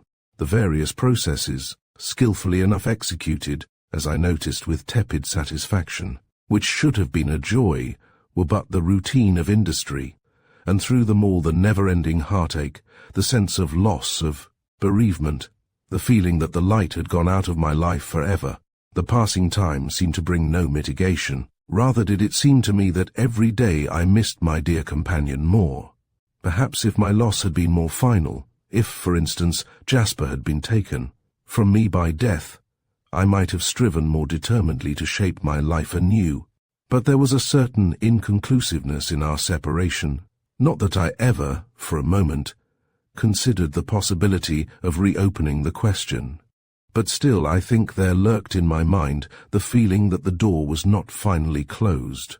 Jasper's words, "Remember that I am still wanting you, that I am still asking you," would come to me unbidden again, and yet again, reminding me that the way was still open, that I could end the separation if and when I chose. And then Peggy's outspoken declaration was not without its effect, for the titmouse was a very paragon of modesty and maidenly propriety, and when I recalled her robust contempt of conventional points of view, I could not help asking myself sometimes if I had not been too prudish, all of which was very disturbing. It left me with my resolution unchanged, and yet without that sense of finality that would have set me reconstructing my scheme of life. So the weeks dragged by till the time for the first monthly letter drew nigh, and the passionate yearning with which I looked forward to it told me that that letter was a mistake. It ought never to have been. The chapter should have been ended and the volume shut irrevocably. As the time for the letter approached, my unrest took me abroad more than usual, and one day, forsaking the sordid East, I took the train to South Kensington and made my way to the museum, though with no special object in my mind. I had ascended the steps to the main entrance and was approaching the doorway, when I came face to face with Miss Talboys-Smith, who was just emerging. At the sight of me she halted with a dramatic gesture of astonishment. "Well," she exclaimed, "so you are really alive. I thought I was never going to see you again. Where have you been? It's ages, centuries, since I have seen you. And dear Miss Finch too, whatever has become of her. Were you going into the museum? I have just been wallowing in the salting collection. Delightful, isn't it? The very kernel of the museum. Don't you think so?" "I don't think I have ever seen the salting collection," said I. "Never seen the salting collection," she gasped. "My dear Mrs. Otway, how dreadful. And you a connoisseur too. Why, it's a paradise, the collector's heaven. Do you believe that people come back after death and frequent their old haunts? I hope it's true. If it is, I shall come to the salting collection. I shall divide my ghosthood between that and the Wallace. It will really be very jolly. Unlimited leisure, with all eternity at one's disposal, and no silly restrictions, no closing hours or students' days. So convenient, too. You just pass in through the closed door or the wall and float up the stairs. Why, you could even get inside the glass cases. I'm afraid you'll think me an awful old heathen, but I'm not really. And how are you? And how is Miss Finch? And why haven't you been to the club for such an age? And isn't it dreadful about poor Mr. Davenant?" My heart seemed to stand still, and I think I must have turned pale, for Miss Talboys-Smith said hastily, "I'm afraid. I have startled you, Mrs. Otway, but surely, do you mean to tell me that you haven't even heard about it?" "I have heard nothing," I said faintly. Tell me what has happened." "I haven't had very full particulars," said she, "but it seems that a cart, or was it a wagon? No, I think it was a cart, and yet I'm not quite sure that it wasn't. But there, I'm not very clear as to the difference between a cart and a wagon." "What is the difference?" "It doesn't matter," I said impatiently. "Tell me what happened." "No," she agreed. "I suppose it doesn't matter. Well, it seems that this wagon, but I think it was really a cart, yes. I'm sure it was, at least I think so. But at any rate it appears that the wagon had run away. That is, of course, it was the horse that had run away, but as he was tied to the cart, it comes to the same thing. And he got onto the pavement. It was in the Strand, somewhere near that shop where they sell those absurd, now what do they call those things? I'm getting so silly about names, and it's quite a common name, too, Never mind what they are called. I entreated. Do tell me what happened to Mr. Davenant. Well, what happened was this. When the wagon got on the pavement, all the people scattered to get out of the way, all except a messenger boy, and he fell down right in front of the cart. Then Mr. Davenant ran out and tried to drag the boy clear of the wagon, and in fact, he did drag him out of the way, but he wasn't quick enough to save himself, for the horse swerved and knocked him down violently onto some stone steps. Was he badly hurt? I demanded breathlessly. Hurt, she repeated. My dear Mrs. Otway, he was battered, absolutely battered. He fell with his side on the stone steps, and I understand that his ribs were simply smashed to matchwood. And where is he now? Is he in a hospital? He was. They took him to Charing Cross Hospital, but he wouldn't stay there. He insisted on going home directly. They put on the splints, or whatever the things were. And, will you believe me, Mrs. Otway, when I tell you that he has been living alone in those wretched chambers ever since? He wouldn't even have a nurse. Isn't that just like a man? But who looks after him? Nobody. Of course there is the charwoman, or laundress as they call them, though why they should be called laundresses I can't imagine. They look more like dust women, and the man from the office downstairs looks in sometimes. It's a perfectly scandalous state of affairs. I wish, Mrs. Otway, you would go and see him and make him have a nurse. I will certainly go and see him, said I. I will go now, and I held out my hand to bring the interview to an end. How sweet of you, dear Mrs. Otway, she explained, keeping a firm hold of my hand, which I endeavoured unobtrusively to withdraw. I felt sure you would go to the rescue. And you will insist on his having a nurse, won't you? He will listen to you, but you will have to be firm. Promise me you will now. I will see that he is properly looked after, I replied. Yes, but he must have a nurse, you know, a properly trained and certificated nurse. You can get excellent nurses at that place. Now, what is its name? Cavendish. Cavendish something. I am getting so silly about names. Let me see, I did have a card in my purse. Perhaps it is there still. Here she released my hand to open her wrist bag, and I took the opportunity to retreat down the steps. Don't trouble, please, I urged. I shall manage quite well. Goodbye. And with this I hurried away somewhat unceremoniously across the wide road, and as soon as I had turned the corner, broke into a run. A couple of minutes later, I arrived at the station, breathless, just in time to see a circle train move out. I could have wept with vexation. It was but a few minutes before the next one would be due, but those minutes dragged like hours. With swift strides I paced up and down the platform in an agony of impatience, turning over and over again Miss Talboys-Smith, his confused account of the accident, and trying to construct by its aid some intelligible picture of Jasper's condition. Even when I was in the train, its progress seemed intolerably slow, and the succession of stations interminable. It was an agony to sit still and passively await the leisurely arrival at my destination, and an unspeakable relief when, at last, I reached the Temple station, to spring from the train, dash up the stairs and hurry along the embankment. My progress on foot might be slower, but I had the physical sensation of speed. At the top of Middle Temple Lane, I emerged into Fleet Street, and crossing the road, entered Clifford's Inn Passage. I had never been there before, and, though I knew the number of Jasper, his house, I thought it best to inquire as to its whereabouts. As I passed through the archway, I saw a somewhat clerical-looking man standing at the door of the porter's lodge, and from him learned that no, 54 was in the inner court on the east side of the garden, with which direction I hurried on again. Clearly there came back to me the impressions that seemed so dim at the time, a sense of quiet and repose, of aloofness from the bustle of the city, an old-world, dignified shabbiness that was yet homely and pleasant withal. I crossed a little court, passed through a second archway, and came out into a second, larger court, where the gay foliage of plane trees found a foil in the dingy red brick of the venerable houses.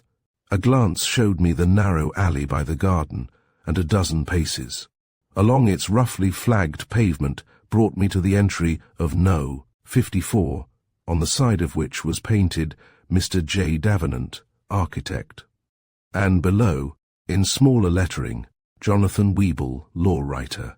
I stepped into the entry, and tapping on a door which, by its painted description, appeared to appertain to Mr. Weeble's premises, was bidden to come in. Accordingly, I entered, and was confronted by a somewhat unkempt young man who was apparently engaged in engrossing a large document which was secured to a sort of ever-grown lectern by means of a band of tape. "I have called," I said, "to inquire about Mr. Davenant. Is he in a very serious condition?" "He wasn't when I saw him about an hour ago," was the reply. "Do you think he would be well enough to see me?"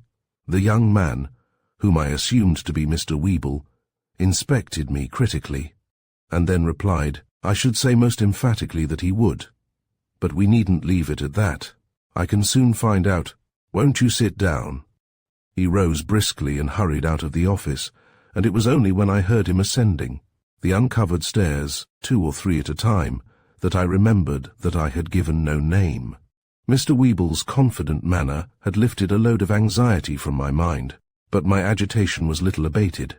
My fears were relieved indeed, for evidently Jasper's condition was not such as to occasion alarm, but, as my anxiety subsided, other emotions made themselves felt. I was actually going to see him. Within a couple of minutes we should be together. The intolerable separation would be at an end, and the ecstasy of this thought, the almost painful joy of anticipation, brought home to me the intensity of my yearning to look on him again. The sound of Mr. Weeble's footsteps descending the stairs set my heart throbbing, and as he bustled into the office I stood up, trembling with excitement. "It's all right," said he. "Mr. Davenant will see you if you'll go up. First floor, right-hand side of the landing. I've left the door open, and you'll see his name above it." I did not go up the stairs at Mr. Weeble's pace, but I went as rapidly as the trembling of my knees would let me. On the first floor I saw a forbidding, iron-bound door standing ajar, and above it the well-beloved name, painted in white letters. I drew back the heavy door, disclosing a lighter one, also ajar, which I pushed open as I closed the massive oak after me. For a moment I stood on the threshold looking into the quaint old-world room, with its panelled walls and the soft green light from the plane trees shimmering through the windows. He was reclining by the fire on a low wooden settle, and held a book in his hand, and even in that instantaneous glance I could see how changed he was, how pale and thin and weary-looking. But as I stepped out from the shadow, the worn face lighted up, the book fell to the floor, and he flung his arms out towards me. "Helen! Jasper!" In a moment I was on my knees by his side. His arms were around me, and my cheek lay against his. And so for a while we rested with never a word spoken and no sound in the room but the ticking of the clock and the soft rustle of a swaying branch on the window panes. And so I could have rested forever, for at last my heart was at peace. "Jasper, dear," I said, at length, "how is it with you? Are you badly hurt?" "Not a bit," he replied. "It is just a matter of a cracked rib and a few bruises, and I've nearly recovered from those. But why did you never send me a word? That wasn't friendly of you, Jasper." "How could I, dearest?" he protested. "A bargain is a bargain. The month wasn't up." "Jasper!" I exclaimed. "How could you be so silly? Of course you ought to have sent me a message, and I would have come to you instantly." "I am sure you would, Helen," said he, which was an additional reason for my keeping to our covenant. It would have seemed a shabby thing to do, for, badly as I wanted you, I was never really in any danger. "By the way, how did you hear of my little mishap?" I told him of my meeting with Miss Talboys-Smith, and he chuckled softly. "She was an old goose to frighten you with those lurid stories, but I'm very grateful to her, all the same. I have wanted you, Helen." He drew me closer to him, and stroked my hair fondly, and again we were silent for a while. The clock ticked on impassively, the plane tree rustled gently on the window, and I was filled with a quiet, restful happiness that I was unwilling to interrupt even by speaking. Presently Jasper bent down to my ear and whispered, "Helen, darling, you haven't anything to tell me, have you?" I knew what he meant, of course. And the strange thing is that, though the question came unexpectedly, and though I had not consciously given the subject a moment's thought, I found my mind completely and finally made up. "Yes," I replied, "I have. Jasper, dear, I am your own. I can't live without you.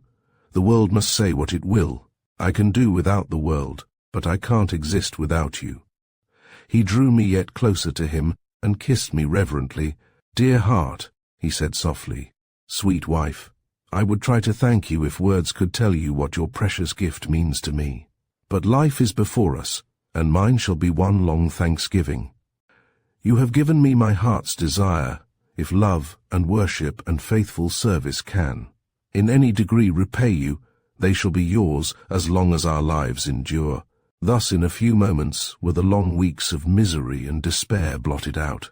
We were reinstated, and indeed, much more than reinstated, we were admitted and accepted lovers. And, just as my mind had, so to speak, made itself up without conscious thought on my part, so now that I had entered into this new covenant, it seemed quite inevitable and satisfying. Its nonconformity with social conventions left me completely undisturbed. Presently Jasper made me draw up a low, rush-bottomed chair that I might sit comfortably by his side while we talked. But, in fact, we talked little, for there is a sort of telepathy born of perfect sympathy that makes speech superfluous. We were both very happy and very deeply moved, and it seemed more companionable to sit, hand clasped in hand, and let our thoughts run on undisturbed by speech, knowing that the thoughts of each were but a reflection of the other's. Anon came Mr. Weeble, stamping slowly up the stairs like an infirm coal-porter, and making such a prolonged to-do about inserting the latch-key into the outer door that we both laughed.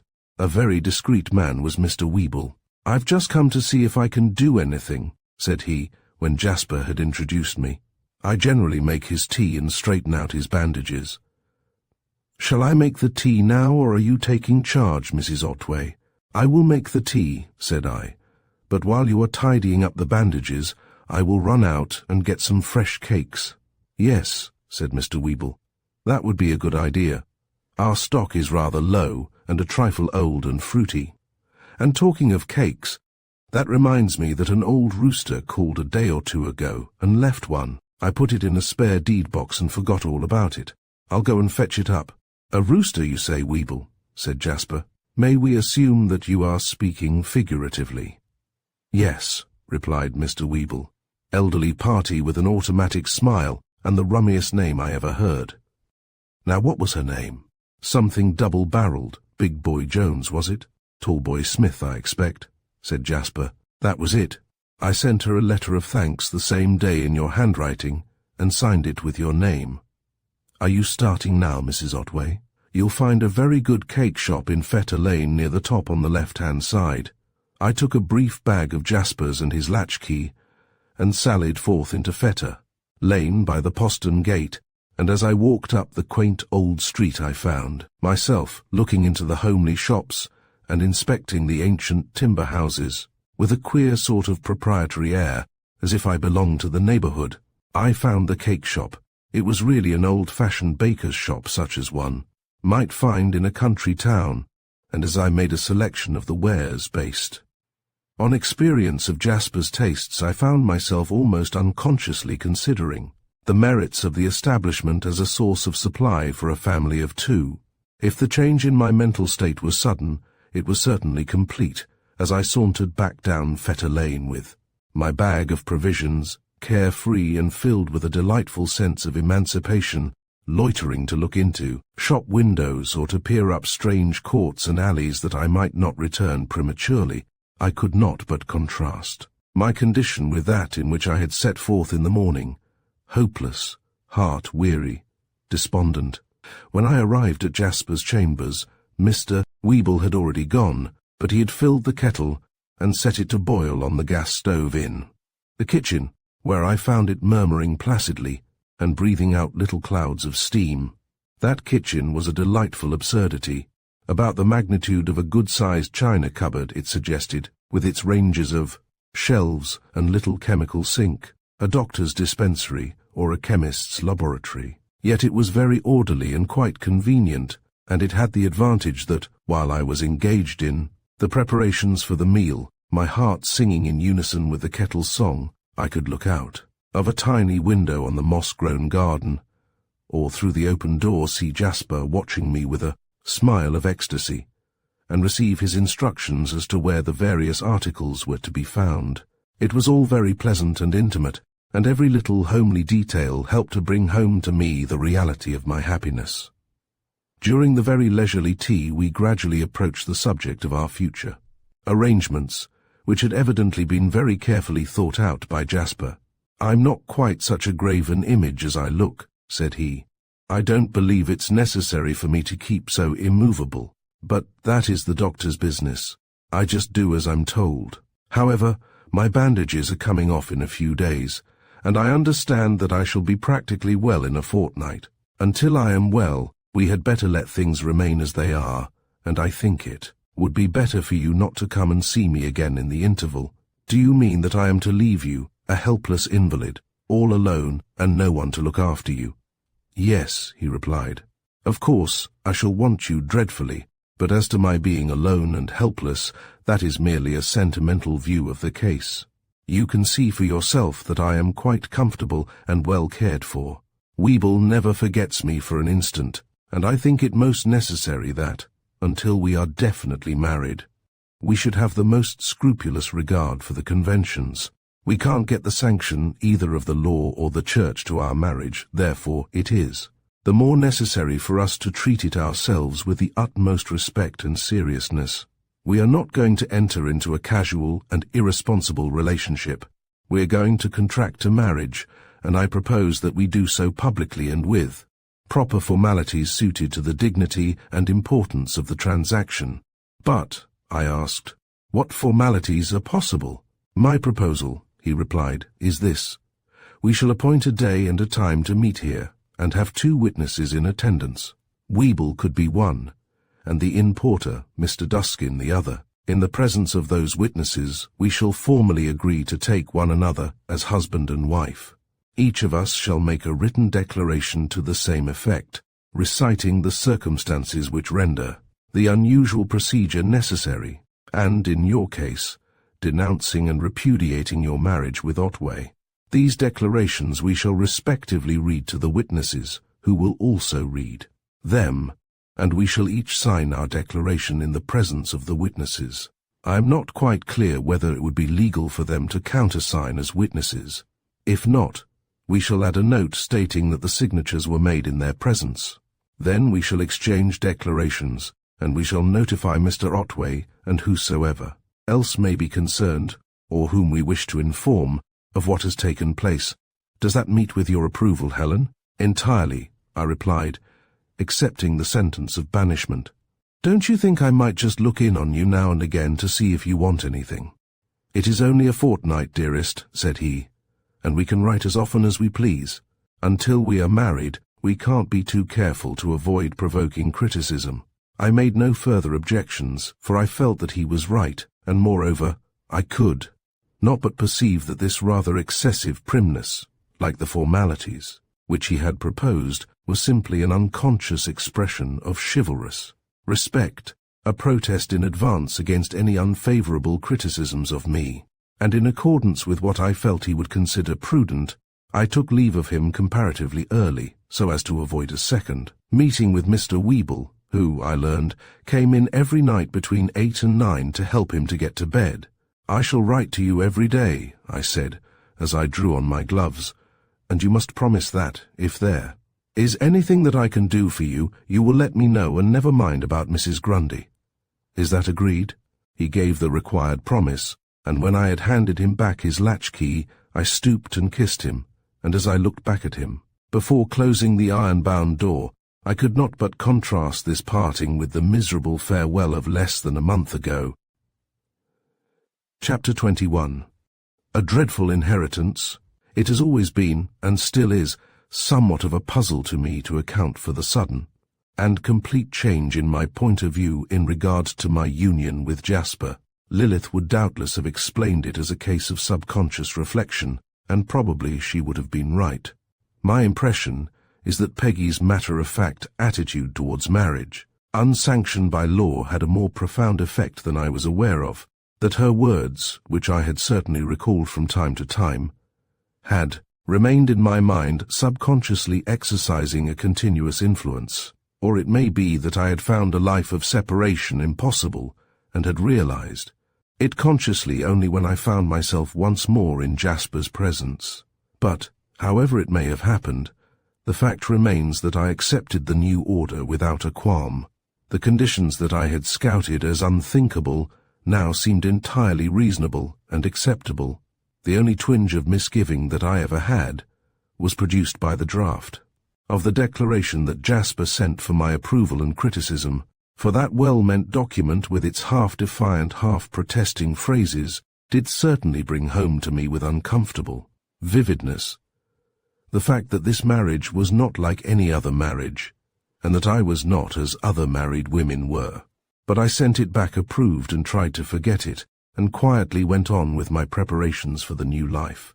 Outwardly, however, I made no change in my habits, and even tried to suppress the gaiety and buoyancy of spirit that I felt, lest the sudden change from my recent depressed condition should attract notice.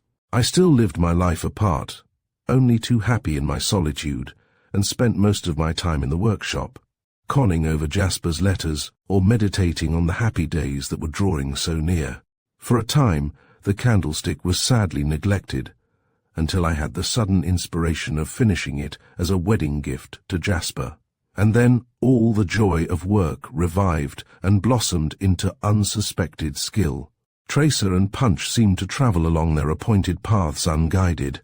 The spindle-shanked chasing hammer became a familiar demon and appeared to develop a volition of its own, and the little enamel furnace roared with glee.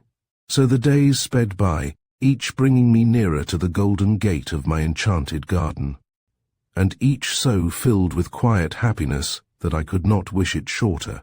About the end of the first week came a letter from Jasper saying that the bandages had been discarded and that he had taken a walk and had appeared quite well and strong. Then, a day or two later, came another fixing the date and time of our meeting. It was to be on the following Thursday, only 5 days ahead, at 6 o'clock in the evening. The formalities were to be carried out immediately on my arrival. We should then dine quietly at the club, spend the evening at a concert or the theatre, and take the boat train either to Flushing or Calais, whichever I preferred. The arrival of this letter, though I had been daily expecting it, came as quite a shock and turned my tranquil happiness into feverish excitement, which I had some difficulty in concealing. The fixing of an actual date and the selection of a definite region in which to spend the honeymoon, I chose the north of France, gave a reality to this great adventure, and brought it out of the undefined future into the present. For now I had to carry out the final preparations. Lightly as I might travel, I must take some luggage, and this would entail a conveyance, and this in its turn involved something in the nature of a public departure, so that, if I had desired to disappear, secretly, which I did not, the thing would have been impossible. Yet I was, naturally, loath to say much about my immediate intentions, preparing to make my explanations by letter after the event, and this the prevailing good manners of the little community rendered quite easy. I notified Miss Polton and my more intimate friends that I was going away on a visit of uncertain duration, and whatever curiosity they may have felt, no further particulars were asked for. I went about my immediate preparations, the packing of those few things that I must needs take away with me, unnoticed, or at least uncommented on, and then began unobtrusively to arrange the rest of my possessions for the final removal. On Wednesday, the day before that of my departure, a letter arrived from Mr. Otway. It reached me just after lunch, and I glanced at it before rising from the table. The subject was the same as that of previous ones, but it was evident that something in the nature of a crisis was approaching. The extreme agitation of the writer was shown not only in the matter and the impassioned, rather incoherent manner, but even in the handwriting, which was ill-formed and slovenly, in great contrast to Mr. Otway's usual business-like neatness. "My dear Helen," it began, "I have not troubled you for quite a long time, with my miserable affairs, which are to some extent your affairs too, but they are going from bad to worse, and now I feel that I am coming to the limits of endurance. I cannot bear this much longer. My health is shattered, my peace of mind is wrecked, and my brain threatens to give way. Death would be a boon, a relief, and I feel that it is not far off. I cannot go on like this. Those wretches leave me no peace. Hardly a week passes but I get some new menace, and now, but I can't tell you in a letter. It is too horrible.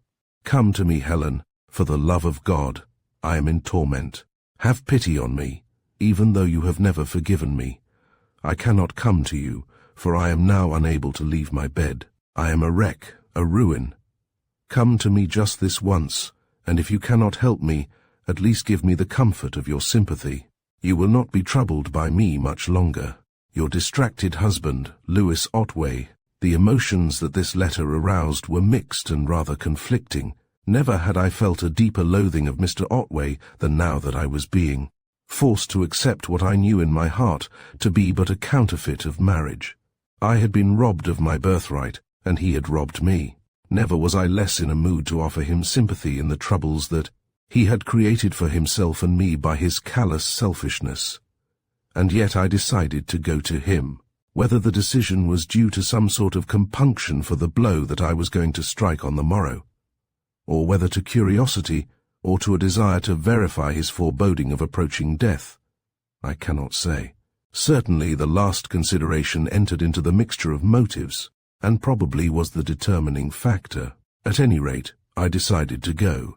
Dimly, I perceived that I ought to have consulted Jasper, though I was unaware of the possible legal significance that my visit might acquire. I formed my decision at once, and early in the afternoon set forth westward with the letter in my pocket.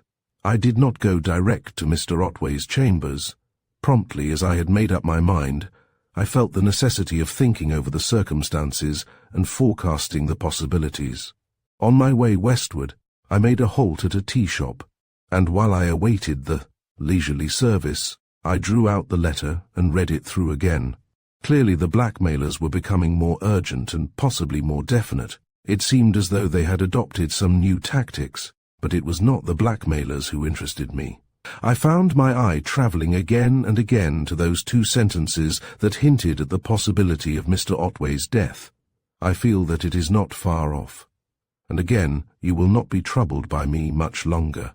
Had he any solid grounds for these forebodings? Or were they merely the offspring of abiding terror, or perchance simply rhetorical flourishes designed to arouse my sympathy?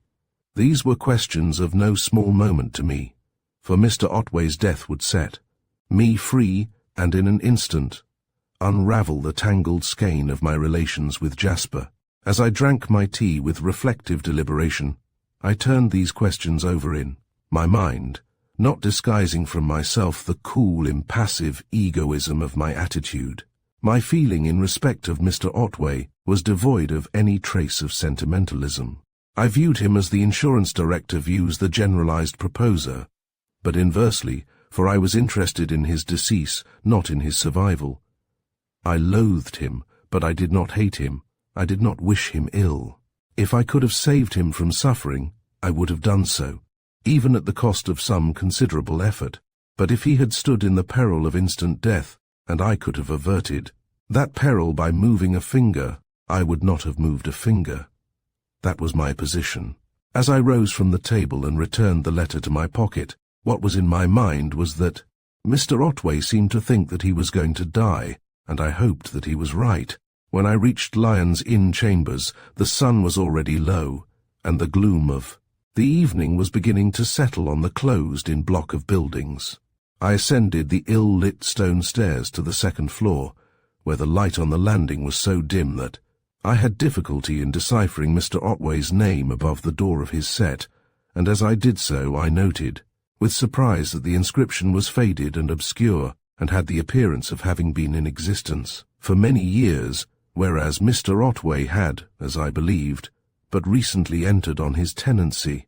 The door was opened by Mrs. Gregg, who stood in the gloom of the entry confronting me without a word. "Good evening, Mrs. Gregg," I said. "Mr. Otway has asked me to call on him." "You need make no excuses," she interrupted, "for coming to see your lawful husband." "Thank you, Mrs. Gregg," I replied. "Is Mr. Otway disengaged?" "No," she answered. "He is expecting a visitor." "How very unfortunate," said I. "He wanted particularly to see me, I know. Perhaps you could look in some time tomorrow," she suggested. "No, I am afraid I can't. If Mr. Otway is unable to see me this evening, I must write to him. I shall not have another opportunity to call for some considerable time." She reflected for a few moments, and I gathered that she was unwilling to take the responsibility of cancelling the interview. "Could you call again a little later?" she asked, at length. "He will have finished with his visitor by about 7:30, or say 7:45. Could you look in again at 8? I had not wanted to be out as late as this would make me, but if I was to see Mr. Otway at all, it would have to be tonight." Eventually I accepted the arrangement, somewhat, I think, to Mrs. Gregg's relief. As I descended the stairs, I heard the footsteps of two persons, apparently a man and a woman, ascending. On the first-floor landing, I met the man, who turned out to be the lamplighter. Just as I had passed him, he lit the landing lamp, and its light, which came from behind me, fell full on the woman who was coming up. It was only a momentary glimpse that I caught as she passed me on the stairs, but I recognized her instantly. She was Mrs. Campbell, the wife of the Wardour Street dealer. It was an odd meeting, and it gave me the material for a good deal of thought and speculation. Mr. Otway's chambers were the only ones on the second floor, from which it seemed probable that Mrs. Campbell was the visitor whom he was expecting. This was a rather queer coincidence, but it was not the only one. That sudden recognition of the face, thrown into strong relief against the dark background by the bright lamplight, had set my memory working. I remembered how, when I had seen Mrs. Campbell in the shop and had heard her speak, her face had seemed to suggest something familiar, and her accent and the intonation of her voice had called up some accent and tone that I had heard before. It had been but a vague impression at the time, but now, in the new setting, and aided by association, the impression became quite definite. The face that hers had suggested was Mr. Otway's face, but the really odd thing was that her voice and accent suggested not Mr. Otway's but Mrs. Gregg's, and this very queer resemblance was made yet more queer by a singular discrepancy. Mrs. Gregg spoke with a distinct Scottish accent. It was a peculiar one, different from that of any other Scots person whom I had ever heard speak, but it was quite pronounced. Mrs. Campbell, on the other hand, had no trace whatever of a Scottish accent. Of that I was quite sure. But I was equally sure of the resemblance between the two, subtle and elusive as it was. Here then was a problem the consideration of which gave me quite a considerable amount of occupation, and helped me to while away the hour and a half that I had to wait. The almost fantastic oddity of the coincidence might have made me reject my impressions as mere delusions, but on the one hand, there was Mrs. Campbell, evidently making for Mr. Otway's chambers, and, on the other, was the fact that it was Mr. Otway who had introduced me to the shop in Wardour Street. However, I could get no farther than speculation, and, as speculation tends rapidly to exhaust its limited material, I presently dismissed the problem and returned to the consideration of Mr. Otway's health and its bearing on my own future. The hour and a half I spent in a leisurely survey of Lincoln's Inn and the Temple. My perambulations with Jasper had brought home to me that London is an entertainment in itself, that no observant person need be dull who has access to its historic streets and picturesque backwaters. And now it was very pleasant to revisit the scenes of former rambles, to be repeated often in the future, and meanwhile to reflect on the happenings of the present, and let my thoughts stray to the new life that was about to open, and the time slipped away so agreeably that when the 3/4 chime was struck, in a polite undertone by the genteel clock in the inner temple, it came to me as quite a surprise. On the stroke of 8, I rang the bell of Mr. Otway's chambers, and was forthwith admitted by the taciturn Mrs. Gregg. In silence, she conducted me along a narrow corridor that led from the entrance lobby across a largish room furnished partly as a library, partly as a dining room, and by a communicating door into the bedroom, when, still, without uttering a word, she departed, shutting the door after her. Mr. Otway half rose in bed as I entered, and made a vague gesture of welcome, finally extending his hand, which I shook formally. "This is really good of you, Helen," said he, "to come and see me, and to come so promptly. I am sorry Mrs. Gregg sent you away. There was no need. My other visitor could have been put off." "It is of no consequence," said I. "My time was my own tonight. What is the new trouble? For I infer from your letter that there is some new development. Is there any definite threat?" Again he half rose in bed, and looking at me with anxious intensity said, in a low, suppressed tone, "Helen, just see that the door is properly shut." I did so, and he then begged me to draw the chair, which had been placed for me, closer to him.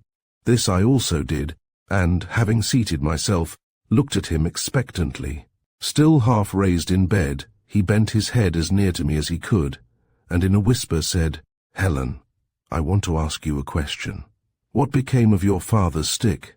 The question, whispered with such strange secrecy, and accompanied by a singular look compounded of eagerness, fear, and suspicion, somewhat startled me, for I remembered, even as he spoke, that the same question had been asked by Dr. Thorndyke. "I haven't the least idea," I replied. "Haven't you got it?" "No, I never had it. I have never seen it since the occasion when—" "Ah, you remember. Of course I remember. I have good reason to—" "Ah, no doubt, yes. But are you quite sure? I thought you might have taken it away with you. But, Mr. Otway, you let me out of the house yourself. You saw me go, and you must have seen that I was not taking it. And you know that I never came to the house again." He sank back on his pillow with a gesture of despair.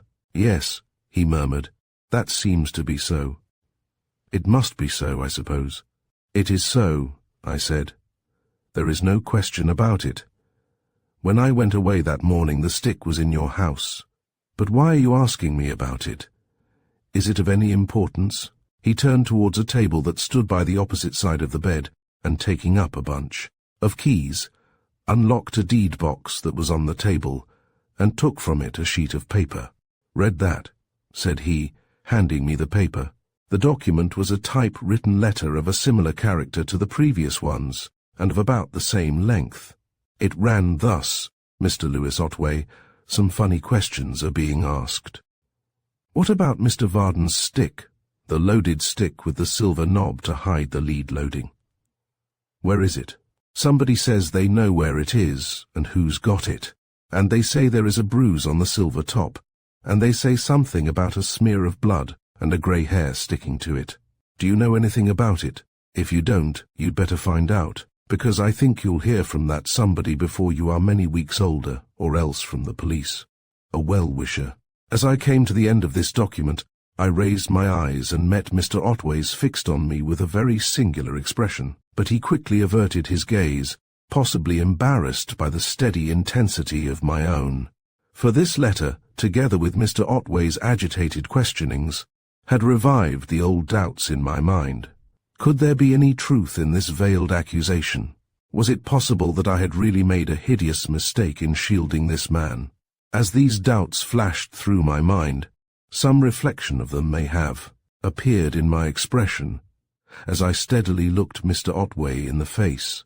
At any rate, he looked away as I have said, and when I handed him back the letter, he took it, in a hand that shook like a dipsomaniac's, and replaced it in the deed box without a word. For a space we were both silent, and I sat looking at him and his surroundings with profound distaste. The close, stuffy air of the room aroused a faint disgust. The objects on the bedside table, the cigarette box, the large spirit, decanter and siphon and a bottle of veronal tablets, conveyed a disagreeable impression of drinking and drug-taking, and the man himself, with his pasty face, his baggy eyelids, creased with multitudinous wrinkles, his drooping, tremulous underlip, was distinctly repellent. The whole atmosphere of the place and its occupant was unwholesome, sordid and abnormal. Yet, unwholesome and unhealthy as he looked, There was no striking change in Mr. Otway's appearance. Nothing new to justify, so far as I could judge, his alarming account of himself. His aspect supported the suggestions of the spirit bottle, the cigarettes and the veronal. He looked distracted, terrified, nerve-shaken, but he did not, to my eye, look like a dying man. I inspected him critically during that interval of silence, and arrived, almost regretfully I fear, at the conclusion that his forebodings were merely the result of a chronic state of fear, if they were real and not deliberately assumed to excite my sympathy. I think he must have had a feeling that I was regarding him with disfavor, for presently he turned towards me with a deprecating air and sighed wearily. "I am afraid, Helen," said he, "that you are very tired of me and my troubles, but you must try to be patient. It may not be for long." "Why do you say that?" I asked. "Is your health really bad, apart from the worry of these letters?" "My health gets worse from week to week," he replied. "Not that I am suffering from any definite disease, but the constant alarm and anxiety, the shocks which keep coming one on top of another, are breaking me up. I get no interval of peace in which to recover.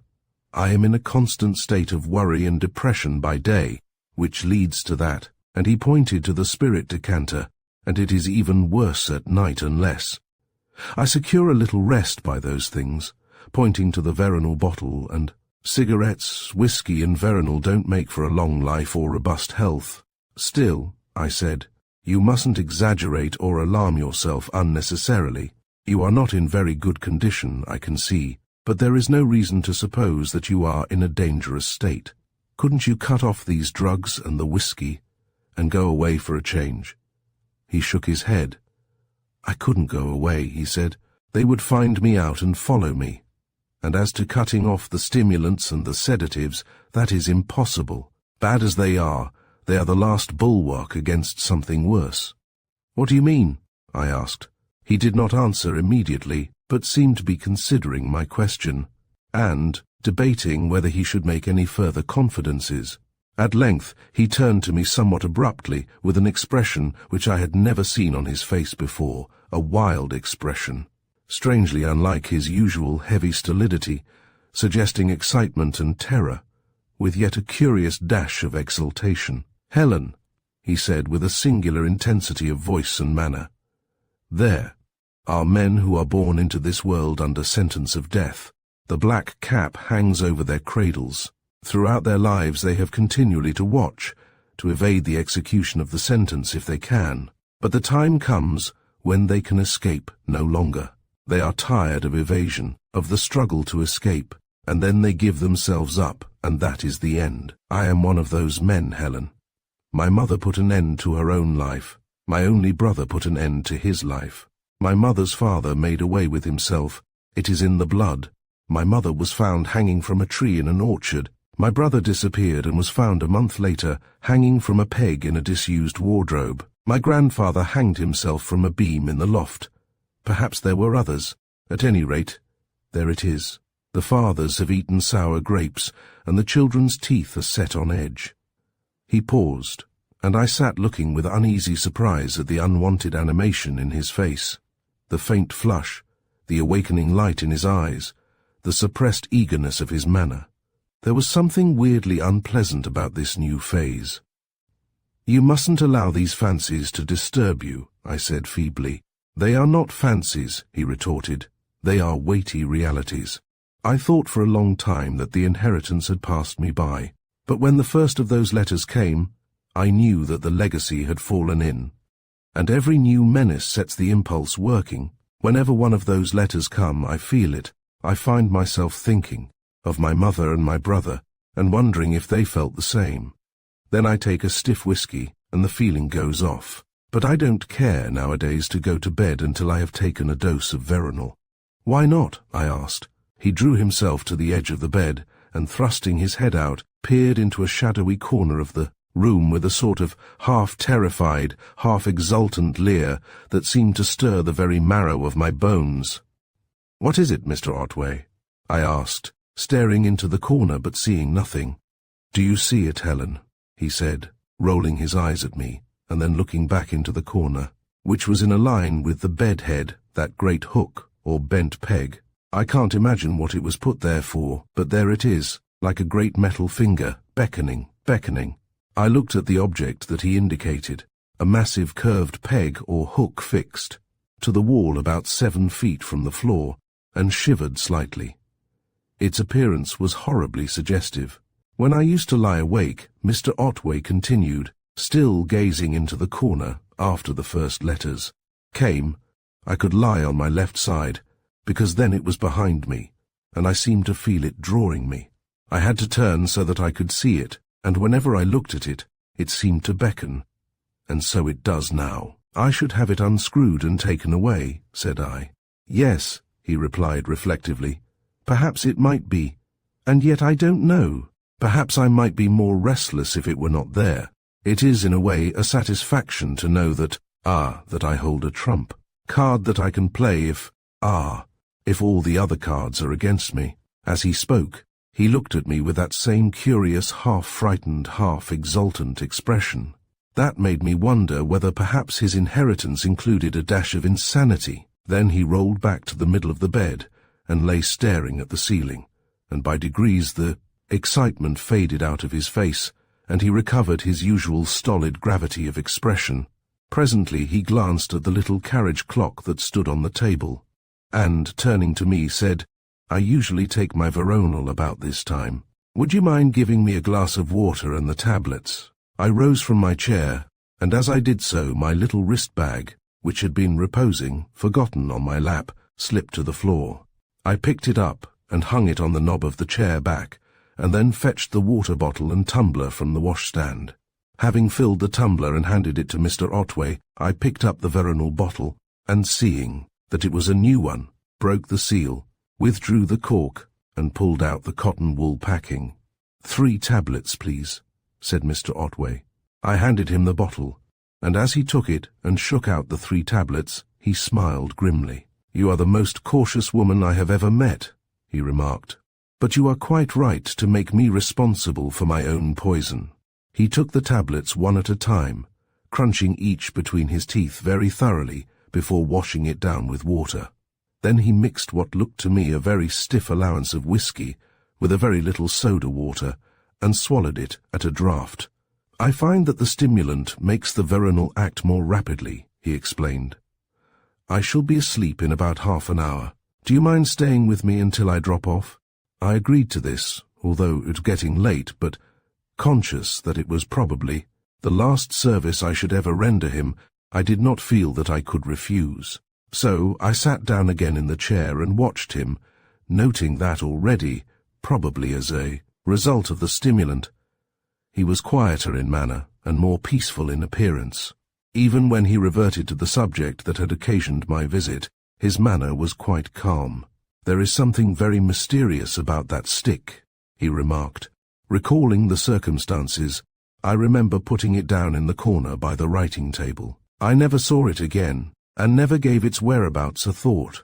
I assumed that you had taken it, but I now realize that I was mistaken. Apparently, it has got into undesirable hands, and we haven't heard the last of it, I fear. You had better not think any more about it, Mr. Otway, I said. There is nothing to be done, and the less you worry, the less harm these people will be able to do you. Yes, he agreed. That is good advice, and I can follow it now. But if I should wake up in the small hours of the morning, it will be very different. That is the worst time, Helen. Then this persecution seems beyond bearing. The horror of it makes me sweat with fear.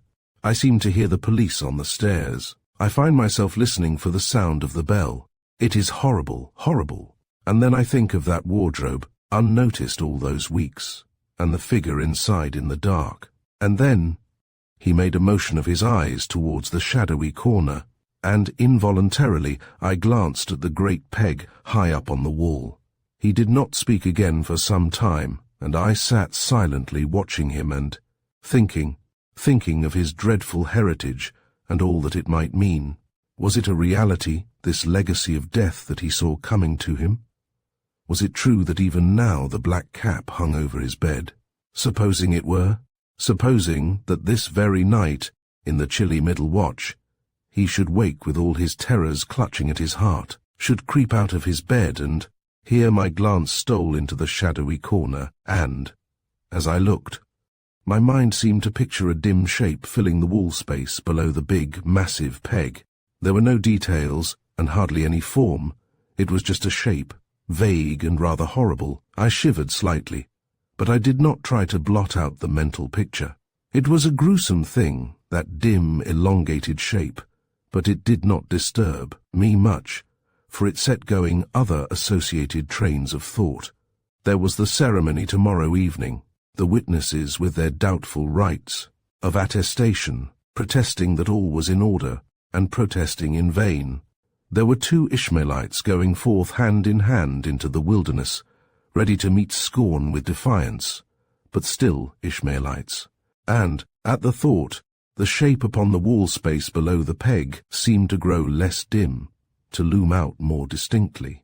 That shape was Mr. Otway, dead, the late Mr. Otway, no longer a legal impediment, but just a fiction that had ceased to exist. From the dark corner I turned my eyes on to the living man as he lay motionless, breathing, softly with an occasional faint snore, and now and again puffing out his cheeks. He was not asleep, for I could see his eyes open and close at intervals, but he was evidently growing somnolent. I watched him with deep interest, almost with fascination, as one might look on a condemned man making his last journey in the hangman's cart. This was a condemned man too, a potential self-harm. At any moment he might set forth on his last journey, and his arrival at his destination would set the Ishmaelites free. He was ready to go, but he awaited the determining influence that would start him on his journey. What form would that final cause take? Would it be some sudden shock of alarm, or the cumulative effect of prolonged abiding fear? I leaned forward and spoke softly to him. "Do you know, Mr. Otway, what caused your brother?" He opened his eyes and looked at me dully. "What did you say, Helen?" he asked.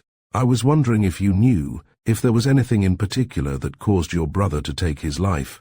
He cogitated sleepily for a while before replying. At length he answered, in a drowsy voice, "I am not very clear about it." He had had a good deal of worry of one kind and another, financial and domestic. I don't know that anything unusual had occurred, but he had been in a nervous, depressed state for some time. Having made this reply, Mr. Otway closed his eyes and took a deep breath, and I reflected on the significance of his answer. There had apparently been no specific cause of his brother's self-harm, but just the accumulating effects of nervousness and depression, which exploded when they reached a certain degree of intensity. His condition, in fact, seemed to have been almost identical with Mr. Otway's present condition. Once more my eyes wandered away to the shadowy corner, and again the wall space below the great hook-like peg became occupied by that elongated shape. Now I seemed to visualize it more completely. It was no longer a mere shape. It had parts, recognizable members. There were the limp dangling arms, the downward pointing toes, the shadowy head lolling sideways. It was very horrible, yet I found myself viewing it without horror, but rather with a certain detached interest. I was getting used to it, and was disposed to consider it in terms of its significance. It was not a person. It was a thing which had replaced a person who had ceased to exist. That person had had a wife, but the wife had ceased to exist too. In her place was a widow, a free, unattached woman in whom were vested all the rights and liberties of spinsterhood, including the power to contract a valid and regular marriage. The shape was an ugly and forbidding thing, but it held precious and desirable gifts. From the shape projected by my own imagination, my eyes turned to the actual man, the man who was convertible into such a shape. He was fast asleep now, lying on his back, breathing a little stertorously and blowing out his cheeks at each breath. He was an unpleasant spectacle, and the sound of his breathing was disagreeable. He ought not to be lying on his back, for sleepers who lie on their backs are apt to dream, and dreams are not good for men with a tendency to self-harm, and sleepers who breathe stertorously are apt to dream ugly dreams. This consideration set my thoughts working afresh. Supposing this man should have a dream presenting his waking terrors with all the added intensity and vividness of a nightmare. The heavy footfalls of the police upon the stairs, the hands groping in the darkness of the landing for the bell pull, or if his dream should show him that wardrobe with its dreadful occupant. What would happen? And even as I put the question to myself, my imagination supplied with startling vividness the answering picture. I saw the affrighted sleeper suddenly awaken in uncontrollable panic, scramble from his bed and shuffle hurriedly towards the corner under the peg. The mental construction of the scene was singularly complete and orderly. I even found myself filling in the details of the means. There, indeed, was the peg. But a man cannot hang himself without some means of suspension, and these must be immediately available, or the impulse might die away before they were found. I glanced around the room to see what means were to hand, and at once my eye lighted on an old-fashioned bell rope that hung beside the head of the bed. Its perfect suitability was evident at a glance, provided that it could be detached without ringing the bell. But the necessity for cutting it, rather than pulling it down, would be obvious, even to a self-harm. The means, then, were all ready to hand. And there was the man, charged with this self-destructive tendency, sleeping in the very posture calculated to start it into action. I sat still, watching him with absorbing interest, and as these thoughts shaped themselves with more and more distinctness, an impulse of which I was barely conscious formed itself and steadily grew in intensity. At length I leaned forward and spoke in a low voice. "Mr. Otway, you should not lie in that position." There was no answer, and he made no sign. The heavy breathing went on with uninterrupted regularity. The eyes remained closed. Again I spoke, this time more loudly, clearly and distinctly. "Mr. Otway, can you hear me? If you lie as you are lying, you will probably dream. You may have bad, dangerous dreams. You may dream of your mother and your brother. You may dream that the peg on the wall is beckoning to you, and then you may wake in a panic and think that the peg is still beckoning. And then—" I stopped suddenly.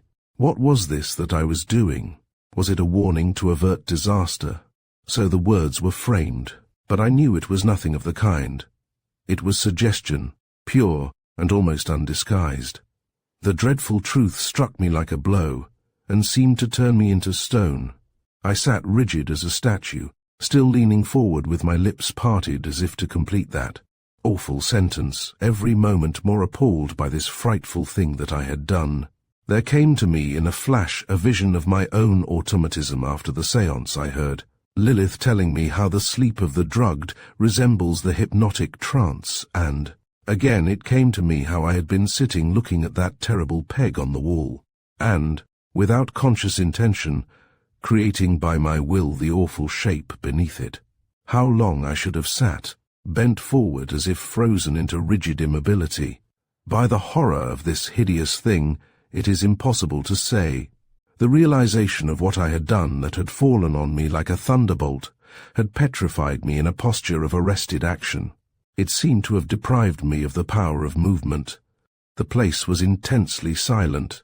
The monotonous breathing of the sleeping man, the snoring intake alternating with the soft blowing expiration, made no impression on the profound quiet, and the rapid ticking of the little carriage clock on the table seemed only to make it more intense. Suddenly something stirred in the outer room. I sprang to my feet with a gasp that had almost been a shriek. Probably it was only Mrs. Gregg, but in my overwrought state the sound was vaguely alarming. I stood for a few moments, my heart thumping and my breath coming short and fast. Then I stole on tiptoe across the room and, softly opening the door, peered into the outer room.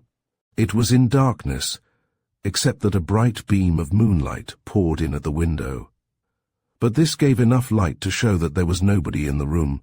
Still fearful of I knew not what, I stepped softly through the doorway and looked about me suspiciously.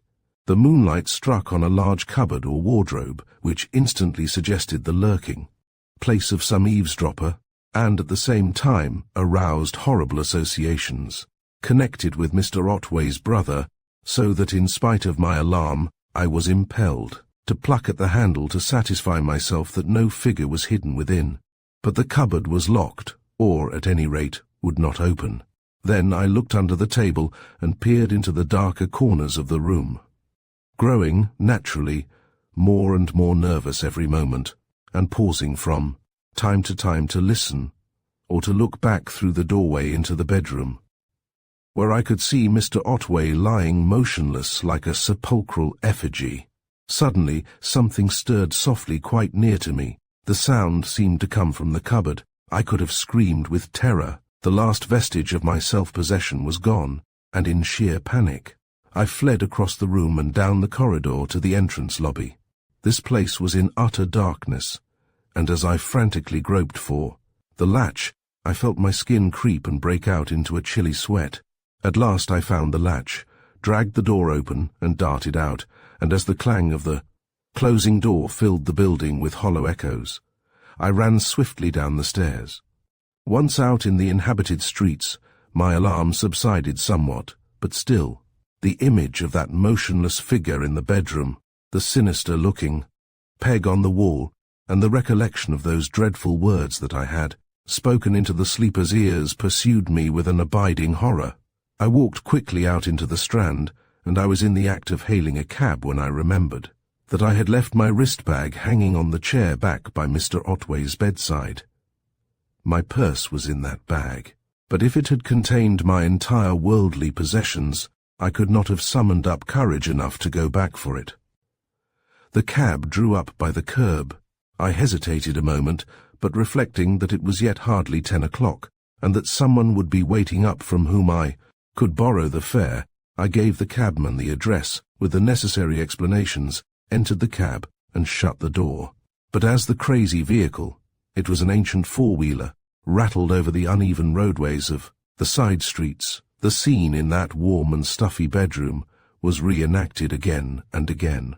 And yet again I looked on that ill-omened cupboard in the ghostly moonlight, speculated on the mysterious sounds in the living room, wondered uncomfortably if there had been a watcher or a listener, and if so, whether that eavesdropper knew the meaning of silent willing and suggestion. Chapter 22. The catastrophe, viewed by the cheerful light of the morning sun as it streamed in through my bedroom window. The phantoms of the previous night dwindled to mere scarecrows. On the panic-stricken state in which I had fled from Mr. Otway's chambers, I was now disposed to look back with faint amusement. Even the words which I had spoken into Mr. Otway's ears as he slept had no longer any terrifying significance, though I had to admit that they were not susceptible of any satisfactory interpretation. They had been spoken under the influence of an impulse which I could not account for, and did not care to examine too closely, but which I vaguely connected with my excursions into psychical research, a subject which I decided to avoid as far as possible in the future. As to Mr. Otway, if his account of his family was correct, it seemed quite probable that, sooner or later, he would make away with himself, though, seeing that he was now well past middle life, the propensity could hardly be as strong as he had represented it. On the other hand, he was now being subjected to a very excessive nervous strain, and was undoubtedly letting his mind run on the subject of self-harm. If the blackmailers continued to keep up an increasing pressure, as they seemed inclined to do, the breaking point might be reached quite soon, and I could not disguise from myself that the catastrophe, if and when it occurred, would not present itself to me as a personal misfortune. With this I dismissed Mr. Otway and his affairs, and let my thoughts roam into more attractive regions. For this was the day of days. In a matter of a few hours, my separation from Jasper would be at an end. We should be united, never again to part. As I rose and dressed, this was the burden of my thoughts. The weeks of separation and loneliness were gone, and the hours that lay between the present and that final meeting were running out apace like the grains of sand in an hourglass that is nearly spent. I hurried over breakfast that I might the sooner escape to be alone with my happiness, and most of the morning I spent in the workshop, arranging my apparatus so that it might easily be packed, in case I should not come back to superintend the removal myself.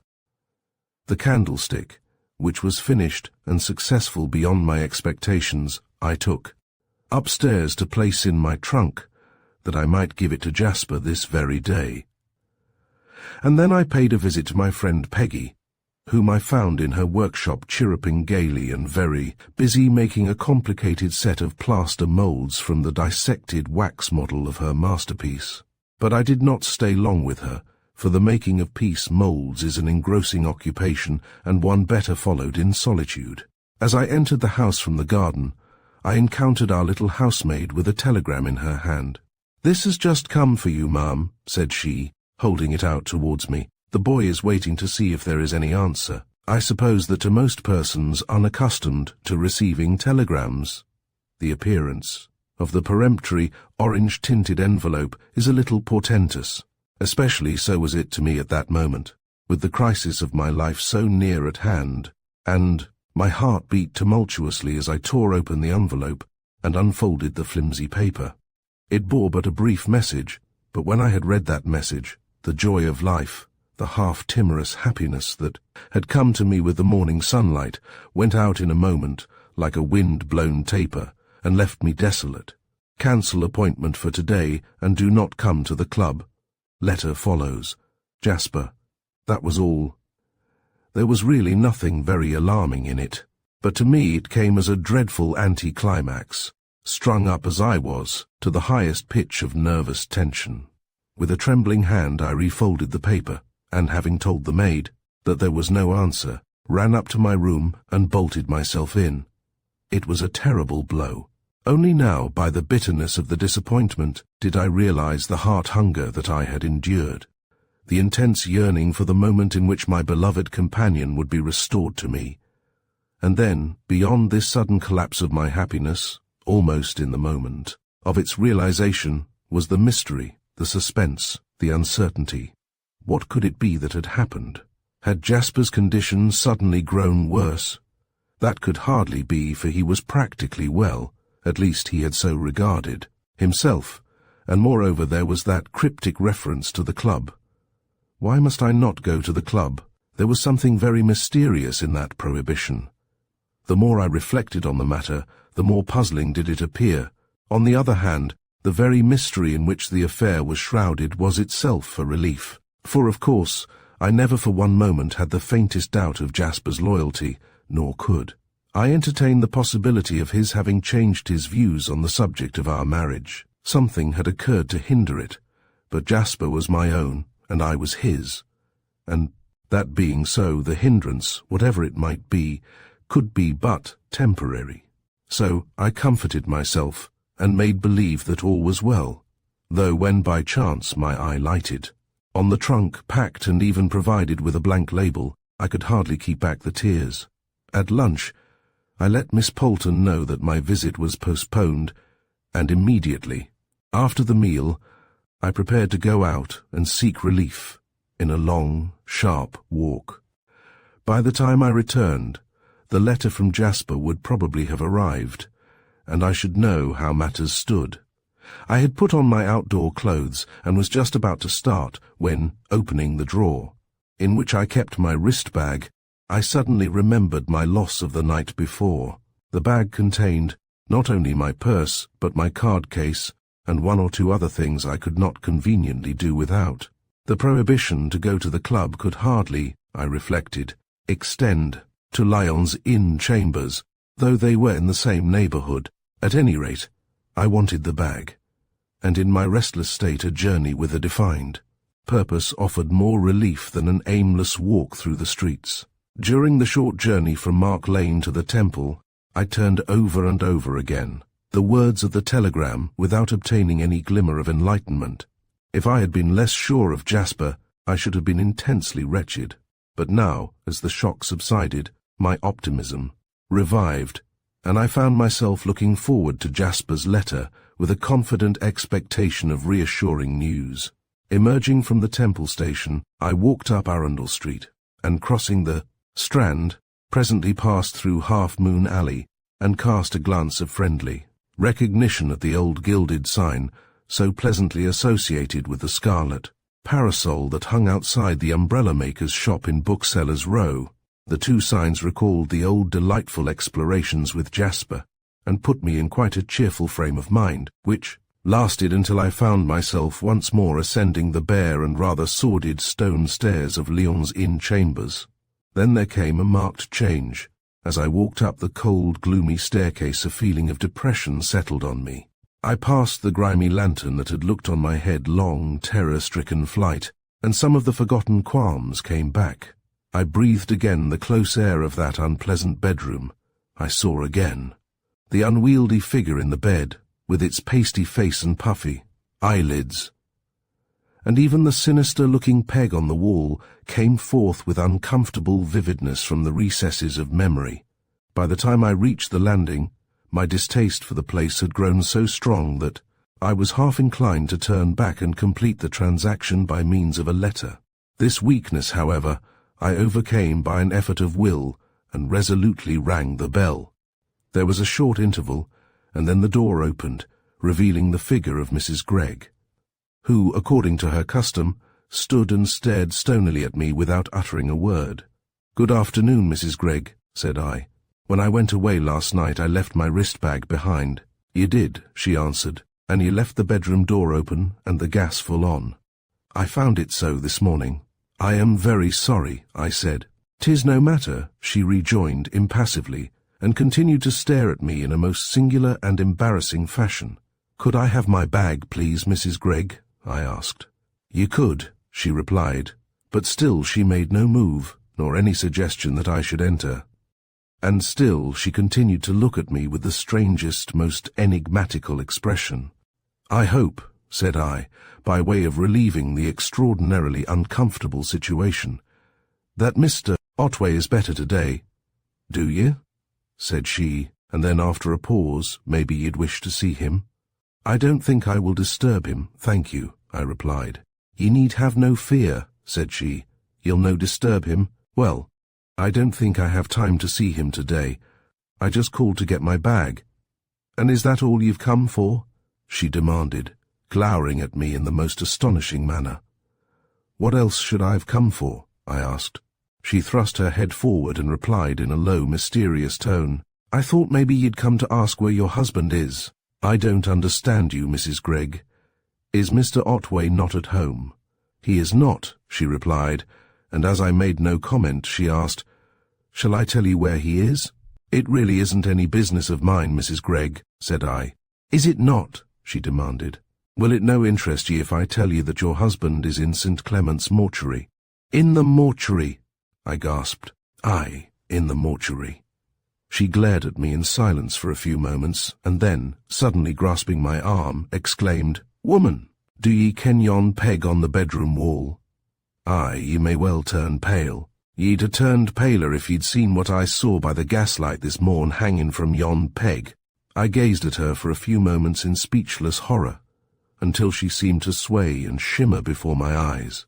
Then, for the first and only time in my life, I must have fainted, for I remember no more until I found myself lying on the floor of the lobby, with Mrs. Gregg kneeling beside me, slapping my face with a wet towel. I rose with difficulty, feeling very weak and shaken. Mrs. Gregg silently handed me my bag and preceded me towards the door, where, with her hand on the latch, she turned and faced me. "Weel, mistress," said she, "'tis a fit ending, seeing how it began. You've been a poor wife, but you'll make a bonny widow, though I doubt it will stay long at that." To this insolent and brutal speech I made no reply. I was completely broken, physically and mentally. I tottered out onto the landing and slowly descended the stairs, holding on to the iron handrail, my horror of the place urging me to hasten away, my trembling limbs and lingering faintness bidding me go warily. As I walked unsteadily up Holywell Street, a newspaper boy, running down the narrow thoroughfare, halted and held out a paper. "Here you are, miss. Suicide in Lyon's Inn." The housekeeper's story. I hurried past him with averted face, but out in the Strand there were others, shouting aloud the dreadful tidings, or displaying posters on which the hideous fact was set forth in enormous type, and it seemed as if each and all of them were specially addressing themselves to me. I returned down Arundel Street, instinctively making for the station, but as I approached it afresh, group of newsboys made me swerve to the left and pursue my way along the embankment on foot. As I walked on, and the air and exercise helped me to recover physically from the shock, I began to collect my faculties. At first I had been utterly bewildered and overborne by a sense of horror and guilt. I had sent this wretched man to his death. I had ordained the means, the manner, and the time of his death, and it had duly befallen according to my directions. Morally, and perhaps even legally, it amounted to murder. I had willed, I had suggested, and that which I had willed and suggested had come to pass. That was what had flashed into my mind in the very moment in which Mrs. Gregg had made her dreadful communication. But now, as I walked on, I began to argue the case in my own favour. In the first place, I told myself, it was not certain that the act of the dead man had any connection with the willing or the suggestion. It might have been a mere coincidence. I tried to dwell on this view, but it would not do. The coincidence was too complete to be explained away by any such casuistry. I could not in this way escape the responsibility for Mr. Otway's death. Then I considered the question of intention. I told myself, truthfully enough, that I had not consciously willed that Mr. Otway should kill himself. I had not even been conscious of any intention to suggest to him that he should kill himself. But though I did make some sort of point in my own defence, it was extremely unconvincing. I had allowed my mind to dwell with hardly disguised satisfaction on the possibility of his self-harm in a particular manner at a particular time, and between that and actual willing the distinction was not very obvious. And then there were those words, spoken to him in his sleep. It was not conscious, deliberate suggestion, but what was it? The impulse to speak those words was apparently evolved from the subconscious. But does no moral responsibility attach to subconscious intentions? So I argued, back and forth, round and about, but always came back to the same conclusion. Mr. Otway was dead, and it was my act that sent him to his death. Locked up in my own breast, this dreadful secret might remain, but it was my companion for life. There was no escape from it. But would it remain locked up in my own breast? That was another question that began to loom up with a very real menace. How much did Mrs. Gregg know? She might easily have overheard our conversation, and even those final, fatal words. And if she had, would she understand their significance? Now that I came to consider the circumstances, there was something rather alarming in the manner of this inscrutable woman, something threatening and accusatory which I had vaguely felt at the time. And as I reflected on this and the possibilities that it suggested, a fear of something more substantial than my own accusing conscience began to creep around my heart. When I arrived home, Jasper's letter was awaiting me, but it contained nothing new. He had seen the posters, had bought an early paper, and had immediately sent off the telegram. His tone was that of matter-of-fact satisfaction. The legal impediment to our marriage had now been removed. No declarations were necessary now. We could marry like other people. We were free. That was the burden of the letter. All our troubles were at an end. Until everything was settled, we had better avoid meeting. But when the chapter was closed, with all due formalities we could sing Nunc Dimittis, and thenceforth live only for one another. I laid the letter down. All that it said was true. The picture that my imagination had drawn, under the guidance of desire as I had sat, looking into the shadowy corner of the bedroom in Lyon's Inn, had become a reality. The fetters that I had forged and put on that fatal morning in the little church at Maidstone had fallen off and given me back my freedom. And even as I told myself this, some voice from within seemed to whisper a caveat, and my heart was sensible of a chill of fear. Book 2, Crime, Chapter 23. The Dead Hand. The entry of Mr. Otway into my life inaugurated a long succession of disasters. The very first words that I heard him speak shattered the peace of a lifetime.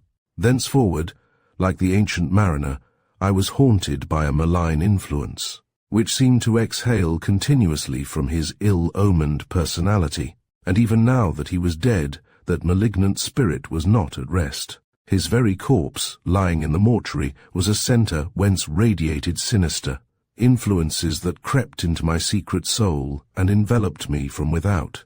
During his life, Mr. Otway had been my evil genius, and death had but transformed him into a malicious poltergeist. His first tentative appearance in this character was made on the very evening of my second visit to Lyons, in chambers, when the coroner's officer called at Wellclose Square to serve the subpoena for the inquest. The announcement of his arrival caused me some qualms of vague alarm, which I knew in my heart to be nothing but the stirring of my own conscience. For the purpose of this inquest was to find an answer to the question, how did Louis Otway come by his death? And that question I could have answered in 4 words, silent willing and suggestion.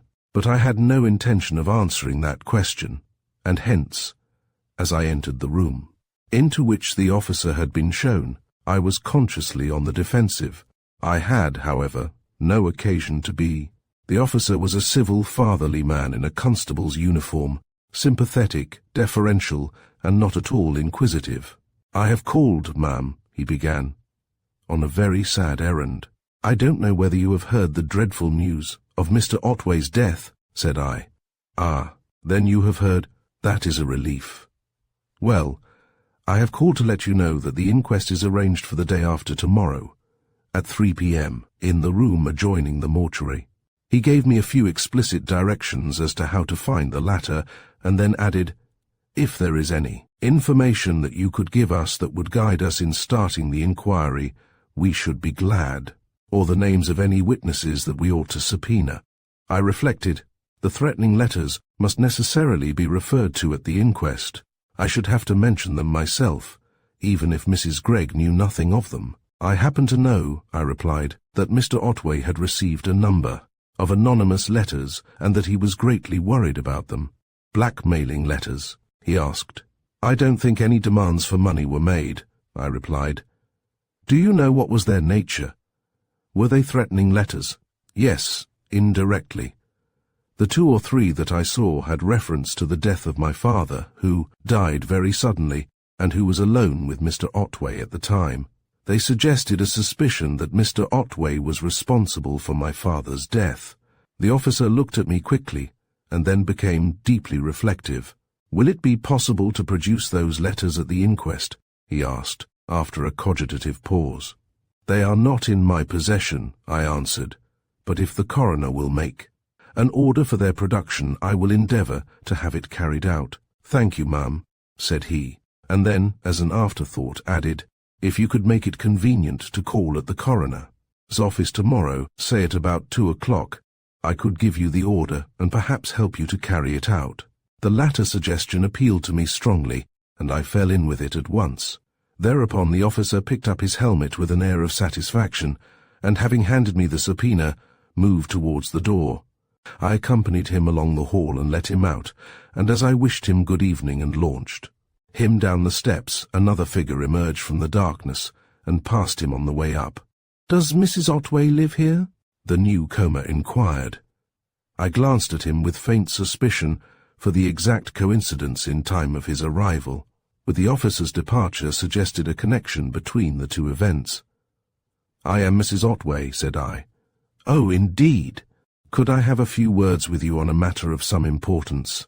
I will not detain you more than a few minutes." I hesitated, eyeing my new visitor dubiously, but there were no reasonable grounds for a refusal, and I eventually ushered him into the little parlour that the officer had just left and indicated the vacant chair.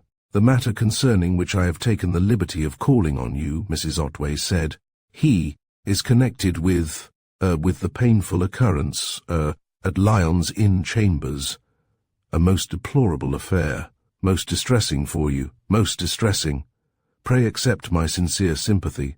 "Thank you, Mr. Hyams is my name. You may have heard your late husband speak of me. We have been acquainted a good many years. He has never spoken of you to me, Mr. Hyams. But what can I do for you?"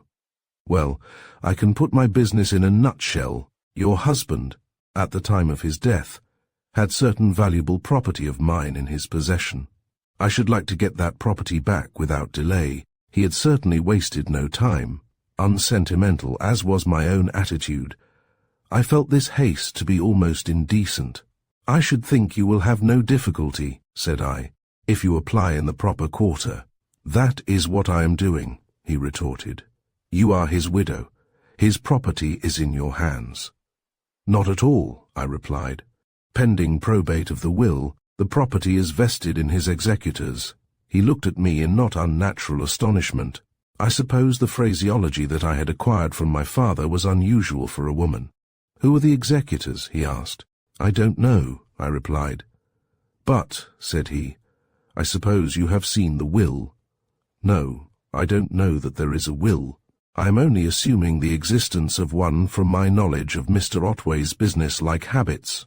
"But this is very unsatisfactory," said Mr. Hyams.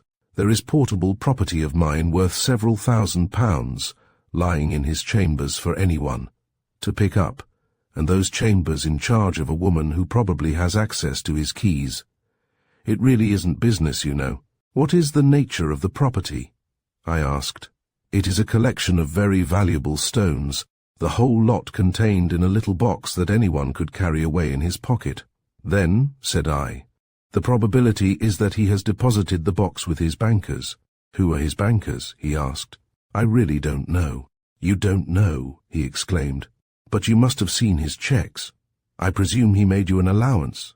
"I accepted no allowance from him, and I have never seen one of his checks." Mr. Hyams looked at me with undisguised incredulity. "A most extraordinary state of affairs," he commented. "Can you give me the address of his lawyers?"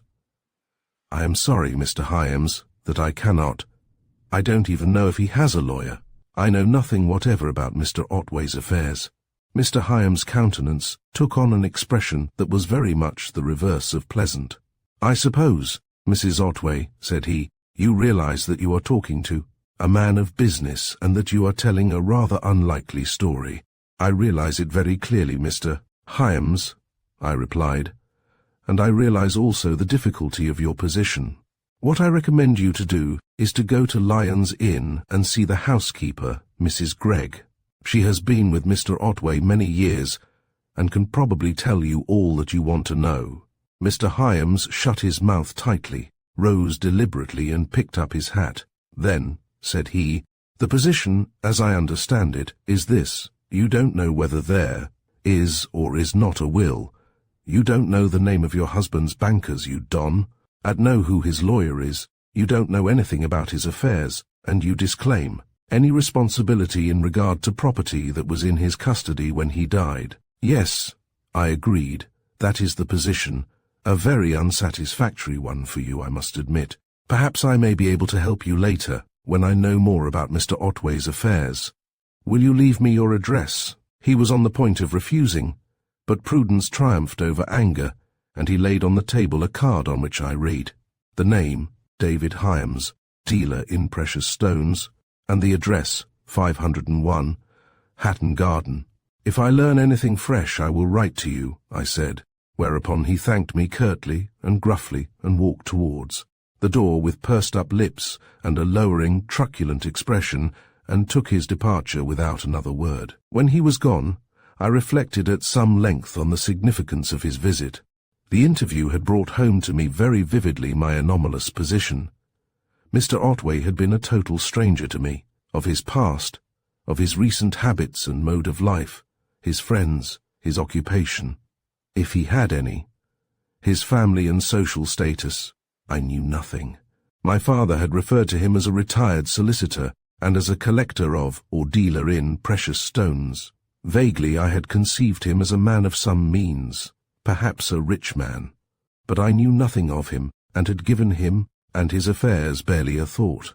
He was a stranger who had come into my life for but a moment and had straightway gone out again, leaving a trail of desolation to show where he had been. That was the real position, but to strangers, to the world at large, it would seem incredible. I was Mr. Otway's widow. I had been his wife, in law if not in fact, and the world would hold me to the legal relationship. The dead man, lying in the mortuary, seemed about to make good the claims that the living man had been forced to abandon. My status as a wife had been a mere fiction. My status as a widow was an undeniable reality. the clear perception of the extent to which I was involved in the dead man's affairs gave my visit to the coroner's office a new importance. For now, while seeking information for official use at the inquest, I must gather what knowledge I could for my own guidance under cover of the coroner's order.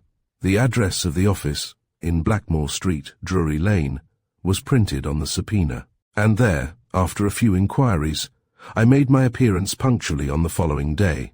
My friend of the previous evening, whose name I discovered to be Smallwood, was in the office, looking over some documents with the aid of a pair of spectacles, which gave him a curiously unconstabulary aspect.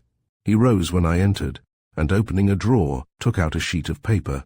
"This is what you asked for, Mrs. Otway," said he, upon which a young man at a desk looked up. "Quickly, the coroner's request for the production of the letters that you told me about. Can I give you any other assistance? If you could accompany me to the chambers and be present during the search for the letters, I should be glad," I replied. "You see," I added, seeing that he looked somewhat surprised, "I am almost a stranger to the housekeeper. I know nothing about the household or Mr. Otway's arrangements, and I shall be accountable to the executors, if there are any, for any interference with the papers or their removal. I should very much prefer to have a reliable witness." He saw the position at once, and greatly to my relief, agreed to come with me, or rather to follow me in a few minutes. Thereupon, I left the office, and walking at a leisurely pace into Drury Lane, presently made my way into the Strand by way of Maypole Alley, and turned eastward towards Lyon's Inn Chambers. At the entrance I lingered for a minute or two, and then slowly ascended the stairs to Mr. Otway's landing, growing more and more uncomfortable with every step, for the bare stone staircase set my memory working very unpleasantly, recalling again my headlong flight and the terrible episode that had preceded it, that episode that I would so gladly have sponged out of my recollection forever. I stood at the door with my hand on the bell, listening for Mr. Smallwood's steps on the stair, and so might have remained until he arrived. But suddenly the door opened, and Mrs. Gregg confronted me. Apparently she had some means of observing a visitor from within. "What are ye standing there for?" she demanded. "Why did ye not ring?" "I was just about to ring when you opened the door," I replied. She smiled sourly and looked at me in that strange, inscrutable fashion of hers that I found so disconcerting. "And what might your business be?" she demanded. "I have come about some letters of Mr. Otway's, some anonymous letters that he has received from time to time. Perhaps you know about them." "You mean perhaps I have been in the habit of reading his letters?" "Weel, mistress, I have not. I know nothing about his letters. Perhaps you can show me where his letters were kept." "Indeed, I'll do no such thing." "What? Do you think I'll have you scratching up in his chambers and poring over his letters and papers, and him not underground yet?" At this moment I caught the welcome sound of footsteps on the stairs. Mrs. Gregg listened suspiciously, and as Mr. Smallwood came into sight, there was a visible change in her demeanour. "What does he want, I wonder?" she said.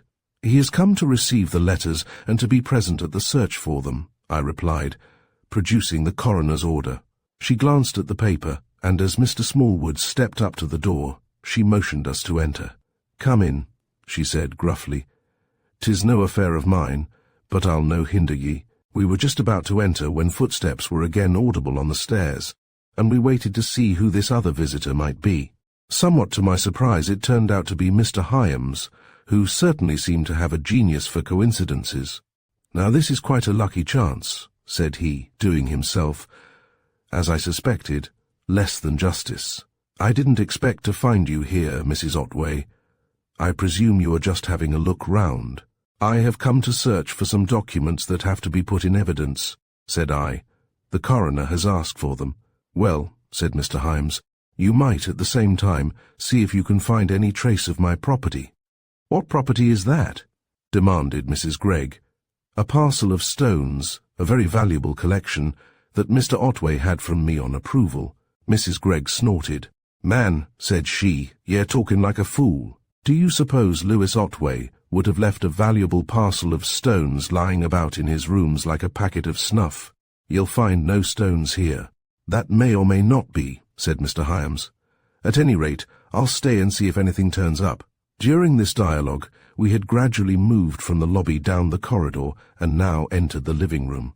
As we crossed it, I looked curiously at the large cupboard and wondered idly what I could have found so alarming in its appearance on the night of my visit.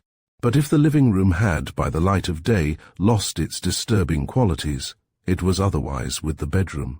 I opened the door with trepidation, and as I did so and was confronted by the disordered bed, the horror of the place began to come back to me. Nevertheless, I entered the room with a firm step and with my eyes on the bedside table, which appeared to be in the same condition as when I had last seen it. I had just noted this when I felt my arm grasped, and turning quickly found Mrs. Gregg at my side. Her eyes were fixed on me, and with her disengaged hand she was pointing towards the corner by the bed head.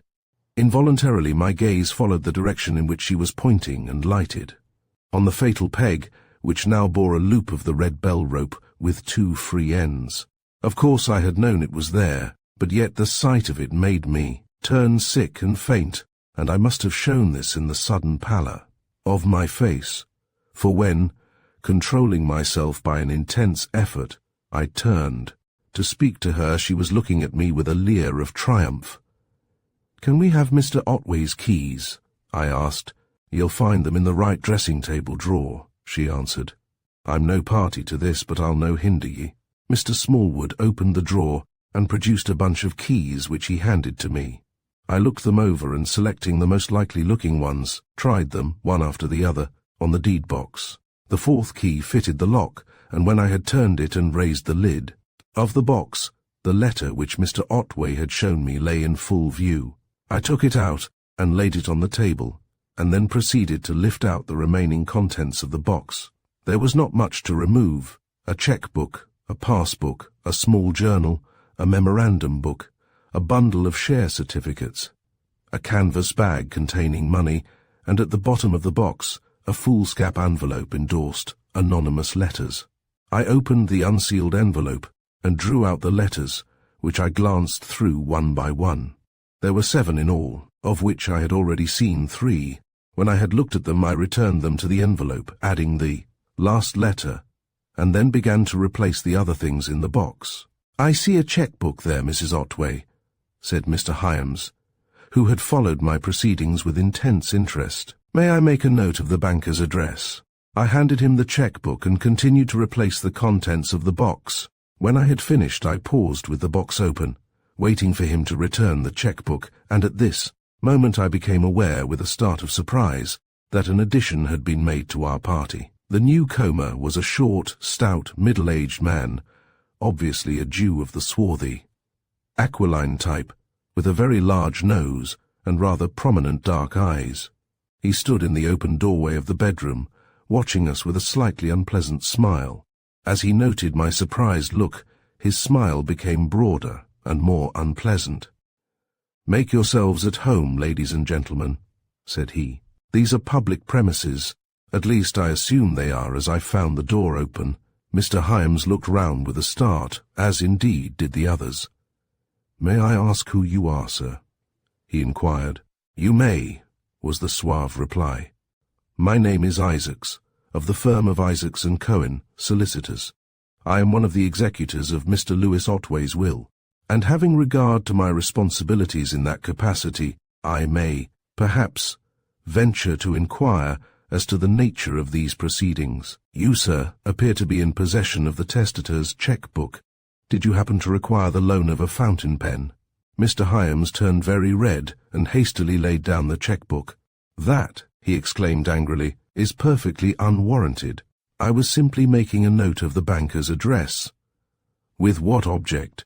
"With the object of inquiring whether certain property of mine, which was in Mr. Otway's custody, had been deposited in the bank." "What is the nature and value of this property?" asked Mr. Isaacs.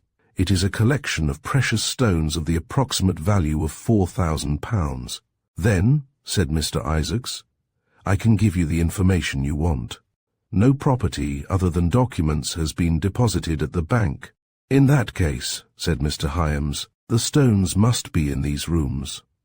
It is quite probable, Mr. Isaacs agreed. Is there any objection to ascertaining now whether they are here? Yes, there is, replied Mr. Isaacs. The will has not been proved, and no letters of administration have been issued. Pending probate of the will, I propose to take possession of these premises and seal all receptacles that may contain valuable property. I shall interfere with nothing until I have letters of administration. And how soon will that be? Asked Mr. Hyams. 7 days must elapse before the will can be proved. Under the circumstances, there may be some further delay. And now I should like to know what has been taking place. You, for instance, madam. I am Mrs. Lewis Otway, said I, and I have come here by the coroner's direction, to look for some letters that are to be put in evidence. Have you found them? Yes, I answered. They are here, and, as you are an executor, I had better hand them to you, and you can deliver them to the coroner's officer if you think fit. I handed him the envelope and the coroner's letter, which he read, and then asked, Did you have to make a very extensive search? No, she didn't, said Mrs. Gregg. She kenned fine where to look for them, and she found them at the first cast.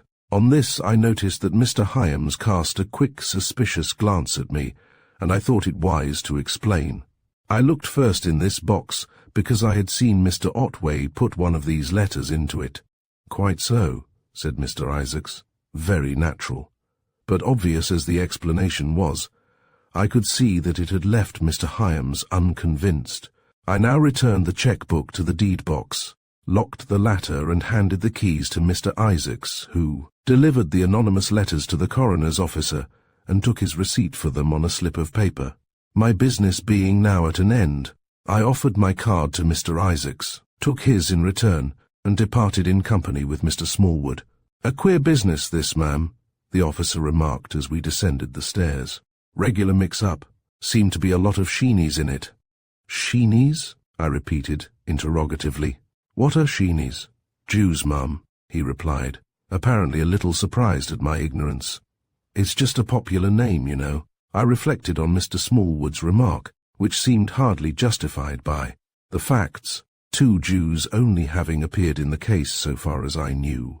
And yet, I seemed to be aware of a sort of Semitic atmosphere surrounding Mr. Otway. There were, for instance, the Campbells, and then Mrs. Gregg, although a Scotswoman might easily, but for her strong Scottish accent, have passed for a Jewess, while Mr. Otway himself had been distinctly Semitic in appearance. At the entry, where we separated, Mr. Smallwood halted to give me a final injunction. You had better be in good time tomorrow, ma'am, said he, because it will be necessary for you to view the body so that you can give evidence as to the identity of the deceased. I thanked him for the reminder, but would much rather have been without it, for the prospect filled me with a vague alarm, and now the mental picture of the sleeping man, which had haunted me by night and by day, began to be replaced by one more dreadful, and one which I felt that my visit to the mortuary would attach to me forever. Chapter 24. The gathering clouds. The distaste which I felt for my errand did not prevent me from following Mr. Smallwood's advice on the subject of punctuality. It was some minutes short of 2:30 when I turned into the mean little street off Drury Lane in which the mortuary was situated.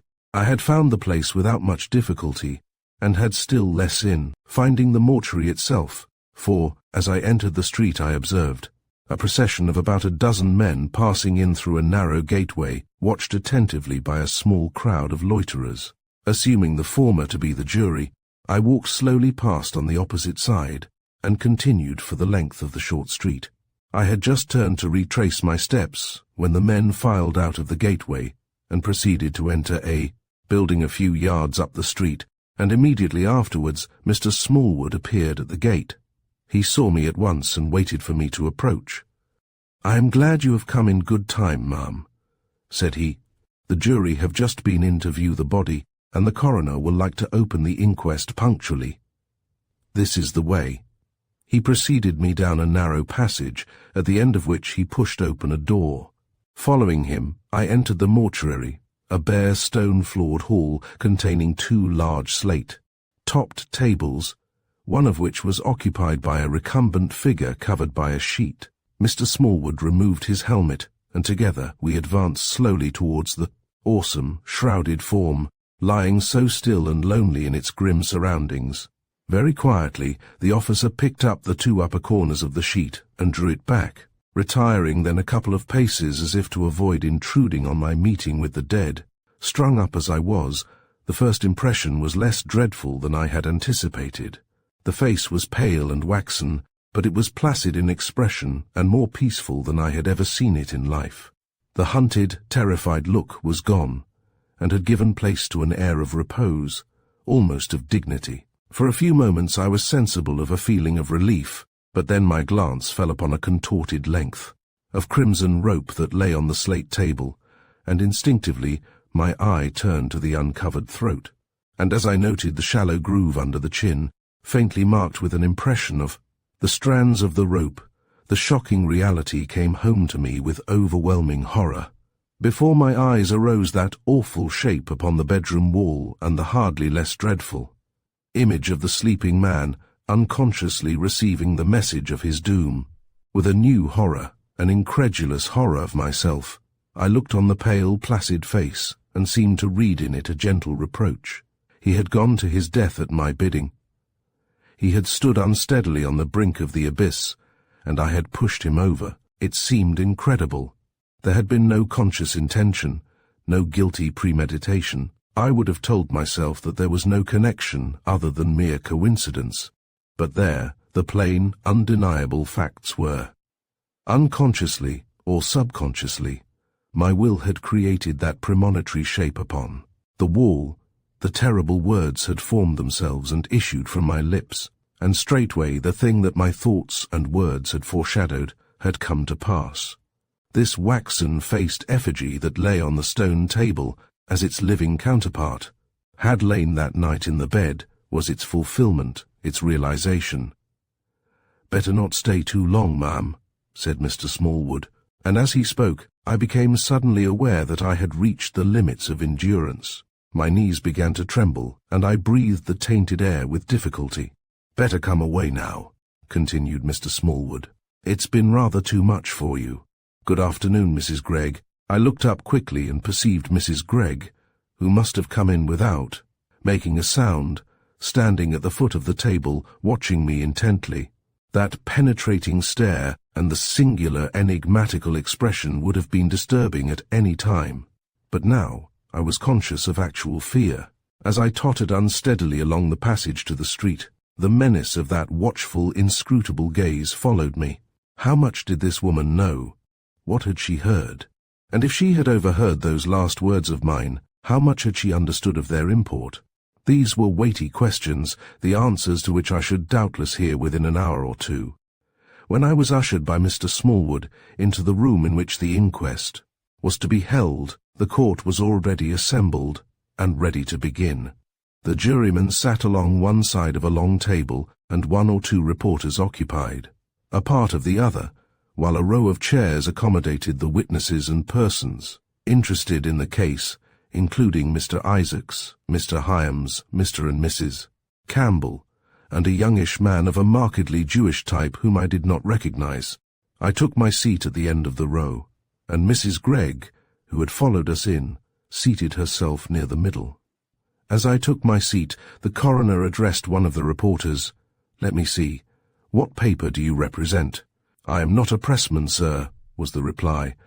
"I am commissioned to make a report for Dr. Thorndyke." "Dr. Thorndyke? But what is his connection with the case?" "I know nothing about him.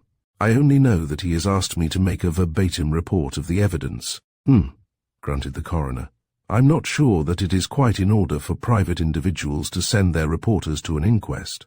"It is an open court, sir," the reporter observed. "I know. But still, however, I suppose it doesn't matter. Well, gentlemen, I think we are ready to begin.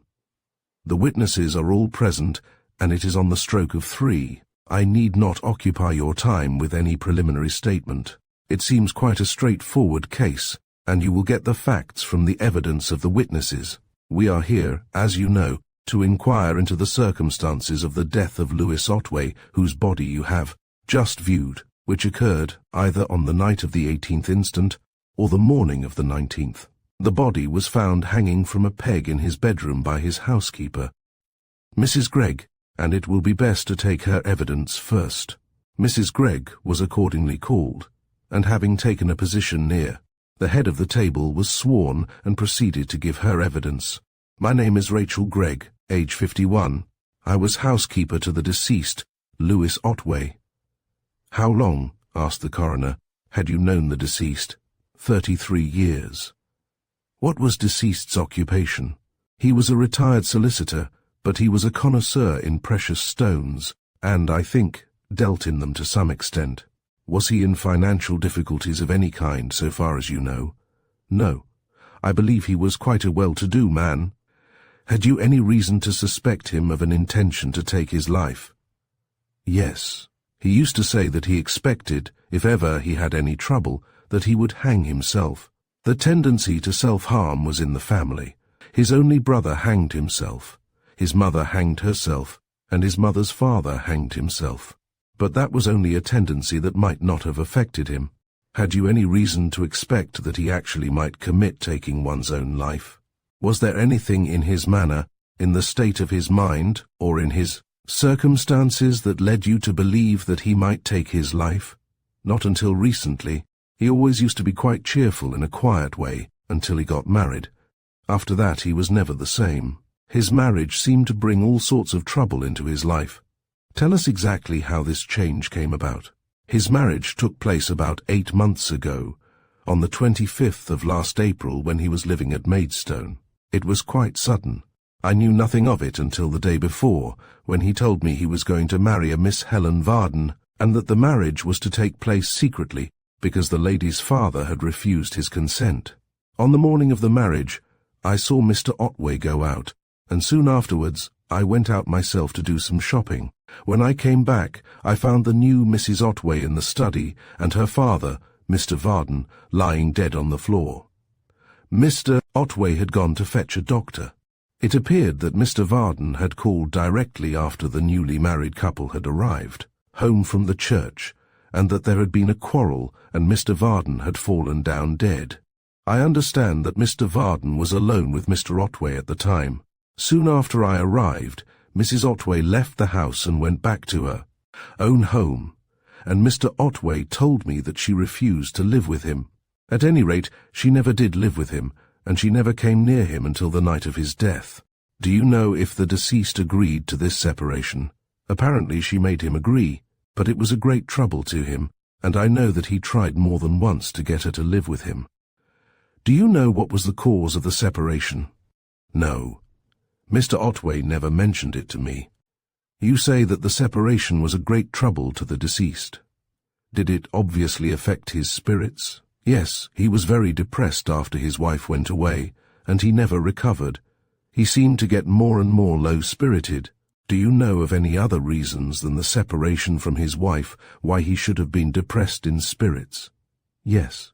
Mr. Vardon's sudden death was a great shock to him. He felt that he had been partly the cause of it, by quarrelling with Mr. Vardon. Then there was a great deal of talk in Maidstone about the affair, and people blamed Mr. Otway for what had happened. And later rumours began to get about that there had been foul play, that Mr. Otway had actually killed Mr. Vardon. These rumours got on his nerves so badly that he gave up his house at Maidstone and moved to London. You have spoken of a quarrel between deceased and Mr. Vardon. Do you know what the quarrel was about? I believe it was about the secret marriage, but I was not in the house at the time. Were there any other causes for mental depression which you say the deceased suffered from? I think so, but I can't say for certain. There were some letters that came about once a month, which seemed to worry him a good deal.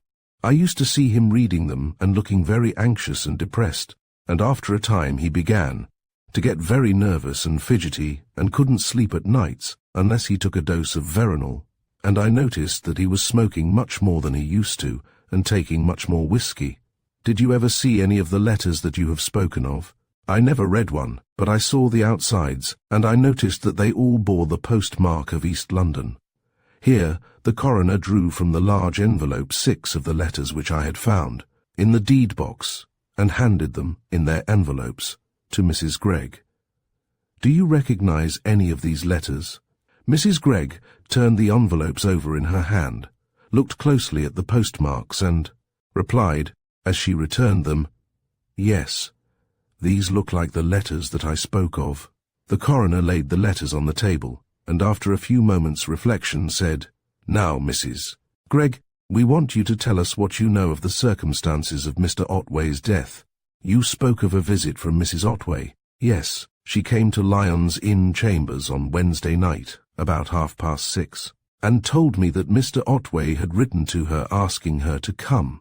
As Mr. Otway was then expecting another visitor, I asked her to call again about 8, which she agreed to do.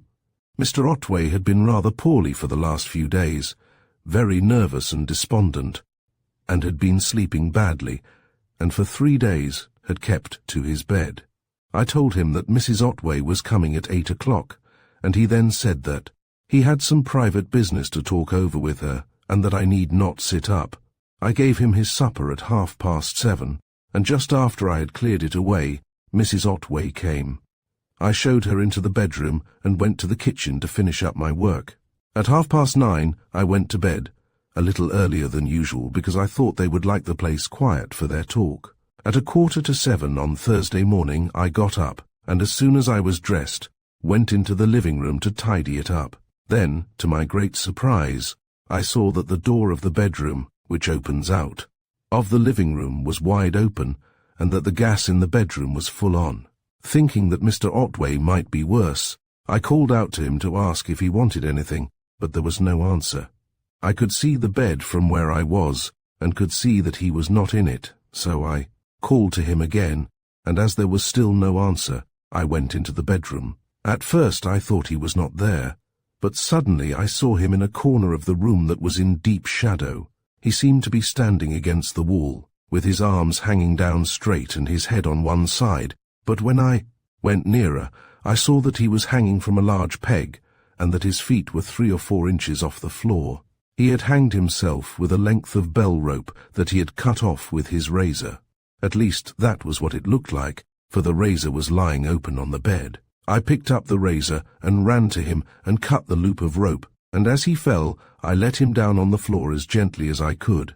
He seemed to be quite dead, and his skin felt cold, so I ran out to fetch a doctor. Just outside the buildings, I met a policeman, and told him what had happened, and he told me to go back to the chambers and wait, which I did. A few minutes later he arrived at the chambers with a doctor, who examined the body, and said that Mr. Otway had been dead some hours. "Did you see any means by which deceased could have raised himself to the peg from which he was hanging?" "Yes. There was an overturned chair lying on the floor nearly underneath him. It looked as if he had stood on it to fix the loop of rope and then kicked it away. Mrs. Otway's bag was lying on the floor by the side of the chair." "Mrs. Otway's bag? What bag was that?" "A little wrist bag such as ladies use to carry their purses and handkerchiefs. She called for it the same day, and I gave it to her. She had not heard what had happened, and when I told her she fell down in a dead faint." The coroner reflected for a while with wrinkled brows, and I caught the eyes of 1 or 2 of the jurymen regarding me furtively. After a somewhat lengthy pause, the coroner asked, "Do you know what time Mrs. Otway left the chambers?" "I heard the outer door slam about half an hour after I'd gone to bed. That would be about 10 o'clock. Did you see Mrs. Otway or deceased after you let her in?" "No. I did not go into the bedroom again. I went into the living room twice and could hear them talking." "Could you hear what they were talking about?" "I could hear a few words now and then. When I went into the living room the first time, they seemed to be talking about self-harm. I heard Mr. Otway say something about a peg on the wall. And when you went in the second time, they seemed still to be talking about self-harm. I heard Mrs. Otway ask deceased what drove his brother to hang himself. You heard nothing suggesting a quarrel or disagreement?" "No. They seemed to be talking in quite a friendly way. Do you know what kind of terms they were on?" "No. I never saw them together before, except for a few minutes on the wedding day." You spoke of a visitor who came to deceased earlier in the evening. Who was that visitor? A Mrs. Campbell. Her husband is a jeweller and curio dealer whom deceased had known for a good many years and used to have business dealings with. I understand she came on business and she only stayed about 10 minutes. Is that all you know about the case? Yes, I think I have told you all I know about it. The coroner glanced at the jury. Do any of you gentlemen wish to ask the witness any questions? He inquired. Apparently none of them did, and when the coroner had complimented Mrs. Gregg on the clear manner in which she had given her evidence, she was dismissed. There was a short interval in which the coroner read over his notes, and the jury conferred together in low undertones. Then the coroner observed, "We had better dispose of the police and medical evidence as they are merely formal and will not take much time. We will begin with the constable." The policeman was then called and briefly corroborated Mrs. Gregg's evidence. When he had finished, the doctor, whom he had brought to the chambers, took his place, and having been duly sworn deposed as follows: "My name is John Shelburne. I am a member of the Royal College of Surgeons and a licentiate of the Royal College of Physicians, and am acting as locum tenens for the police surgeon of St. Clement Danes. At 7:28 a.m. on Thursday, the 19th of October, I was summoned by the last witness to accompany him to Lyons Inn Chambers, where a man was reported to have hanged himself. I went with the constable to a set of chambers, over the door of which was painted the name of Mr. Lewis Otway. I went into the bedroom where the gas was alight, the blinds down and the curtains drawn. There, lying on the floor near the wall, I found the dead body of a tall, heavily built man, about 50 or 55 years of age, dressed in a suit of pyjamas. The surface of the body was cold, and rigor mortis was well established.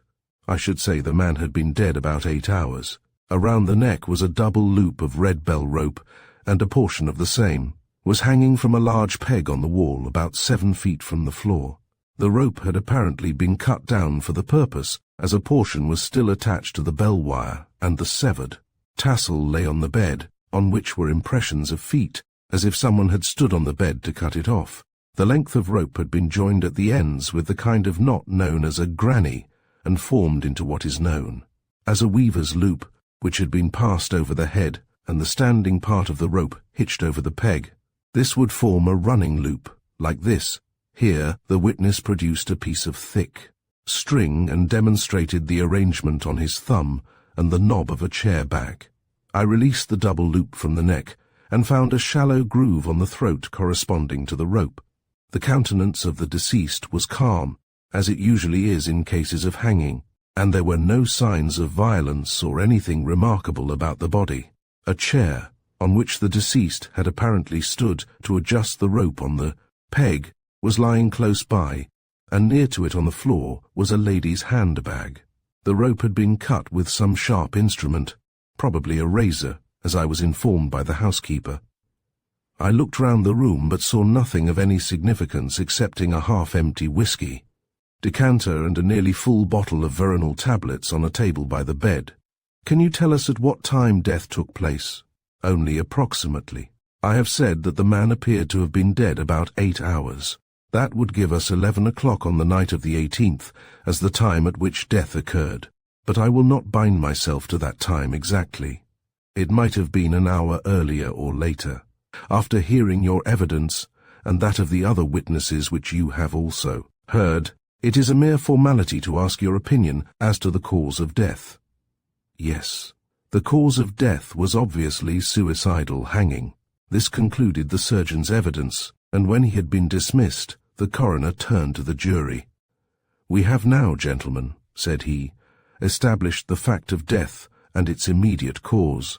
Our next investigation will seek to establish the contributory circumstances, the more remote causes. We have ascertained that this unfortunate man committed taking one's own life.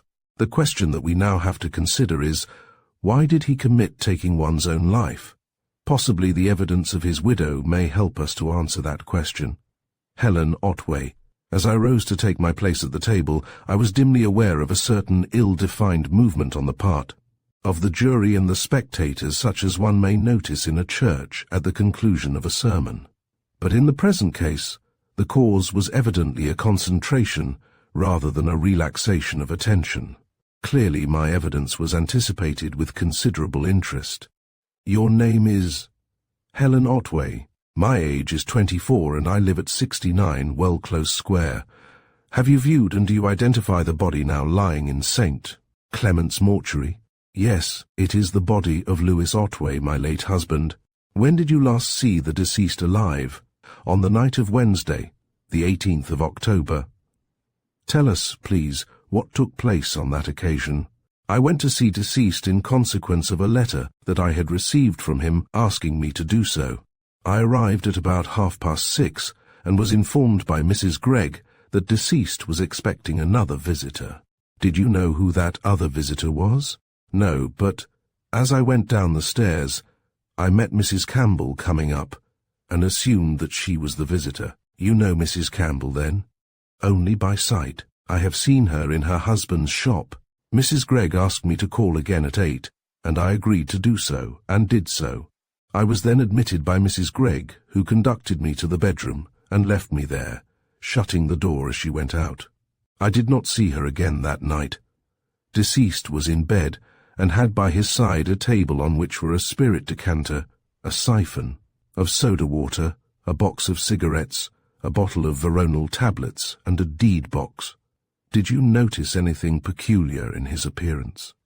No, he was not looking well, but he seemed less ill than I had expected from his letter, which conveyed the impression that he was in a dangerous condition. Have you got that letter? Yes, I replied. I have it here. As I spoke, I drew the letter from my pocket and handed it to the coroner, who glanced through it and then laid it down with some other papers. We will consider this letter, said he, with the others that you have handed to me later. Will you now tell us what passed between you and the deceased? At first we talked about an anonymous letter that he had received a day or two previously. He showed me the letter, and when I had read it, he locked it in the deed box. We will deal with the anonymous letters presently. What else did you talk about? Deceased repeated the statement that he had made in the letter, that he did not expect to live much longer.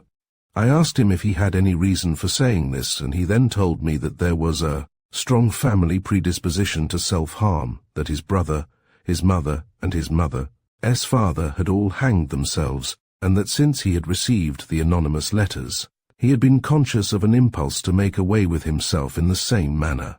Had you not known previously of this family tendency? No, he had never mentioned it before, and I knew nothing of his family. Did deceased speak as if he actually intended to make away with himself?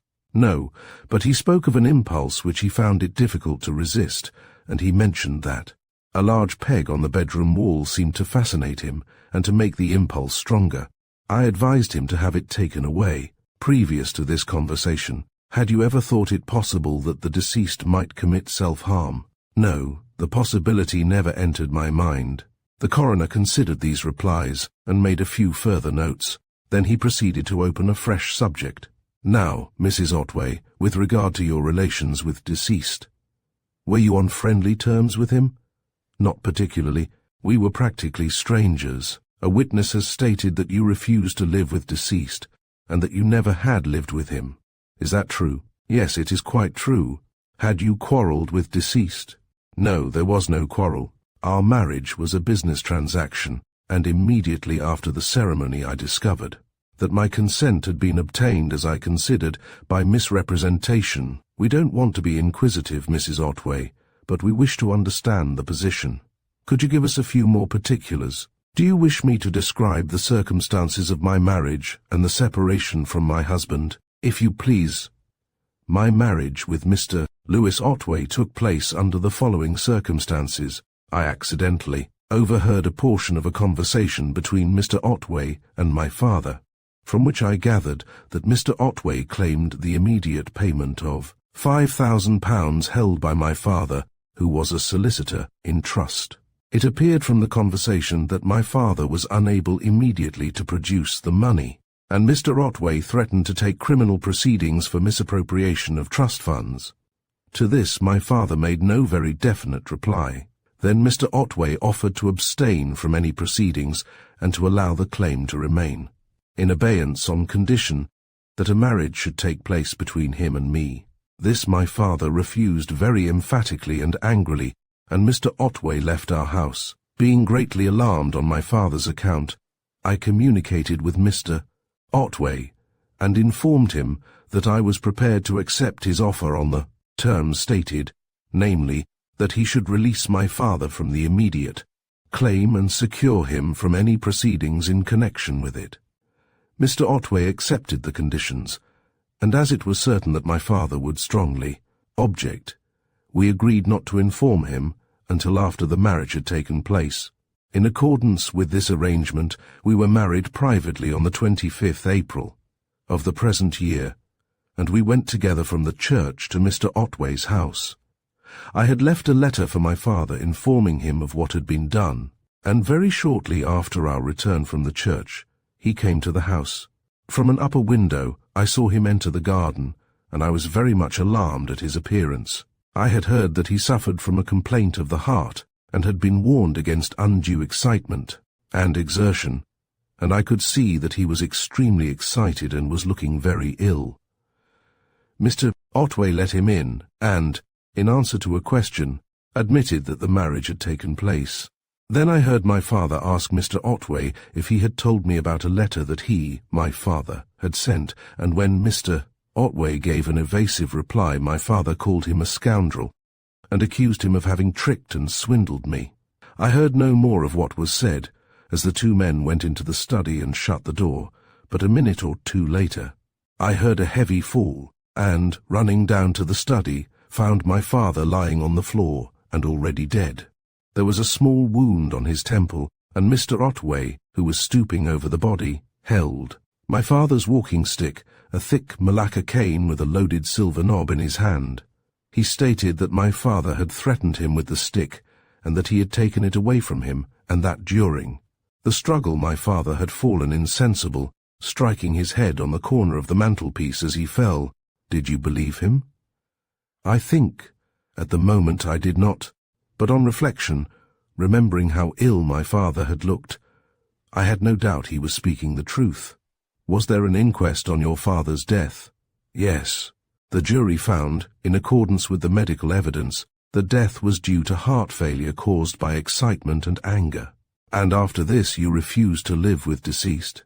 Yes. I asked him about my father's letter, and he said he had not seen it. I went with him to the letterbox, and there we found it. The postmark showed that it had come by the first post, and my father's address was on the outside of the envelope. There were no other letters in the box. I had no doubt that Mr. Otway had seen the letter and put it back in the box. Was that why you refused to live with him? Partly. The letter stated that my father was able to meet his liabilities, and gave a date on which payment would be made. Consequently, the threatened proceedings against my father were impossible, and Mr. Otway had obtained my consent by false pretenses.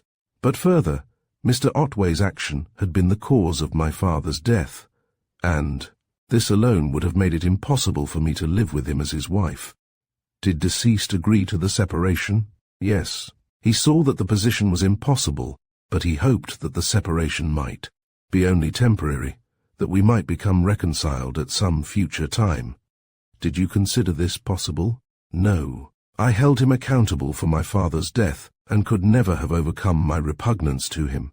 The coroner noted down this answer, and having glanced over his notes reflectively, looked up at the jury. Do any of you gentlemen wish to put any questions on this subject? He asked.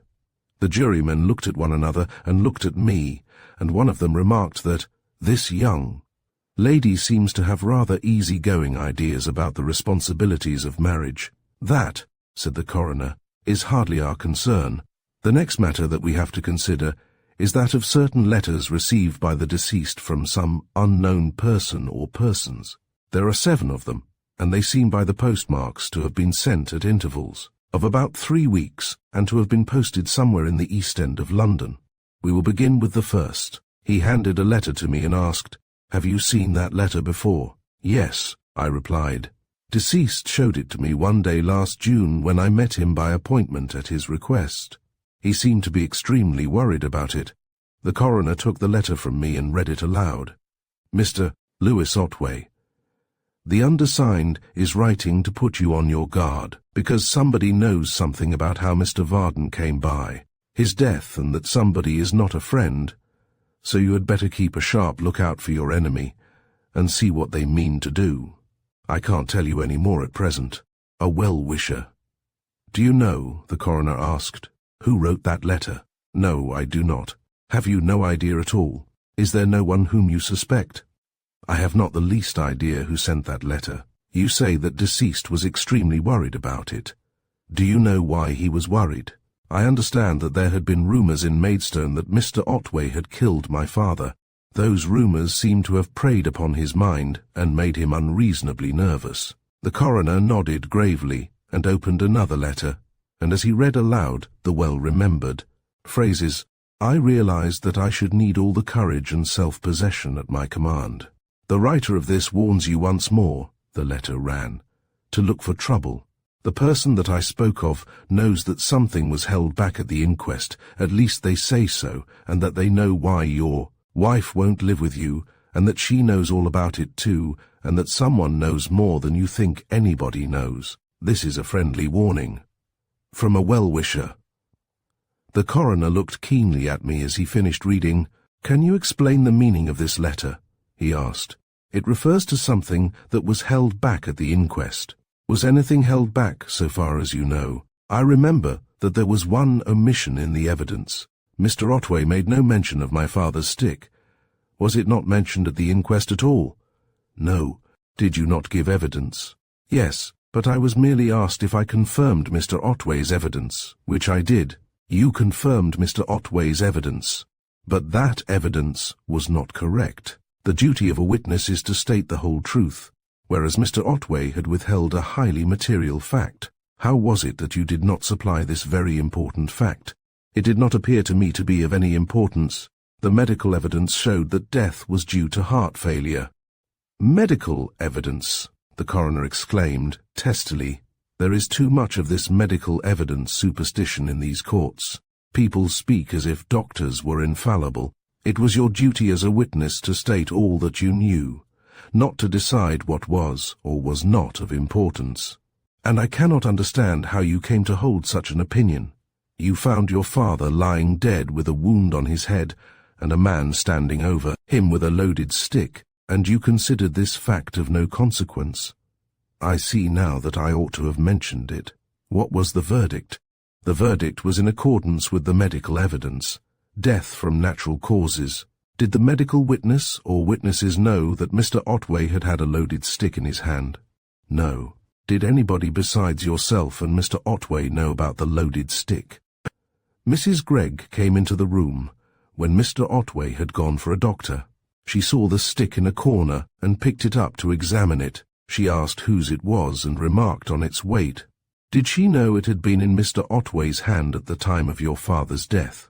I have no reason to suppose that she knew. Well, said the coroner, it is a most extraordinary affair. You heard Mr. Otway give his evidence. You knew that that evidence was incomplete, and yet, though the dead man was your own father, and you have declared an unconquerable repugnance to Mr. Otway, you allowed this garbled evidence to pass unchallenged. It is an amazing affair. However, he continued, turning to the jury, that is not our concern. But what is our concern, for the purposes of this inquiry, is that we now begin to see daylight. We can now understand the extraordinary effect these letters seem to have had on the man whose death we are investigating. Lewis Otway, when he gave his evidence at the inquest, suppressed a most important and damaging fact, which he believed to be known only to himself and his wife. Thereby he obtained a verdict of death from natural causes, which exonerated him from all blame. Had all the facts been known, the verdict might have been very different. Now the receipt of these letters must have destroyed his sense of security. Apparently someone else, and that someone evidently an enemy, knew of this damaging fact, and knew of the further damaging fact that it had been suppressed at the inquest. In effect, These letters held out a threat of a charge of murder, or at least manslaughter. It is no wonder that they alarmed him, but we had better take the rest of the evidence. There is this letter of decease to his wife, which I will read. It is dated the 17th of October, and this is what it says. My dear Helen, I have not troubled you for quite a long time with my miserable affairs, which are to some extent your affairs too, but they are going from bad to worse, and now I feel that I am coming to the limits of endurance. I cannot bear this much longer. My health is shattered, my peace of mind is wrecked, and my brain threatens to give way. Death would be a boon, a relief, and I feel that it is not far off. I cannot go on like this. Those wretches leave me no peace. Hardly a week passes, but I get some new menace, and now, but I can't tell you in a letter. It is too horrible. Come to me, Helen, for the love of God. I am in torment. Have pity on me, even though you have never forgiven me. I cannot come to you, for I am now unable to leave my bed. I am a wreck, a ruin. Come to me just this once, and if you cannot help me, at least give me the comfort of your sympathy. You will not be troubled by me much longer. Your distracted husband, Lewis Otway.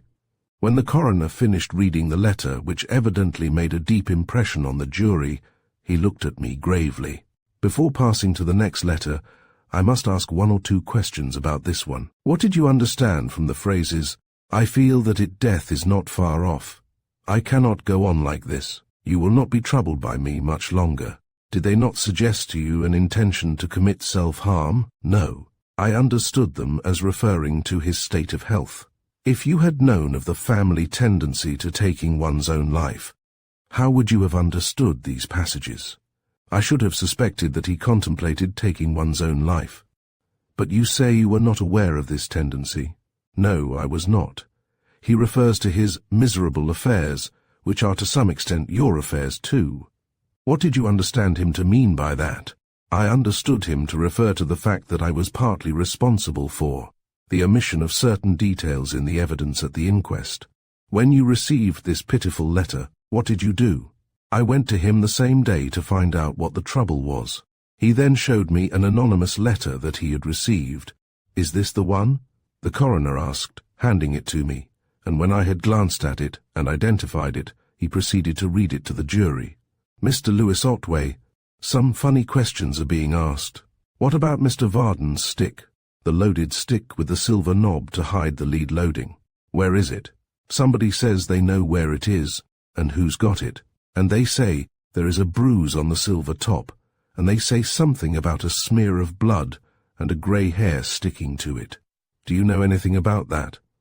If you don't, you'd better find out, because I think you will hear from that somebody before you are many weeks older, or else from the police. A well-wisher. As he laid down the letter, the coroner looked at me curiously. There are one or two important questions, Mrs. Otway, said he, that arise out of this letter. The first is, what has become of this stick? I don't know what has become of it. I saw Mrs. Gregg replace it in the corner by the writing table, and I never saw it again. The deceased asked me the same question when he showed me the letter, but I reminded him that I did not take the stick with me when I left his house, and that I never went to the house again. It never occurred to you to ask what had become of your father's stick? No. I always assumed that it was in Mr. Otway's possession. You have told us that Mrs. Gregg had seen the stick in Mr. Otway's house. Had anyone else seen it there? I don't know of anyone else having seen it, but of course it may have been seen there by other persons. I know nothing of what went on in that house. I never entered it after my father's death. With the exception of Mr.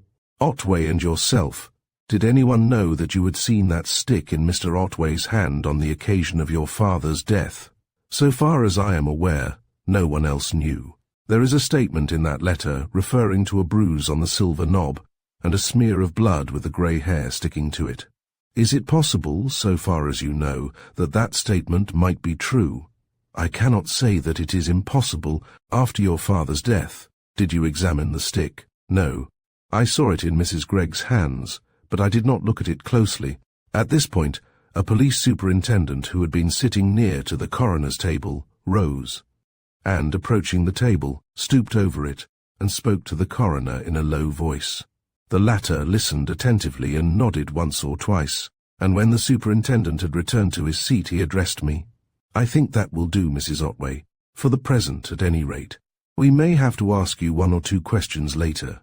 Do any of the jury wish to ask anything before the witness sits down?" As none of the jury responded, I returned to my seat, and the coroner then recalled Mrs. Gregg. "You have heard the last witness state that she saw you take up Mr. Vardon's stick. What made you examine that stick?" "I did not examine it. I noticed it standing in the corner and saw that it was a strange stick, that it was not Mr. Otway's. I took it out of the corner to look at it, and then noticed that it was heavily loaded at the top. Can you say whether there was or was not a bruise or a blood smear on the knob?" "I cannot. I did not look closely at the knob. I just picked the stick up, felt its weight and put it back in the corner." "Did you know that Mr. Otway had had that stick in his hand when Mr. Vardon fell dead?" "No. I never heard of that until today. Could anyone other than Mrs. Otway have known, so far as you are able to say?" "I can't say. I should think not. I did not get back to the house until it was all over, but I thought and believe that there was no one in the house but those 3, Mrs. Otway and her husband and her father. Do you know what became of that stick?" "I do not. I put it back in the corner and never saw it again. It was not in the corner when I tidied up the room the next day." "Thank you, Mrs. Gregg. That will do." Having dismissed the witness, the coroner turned to the jury. "I had hoped, gentlemen," said he, "to finish the case today, but, as you have seen, its apparent simplicity was rather illusory. Some rather curious issues have arisen which will have to be considered in detail. Moreover, there appears to be a suspicion that property of very great value has been removed from the premises. At least, it seems to be missing. Under these circumstances, the police authorities ask for an adjournment to enable them to make some inquiries, and I am sure you will agree with me that this and certain other matters should be cleared up before a verdict is returned. I therefore propose to adjourn this inquiry for 14 days. The court rose, and I rose with it. As I stood up and turned towards the door, I saw Jasper standing at the back of the hall. He made no sign, nor did I, and as soon as our eyes had met, he turned and walked out. I did not attempt to follow, for I understood at once that he did not consider it desirable that we should recognize one another in that place. Moreover, I was detained for a minute or 2 by the coroner, who informed me, with a curious dry civility, that he wished me to attend at the adjourned meeting of the court, as further evidence from me might be required, and after him by Mr. Isaacs, who, as executor, was responsible for the funeral arrangements, and who promised to inform me when the date had been fixed. As I emerged from the gateway, I glanced up the street with a wistfulness which I would hardly acknowledge to myself. But of course, Jasper was already out of sight. Feeling very lonely, weary and exhausted, I walked slowly down Drury Lane, considering what I should do next, and suddenly there came on me a longing for the quiet and comfort of the club.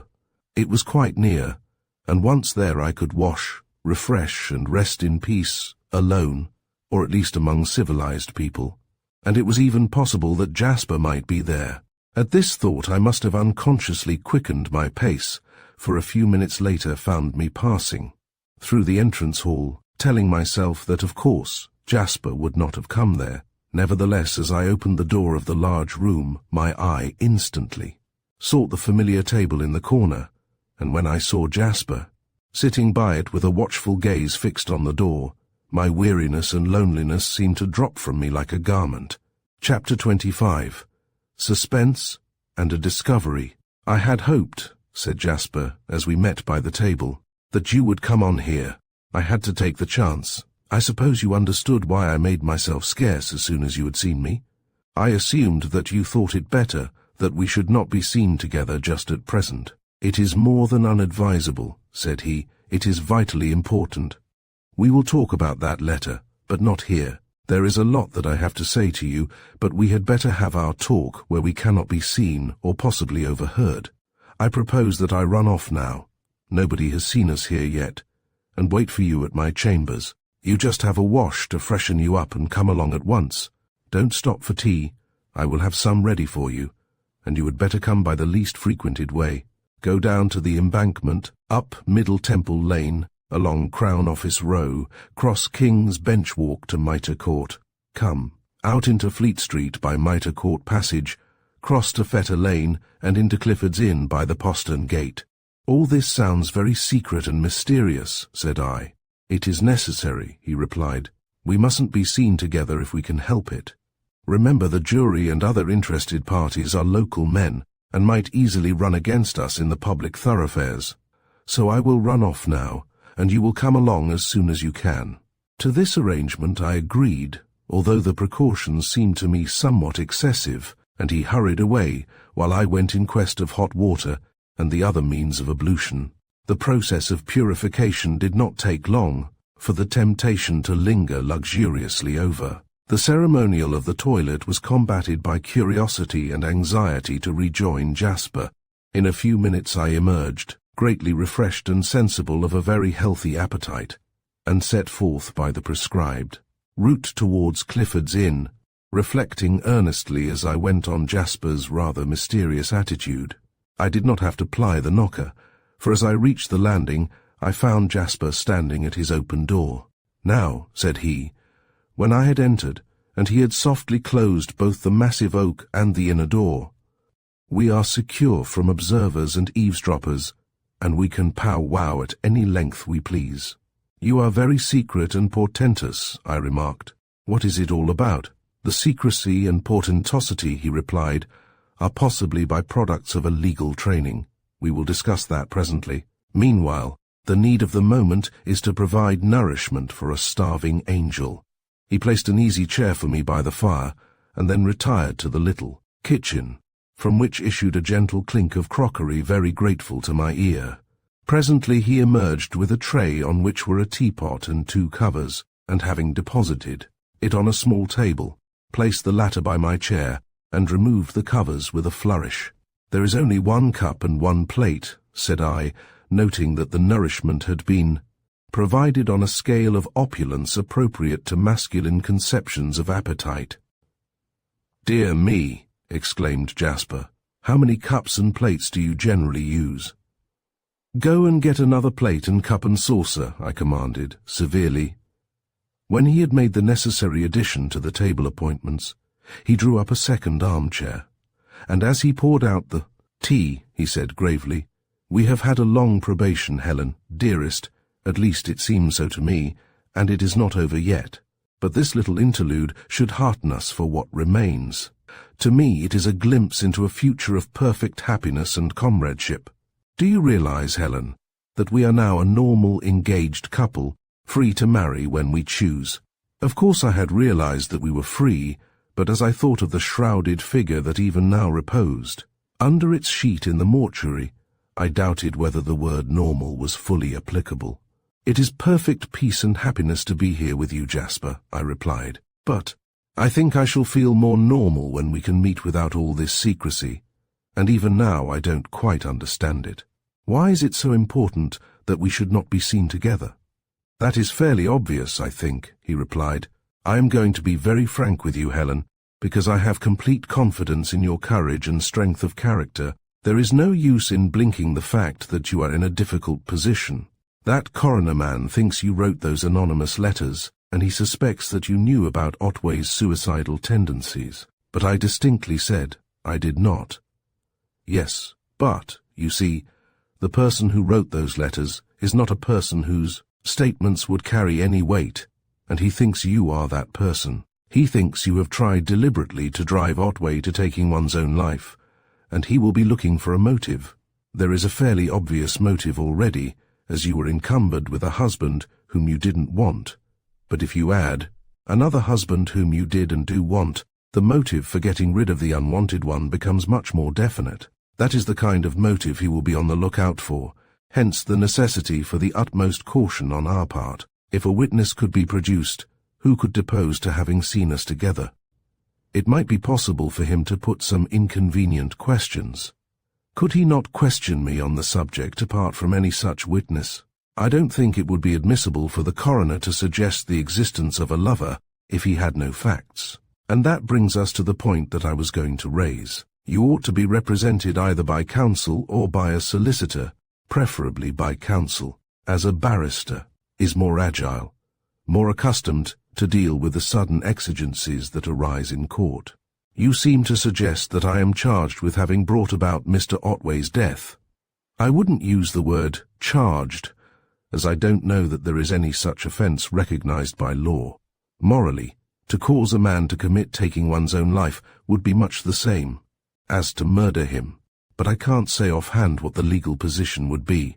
My impression is that it would not be an offence that could be dealt with by law unless the causation were direct, as in the case where two persons agree to commit self-harm together and one of them survives. I listened to this exposition with a sinking heart. Jasper's intention was to reassure me, but if only he had known what I knew. If only he could have looked into my heart and seen the secret guilt that was hidden there. And after all, was it so secret? Was it so securely hidden? Was the still, small voice of my own conscience the only accusing voice that I should hear? As I asked myself the question, uncomfortable memories of the mysterious sounds that had seemed to issue from the locked cupboard arose and whispered a new menace. I am putting the matter bluntly, Jasper continued, as the position has to be faced, and I am confident that you have the courage and resolution to face it. The coroner holds you accountable for Otway's death. He thinks you made a deliberate plan and carried it out to the bitter end. That is his line, and we have got to show that he is wrong if we can, and in any case prevent him from misdirecting the jury. You must certainly be represented by counsel. What could my counsel do? I asked. His principal function would be to prevent the coroner or the jury from putting improper questions. Questions that do not properly arise out of the evidence, such as the one we spoke of just now. Of course, I could represent you, but it would not be advisable under the circumstances. And besides, I have had no experience of actual practice. Do you know any barrister whom you could ask? The only barrister I know is Dr. Thorndyke, but I couldn't ask him to attend a coroner's court. I don't know that you couldn't. Of course, he is a great man. But the case is quite in his line, and I know that he doesn't mind where he appears if the case interests him. You know him then too? Only by repute. All lawyers know him as the leading authority on medical evidence. His position is unique, for he is a first-class criminal lawyer and a first-class medical specialist. You couldn't have a better man for your representative. I advise you to see him or write to him without delay. Does he know anything about your affairs? Yes, I consulted him a month or two ago about these very letters and told him about my reservations at the inquest. He promised to make a few inquiries, but I have not heard from him on the subject, so I suppose his inquiries led to no result. You can't be sure of that, said Jasper. At any rate, as he knows something of the case, and is by far the best counsel, you could get. The obvious thing is to communicate with him at once. Of course, Jasper was quite right, insofar as he knew the facts, for he was assuming that I had nothing to conceal excepting my bargain with Mr. Otway and my relations with himself. He knew nothing of the dreadful events that befell on the night preceding Mr. Otway's death, of the silent willing and suggestion that my own conscience called murder, and that any jury would have called murder if they had known of it. But it was vivid enough in my mind, and I had hardly spoken Dr. Thorndyke's name before I realized that I dare not ask for his help. My own experience fully endorsed my father's estimate of his powers. He missed nothing. Hidden significances that no one else guessed at were to him as the writing of an open book. With no knowledge of the facts, he had instantly perceived that Mr. Otway's evidence was false, and that I was withholding something of importance, and so I felt it would be now. If he came into the case, my hideous secret would be a secret no longer. I dare not run the risk. I must think it over, said I. It seems rather a liberty to ask a man of his position to watch the evidence at an inquest. He can but refuse, said Jasper, and don't think it over for too long, or you may miss your chance. He is a busy man. I made some sort of non-committal reply and changed the subject. Full as we were of the events of the moment, there were other matters that were more pleasant to discuss. For Mr. Otway's death had made a radical change in our prospects and plans for the future, and these we talked over with interest and pleasure, but little dimmed by the dark clouds that hung overhead at the moment, until the chimes of St. Dunstan's, hard by, announced that it was 9 o'clock and time for me to go. "I suppose," said Jasper, as he bade me farewell, "we had better not meet again until this affair is over. It is only a fortnight, and after that we shall be free. Meanwhile we can write as often as we please." I agreed to this the more readily, as I saw that another meeting with Jasper would make it difficult for me to escape from his demand that I should invoke Dr. Thorndyke's help. Nevertheless, as I took my way through Clifford's Inn passage into Fleet Street, I found myself looking forward somewhat gloomily to the lonely and anxious fortnight that lay ahead. For several days nothing out of the ordinary occurred. My friends at Wellclose Square, who knew approximately what my position was, were quietly sympathetic, but never referred to the matter, excepting the incorrigible Titmouse, who frankly congratulated me on my newly acquired freedom. "It's horrid for you, Sybil," said she, "but still it is all for the best, though he might have managed it a little more decently. Level crossing, you know, or found drowned, or something of that sort." "You are a callous little wretch, Peggy," said I. "I don't care," she replied defiantly. "You know it's true. I'm awfully sorry for you now. It must be perfectly beastly to have to answer all those impertinent questions and have your answers printed in the newspapers. But it will soon be over, and then you can forget it and have a good time. I shall dance at your wedding before I am 6 months older." I had to pretend to be shocked, but the titmouse's optimism did me good. For there was a bright side to the picture, and it was just as well to gather encouragement by an occasional glance at it. About 10 days after the first sitting of the inquest, I received a letter from Mr. Isaacs. He had already written to me briefly to inform me that the funeral had been postponed by the coroner, as direction until after the adjourned inquest, but had then said nothing about the will. The present letter supplied the omission, and its contents surprised me very much. It appeared that the will had been proved, and that I was the principal beneficiary. "The testator," said Mr. Isaacs, "has bequeathed to you the bulk of his personalty, upwards of £8,000, and the lease of the premises in Lyons Inn Chambers, together with the furniture and effects contained therein. You are also constituted the residuary legatee. The chambers have now been evacuated by Mrs. Gregg, and are at your disposal. They are at present locked up, and the keys are in my possession pending your instructions and advice as to whether you intend to occupy the premises, to let them, or to dispose of the lease. A copy of the will can be seen at my office, and, of course, the original can be examined at Somerset House. The provisions of this will caused me, as I have said, considerable surprise. I had regarded myself as having no pecuniary claim on Mr. Otway, and had not considered myself as concerned in his will at all.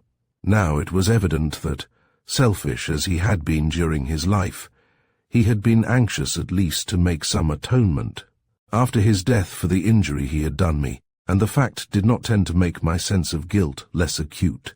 Before I had replied to Mr. Isaac's letter, I received 2 other communications. One was from Jasper, and though it was written in a tone of quiet cheerfulness, its contents filled me with alarm. It appeared that Jasper, becoming uneasy at my continued neglect to take any measures to secure a counsel to represent me, had called on Dr. Thorndyke with the object of retaining him. "We have had rather bad luck," he continued, "though I don't suppose it will matter. Dr. Thorndyke would have been pleased to represent you, but unfortunately he has been commissioned at the last moment by the Home Office to make an independent investigation of the case.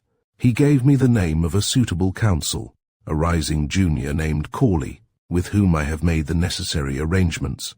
So your interests will be looked after, and we can trust Thorndyke to clear up the obscurities of the case." The other letter was from Dr. Thorndyke himself, and confirmed Jasper's account. "Your friend, Mr. Davenant," it said, "called on me today to ask me to watch the proceedings of the inquest on your behalf, which I would have done with great pleasure if I had been at liberty. but I had just received instructions from the Home Office to look into the case and give evidence at the adjourned inquest. So I referred your friend to Mr. Corley, who is an excellent counsel and will be able to do all that is necessary. Mr. Davenant expressed great disappointment that I should be, as he expressed it, retained by the other side, but I pointed out to him that there is no other side. I am not a witness advocate. My evidence would be the same whichever side employed me. I never undertake to represent a particular interest, but merely to obtain what facts I can, and give those facts impartially in my evidence, and I always make it clear to clients that they employ me at their own risk, at the risk that the facts elicited may be unfavorable to them. So, although I am not retained by you, I shall act precisely as if I were. I shall find out all I can, and tell the court all I know. This will, presumably, be entirely in your interest. And now I am going to ask a favour of you. I wish to examine and make a plan of the premises at Lyons Inn Chambers, and I understand that the tenancy of the chambers is now vested in you. Will you be so kind as to lend me the keys and authorize me to make this survey? If you will, I shall be able to make my evidence more complete. If Jasper's letter had alarmed me, Dr. Thorndyke's positively terrified me. The cool, relentless impartiality, the unhuman indifference to everything but the actual truth that the letter conveyed appalled me, and I even seemed to read a direct menace in its tone. If I had employed him, I should have done so at my own risk, so he seemed to hint. His intention was to find out all he could and tell the court all he knew. How much would he find out? How much did he know already? He had a verbatim report of the evidence so far. He had Mrs. Gregg's statement that they seemed to be talking about taking one's own life. He would know all about suggestion and silent willing. Was it possible that he already knew that I had sent that wretched man on his last journey? When I recalled all that my father had said of his amazing powers of inference, when I remembered how unerringly he had detected the reservations in Mr. Otway's evidence and mine, I could not but feel that my chance of keeping my guilty secret was infinitesimal. The probability was that it was discovered already. As to his request, obviously I had no choice but to grant it, and I was on the point of writing to Mr. Isaacs to instruct him to hand the keys to Dr. Thorndyke, when it occurred to me that it might be well to avoid unnecessarily taking the former gentleman into my confidence. I knew nothing about Mr. Isaacs, and was not particularly prepossessed by him, nor did I know the object of the proposed survey of the premises, concerning which indeed I was somewhat mystified and rather uncomfortable. Eventually I decided to call at Mr. Isaacs's office for the keys, and deliver them myself to Dr. Thorndyke. Accordingly I wrote a short note to the latter informing him of my intentions, and on the following morning betook myself to Mr. Isaacs's office, which was situate in New Inn. I could see that my visit was somewhat unexpected, and evidently aroused the solicitor's curiosity. "You will see," said he, "that the keys are all labelled, and I have made a rough inventory of the furniture and effects. Perhaps you would like me to come with you and check it." "Thank you," said I, "but I don't think I will check the inventory today. We will postpone that until I take formal possession. At present, I am merely going to take a look at the premises." When I said this, I had of course no intention of going to the chambers at all, but as I walked down Wych Street with the keys in my bag, I reflected that, as I had said I was going, I had better go. Moreover, it was possible that the arrangement of the place had been disturbed, and that some things might need to be replaced. For I assumed that Dr. Thorndyke would wish to see the premises as they were on the night of the tragedy, and then I was not without some curiosity concerning this place, which had been the scene of events so momentous to me. At the bottom of Wych Street, I turned round by the rising sun and walked along Holywell Street to the entrance of Lyons Inn Chambers, and as I, once again, ascended the gloomy stone stairs, the sinister atmosphere of the place enveloped me as it had done on previous occasions, and induced a vague sensation of fear. When I reached the landing and stood at the ill-omened portal, the feeling had grown so pronounced that I hesitated for a while to enter the chambers. At length I summoned up courage to insert the key, and as the massive door swung open, I stepped into the lobby, but my nervousness by no means wore off. Leaving the outer door ajar, I walked quickly down the corridor, peered into the kitchen and the little empty room that had, presumably, been occupied by Mrs. Gregg. Apparently the furniture had belonged to her. Crossed the living room and entered the bedroom. Here, nothing seemed to have been changed. Even the great peg, on which, of course, my eye lit instantly, still bore the end of crimson rope. The bed had been stripped, but the bedside table stood intact, even to the bottle of veronal tablets. I looked about me quickly and nervously, noting the arrangement of the furniture and comparing it with my recollections of that unforgettable night, and when I had decided that it was unaltered, I turned to go. As I crossed the living room, the large wardrobe-like cupboard attracted my attention, and I recalled the mysterious sounds that had seemed to issue from it. Was it possible, I wondered, that Mrs. Gregg could have been concealed in it that night and have overheard those last incriminating words of mine? She had not referred to them in her evidence, but the inquiry was not finished yet. I resolved to settle the question whether it was physically possible for her to have been concealed in the cupboard, and having tried the door and found it locked, I turned the keys over one by one until I found one labelled cupboard in living room. It was a rather unusual type of key, with a solid stem instead of the more usual barrel, and when I had inserted it and opened the door, I noticed that the keyhole passed right through the lock, so that the door could be locked from the inside as well as the outside. The cupboard itself was fitted like a wardrobe with a single shelf just above my eye level, beneath which a short woman like Mrs. Gregg could have easily stood upright. Thus the construction of the cupboard and the peculiar form of the lock made it at least possible that an eavesdropper might have been concealed that night, and that was all that I could say. Before shutting the door, I stood on tiptoe to see if there was anything on the shelf. In the semi-darkness of the interior, I could see some kind of metallic object, and reaching in, took hold of it. As I drew it into the light of day, I gave a gasp of astonishment.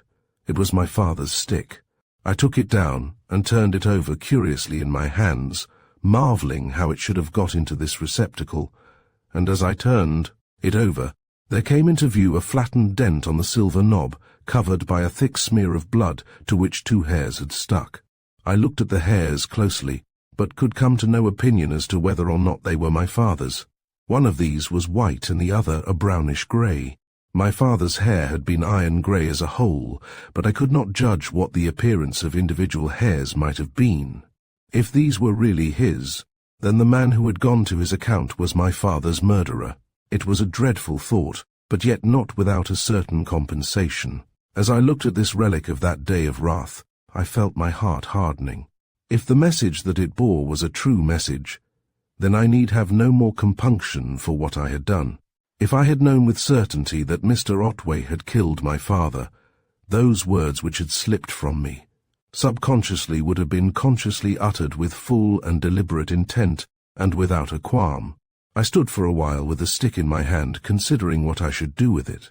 That its mysterious reappearance would create a complication I plainly foresaw, but to take it away and conceal, it would be not only dishonest, but very unsafe, for it was almost certain that someone knew of its existence. It must have been seen when the inventory was taken. Eventually I replaced it on the shelf and locked the cupboard, and having put the keys back in my bag, made my way to the door, which had been standing ajar all this time. As I walked slowly to the temple, I turned over in my mind the significance of this strange discovery. Someone must have known of the presence of this stick in the chambers, and that someone was either Mr. Otway or Mrs. Gregg. But both had declared positively that they had never seen it, and it was difficult to imagine why either of them should have kept it hidden away and disclaimed all knowledge of it. I could make nothing of the problem. Only one thing was clear to me. I must let Dr. Thorndyke know of my discovery, for it did not incriminate me in any way and might give him a clue to some of the elements of the mystery, the unravelment of which would be to my advantage. The door of Dr. Thorndyke's chambers was opened by Mr. Polton, who greeted me with a friendly smile, all creases and wrinkles. "I'm sorry to say that the doctor is not at home, ma'am," said he. "And he will be sorry too. He would have liked to see you, I am sure." "It doesn't matter, Mr. Polton," said I. "I have only called to leave these keys, but I should like to leave a message. Will you ask him not to disturb things more than he can help, as the inventory has not been checked yet? And will you tell him that the stick is in the large cupboard in the living room? You won't forget, will you?" "I shan't forget," he replied, with a slight emphasis on the last word. "But I never trust my memory in important matters. Would you mind writing the doctor a little note?" He produced writing materials and placed a chair by the table, and I sat down and briefly put my message into writing. When I had given him the note, which he set in a conspicuous place on the mantelpiece, he looked at me as if he had something to say, and I waited to hear what it was. "I've got an old Verge watch to pieces upstairs," he said at length. "I don't know whether you would care to have a look at the movement. It's worth looking at. If you want to know what workmanship is, you should look at the inside of a good old watch." I was not, at the moment, much interested in watches or workmanship, but I could not resist his companionable enthusiasm, to say nothing of the implied compliment. So we went up together to the workshop, where he exhibited with a craftsman's delight the delicate wheels, the engraved plates, and the little chased pillars, and even brought out a microscope that I might appreciate the finish bestowed on the links of a fusee chain that was hardly thicker than a horsehair. As the day of the adjourned inquest drew near, my anxiety, intensified by the consciousness of my guilty secret, grew more acute. My position was, as Jasper had said, a difficult one in any case, but the really alarming element in it was the introduction of Dr. Thorndyke into the case. The suggestion factor in the self-harm would probably remain unsuspected by the coroner and the jury. But would it escape Dr. Thorndyke's almost superhuman penetration? I could not believe that it would, for the hint of it was plain in Mrs. Gregg's evidence, and if it were detected, it would be revealed. Of that I had not the shadow of a doubt. Dr. Thorndyke was a kindly, even a genial man, but he was justice personified. He would investigate the case with relentless accuracy and completeness, and he would tell the truth to the last word. Of that I felt certain. If he held my fate in his hands, I was lost. Of the view of the case taken by outsiders, I had an unpleasant illustration the day before the adjourned sitting. It was furnished by an article in an evening paper that I had taken up to my room to read. Glancing over its pages, my eyes was caught by the words "Lions Inn," and I read as follows: "The new Lions Inn seems to be emulating the reputation of the old. Within that ancient precinct occurred the famous Weir murder, forgotten of the present generation, but immortalized in those rather brutal verses of Tom Hood's. They cut his throat from ear to ear, his brains they battered. His name was Mr. William Weir. He lived in Lyons Inn." The drama of Lyons Inn Chambers, however, is not a murder, at least we hope not. It is at present regarded as a self-harm, but there are some queer features in the case. There is, for instance, a handsome young wife, who, it seems, flatly refused to live with her elderly husband. From the very wedding day, there is a series of unaccountable anonymous letters, and there is a rumour of a hoard of precious gems spirited away from the chambers, apparently, on the very night when Mr. Lewis Otway hanged himself from a peg on his bedroom wall. So the adjourned inquest, which opens at 11 a.m. tomorrow, may elicit some curious revelations. As I laid the paper down, a cold hand seemed to settle on my heart. The writer had exaggerated nothing. He had not even stated all the accusing facts. But even so, put quite impartially, the article exhibited me as the central figure of the tragedy, as the visible agent of the sinister events that had befallen in those ill-omened chambers. And could I say that it misstated the case? Of the anonymous letters indeed, and the stolen gems, if stolen they were, I knew nothing. But the central fact of the case was Mr. Otway's death. For that the coroner held me accountable. And, though he misjudged the evidence as to the means, I could not but admit that the coroner was right. The coming inquiry was, in effect, the trial of Helen Otway. Chapter 26. The adjourned inquiry, The second sitting of the inquest was a much more portentous affair than the first. The large room or hall in which it was held was nearly full when I entered, and it was evident that a considerable proportion of the occupants were spectators, attracted hither, no doubt, by the picturesque comments of the newspapers. But besides these were a number of persons connected with the inquiry. Behind the coroner's chair sat a group of police officers. Mr. Isaacs and Mr. Hyams were again present. The witnesses now included Mr. and Mrs. Campbell and a youngish man of a pronouncedly Hebrew type who sat next to them. The side of the long table allotted to the press was filled by reporters, among whom I noticed the gentleman employed by Dr. Thorndyke, and there was one or two men whom I judged to be lawyers representing the various parties interested. My own counsel, Mr. Corley, a shrewd-looking man of about 35, introduced himself to me as I took the seat reserved for me, and gave me a few words of advice. "I think," said he, "I have had all the necessary instructions from Mr. Davenant, who, I see, is here." I had had an instantaneous glimpse of him as I entered the room. "His impression is that the coroner is disposed to put a certain amount of blame on you for your husband's death. If that is so, you will have to be rather careful about answering questions, especially any questions that the jury may put. Don't be in a hurry to answer any doubtful questions. Give me time to object if they seem inclined to go beyond the evidence." I promised to bear his advice in mind, and then asked, "Do you know if Dr. Thorndyke is giving evidence today?" "I presume he is," was the reply, "but I notice that he is not present, and that his reporter is." At this point, the coroner laid down the papers which he had been looking over, and opened the proceedings with a short address to the jury. "The adjournment of this inquiry, gentlemen," said he, "which was decided upon a fortnight ago, is amply justified by the mass of new facts which are now available. These new facts bear chiefly on the property which, as you heard at the last sitting, was believed to be missing. But in other directions, they throw a very curious light on the case. The first witness will be Superintendent Miller, of the Criminal Investigation Department." As his name was spoken, the officer rose and took his place by the table. He took the oath and disposed of the preliminaries with professional facility, and then waited gravely for the coroner's next question. "You had some knowledge of the deceased Louis Otway and his affairs, I understand," said the coroner. "Yes, I have known of his existence for more than 20 years. Will you tell us what you know of him?" "I first made his acquaintance about 23 years ago. He was then practicing as a solicitor, chiefly as a police court advocate, and was known by his real name, Louis Levy, which he subsequently changed to Otway.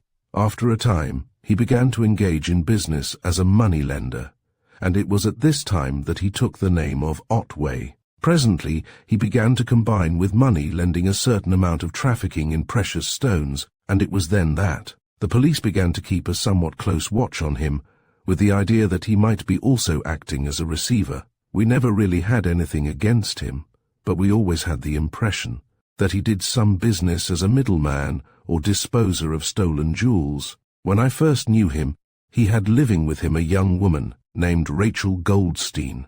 She was nominally his housekeeper, but there were 2 children, a boy named Morris and a girl named Judith, whom he admitted to be his. When he changed his name to Otway, Rachel Goldstein took the name of Gregg and used to pass as a Scotchwoman. The children lived with their parents until they grew up, when Otway or Levy provided for them in a way that made the police watch still more closely.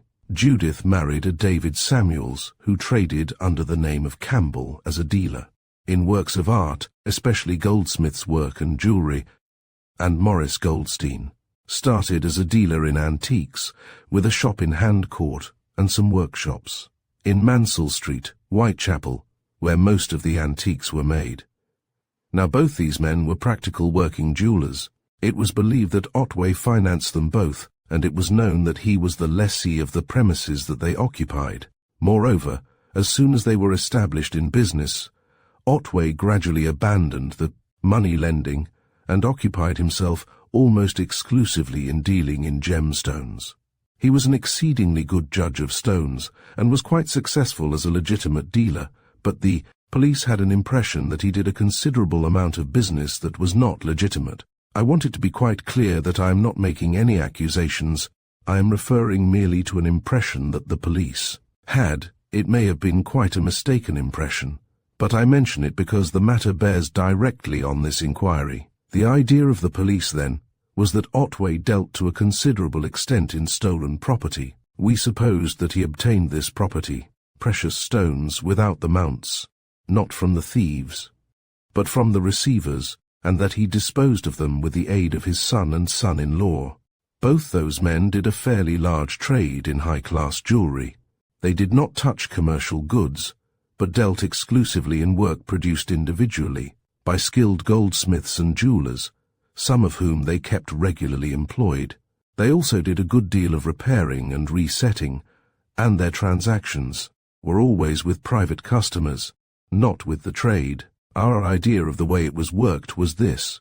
We thought that when Otway had got a collection of stolen stones, he would pass on some of them to these two men. They would then commission their craftsmen to make some articles of jewelry and would provide them with stones, which had been bought from the regular dealers, and the purchase of which could be proved if necessary. Then, when the jewels were delivered, or even after they had been sold to a private buyer, Campbell or Goldstein would take the purchased stones out of their settings and replace them by stolen stones. And a similar method could have been employed when jewels were brought for alteration, repair, or resetting. This kind of substitution would be very difficult to trace, for it is not easy to identify particular stones and prove that they are not the ones referred to in the dealer's receipts. As a matter of fact, we never did trace any stolen gems excepting on a single occasion. And then, the evidence was not good enough for us to risk a prosecution. And now we come to the case that concerns this inquiry. About a year ago there was a burglary at the premises of Messrs. Middleburg, of New Bond Street, the well-known jewellers. And among other things, a collection of valuable stones, worth about £5,000, was carried off. It was a small collection, but all the stones were individually of considerable value, and several of them were remarkable, either in respect of size or other peculiarities.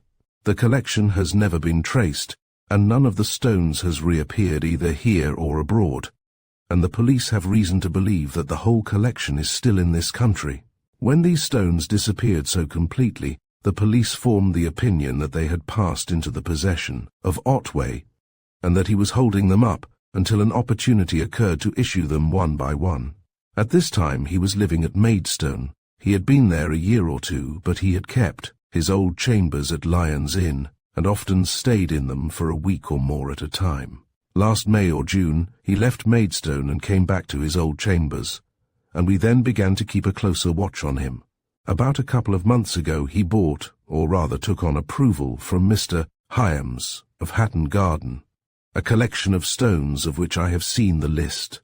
These stones were carefully selected by Otway, and the remarkable thing about them is that, taken as a whole, they are singularly like the stolen collection. Among the stolen stones, for instance, there were 2 large tourmalines, one green, and one deep blue, both table stones with step-cut backs, 4 emeralds, 2 step-cut and 2 cut en cabochon, 2 large chrysoberyls, 1 brilliant cut, green, and 1 en cabochon, yellow, 1 pale blue diamond, and 1 pale pink. Now, the collection taken from Mr. Hyams includes tourmalines, emeralds, chrysoberyls, and diamonds of almost exactly the same size, colour, and cutting, and there are many other possible duplicates of the stolen stones.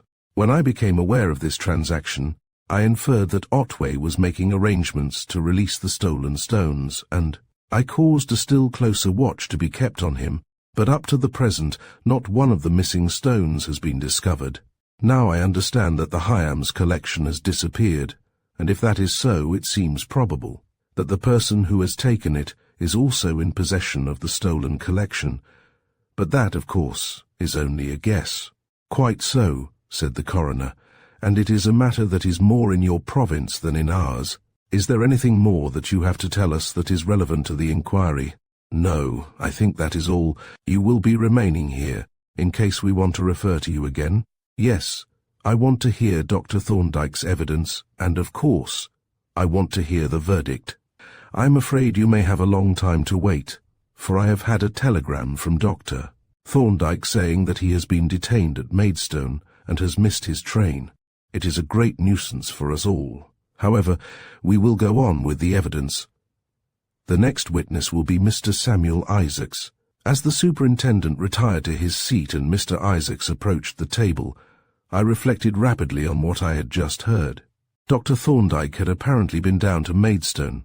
Was his visit connected with the present inquiry? And if so, what was it that he had been investigating? The locality suggested some kind of research in which I was concerned. But at the nature of that research I could make no guess whatever. However, there was no time to speculate on the subject, for Mr. Isaacs had been sworn and was ready to begin his evidence. You were solicitor to the deceased, I understand, Mr. Isaacs? Yes. I am one of the executors of his will.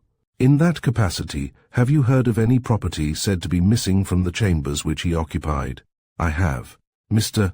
Hyams has made a claim to have restored to him a parcel of precious stones, valued at about £4,000, which he states was his property, and which he asserts the deceased had in his possession. Have you examined the premises with a view to discovering that property? Yes, I have examined the premises very thoroughly, and have made a complete inventory of all the effects of the deceased.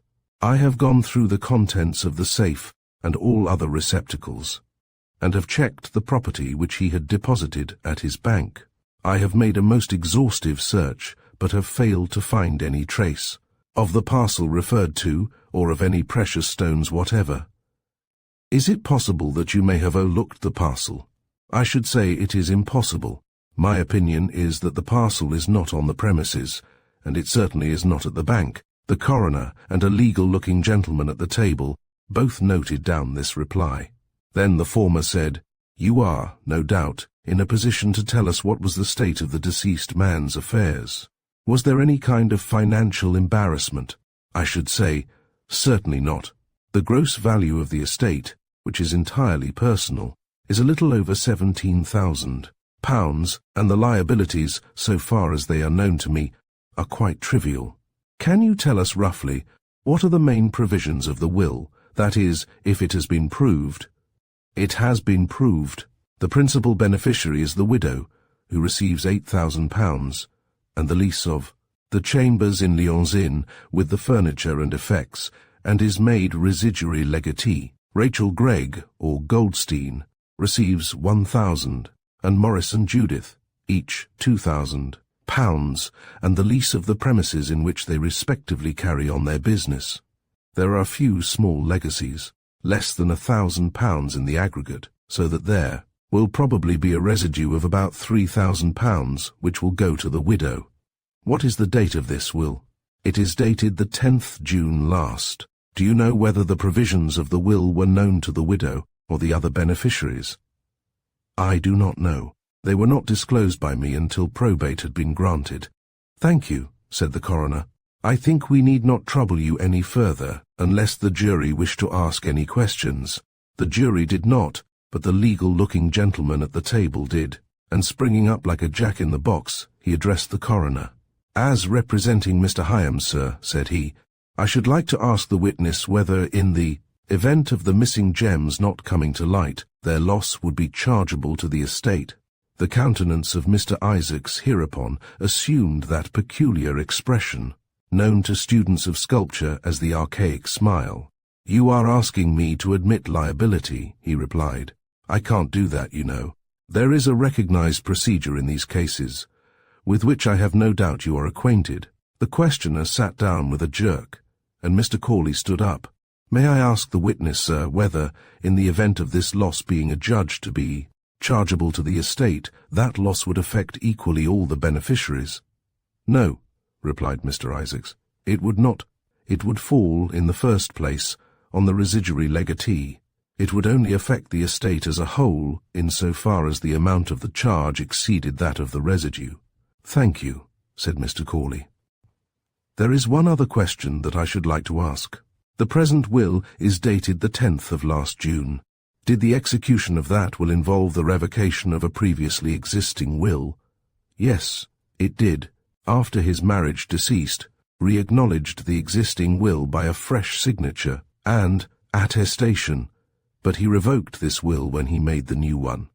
Could you tell us who were the beneficiaries under that will? Mr. Isaacs fixed a thoughtful and somewhat beady eye on the coroner's pewter ink pot and cogitated for a few moments. "Is it necessary, sir, for me to answer that question?" he asked at length, looking up at the coroner. "Is the point material?" the latter asked, looking at Mr. Corley. "I submit, sir, that it may become highly important," was the reply. The coroner reflected with his eyes fixed on Mr. Corley. Then he nodded. "Yes," he said, "I think you are right. We must ask you to answer the question, Mr. Isaacs." Mr. Isaacs bowed. The beneficiaries under that will were Rachel Goldstein, Morris Goldstein, and Judith Samuels. In what proportions was the property devised? The bulk of the personalty was divided between Morris and Judith. Rachel Goldstein, or Greg, received £2,000, but she was also the residuary legatee. And the value of the estate? I can't tell you that. I only know what it is now. Mr. Corley sat down, and Mr. Isaacs retired to his seat. Then the coroner pronounced the name of Mr. Hyams, and its owner took his place by the table. "We have heard, Mr. Hyams," said the coroner, "of certain property of yours, which was in the deceased man's custody. Will you give us a few particulars of the transaction? When, for instance, did it come into the possession of the deceased? 2 months ago, on the 10th of August, when the deceased called at my office, and asked me to let him have a selection of stones for a special purpose. He said that he had an opportunity of disposing of a number of pieces of jewelry to a wealthy American gentleman, and that he had discovered an extremely clever artist whom he proposed to commission to make them. They were to be important pieces, chiefly pendants, brooches, and bracelets. The stones were to be exceptional in size and quality, and he wanted an assortment for Mr. Campbell, who was conducting the transaction, to show the intending purchaser. He had a list in his pocketbook, which he referred to as he made his selection from my stock. The stones which he selected were rather unusual, the sort of stones that appeal to collectors and connoisseurs rather than ordinary wearers of jewels, and some of them were very valuable. One ruby alone that he took was worth £1,500. The total value of the parcel that he carried away with him was £4,200. I understand that he did not pay you for them. No, he was not proposing to keep them all. They were a selection to show to the customer. I made out a full list, and he signed a receipt at the foot of it. I had known deceased for many years, and had often had similar dealings with him. And did he never return these stones, or any part of the collection? No. From the time that he left my office with the stones in his pocket, I never saw him or heard from him again. This was the sum of Mr. Hyam's evidence, and when he had retired, the name of Judith Samuels was called. The new witness took her place at the table, and after the usual preliminaries, proceeded to give her evidence. "I am the wife of David Samuels, who trades under the name of Donald Campbell. He is a dealer in works of art, principally goldsmith's work and jewellery. He is a practical jeweller himself, but most of the alterations and repairs are put out. The new work that he sells, or which is commissioned by customers, is executed for him by independent goldsmiths, not by workmen employed by him. You visited the deceased on the night preceding his death, I understand. Is that so?" "Yes. I came to his chambers about 6:30 and left about 7 o'clock. Did you notice anything unusual in his manner or appearance? He was not looking very well, and he seemed rather depressed, but he brightened up as we talked. He was very much interested in the business which I had come to discuss." "What was the nature of that business?" "It was connected with a collection of stones that he had got on approval from Mr. Hyams to carry out a commission that he expected to get from a very wealthy American gentleman to whom he had an introduction. He did not disclose the name of the gentleman, but it was understood that if he secured the commission, my husband should conduct the negotiations and get the work executed. Did you gather that he had the stones in his possession?" "Yes. He showed them to me. They were in a small wooden box, the different kinds of stones wrapped up separately in little paper packets. He took the box from a deed box on the table by his bedside and put it back there when he had shown me the stones. Did you make any arrangements as to the disposal of these stones? No final arrangements. He advised that we should get some of our artist goldsmiths to submit designs for the customer to see, and he suggested that my husband should ask Mrs. Otway to design and execute a pendant to take some of the finest stones. Mrs. Otway, exclaimed the coroner. What Mrs. Otway do you refer to? I mean Helen Otway, the wife of the deceased. Are we to understand that Mrs. Otway is a designer of jewellery? She is not only a designer, she is a practical goldsmith, and a very clever one too. My husband admires her work exceedingly, and has paid her some very high prices. He paid her, for instance, 25 guineas for a set of silver teaspoons. The looks of astonishment that the coroner, the jury, and the pressmen bestowed on me might, in other circumstances, have flattered my vanity. Now, I could see that Mrs. Campbell, without so far as I knew departing one single jot from the truth, was enveloping me in the most hideous entanglements. After a pause, filled in with strenuous note-taking, the coroner again addressed the witness. It has been given in evidence that the deceased had received a number of anonymous letters. Do you know anything about these letters? I know nothing beyond what I heard when the evidence was given. Have you any means of judging who wrote these letters? I have heard the evidence, and I can make a pretty good guess who wrote them. That is not quite what I mean. Have you any information about them other than what you gathered from the evidence? No, I never heard of them until then. This concluded Mrs. Campbell's evidence. When she had retired, Mrs. Gregg was recalled and questioned concerning the missing stones. Did you know that deceased had these stones in his possession? Yes. He showed them to me on one occasion, and I often saw him looking at them. He was very fond of precious stones. He used to set them out on a small square of black velvet and try them in different lights and look at them through a magnifying glass. When did you last see these stones? After Mrs. Campbell, that is the last witness, had left, and just before Mrs. Otway arrived. Deceased was then sitting up in bed, looking at a large green stone. I reminded him that Mrs. Otway was due at 8, and he then put the stones back in their box and put the box away in the deed box that was on the table. When did you first learn that the stones were missing? The day after the discovery that the deceased had committed self-harm, when Mrs. Otway came to the chambers with Mr. Hyams and the coroner's officer. She came to search for the anonymous letters, and she went straight to the deed box, and there they were. But the stones were not there.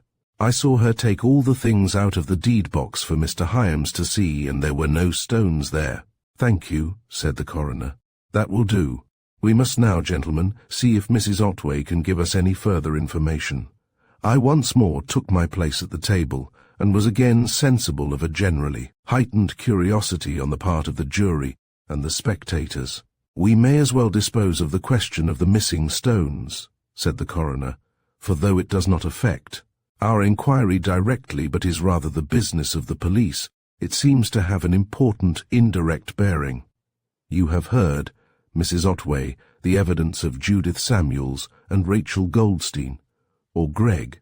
Can you throw any light on the disappearance of these stones? No, I cannot. Did you know that deceased had these valuable stones in his possession? No, I never heard of the stones until Mr. Hyams called on me on the evening of the day on which Mr. Otway's death was discovered. Do you know, or have you any idea where those stones are now? I do not know, and I have no idea where they are. Did you know that deceased was a dealer in precious stones? No. My father told me that deceased collected gemstones, and that he sometimes had dealings in them, but I supposed that he was merely a collector, not a professional dealer. How long had you known deceased when you married him?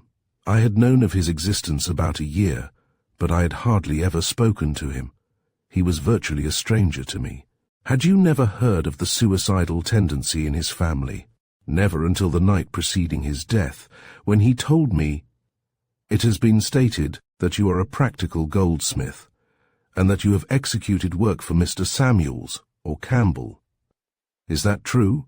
I work as a goldsmith, and I have sold some of my productions to Mr. Campbell, but I have never been employed by him.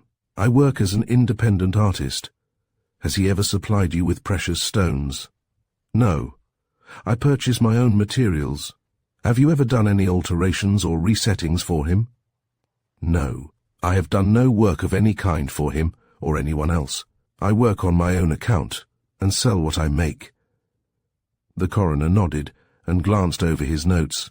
After a pause he asked, "At what time on the night of your visit to deceased did you leave his chambers?" "A little before 10 o'clock. What was the condition of deceased when you left? Did he seem particularly depressed or worried?" "He was asleep when I left." "Asleep!" exclaimed the coroner. "How long had he been asleep?" "Not very long, perhaps a quarter of an hour. When he took his usual dose of veronal, he asked me to stay with him until he went to sleep, and I did so. I see that the housekeeper states that when she entered the living room, in the morning, the bedroom door was wide open, and the gas full on. What was the condition of affairs when you left?" "The gas was full on, and I did not shut the bedroom door. I was not aware that the housekeeper had gone to bed and assumed that she would look in on deceased and make what arrangements were usual for the night. But if you had turned down the gas and shut the bedroom door, that would have prevented the housekeeper from going to deceased." "No. It did not appear to matter either way. When you went away, did you leave your handbag behind?" "Yes. I had hung it on the back of my chair, and when I got up to go, I forgot about it." "When did you discover that you had left it behind?" "I first remembered it when I hailed a cab at the corner of Holywell Street to take me home." "Why did you not then go back for it?" "I did not like to disturb Mrs. Gregg and deceased, as it was so late." "Was your purse in the bag?" "Yes, but that was of no consequence. I knew there would be someone sitting up who could pay the cabman. The housekeeper has told us that you came to fetch the bag on the following day." "Yes, in the afternoon about 3. It was then that I first heard of Mr. Otway's death. The housekeeper states that, when she told you what had happened, you fell down in a dead faint. Is that so?" "Yes. It gave me a great shock, especially as Mrs. Gregg told me the bad news so very abruptly. Were you expecting to hear that the deceased had committed self-harm?" "No, the subject was not in my mind." "Is that not rather remarkable, having regard to your conversation with deceased on the previous night?" "I don't think so. That conversation had certainly given me the impression that there was a danger. That deceased might be driven to self-harm if this persecution were continued, but I had not supposed that the danger was immediate. And that pitiful letter that you received from deceased, did that convey no note of warning?" "At the time when I received it, I was not aware of any predisposition to self-harm on the part of deceased. What he told me caused me some alarm, but he became so much calmer after our talk that I thought the danger was past, so far as the immediate future was concerned." "And when you went to his chambers on the following day, you felt no uneasiness as to what might have happened?" "No, the possibility that anything unusual might have happened was not in my mind at all." "Well," said the coroner, "it seems to me rather remarkable that the possibility did not even occur to you. However, we are dealing with the facts, and if those are the facts, there is no more to be said. We will now pass on to the consideration of the will. When did you first learn that deceased had made a fresh will?" 4 days ago, when I received a letter from Mr. Isaacs informing me of the fact that I was one of the beneficiaries. Had deceased never mentioned to you that he had made a will in your favor?" "No." "Was there no stipulation on your part at the time of the marriage that he should make such a will?" "No. Nothing ever passed between us on the subject." "And had you no knowledge or belief that a will affecting you had been executed?" "I had no knowledge or belief that such a will had been executed, nor any expectation that it would be. I did not consider myself as having any pecuniary claim on deceased." "Did you not receive an allowance from deceased?" "No. He wished to make me an allowance, but I declined to accept it." "But you were entitled to an allowance for maintenance. Why did you refuse to accept it?" "I did not consider that I had any claim on deceased so long as I insisted on living apart. Then do we understand that you subsist entirely on your own means or earnings? Yes, entirely. Would you kindly tell us what those means and earnings respectively amount to? And what are their sources? I have a small private income, about £60 a year, derived from the realization of my father's estate. I cannot estimate my earnings very exactly, as I have been working only a few months. Probably I shall be able to earn from £150 to £200 a year, when I am established. Up to the present I have sold all my work to Mr. Campbell. How did you first become acquainted with Mr. Campbell, or Samuels to give him his correct name? Deceased recommended him to me when I first came to London. He stated that he had known him for many years. Did you know that Mr. Campbell was related to deceased? Not until I heard it here today. The coroner considered a while, turning over his notes reflectively. At length he said, "Before you sit down, Mrs. Otway, I should like to ask you again about those anonymous letters. You have stated that you have no idea who wrote them." "That is so," I replied. "When you discussed them with deceased, did neither of you arrive at any conclusion as to who might have written them?" Deceased assured me that he could make no guess as to who had sent them. Naturally, I could not, since all his acquaintances, whether friends or enemies, were unknown to me. "And you adhere to your statement that you know nothing about these letters?" "I know nothing about them whatever, excepting that deceased received them, and that I have only known by his telling me." "And with regard to your father's stick, you have stated that you have no knowledge as to what became of it, or where it is now. Do you adhere to that statement too?" "That statement was correct when I made it, but the stick has since come to light." "Indeed," exclaimed the coroner. "When and how did that happen?" "It occurred 3 days ago, when I went to look over the chambers in Lyons Inn. I chanced to open a large cupboard in the living room, and there, on the single shelf at the top, I saw the stick lying at the back, and hardly visible in the deep shadow." "Indeed," said the coroner, with a strong emphasis on the second syllable. It was perfectly evident that he did not believe me, and he made no secret of it. Nor were the jury any better impressed. In the silence that followed my statement, they whispered together, eagerly, and disbelief was writ large on the faces of them all. "Had you any particular occasion to look over the chambers?" the coroner asked after an interval.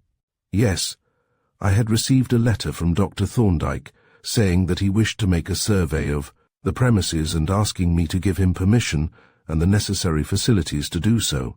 I accordingly went on the following day and fetched the keys from Mr. Isaacs to leave them at Dr. Thorndyke's chambers. On the way, I called in at Lyons Inn to see what condition the chambers were in." "And to plant the stick for Dr. Thorndyke to find, eh?" said one of the jurors, with a truculent leer. Mr. Corley rose instantly to protest, but he was anticipated by the coroner, who said severely, "That, sir, is quite out of order. Members of the jury must not suggest motives or actions on the part of witnesses which are not given in evidence. They may have their opinions, but those opinions must not be expressed until all the evidence has been heard and the verdict has to be considered." Having administered this reproof, he again turned to me. "When you looked over the chambers, did you examine the other furniture and receptacles? Did you, for instance, look in the other cupboards and drawers?" "No, only this one cupboard." "Now what made you look into this cupboard in particular?" I saw the awkwardness of the question, but I also saw that a complete explanation of my motives would land me on much more dangerous ground. My immediate motive had been to ascertain what the inside of the cupboard was like, and this was as much as I dared tell. I wished to see what kind of a cupboard it was, whether it had shelves, drawers, or simply an open space. "Did you take the stick out of the cupboard?"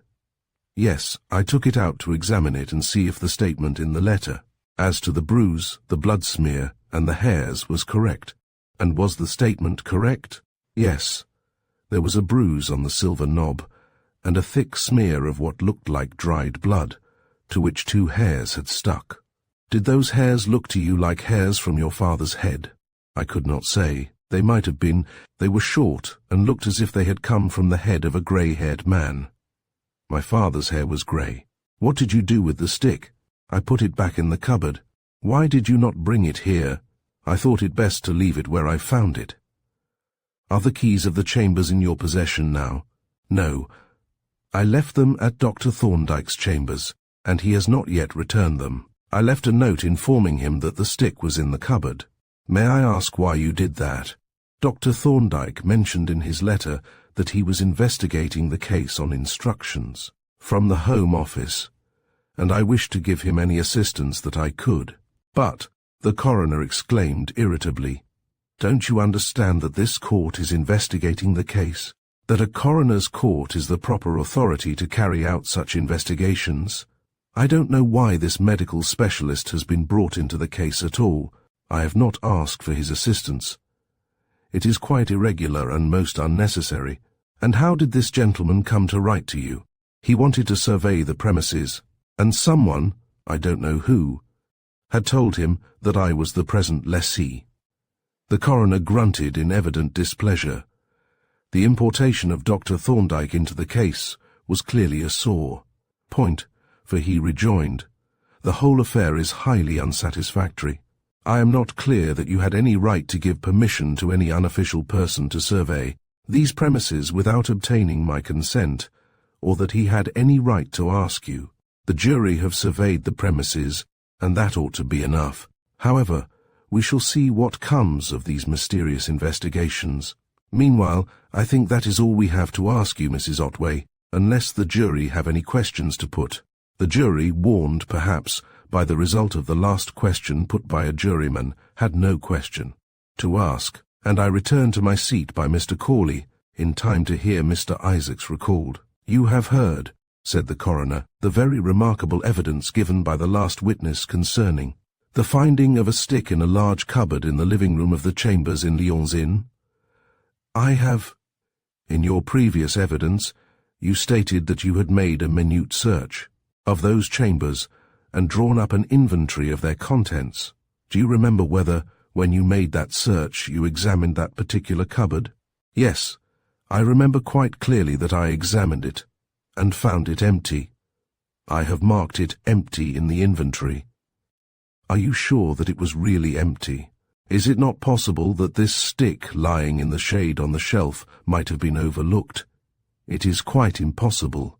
I made a most exhaustive search, and I used an electric torch for examining dark interiors. Moreover, the object that I was looking for, a little parcel of precious stones, was much smaller and less conspicuous than a walking stick. I could not have missed a large object like that, and I have quite a clear recollection of looking on that shelf. It was the only shelf in the cupboard, and throwing the light of the torch along it. I had to stand on tiptoe to see indistinctly, and so, I suppose, had Mrs. Otway. Do you swear that the cupboard was empty when you examined it? I swear that it was absolutely empty. The coroner entered the reply in his notes, and then asked, did you receive any communication from Dr. Thorndyke respecting his proposed survey of the chambers at Lyons Inn? He called to inquire in whom the tenancy of the chambers was vested, but did not state why he wanted to know. I told him that the widow was the lessee. I don't know how he got her address. I didn't give it to him. I may say that when I had finished the inventory, I locked up the chambers, and kept the keys until I delivered them up to Mrs. Otway. Thank you, said the coroner. That is all I wanted you to tell us. And that, gentlemen, he continued, turning to the jury, appears to be the whole of the evidence, with the exception of Dr. Thorndyke's, and the question now arises, what are we to do? Let me explain the position, and then you can decide on our procedure. This inquiry was adjourned to enable the police to make some investigations in connection with it.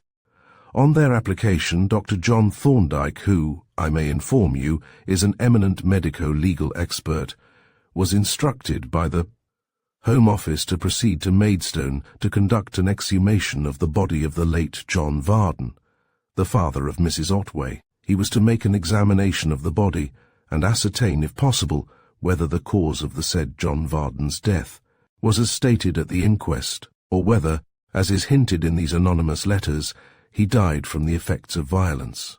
The question is an important one, but it is more important to the police than to us. Then, It seems that the Home Office further instructed this gentleman to carry out an independent investigation into the facts of this case which we, in our humble and inefficient way, are trying to investigate. It is an extraordinary proceeding, and one that I do not in the least understand, but then I am not a medico-legal specialist. I am only a mere coroner, and you are only a mere coroner's jury. It is just as well that we should know our place. Well, I understand that Dr. Thorndyke has made an examination of the body of Louis Otway, and, as you have heard, he has made a survey of the deceased man's chambers. We also have surveyed these chambers, but apparently our survey doesn't count, and Dr. Shelburne, whose evidence you have heard, examined the body within a few hours of death. It would seem as if medical evidence were the last thing we want. Meanwhile, I have had a telegram from Dr. Thorndyke saying that he has been detained at Maidstone and has missed his train. I don't know when he will arrive here. He may be here in a few minutes, or he may arrive in an hour or two. It is for you to decide what is to be done. We have a great deal of evidence to consider. We do not seem to need any more medical evidence, and the question of Mr. Vardon's death is not of vital importance to this inquiry. The question is, shall we wait to hear Dr. Thorndyke's evidence, or shall we proceed to consider the great mass of evidence that we already have? It is for you to decide, gentlemen. The jury conferred for a couple of minutes, and then the foreman announced their decision. The jury say, sir, that we are inquiring into the death of Louis Otway, not John Vardon. They would like to proceed with the consideration of the evidence without waiting for Dr. Thorndyke. I am entirely with you, gentlemen, said the coroner. I think that the evidence that we have heard will prove amply sufficient to guide us to our verdict, and we can still revise our opinions if the expert witness should have something fresh to tell us. Chapter 27. The indictment. During the short interval in which the coroner took a final glance over his notes, there was a general stirring among the occupants, and a suggestion of preparation for the next act. Jurymen resettled themselves in their seats, reporters straightened their backs and looked about them. The police officers and the spectators conversed in low undertones. At length, the coroner laid on the table before him a single sheet of paper, probably an abstract of the evidence, sat back in his chair, and looked towards the jury, whereupon a deep silence fell upon the court, and he began his address. It is hardly necessary to remind you, gentlemen, that we are assembled for the purpose of ascertaining how, when, and by what means Louis Otway came by his death, but it may be necessary to remark that our inquiry is not entirely concerned with the immediate causes of that death, but is also, and in fact, principally, concerned with the more remote contributory circumstances. For in this case, the how, when, and by what means are simple enough. We have the testimony of an eyewitness who saw the deceased hanging dead from a peg on the wall, under conditions strongly suggestive, in fact characteristic, of self-harm, and we have the testimony of the deputy police surgeon that all the appearances were those of self-harm, and we have his expert opinion that the cause of death was undoubtedly suicidal hanging. Indeed, we may say that the immediate cause of death is self-evident, and that the whole of our inquiry is concerned with the remote causes. We are not asking, did this man commit taking one's own life? For the evidence of the first two witnesses settled that question. We are asking ourselves, why did he commit taking one's own life? The questions that we have to answer are, was that taking one's own life the spontaneous act of the deceased for which he alone is responsible? Or was deceased driven to self-harm by the deliberate, purposive, and malicious acts of some other person or persons? And if the latter appears to be the case, who is or are that person or persons? And what degree of criminal responsibility attaches to such acts? Now we have at our disposal a considerable mass of rather miscellaneous evidence, and I think the best way to deal with it will be to sketch out lightly the general course of events and fill in the details later. The deceased, Louis Otway, is the central figure of our picture, and the history that we have to trace is his history. As to what we may call his past, that does not much concern us. Among the ancient Egyptians, the deceased was conceived as being brought before the tribunal of Osiris to answer for his conduct during his earthly life. We are not a tribunal of that kind. We are not trying Louis Otway. If, as the police suspect, he had feathered his nest with a certain amount of illicit plumage, that is not our concern. Our interest in him is mainly confined to his connection with a particular series of events which began with his marriage and ended with his death. Let us now trace that succession of events, at first in outline and then in more detail. Louis Otway first comes into our view on the occasion of his marriage, as presented in the evidence of his widow, Helen Otway, that marriage offers us the spectacle of an act of the most amazing folly. We see an elderly man, and an unattractive one at that, as you must have observed, marrying by compulsion, under threats, and greatly against her wishes, a young woman of very unusual physical attractions, of great talent, and of exceptional mental gifts, and strength of character. You have seen this lady, and have heard her give her evidence, and you can confirm my description of her. It was, I repeat, an act of amazing folly, for she must, in any case, have detested him. His conduct towards her was cruel and unscrupulous to the last degree, and in marrying her, he could not fail to introduce a bitter enemy into his household. But there were added causes for that repugnance to him which she has freely admitted. In the first place, she believed that her consent had been secured by actual fraud, and in the second place, Otway's action was the undoubted cause. Whether directly or indirectly, we need not inquire at this stage, of John Vardon's death, so that our history opens with the tableau of an elderly man who has married a young, beautiful, and clever wife who loathes him and has abundant reason for loathing him. And now we pass on to the second scene, a scene almost more amazing than the first. Within an hour or two of the marriage ceremony, the young wife has repudiated the marriage and demanded a separation for an indefinite period, practically a permanent separation. But it is not the demand that is so astonishing. The really astounding thing is that the husband seems to have agreed to this demand without demur. Consider the extraordinary inconsistency of his conduct. On the one hand, we see this man, in his eagerness to possess this beautiful girl, trampling, without scruple on her happiness and her father's, oblivious of everything. But his own desires, on the other, we see him meekly submitting to a demand, which, natural as it may have been, the law would not have supported. Whence this sudden compliance? Why did he consent? He need not have consented. The marriage was quite regular. No suit for nullity could have been sustained, whereas he could have sued at once for restitution. Why did he agree in this incomprehensible manner to surrender his unquestionable rights? But this is not the only inconsistency.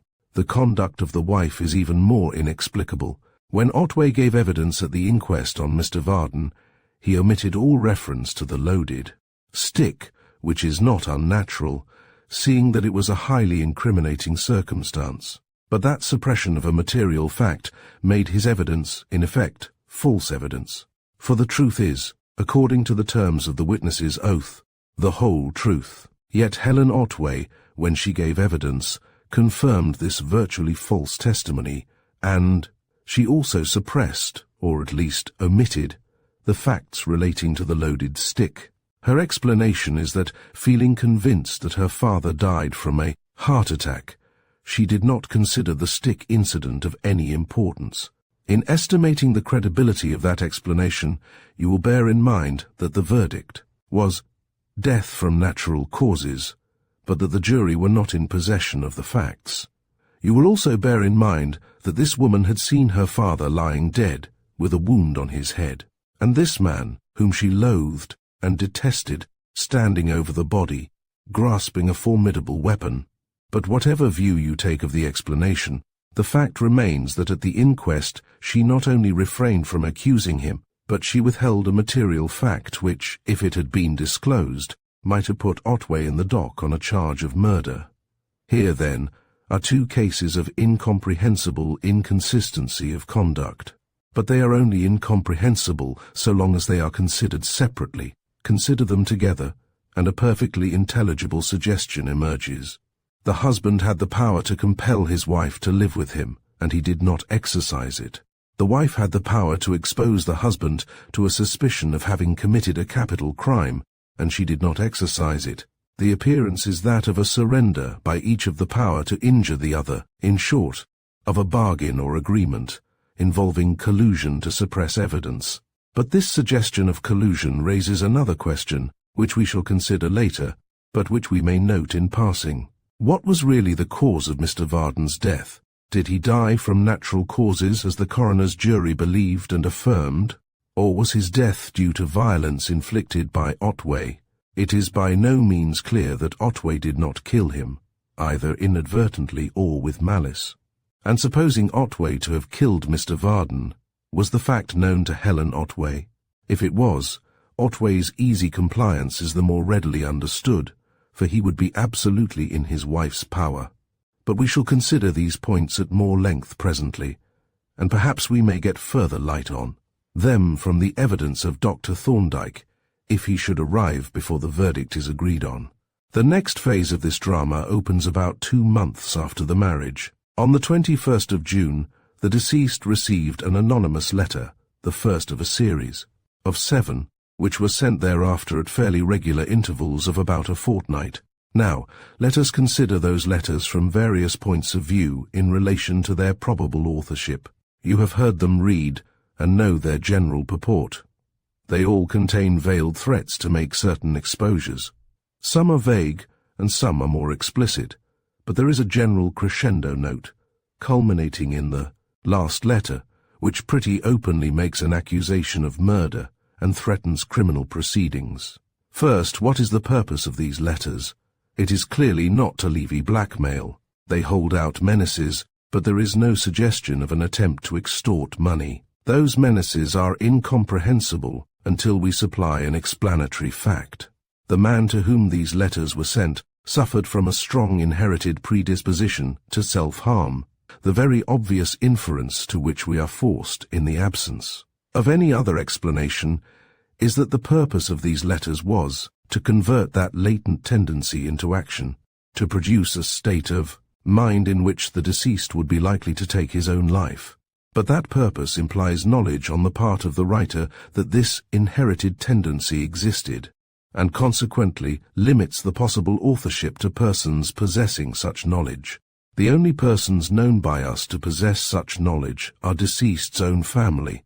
His widow has sworn that she had no knowledge of this tendency, and if you believe her statement to be true, you will tend to exclude her from the possible authorship of these letters. Next, we have to consider the characters of the letters themselves. They all bear the East London postmark, but there is not much in that. Anonymous letter writers commonly post their letters in districts remote from their own residences.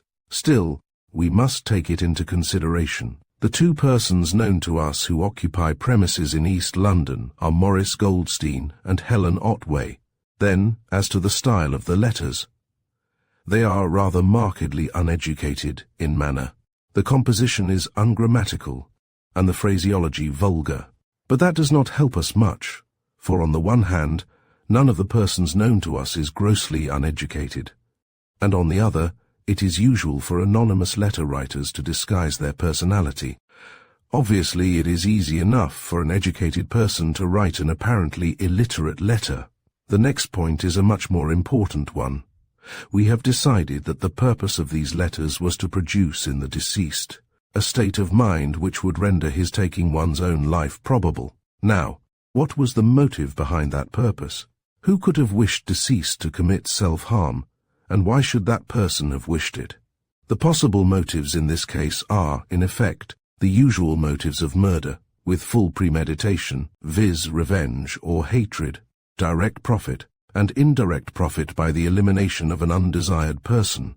Let us consider each of these motives in relation to the known facts of this case.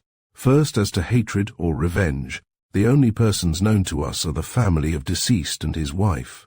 His family certainly had a grievance against him, for the children were illegitimate and the mother was unmarried. But it was an old grievance, and the family appeared to be on quite amicable terms. The children were quite well provided for, and their mother continued to live with deceased. There was, indeed, a new factor of possible discord. The deceased had married, and that marriage was manifestly to the disadvantage of his family, a fact of which it is necessary to take due account. When, however, we turn to the consideration of the wife, the facts are much more striking. She had suffered grievous injuries from deceased. He had ruined her life. He had virtually condemned her to perpetual spinsterhood, since she would not live with him, and she could not marry anyone else. He had caused the death of her father, and she has admitted that she had an unconquerable repugnance to him.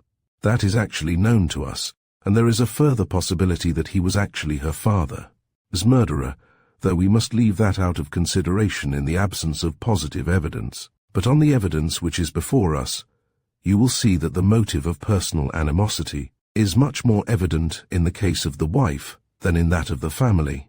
We now come to the motive of direct profit, and the question that we ask ourselves is, who stood to benefit by the death of Lewis Otway?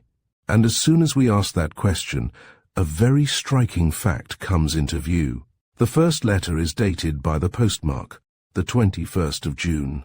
But on the 10th of that month, only 11 days previously, deceased had made a new will. By the provisions of that will, Helen Otway stood to gain from £8,000 to £12,000 by the death of her husband. But did anyone else stand to gain by Lewis Otway's death? Observe that we are still dealing with the same group of persons, the only persons known to us in connection with the case. Well, the family of deceased stood to gain by his death, though to a much smaller extent. But the fact that must instantly impress us is the opposite effects of the new will on the family and the wife respectively. The execution of the new will involved the revocation of a previous will which had left the bulk of the estate to the family. The position of affairs is consequently this. Up to the 10th of June, the family jointly stood to benefit by Lewis Otway's death to the extent of the bulk of his estate, and the wife did not stand to benefit at all. After the 10th of June, the wife stood to benefit by Otway's death to the extent of the bulk of his estate, and the family to a relatively small extent. But the first of the anonymous letters was sent almost immediately after the 10th of June. That is to say, it was sent almost immediately after the family had ceased to be, and the wife had become the principal beneficiary. From the motive of direct profit, we turn to that of indirect profit by the elimination of a person whose existence was a hindrance, a danger, or an inconvenience. Is there anyone known to us who could have regarded deceased in that light? We cannot attribute any such view to his family, for, as I have said, they appear to have been on quite amicable terms, and deceased seems to have maintained an interest in his children's welfare to the last. But what are we to say with regard to the wife? She was married, against her wishes, to a man, unsuitable in age, uncomely in appearance, a man whom she loathed, and had good reason to loathe, who, while she repudiated him as a husband, yet held her chained to him for life, who stood inexorably between her and any marriage which she might wish to contract, whose existence condemned her for life to the dubious position of a married woman who is not living with her husband. Think, gentlemen, of this woman, young, handsome, clever, accomplished, capable. Think of what life might have been to her, and what it was with this millstone hung round her neck. And then ask yourselves whether, apart from all pecuniary considerations, she did not stand to gain incalculably by his death, whether his elimination from her life would not have opened to her the gates of a world of happiness and freedom. And it is here that the importance of that further evidence, which we unfortunately have not yet heard, appears. For if it should now transpire that Otway did actually kill John Vardon, and that Helen Otway was privy to the homicide, then there would be yet another powerful reason why she should desire to be rid of him. But this evidence is not in our possession, and we must therefore leave this aspect of the case out of our consideration, nor is it essential. The facts within our knowledge are amply sufficient to enable us to answer the question whether Helen Otway's position would or would not have been improved by the death of her husband. And now we come to something much more definite. Hitherto we have been dealing with the question, who might have written these letters? We shall now consider the more specific question, who could have written them? There seems to be only one possible answer. The writer of those letters had knowledge that was possessed by only two persons, the deceased and his wife. One letter refers to something that was held back at the inquest. But who knew that anything had been held back at the inquest? No one, according to the evidence, but these two persons. Of course, it is possible that there may have been some watcher secreted in that house at Maidstone, who knew that Lewis Otway had stood over the body of John Vardon with a loaded stick in his hand. But the evidence before us is to the effect that there was no one in the house but John Vardon, Lewis Otway, and Helen Otway.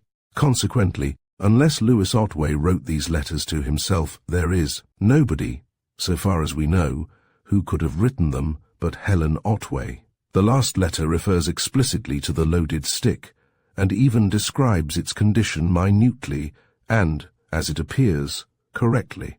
The writer had, therefore, presumably seen the stick and very probably had possession of it. But where was that stick? Deceased certainly did not know where it was. The housekeeper states that she had never seen it since that fatal morning, and Helen Otway has denied all knowledge of its whereabouts. No one knew what had become of it. But if its disappearance was a mystery, its reappearance is a greater mystery still. The account given by Helen Otway is obviously unsatisfactory. She went to the chambers for no very apparent reason. When there, she did not examine the various cupboards, drawers, and other receptacles, but she went direct to this particular cupboard, unlocked it, stood on tiptoe, and looked on the shelf. And behold, there was the missing stick. She took it out, examined it, and put it back. And she not only put it back, but she went out of her way to inform a person who is to give evidence on this inquiry that the stick was to be found in that cupboard. Now, how did that stick get into that cupboard, and when was it put there? You have heard Mr. Isaacs swear that it was not there when he made out the inventory, and you will probably agree that he could hardly be mistaken. A stick is a fairly large and conspicuous object, whereas he was searching for a small and inconspicuous one. Clearly the stick was put into the cupboard after his search was made, but when he had finished, the chambers were locked up and the keys remained in his possession until he delivered them up to Helen Otway.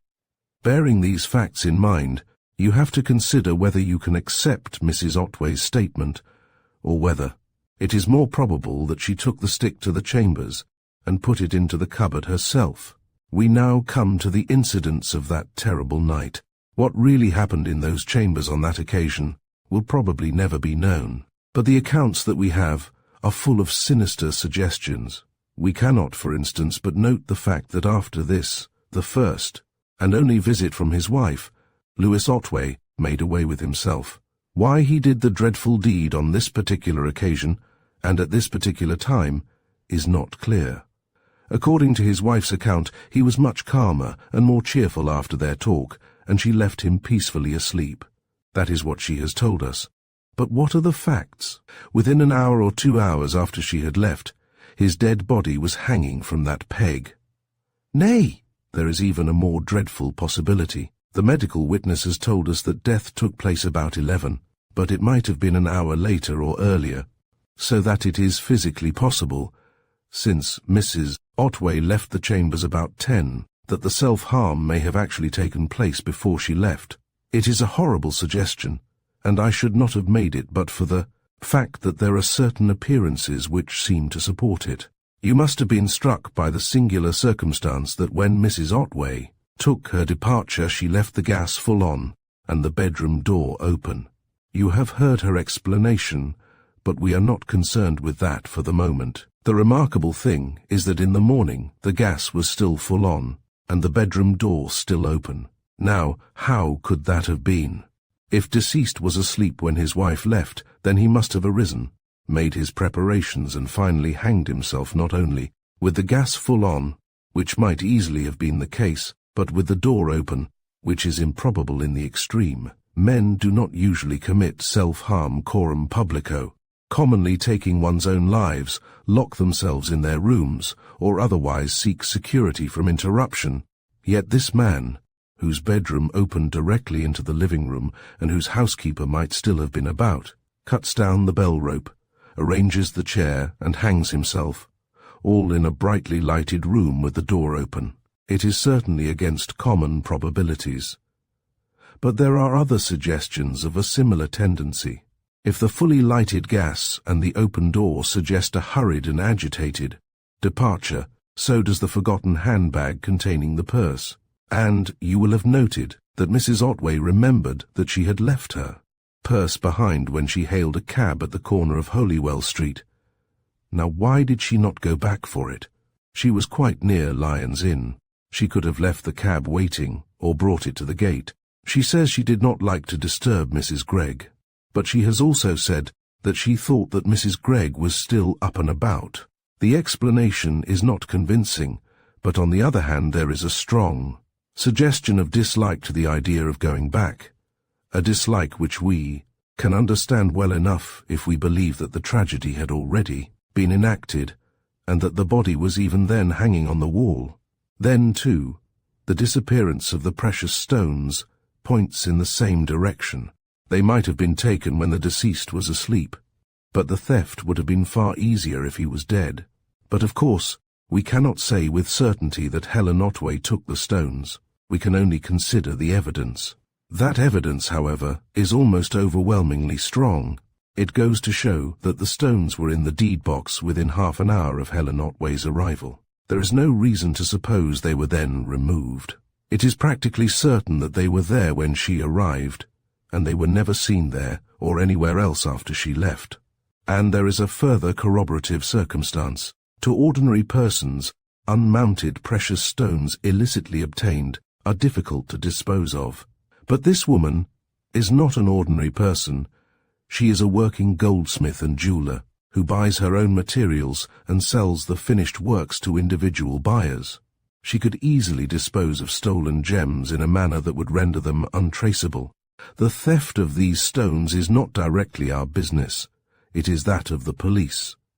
But indirectly it is of great importance, for it furnishes strong support to the suggestion that deceased was already dead when Helen Otway took her hurried departure. But what is the importance of that suggestion? The answer to that question will be found in the consideration of certain further facts and certain points of criminal law. First, we must notice that if deceased committed self-harm while Helen Otway was in the chambers, he must have done so with her consent and connivance. But was it only a matter of consent? Is there not a suggestion that some direct means may have been employed to induce or compel him to commit taking one's own life?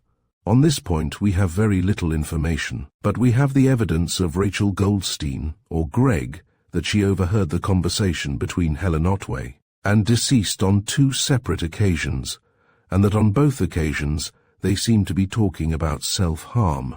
There seems to be a strong suggestion that some active direct means were employed. Persuasion, threats, or perhaps the mysterious agency of suggestion.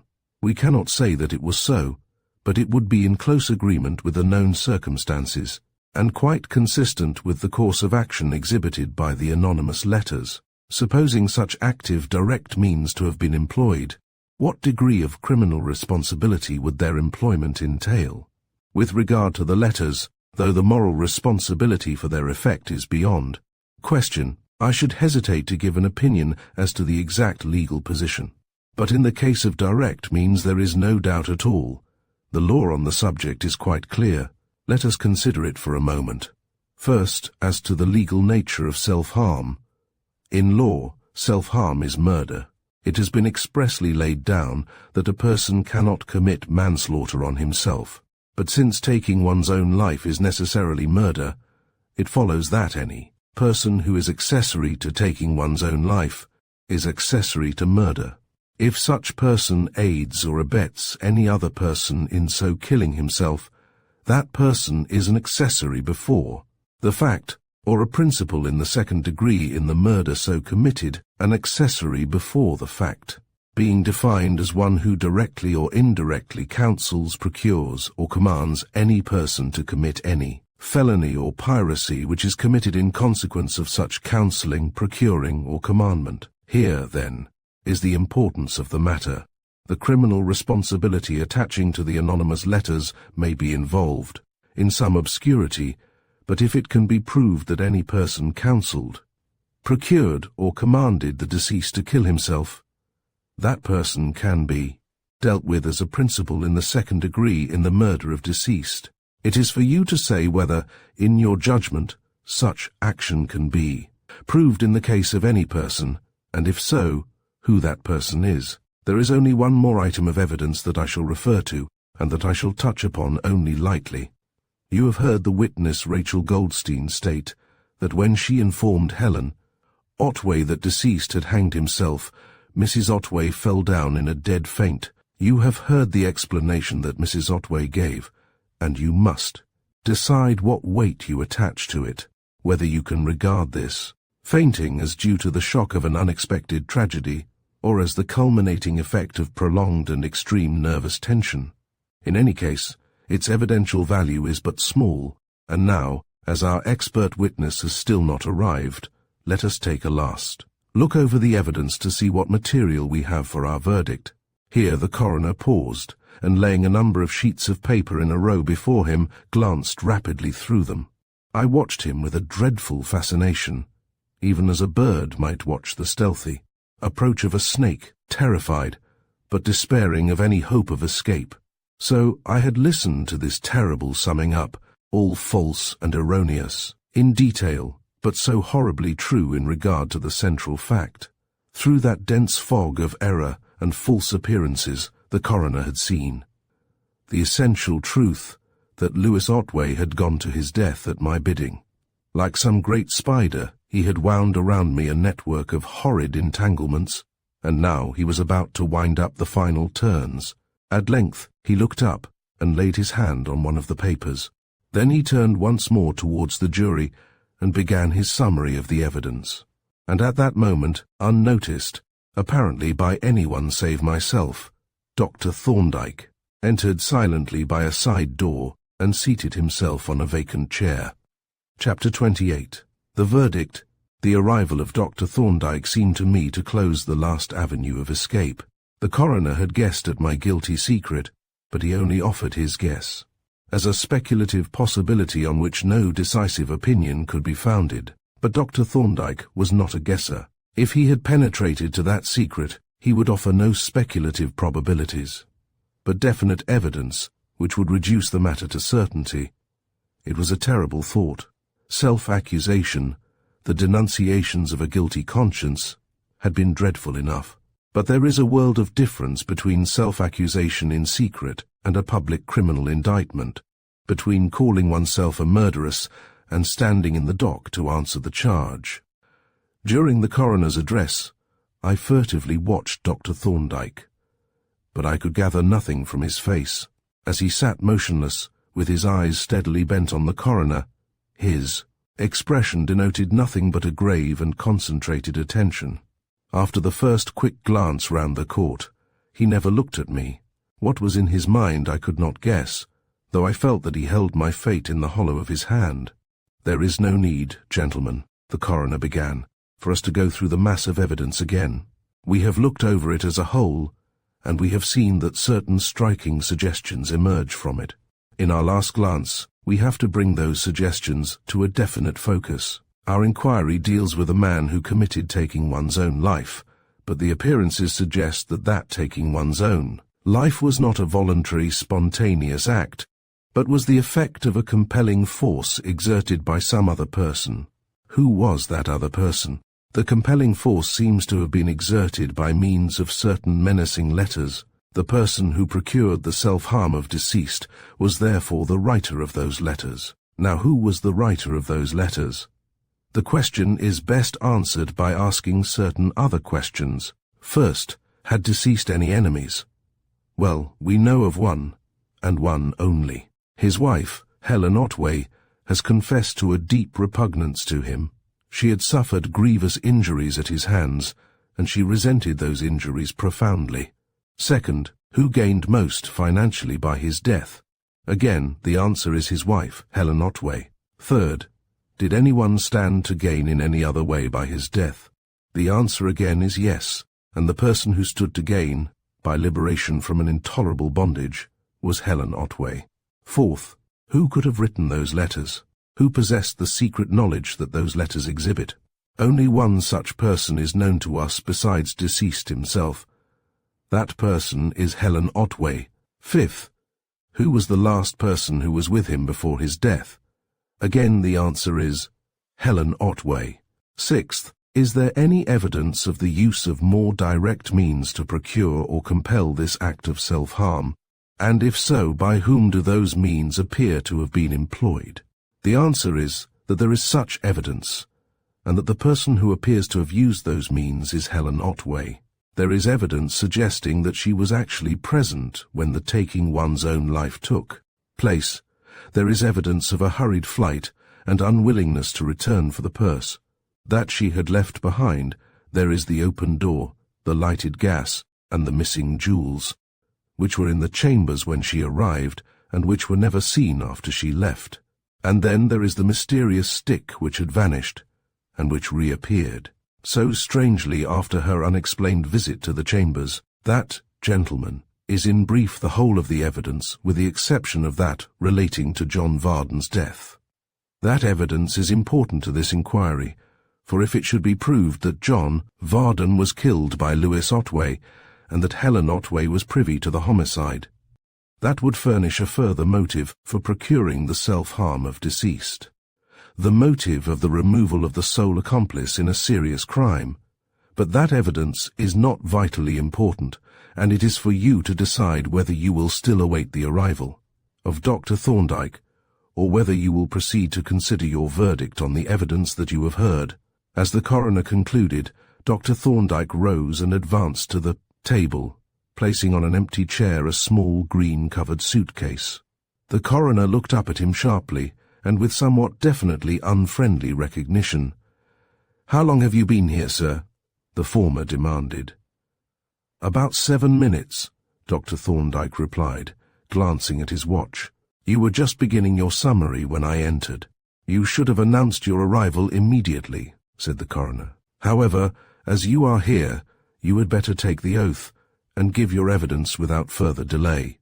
The coroner's brusque and even rude manner did not appear to disturb Dr. Thorndyke in the smallest degree. With the same impassive expression and quiet, composed demeanour, he took the oath and disposed of the usual preliminaries.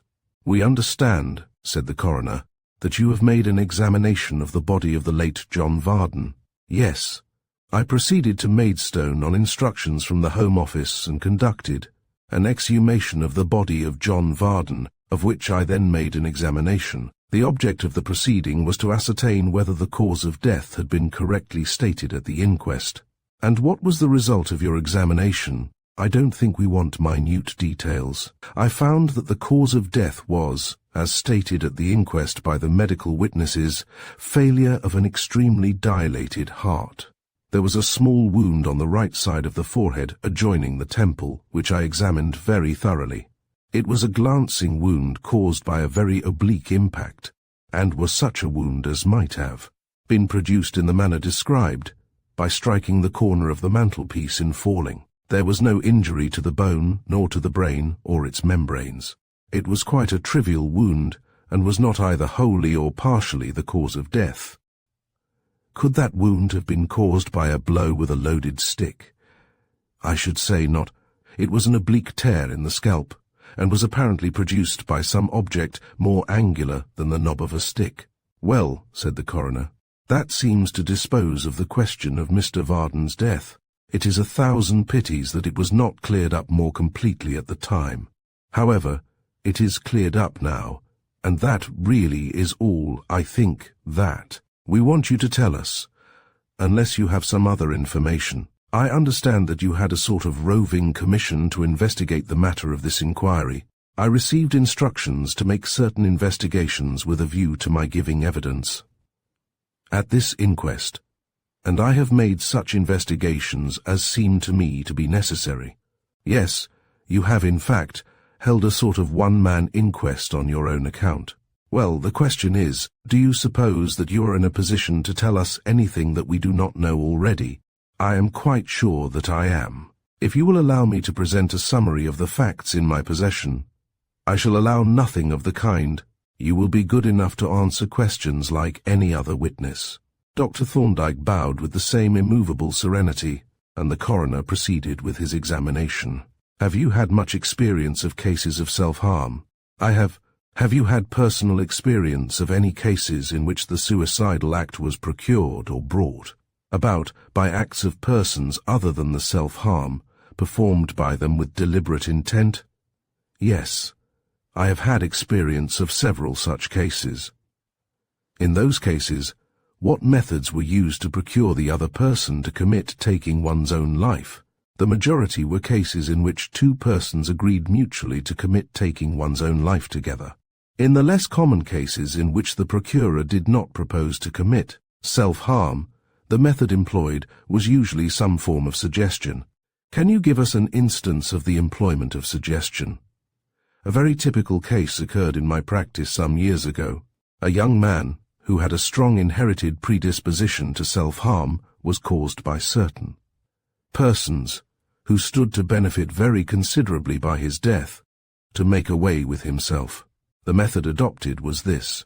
The victim was made to believe that a certain Chinese jewel in his possession carried a curse, that all previous owners of it had hanged themselves, and that the appointed time for the self-harm was made known by the apparition of a dead mandarin. When by frequent repetitions of this story the suitable state of mind had been produced, one of these persons dressed himself in a mandarin's costume and presented himself to the victim, with the result that, within an hour or two, the latter hanged himself. In that case, observed the coroner, the suggestion seems to have been in 2 stages. Is that usual?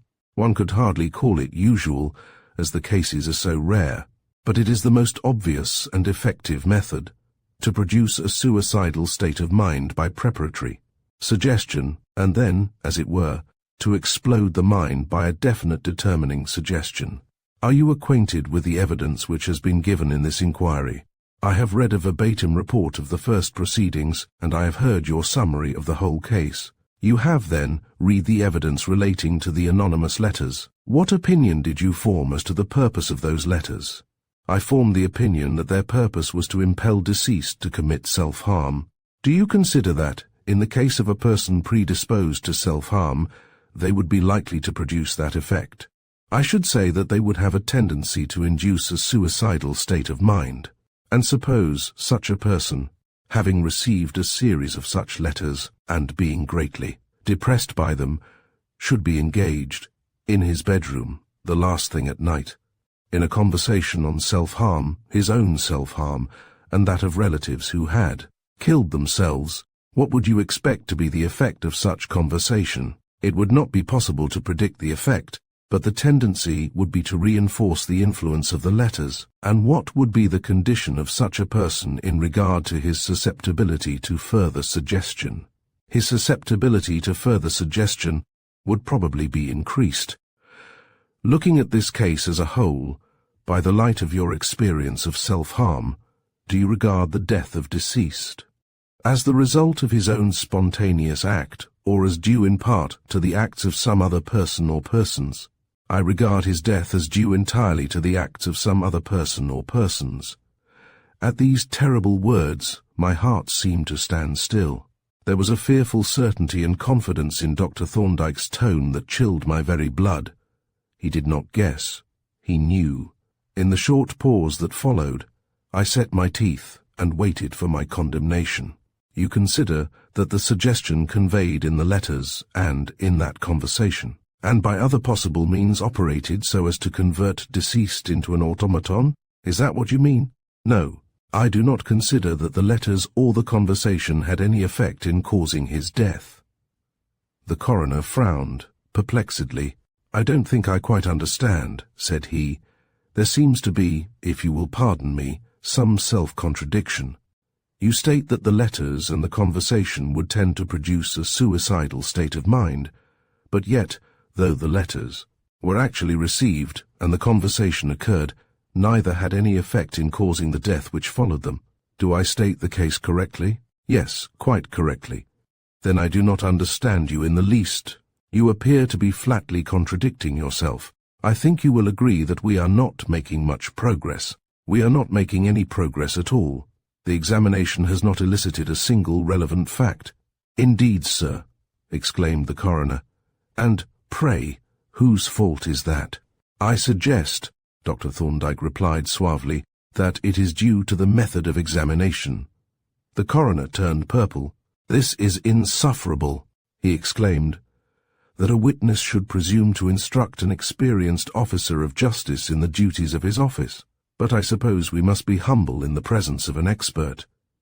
May I ask, sir, what you object to in my method of examination?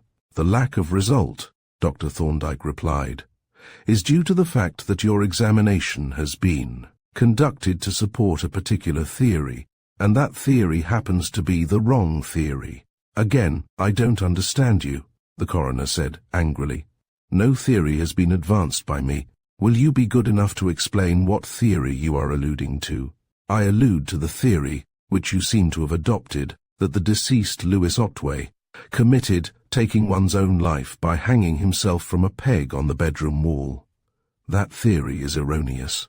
It is practically certain that Louis Otway did not commit taking one's own life, and it is quite certain that he never hung from that peg on the bedroom wall.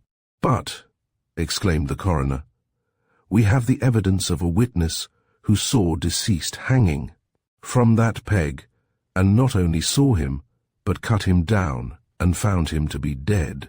As a witness, said Dr. Thorndyke, I am not concerned with the testimony of other witnesses, but only with the facts as ascertained by me. No doubt, retorted the coroner, but we are concerned with the testimony of all the witnesses, and the statement of this witness that she saw the body hanging from the peg and that she cut it down from the peg is a clear statement on a question of fact. If that statement is true, deceased hung from that peg. If he did not hang from that peg, the statement is false. You say that he never hung from that peg. On what facts do you base that statement? On the strength of the peg and the weight of the body of deceased. The strength of the peg, that is, the maximum weight it was capable of supporting, was under 175 pounds. But the body of deceased weighed 231 pounds, more than half a hundredweight, in excess of the greatest weight that the peg was capable of supporting. What method did you employ to measure the strength of the peg? I used simple weights, which I thought preferable to a dynamometer for purposes of evidence. These weights I had conveyed to the chambers, and I carried out the experiment, in the presence of Mr. Anstey, K.C., and my assistant, Francis Poulton. I hung from the peg a wooden tray, slung by a chain, the total weight of which was 10 pounds. On this tray I placed, with great care to avoid shocks, 2 half-hundredweights. I then added weights, 5 pounds at a time, until the total weight, including that of the tray and chain, reached 170 pounds. This was evidently very near the limit of what the peg would bear, for it was bending noticeably under the weight, and when I added another 5 pounds, the peg doubled under, breaking halfway through. I have brought it with me for your inspection. He opened the green suitcase and produced the peg, which he handed to the coroner. You see, he said, that, in spite of its massive appearance, it had very little strength. It is merely a piece of thinnish brass tube. The coroner was impressed but puzzled. You consider, said he as he handed the peg to the foreman of the jury, that the test is conclusive. Quite, replied Dr. Thorndyke. Clearly, a peg which breaks under a weight of 175 pounds could not have supported a body weighing 231 pounds. Yes, agreed the coroner. That appears to be undeniable. He again reflected for a few moments, and then said, I notice that you went to the chambers provided with this apparatus. The suggestion is that you had already a definite suspicion in your mind. Is that the case? Yes, I had already come to the conclusion that deceased had never hung from that peg. Will you tell us what led you to that conclusion? When I received instructions to investigate the case, I proceeded to make an inspection of the body, and it struck me at once that The appearances were not quite in agreement with the alleged facts, which I had learned from a verbatim report of the evidence. The amount of injury to the structures of the neck was much less than I should have expected. In the case of so heavy a man, and the characteristic signs of death by hanging were absent. It is my invariable rule, in all cases of suspicious death, no matter what the apparent cause of the death may be, to examine the contents of the stomach and the secretions. In this case, the procedure appeared to be necessary, and I made a careful examination of the contents of the stomach. The examination disclosed the presence of small quantities of veronal and alcohol. But when I tested for alkaloids, I obtained from the stomach and its contents no less than 23 minims of nicotine, the alkaloid of tobacco. Now, nicotine, which differs from all other alkaloids but conin, the alkaloid of hemlock, in being a liquid, is an intensely poisonous substance. The fatal dose has not been exactly ascertained, but it may be stated at not more than 5 minims, that is roughly 5 drops. So that the quantity of this virulent poison, actually obtained from the stomach of deceased, was about 4 times the fatal dose. But this was only a part of the quantity that had been swallowed, for the examination was made 10 days after death, by which time an appreciable amount of the poison would have been lost by post-mortem diffusion. I also examined the liver and other organs and the secretions, and in these I detected minute quantities of nicotine. The evidence afforded by these minute quantities is very important. Nicotine is a poison that acts with great rapidity. In fact, with the exception of hydrocyanic acid, prussic acid, it is probably the most rapidly acting poison known. The importance, therefore, of these minute traces of the poison in remote organs is this: their existence proves that the poison entered the stomach during life, while the blood was still circulating, and the minuteness of the quantity absorbed proves that death occurred very rapidly, practically instantaneously. But the very large quantity of the poison and the evidence of its almost instantaneous effect created this dilemma. A witness had stated that she saw deceased hanging from the peg, but since death was practically instantaneous, he could not have hanged himself after taking the poison, and obviously he could not have taken the poison after he had hanged himself. This discrepancy, coupled with the absence of appreciable injury to the neck, raised a doubt as to whether deceased had ever hung from the peg at all.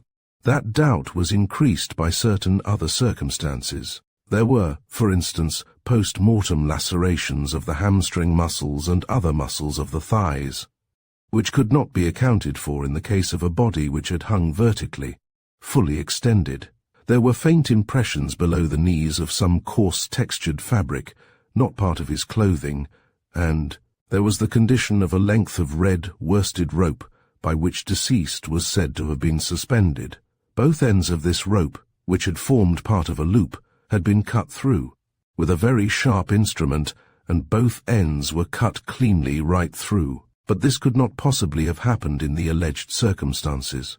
If a body of this great weight had been suspended by 2 thicknesses of a flimsy, woolen rope, and an attempt had been made to cut that rope, the cutting instrument would not have passed right through, but would have divided the rope until the remaining portion was too weak to sustain the weight, and then that portion would have broken, leaving a ragged end.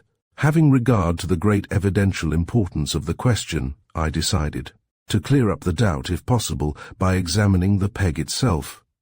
There are not many pegs which could carry this great weight without either bending, breaking, or pulling out of the woodwork, and I thought it probable that an actual test with weights would settle the question. I accordingly obtained the keys from Mrs. Otway, went to the chambers and applied the tests as I have stated. If the deceased was not suspended at all, the coroner objected. How do you account for the marks of the rope on his neck?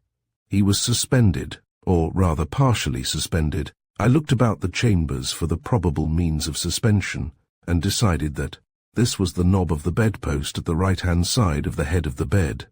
On this side of the bed was a hard jute matting, the texture of which corresponded exactly with the impressions on the knees, the faintness of which is accounted for by the partial protection furnished by the pyjamas.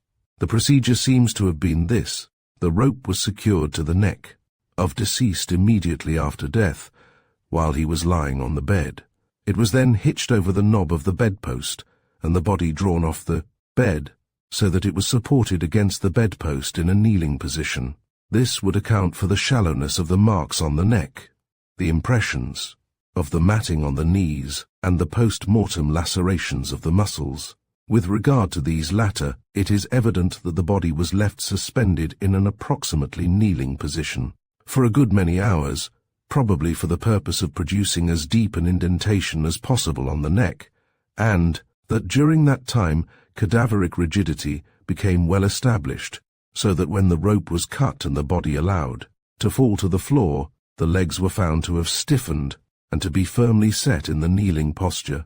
As deceased was to be represented as having hanged himself from the peg, it would be necessary to straighten out the legs by force, but as the muscles were already rigid, the forcible extension would tend to produce such lacerations as were found.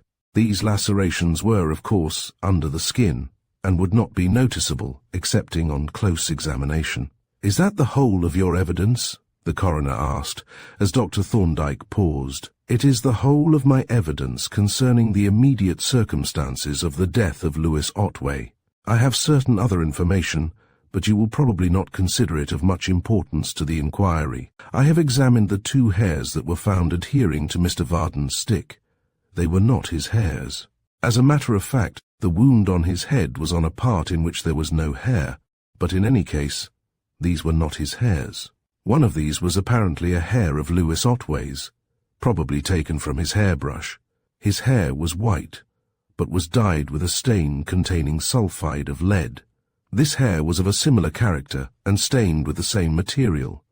The other was white and appeared to be a woman's hair. It was cut at both ends and was evidently part of a much longer hair.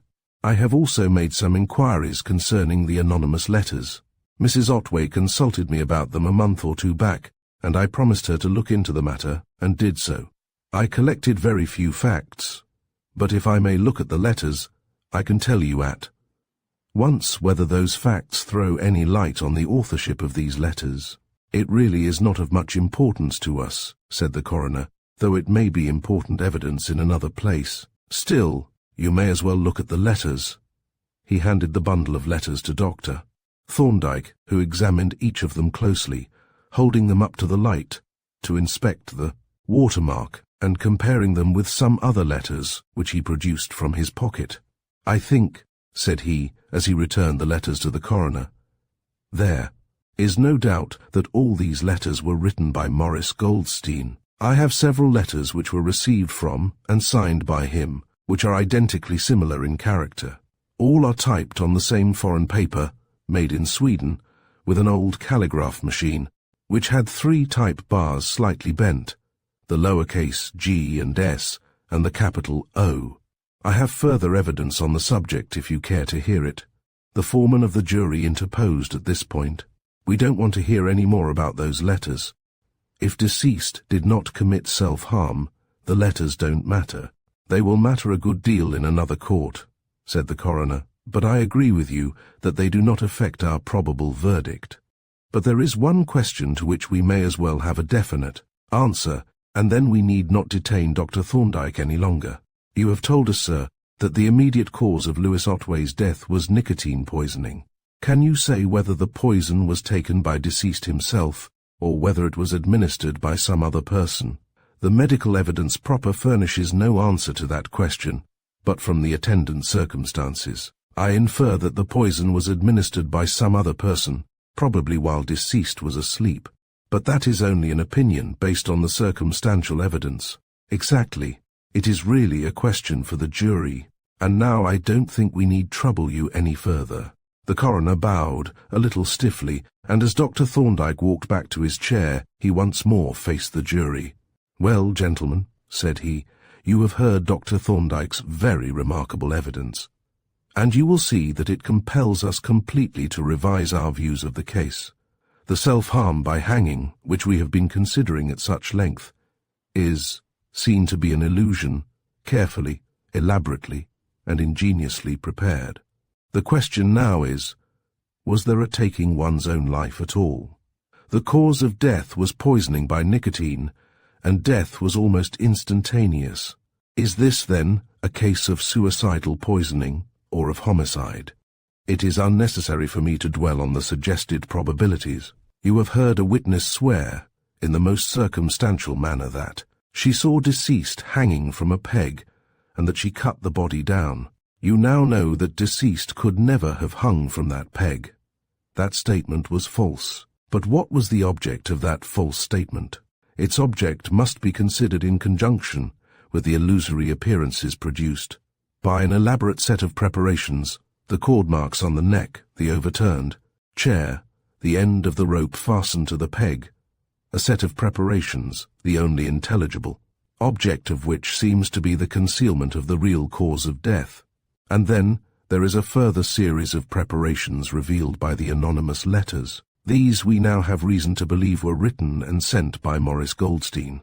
Our reason for connecting Mrs. Otway with those letters was based on Rachel Goldstein's statement that no one was in the house at Maidstone but Mrs. Otway and her husband and father. But we can no longer accept that statement. The suggested probability is that she was in the house, and that she either saw or heard enough to gather what had taken place. In that case, we seem to detect a carefully laid plan to procure the self-harm of the deceased and throw suspicion on his wife, and when the self-harm failed to occur, the alternative of poison would seem to have been adopted. I must draw your attention to the circumstances existing at the time of the tragedy. In deceased's chambers were precious stones to the value of over £4,000. Possibly there were stolen gems of a somewhat greater aggregate value. It is highly probable that Rachel Goldstein knew of the deceased's letter to his wife, for as he was bedridden at the time, the letter would have been posted by her, and could easily have been opened and read. The time of the interview was arranged by her so that Mrs. Otway should be the last visitor. Here, then, is a group of circumstances furnishing a perfect opportunity for the carrying out of the plan. The gems were within reach, and a visitor was expected on whom could be thrown the suspicion of the theft and the responsibility of the apparent self-harm.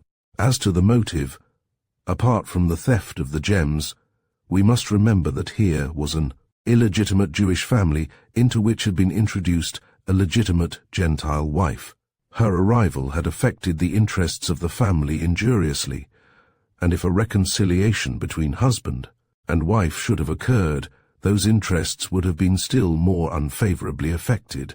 But we are not called on to go deeply into the question of motive.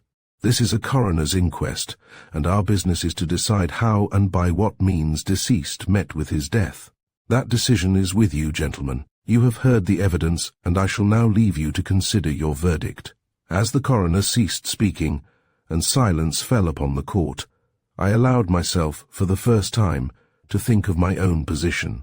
Previously I had not dared, for when Dr. Thorndyke had made his dramatic statement, the revulsion of feeling had been so great that I had much ado to restrain myself from bursting into hysterical tears or laughter. But now I was more calm, and could think upon the change that a few magic words had wrought in my condition. I was free in body and soul. My imagined guilt had been a delusion, the silent willing and suggestion a myth. I had never had any conscious intention to procure Lewis Otway's self-harm, and no self-harm had been procured. The death of that wretched man, my evil genius, had been brought about by no act of mine, conscious or unconscious. I was guiltless. I was free. The jury took but a short time to consider their verdict. In a few minutes the foreman intimated that they had come to a unanimous decision. The coroner then formally put the question: "Have you considered the evidence, gentlemen, and are you agreed upon your verdict?" "We are," replied the foreman. "Our verdict is that the deceased, Lewis Otway, met his death as the result of a poisonous dose of nicotine administered to him by Rachel Goldstein." "Do you say that the poison was administered inadvertently or with malice?" The foreman consulted his colleagues, and then replied, "With malice." "That," said the coroner, "amounts to a verdict of willful murder against Rachel Goldstein, and I may say that I am entirely in agreement with you." As the coroner concluded, I looked at Mrs. Gregg. Her face was set, and had turned a horrible livid grey. Presently she rose slowly from her chair, and looked furtively over her shoulder. And as she did so, she looked into the face of Superintendent Miller. Epilogue. The history that I have set forth in the foregoing pages is the history of an episode. That episode opened with instantaneous abruptness, and in an instant it came to an abrupt end. The fatal words that I had overheard in my father's house had been as an incantation that had cast over me a malign spell. In the moment in which they were spoken, the sinister shadow of Lewis Otway had fallen upon my life, and in the long months that followed, it had never lifted. Even the death of the unhappy wizard had left the spell still working, the shadow deepening from hour to hour, until Dr. Thorndyke, like a benevolent magician, had spoken the countercharm. Then, in an instant, the spell was broken. The shadow lifted and lifted forever. And with the breaking of the spell and the lifting of the shadow, the episode is at an end, and my tale is told. Yet I am loth to lay down my pen until the reader who has followed my pilgrimage through the valley of the shadow has been given at least one glimpse of me straying in the sunshine along the meads of Asphodel. I would crave his attendance at the sombre old church of St. Clement Danes, where, on a bright May morning, was spoken another incantation that opened, to 4 faithful hearts, the gates of a paradise of life, long happiness and love. I would bid him admire sweet Peggy, tripping forth, all smiles and blushes, beside her stalwart husband to foregather, with Jasper and me and our friends from Wellclose Square and the temple in the ancient rooms in Clifford's Inn. But my tale is told. The curtain is rung down, and I may not linger before it, babbling over the extinguished footlights on an empty stage, perchance to an empty house. Thank you for joining us for Helen Vardon's Confession by R. Austin Freeman, a story that reminds us how secrets can bind lives, and how truth, though sometimes delayed, ultimately prevails. Freeman's blend of legal intrigue, moral complexity, and the cool logic of Dr. Thorndyke offers a detective story unlike any other, measured, meticulous, and deeply human. We hope this narrative drew you into its quiet intensity and left you reflecting on the choices and consequences it portrays. For more timeless tales of mystery and classic literature, stay with us here at Storytime Haven.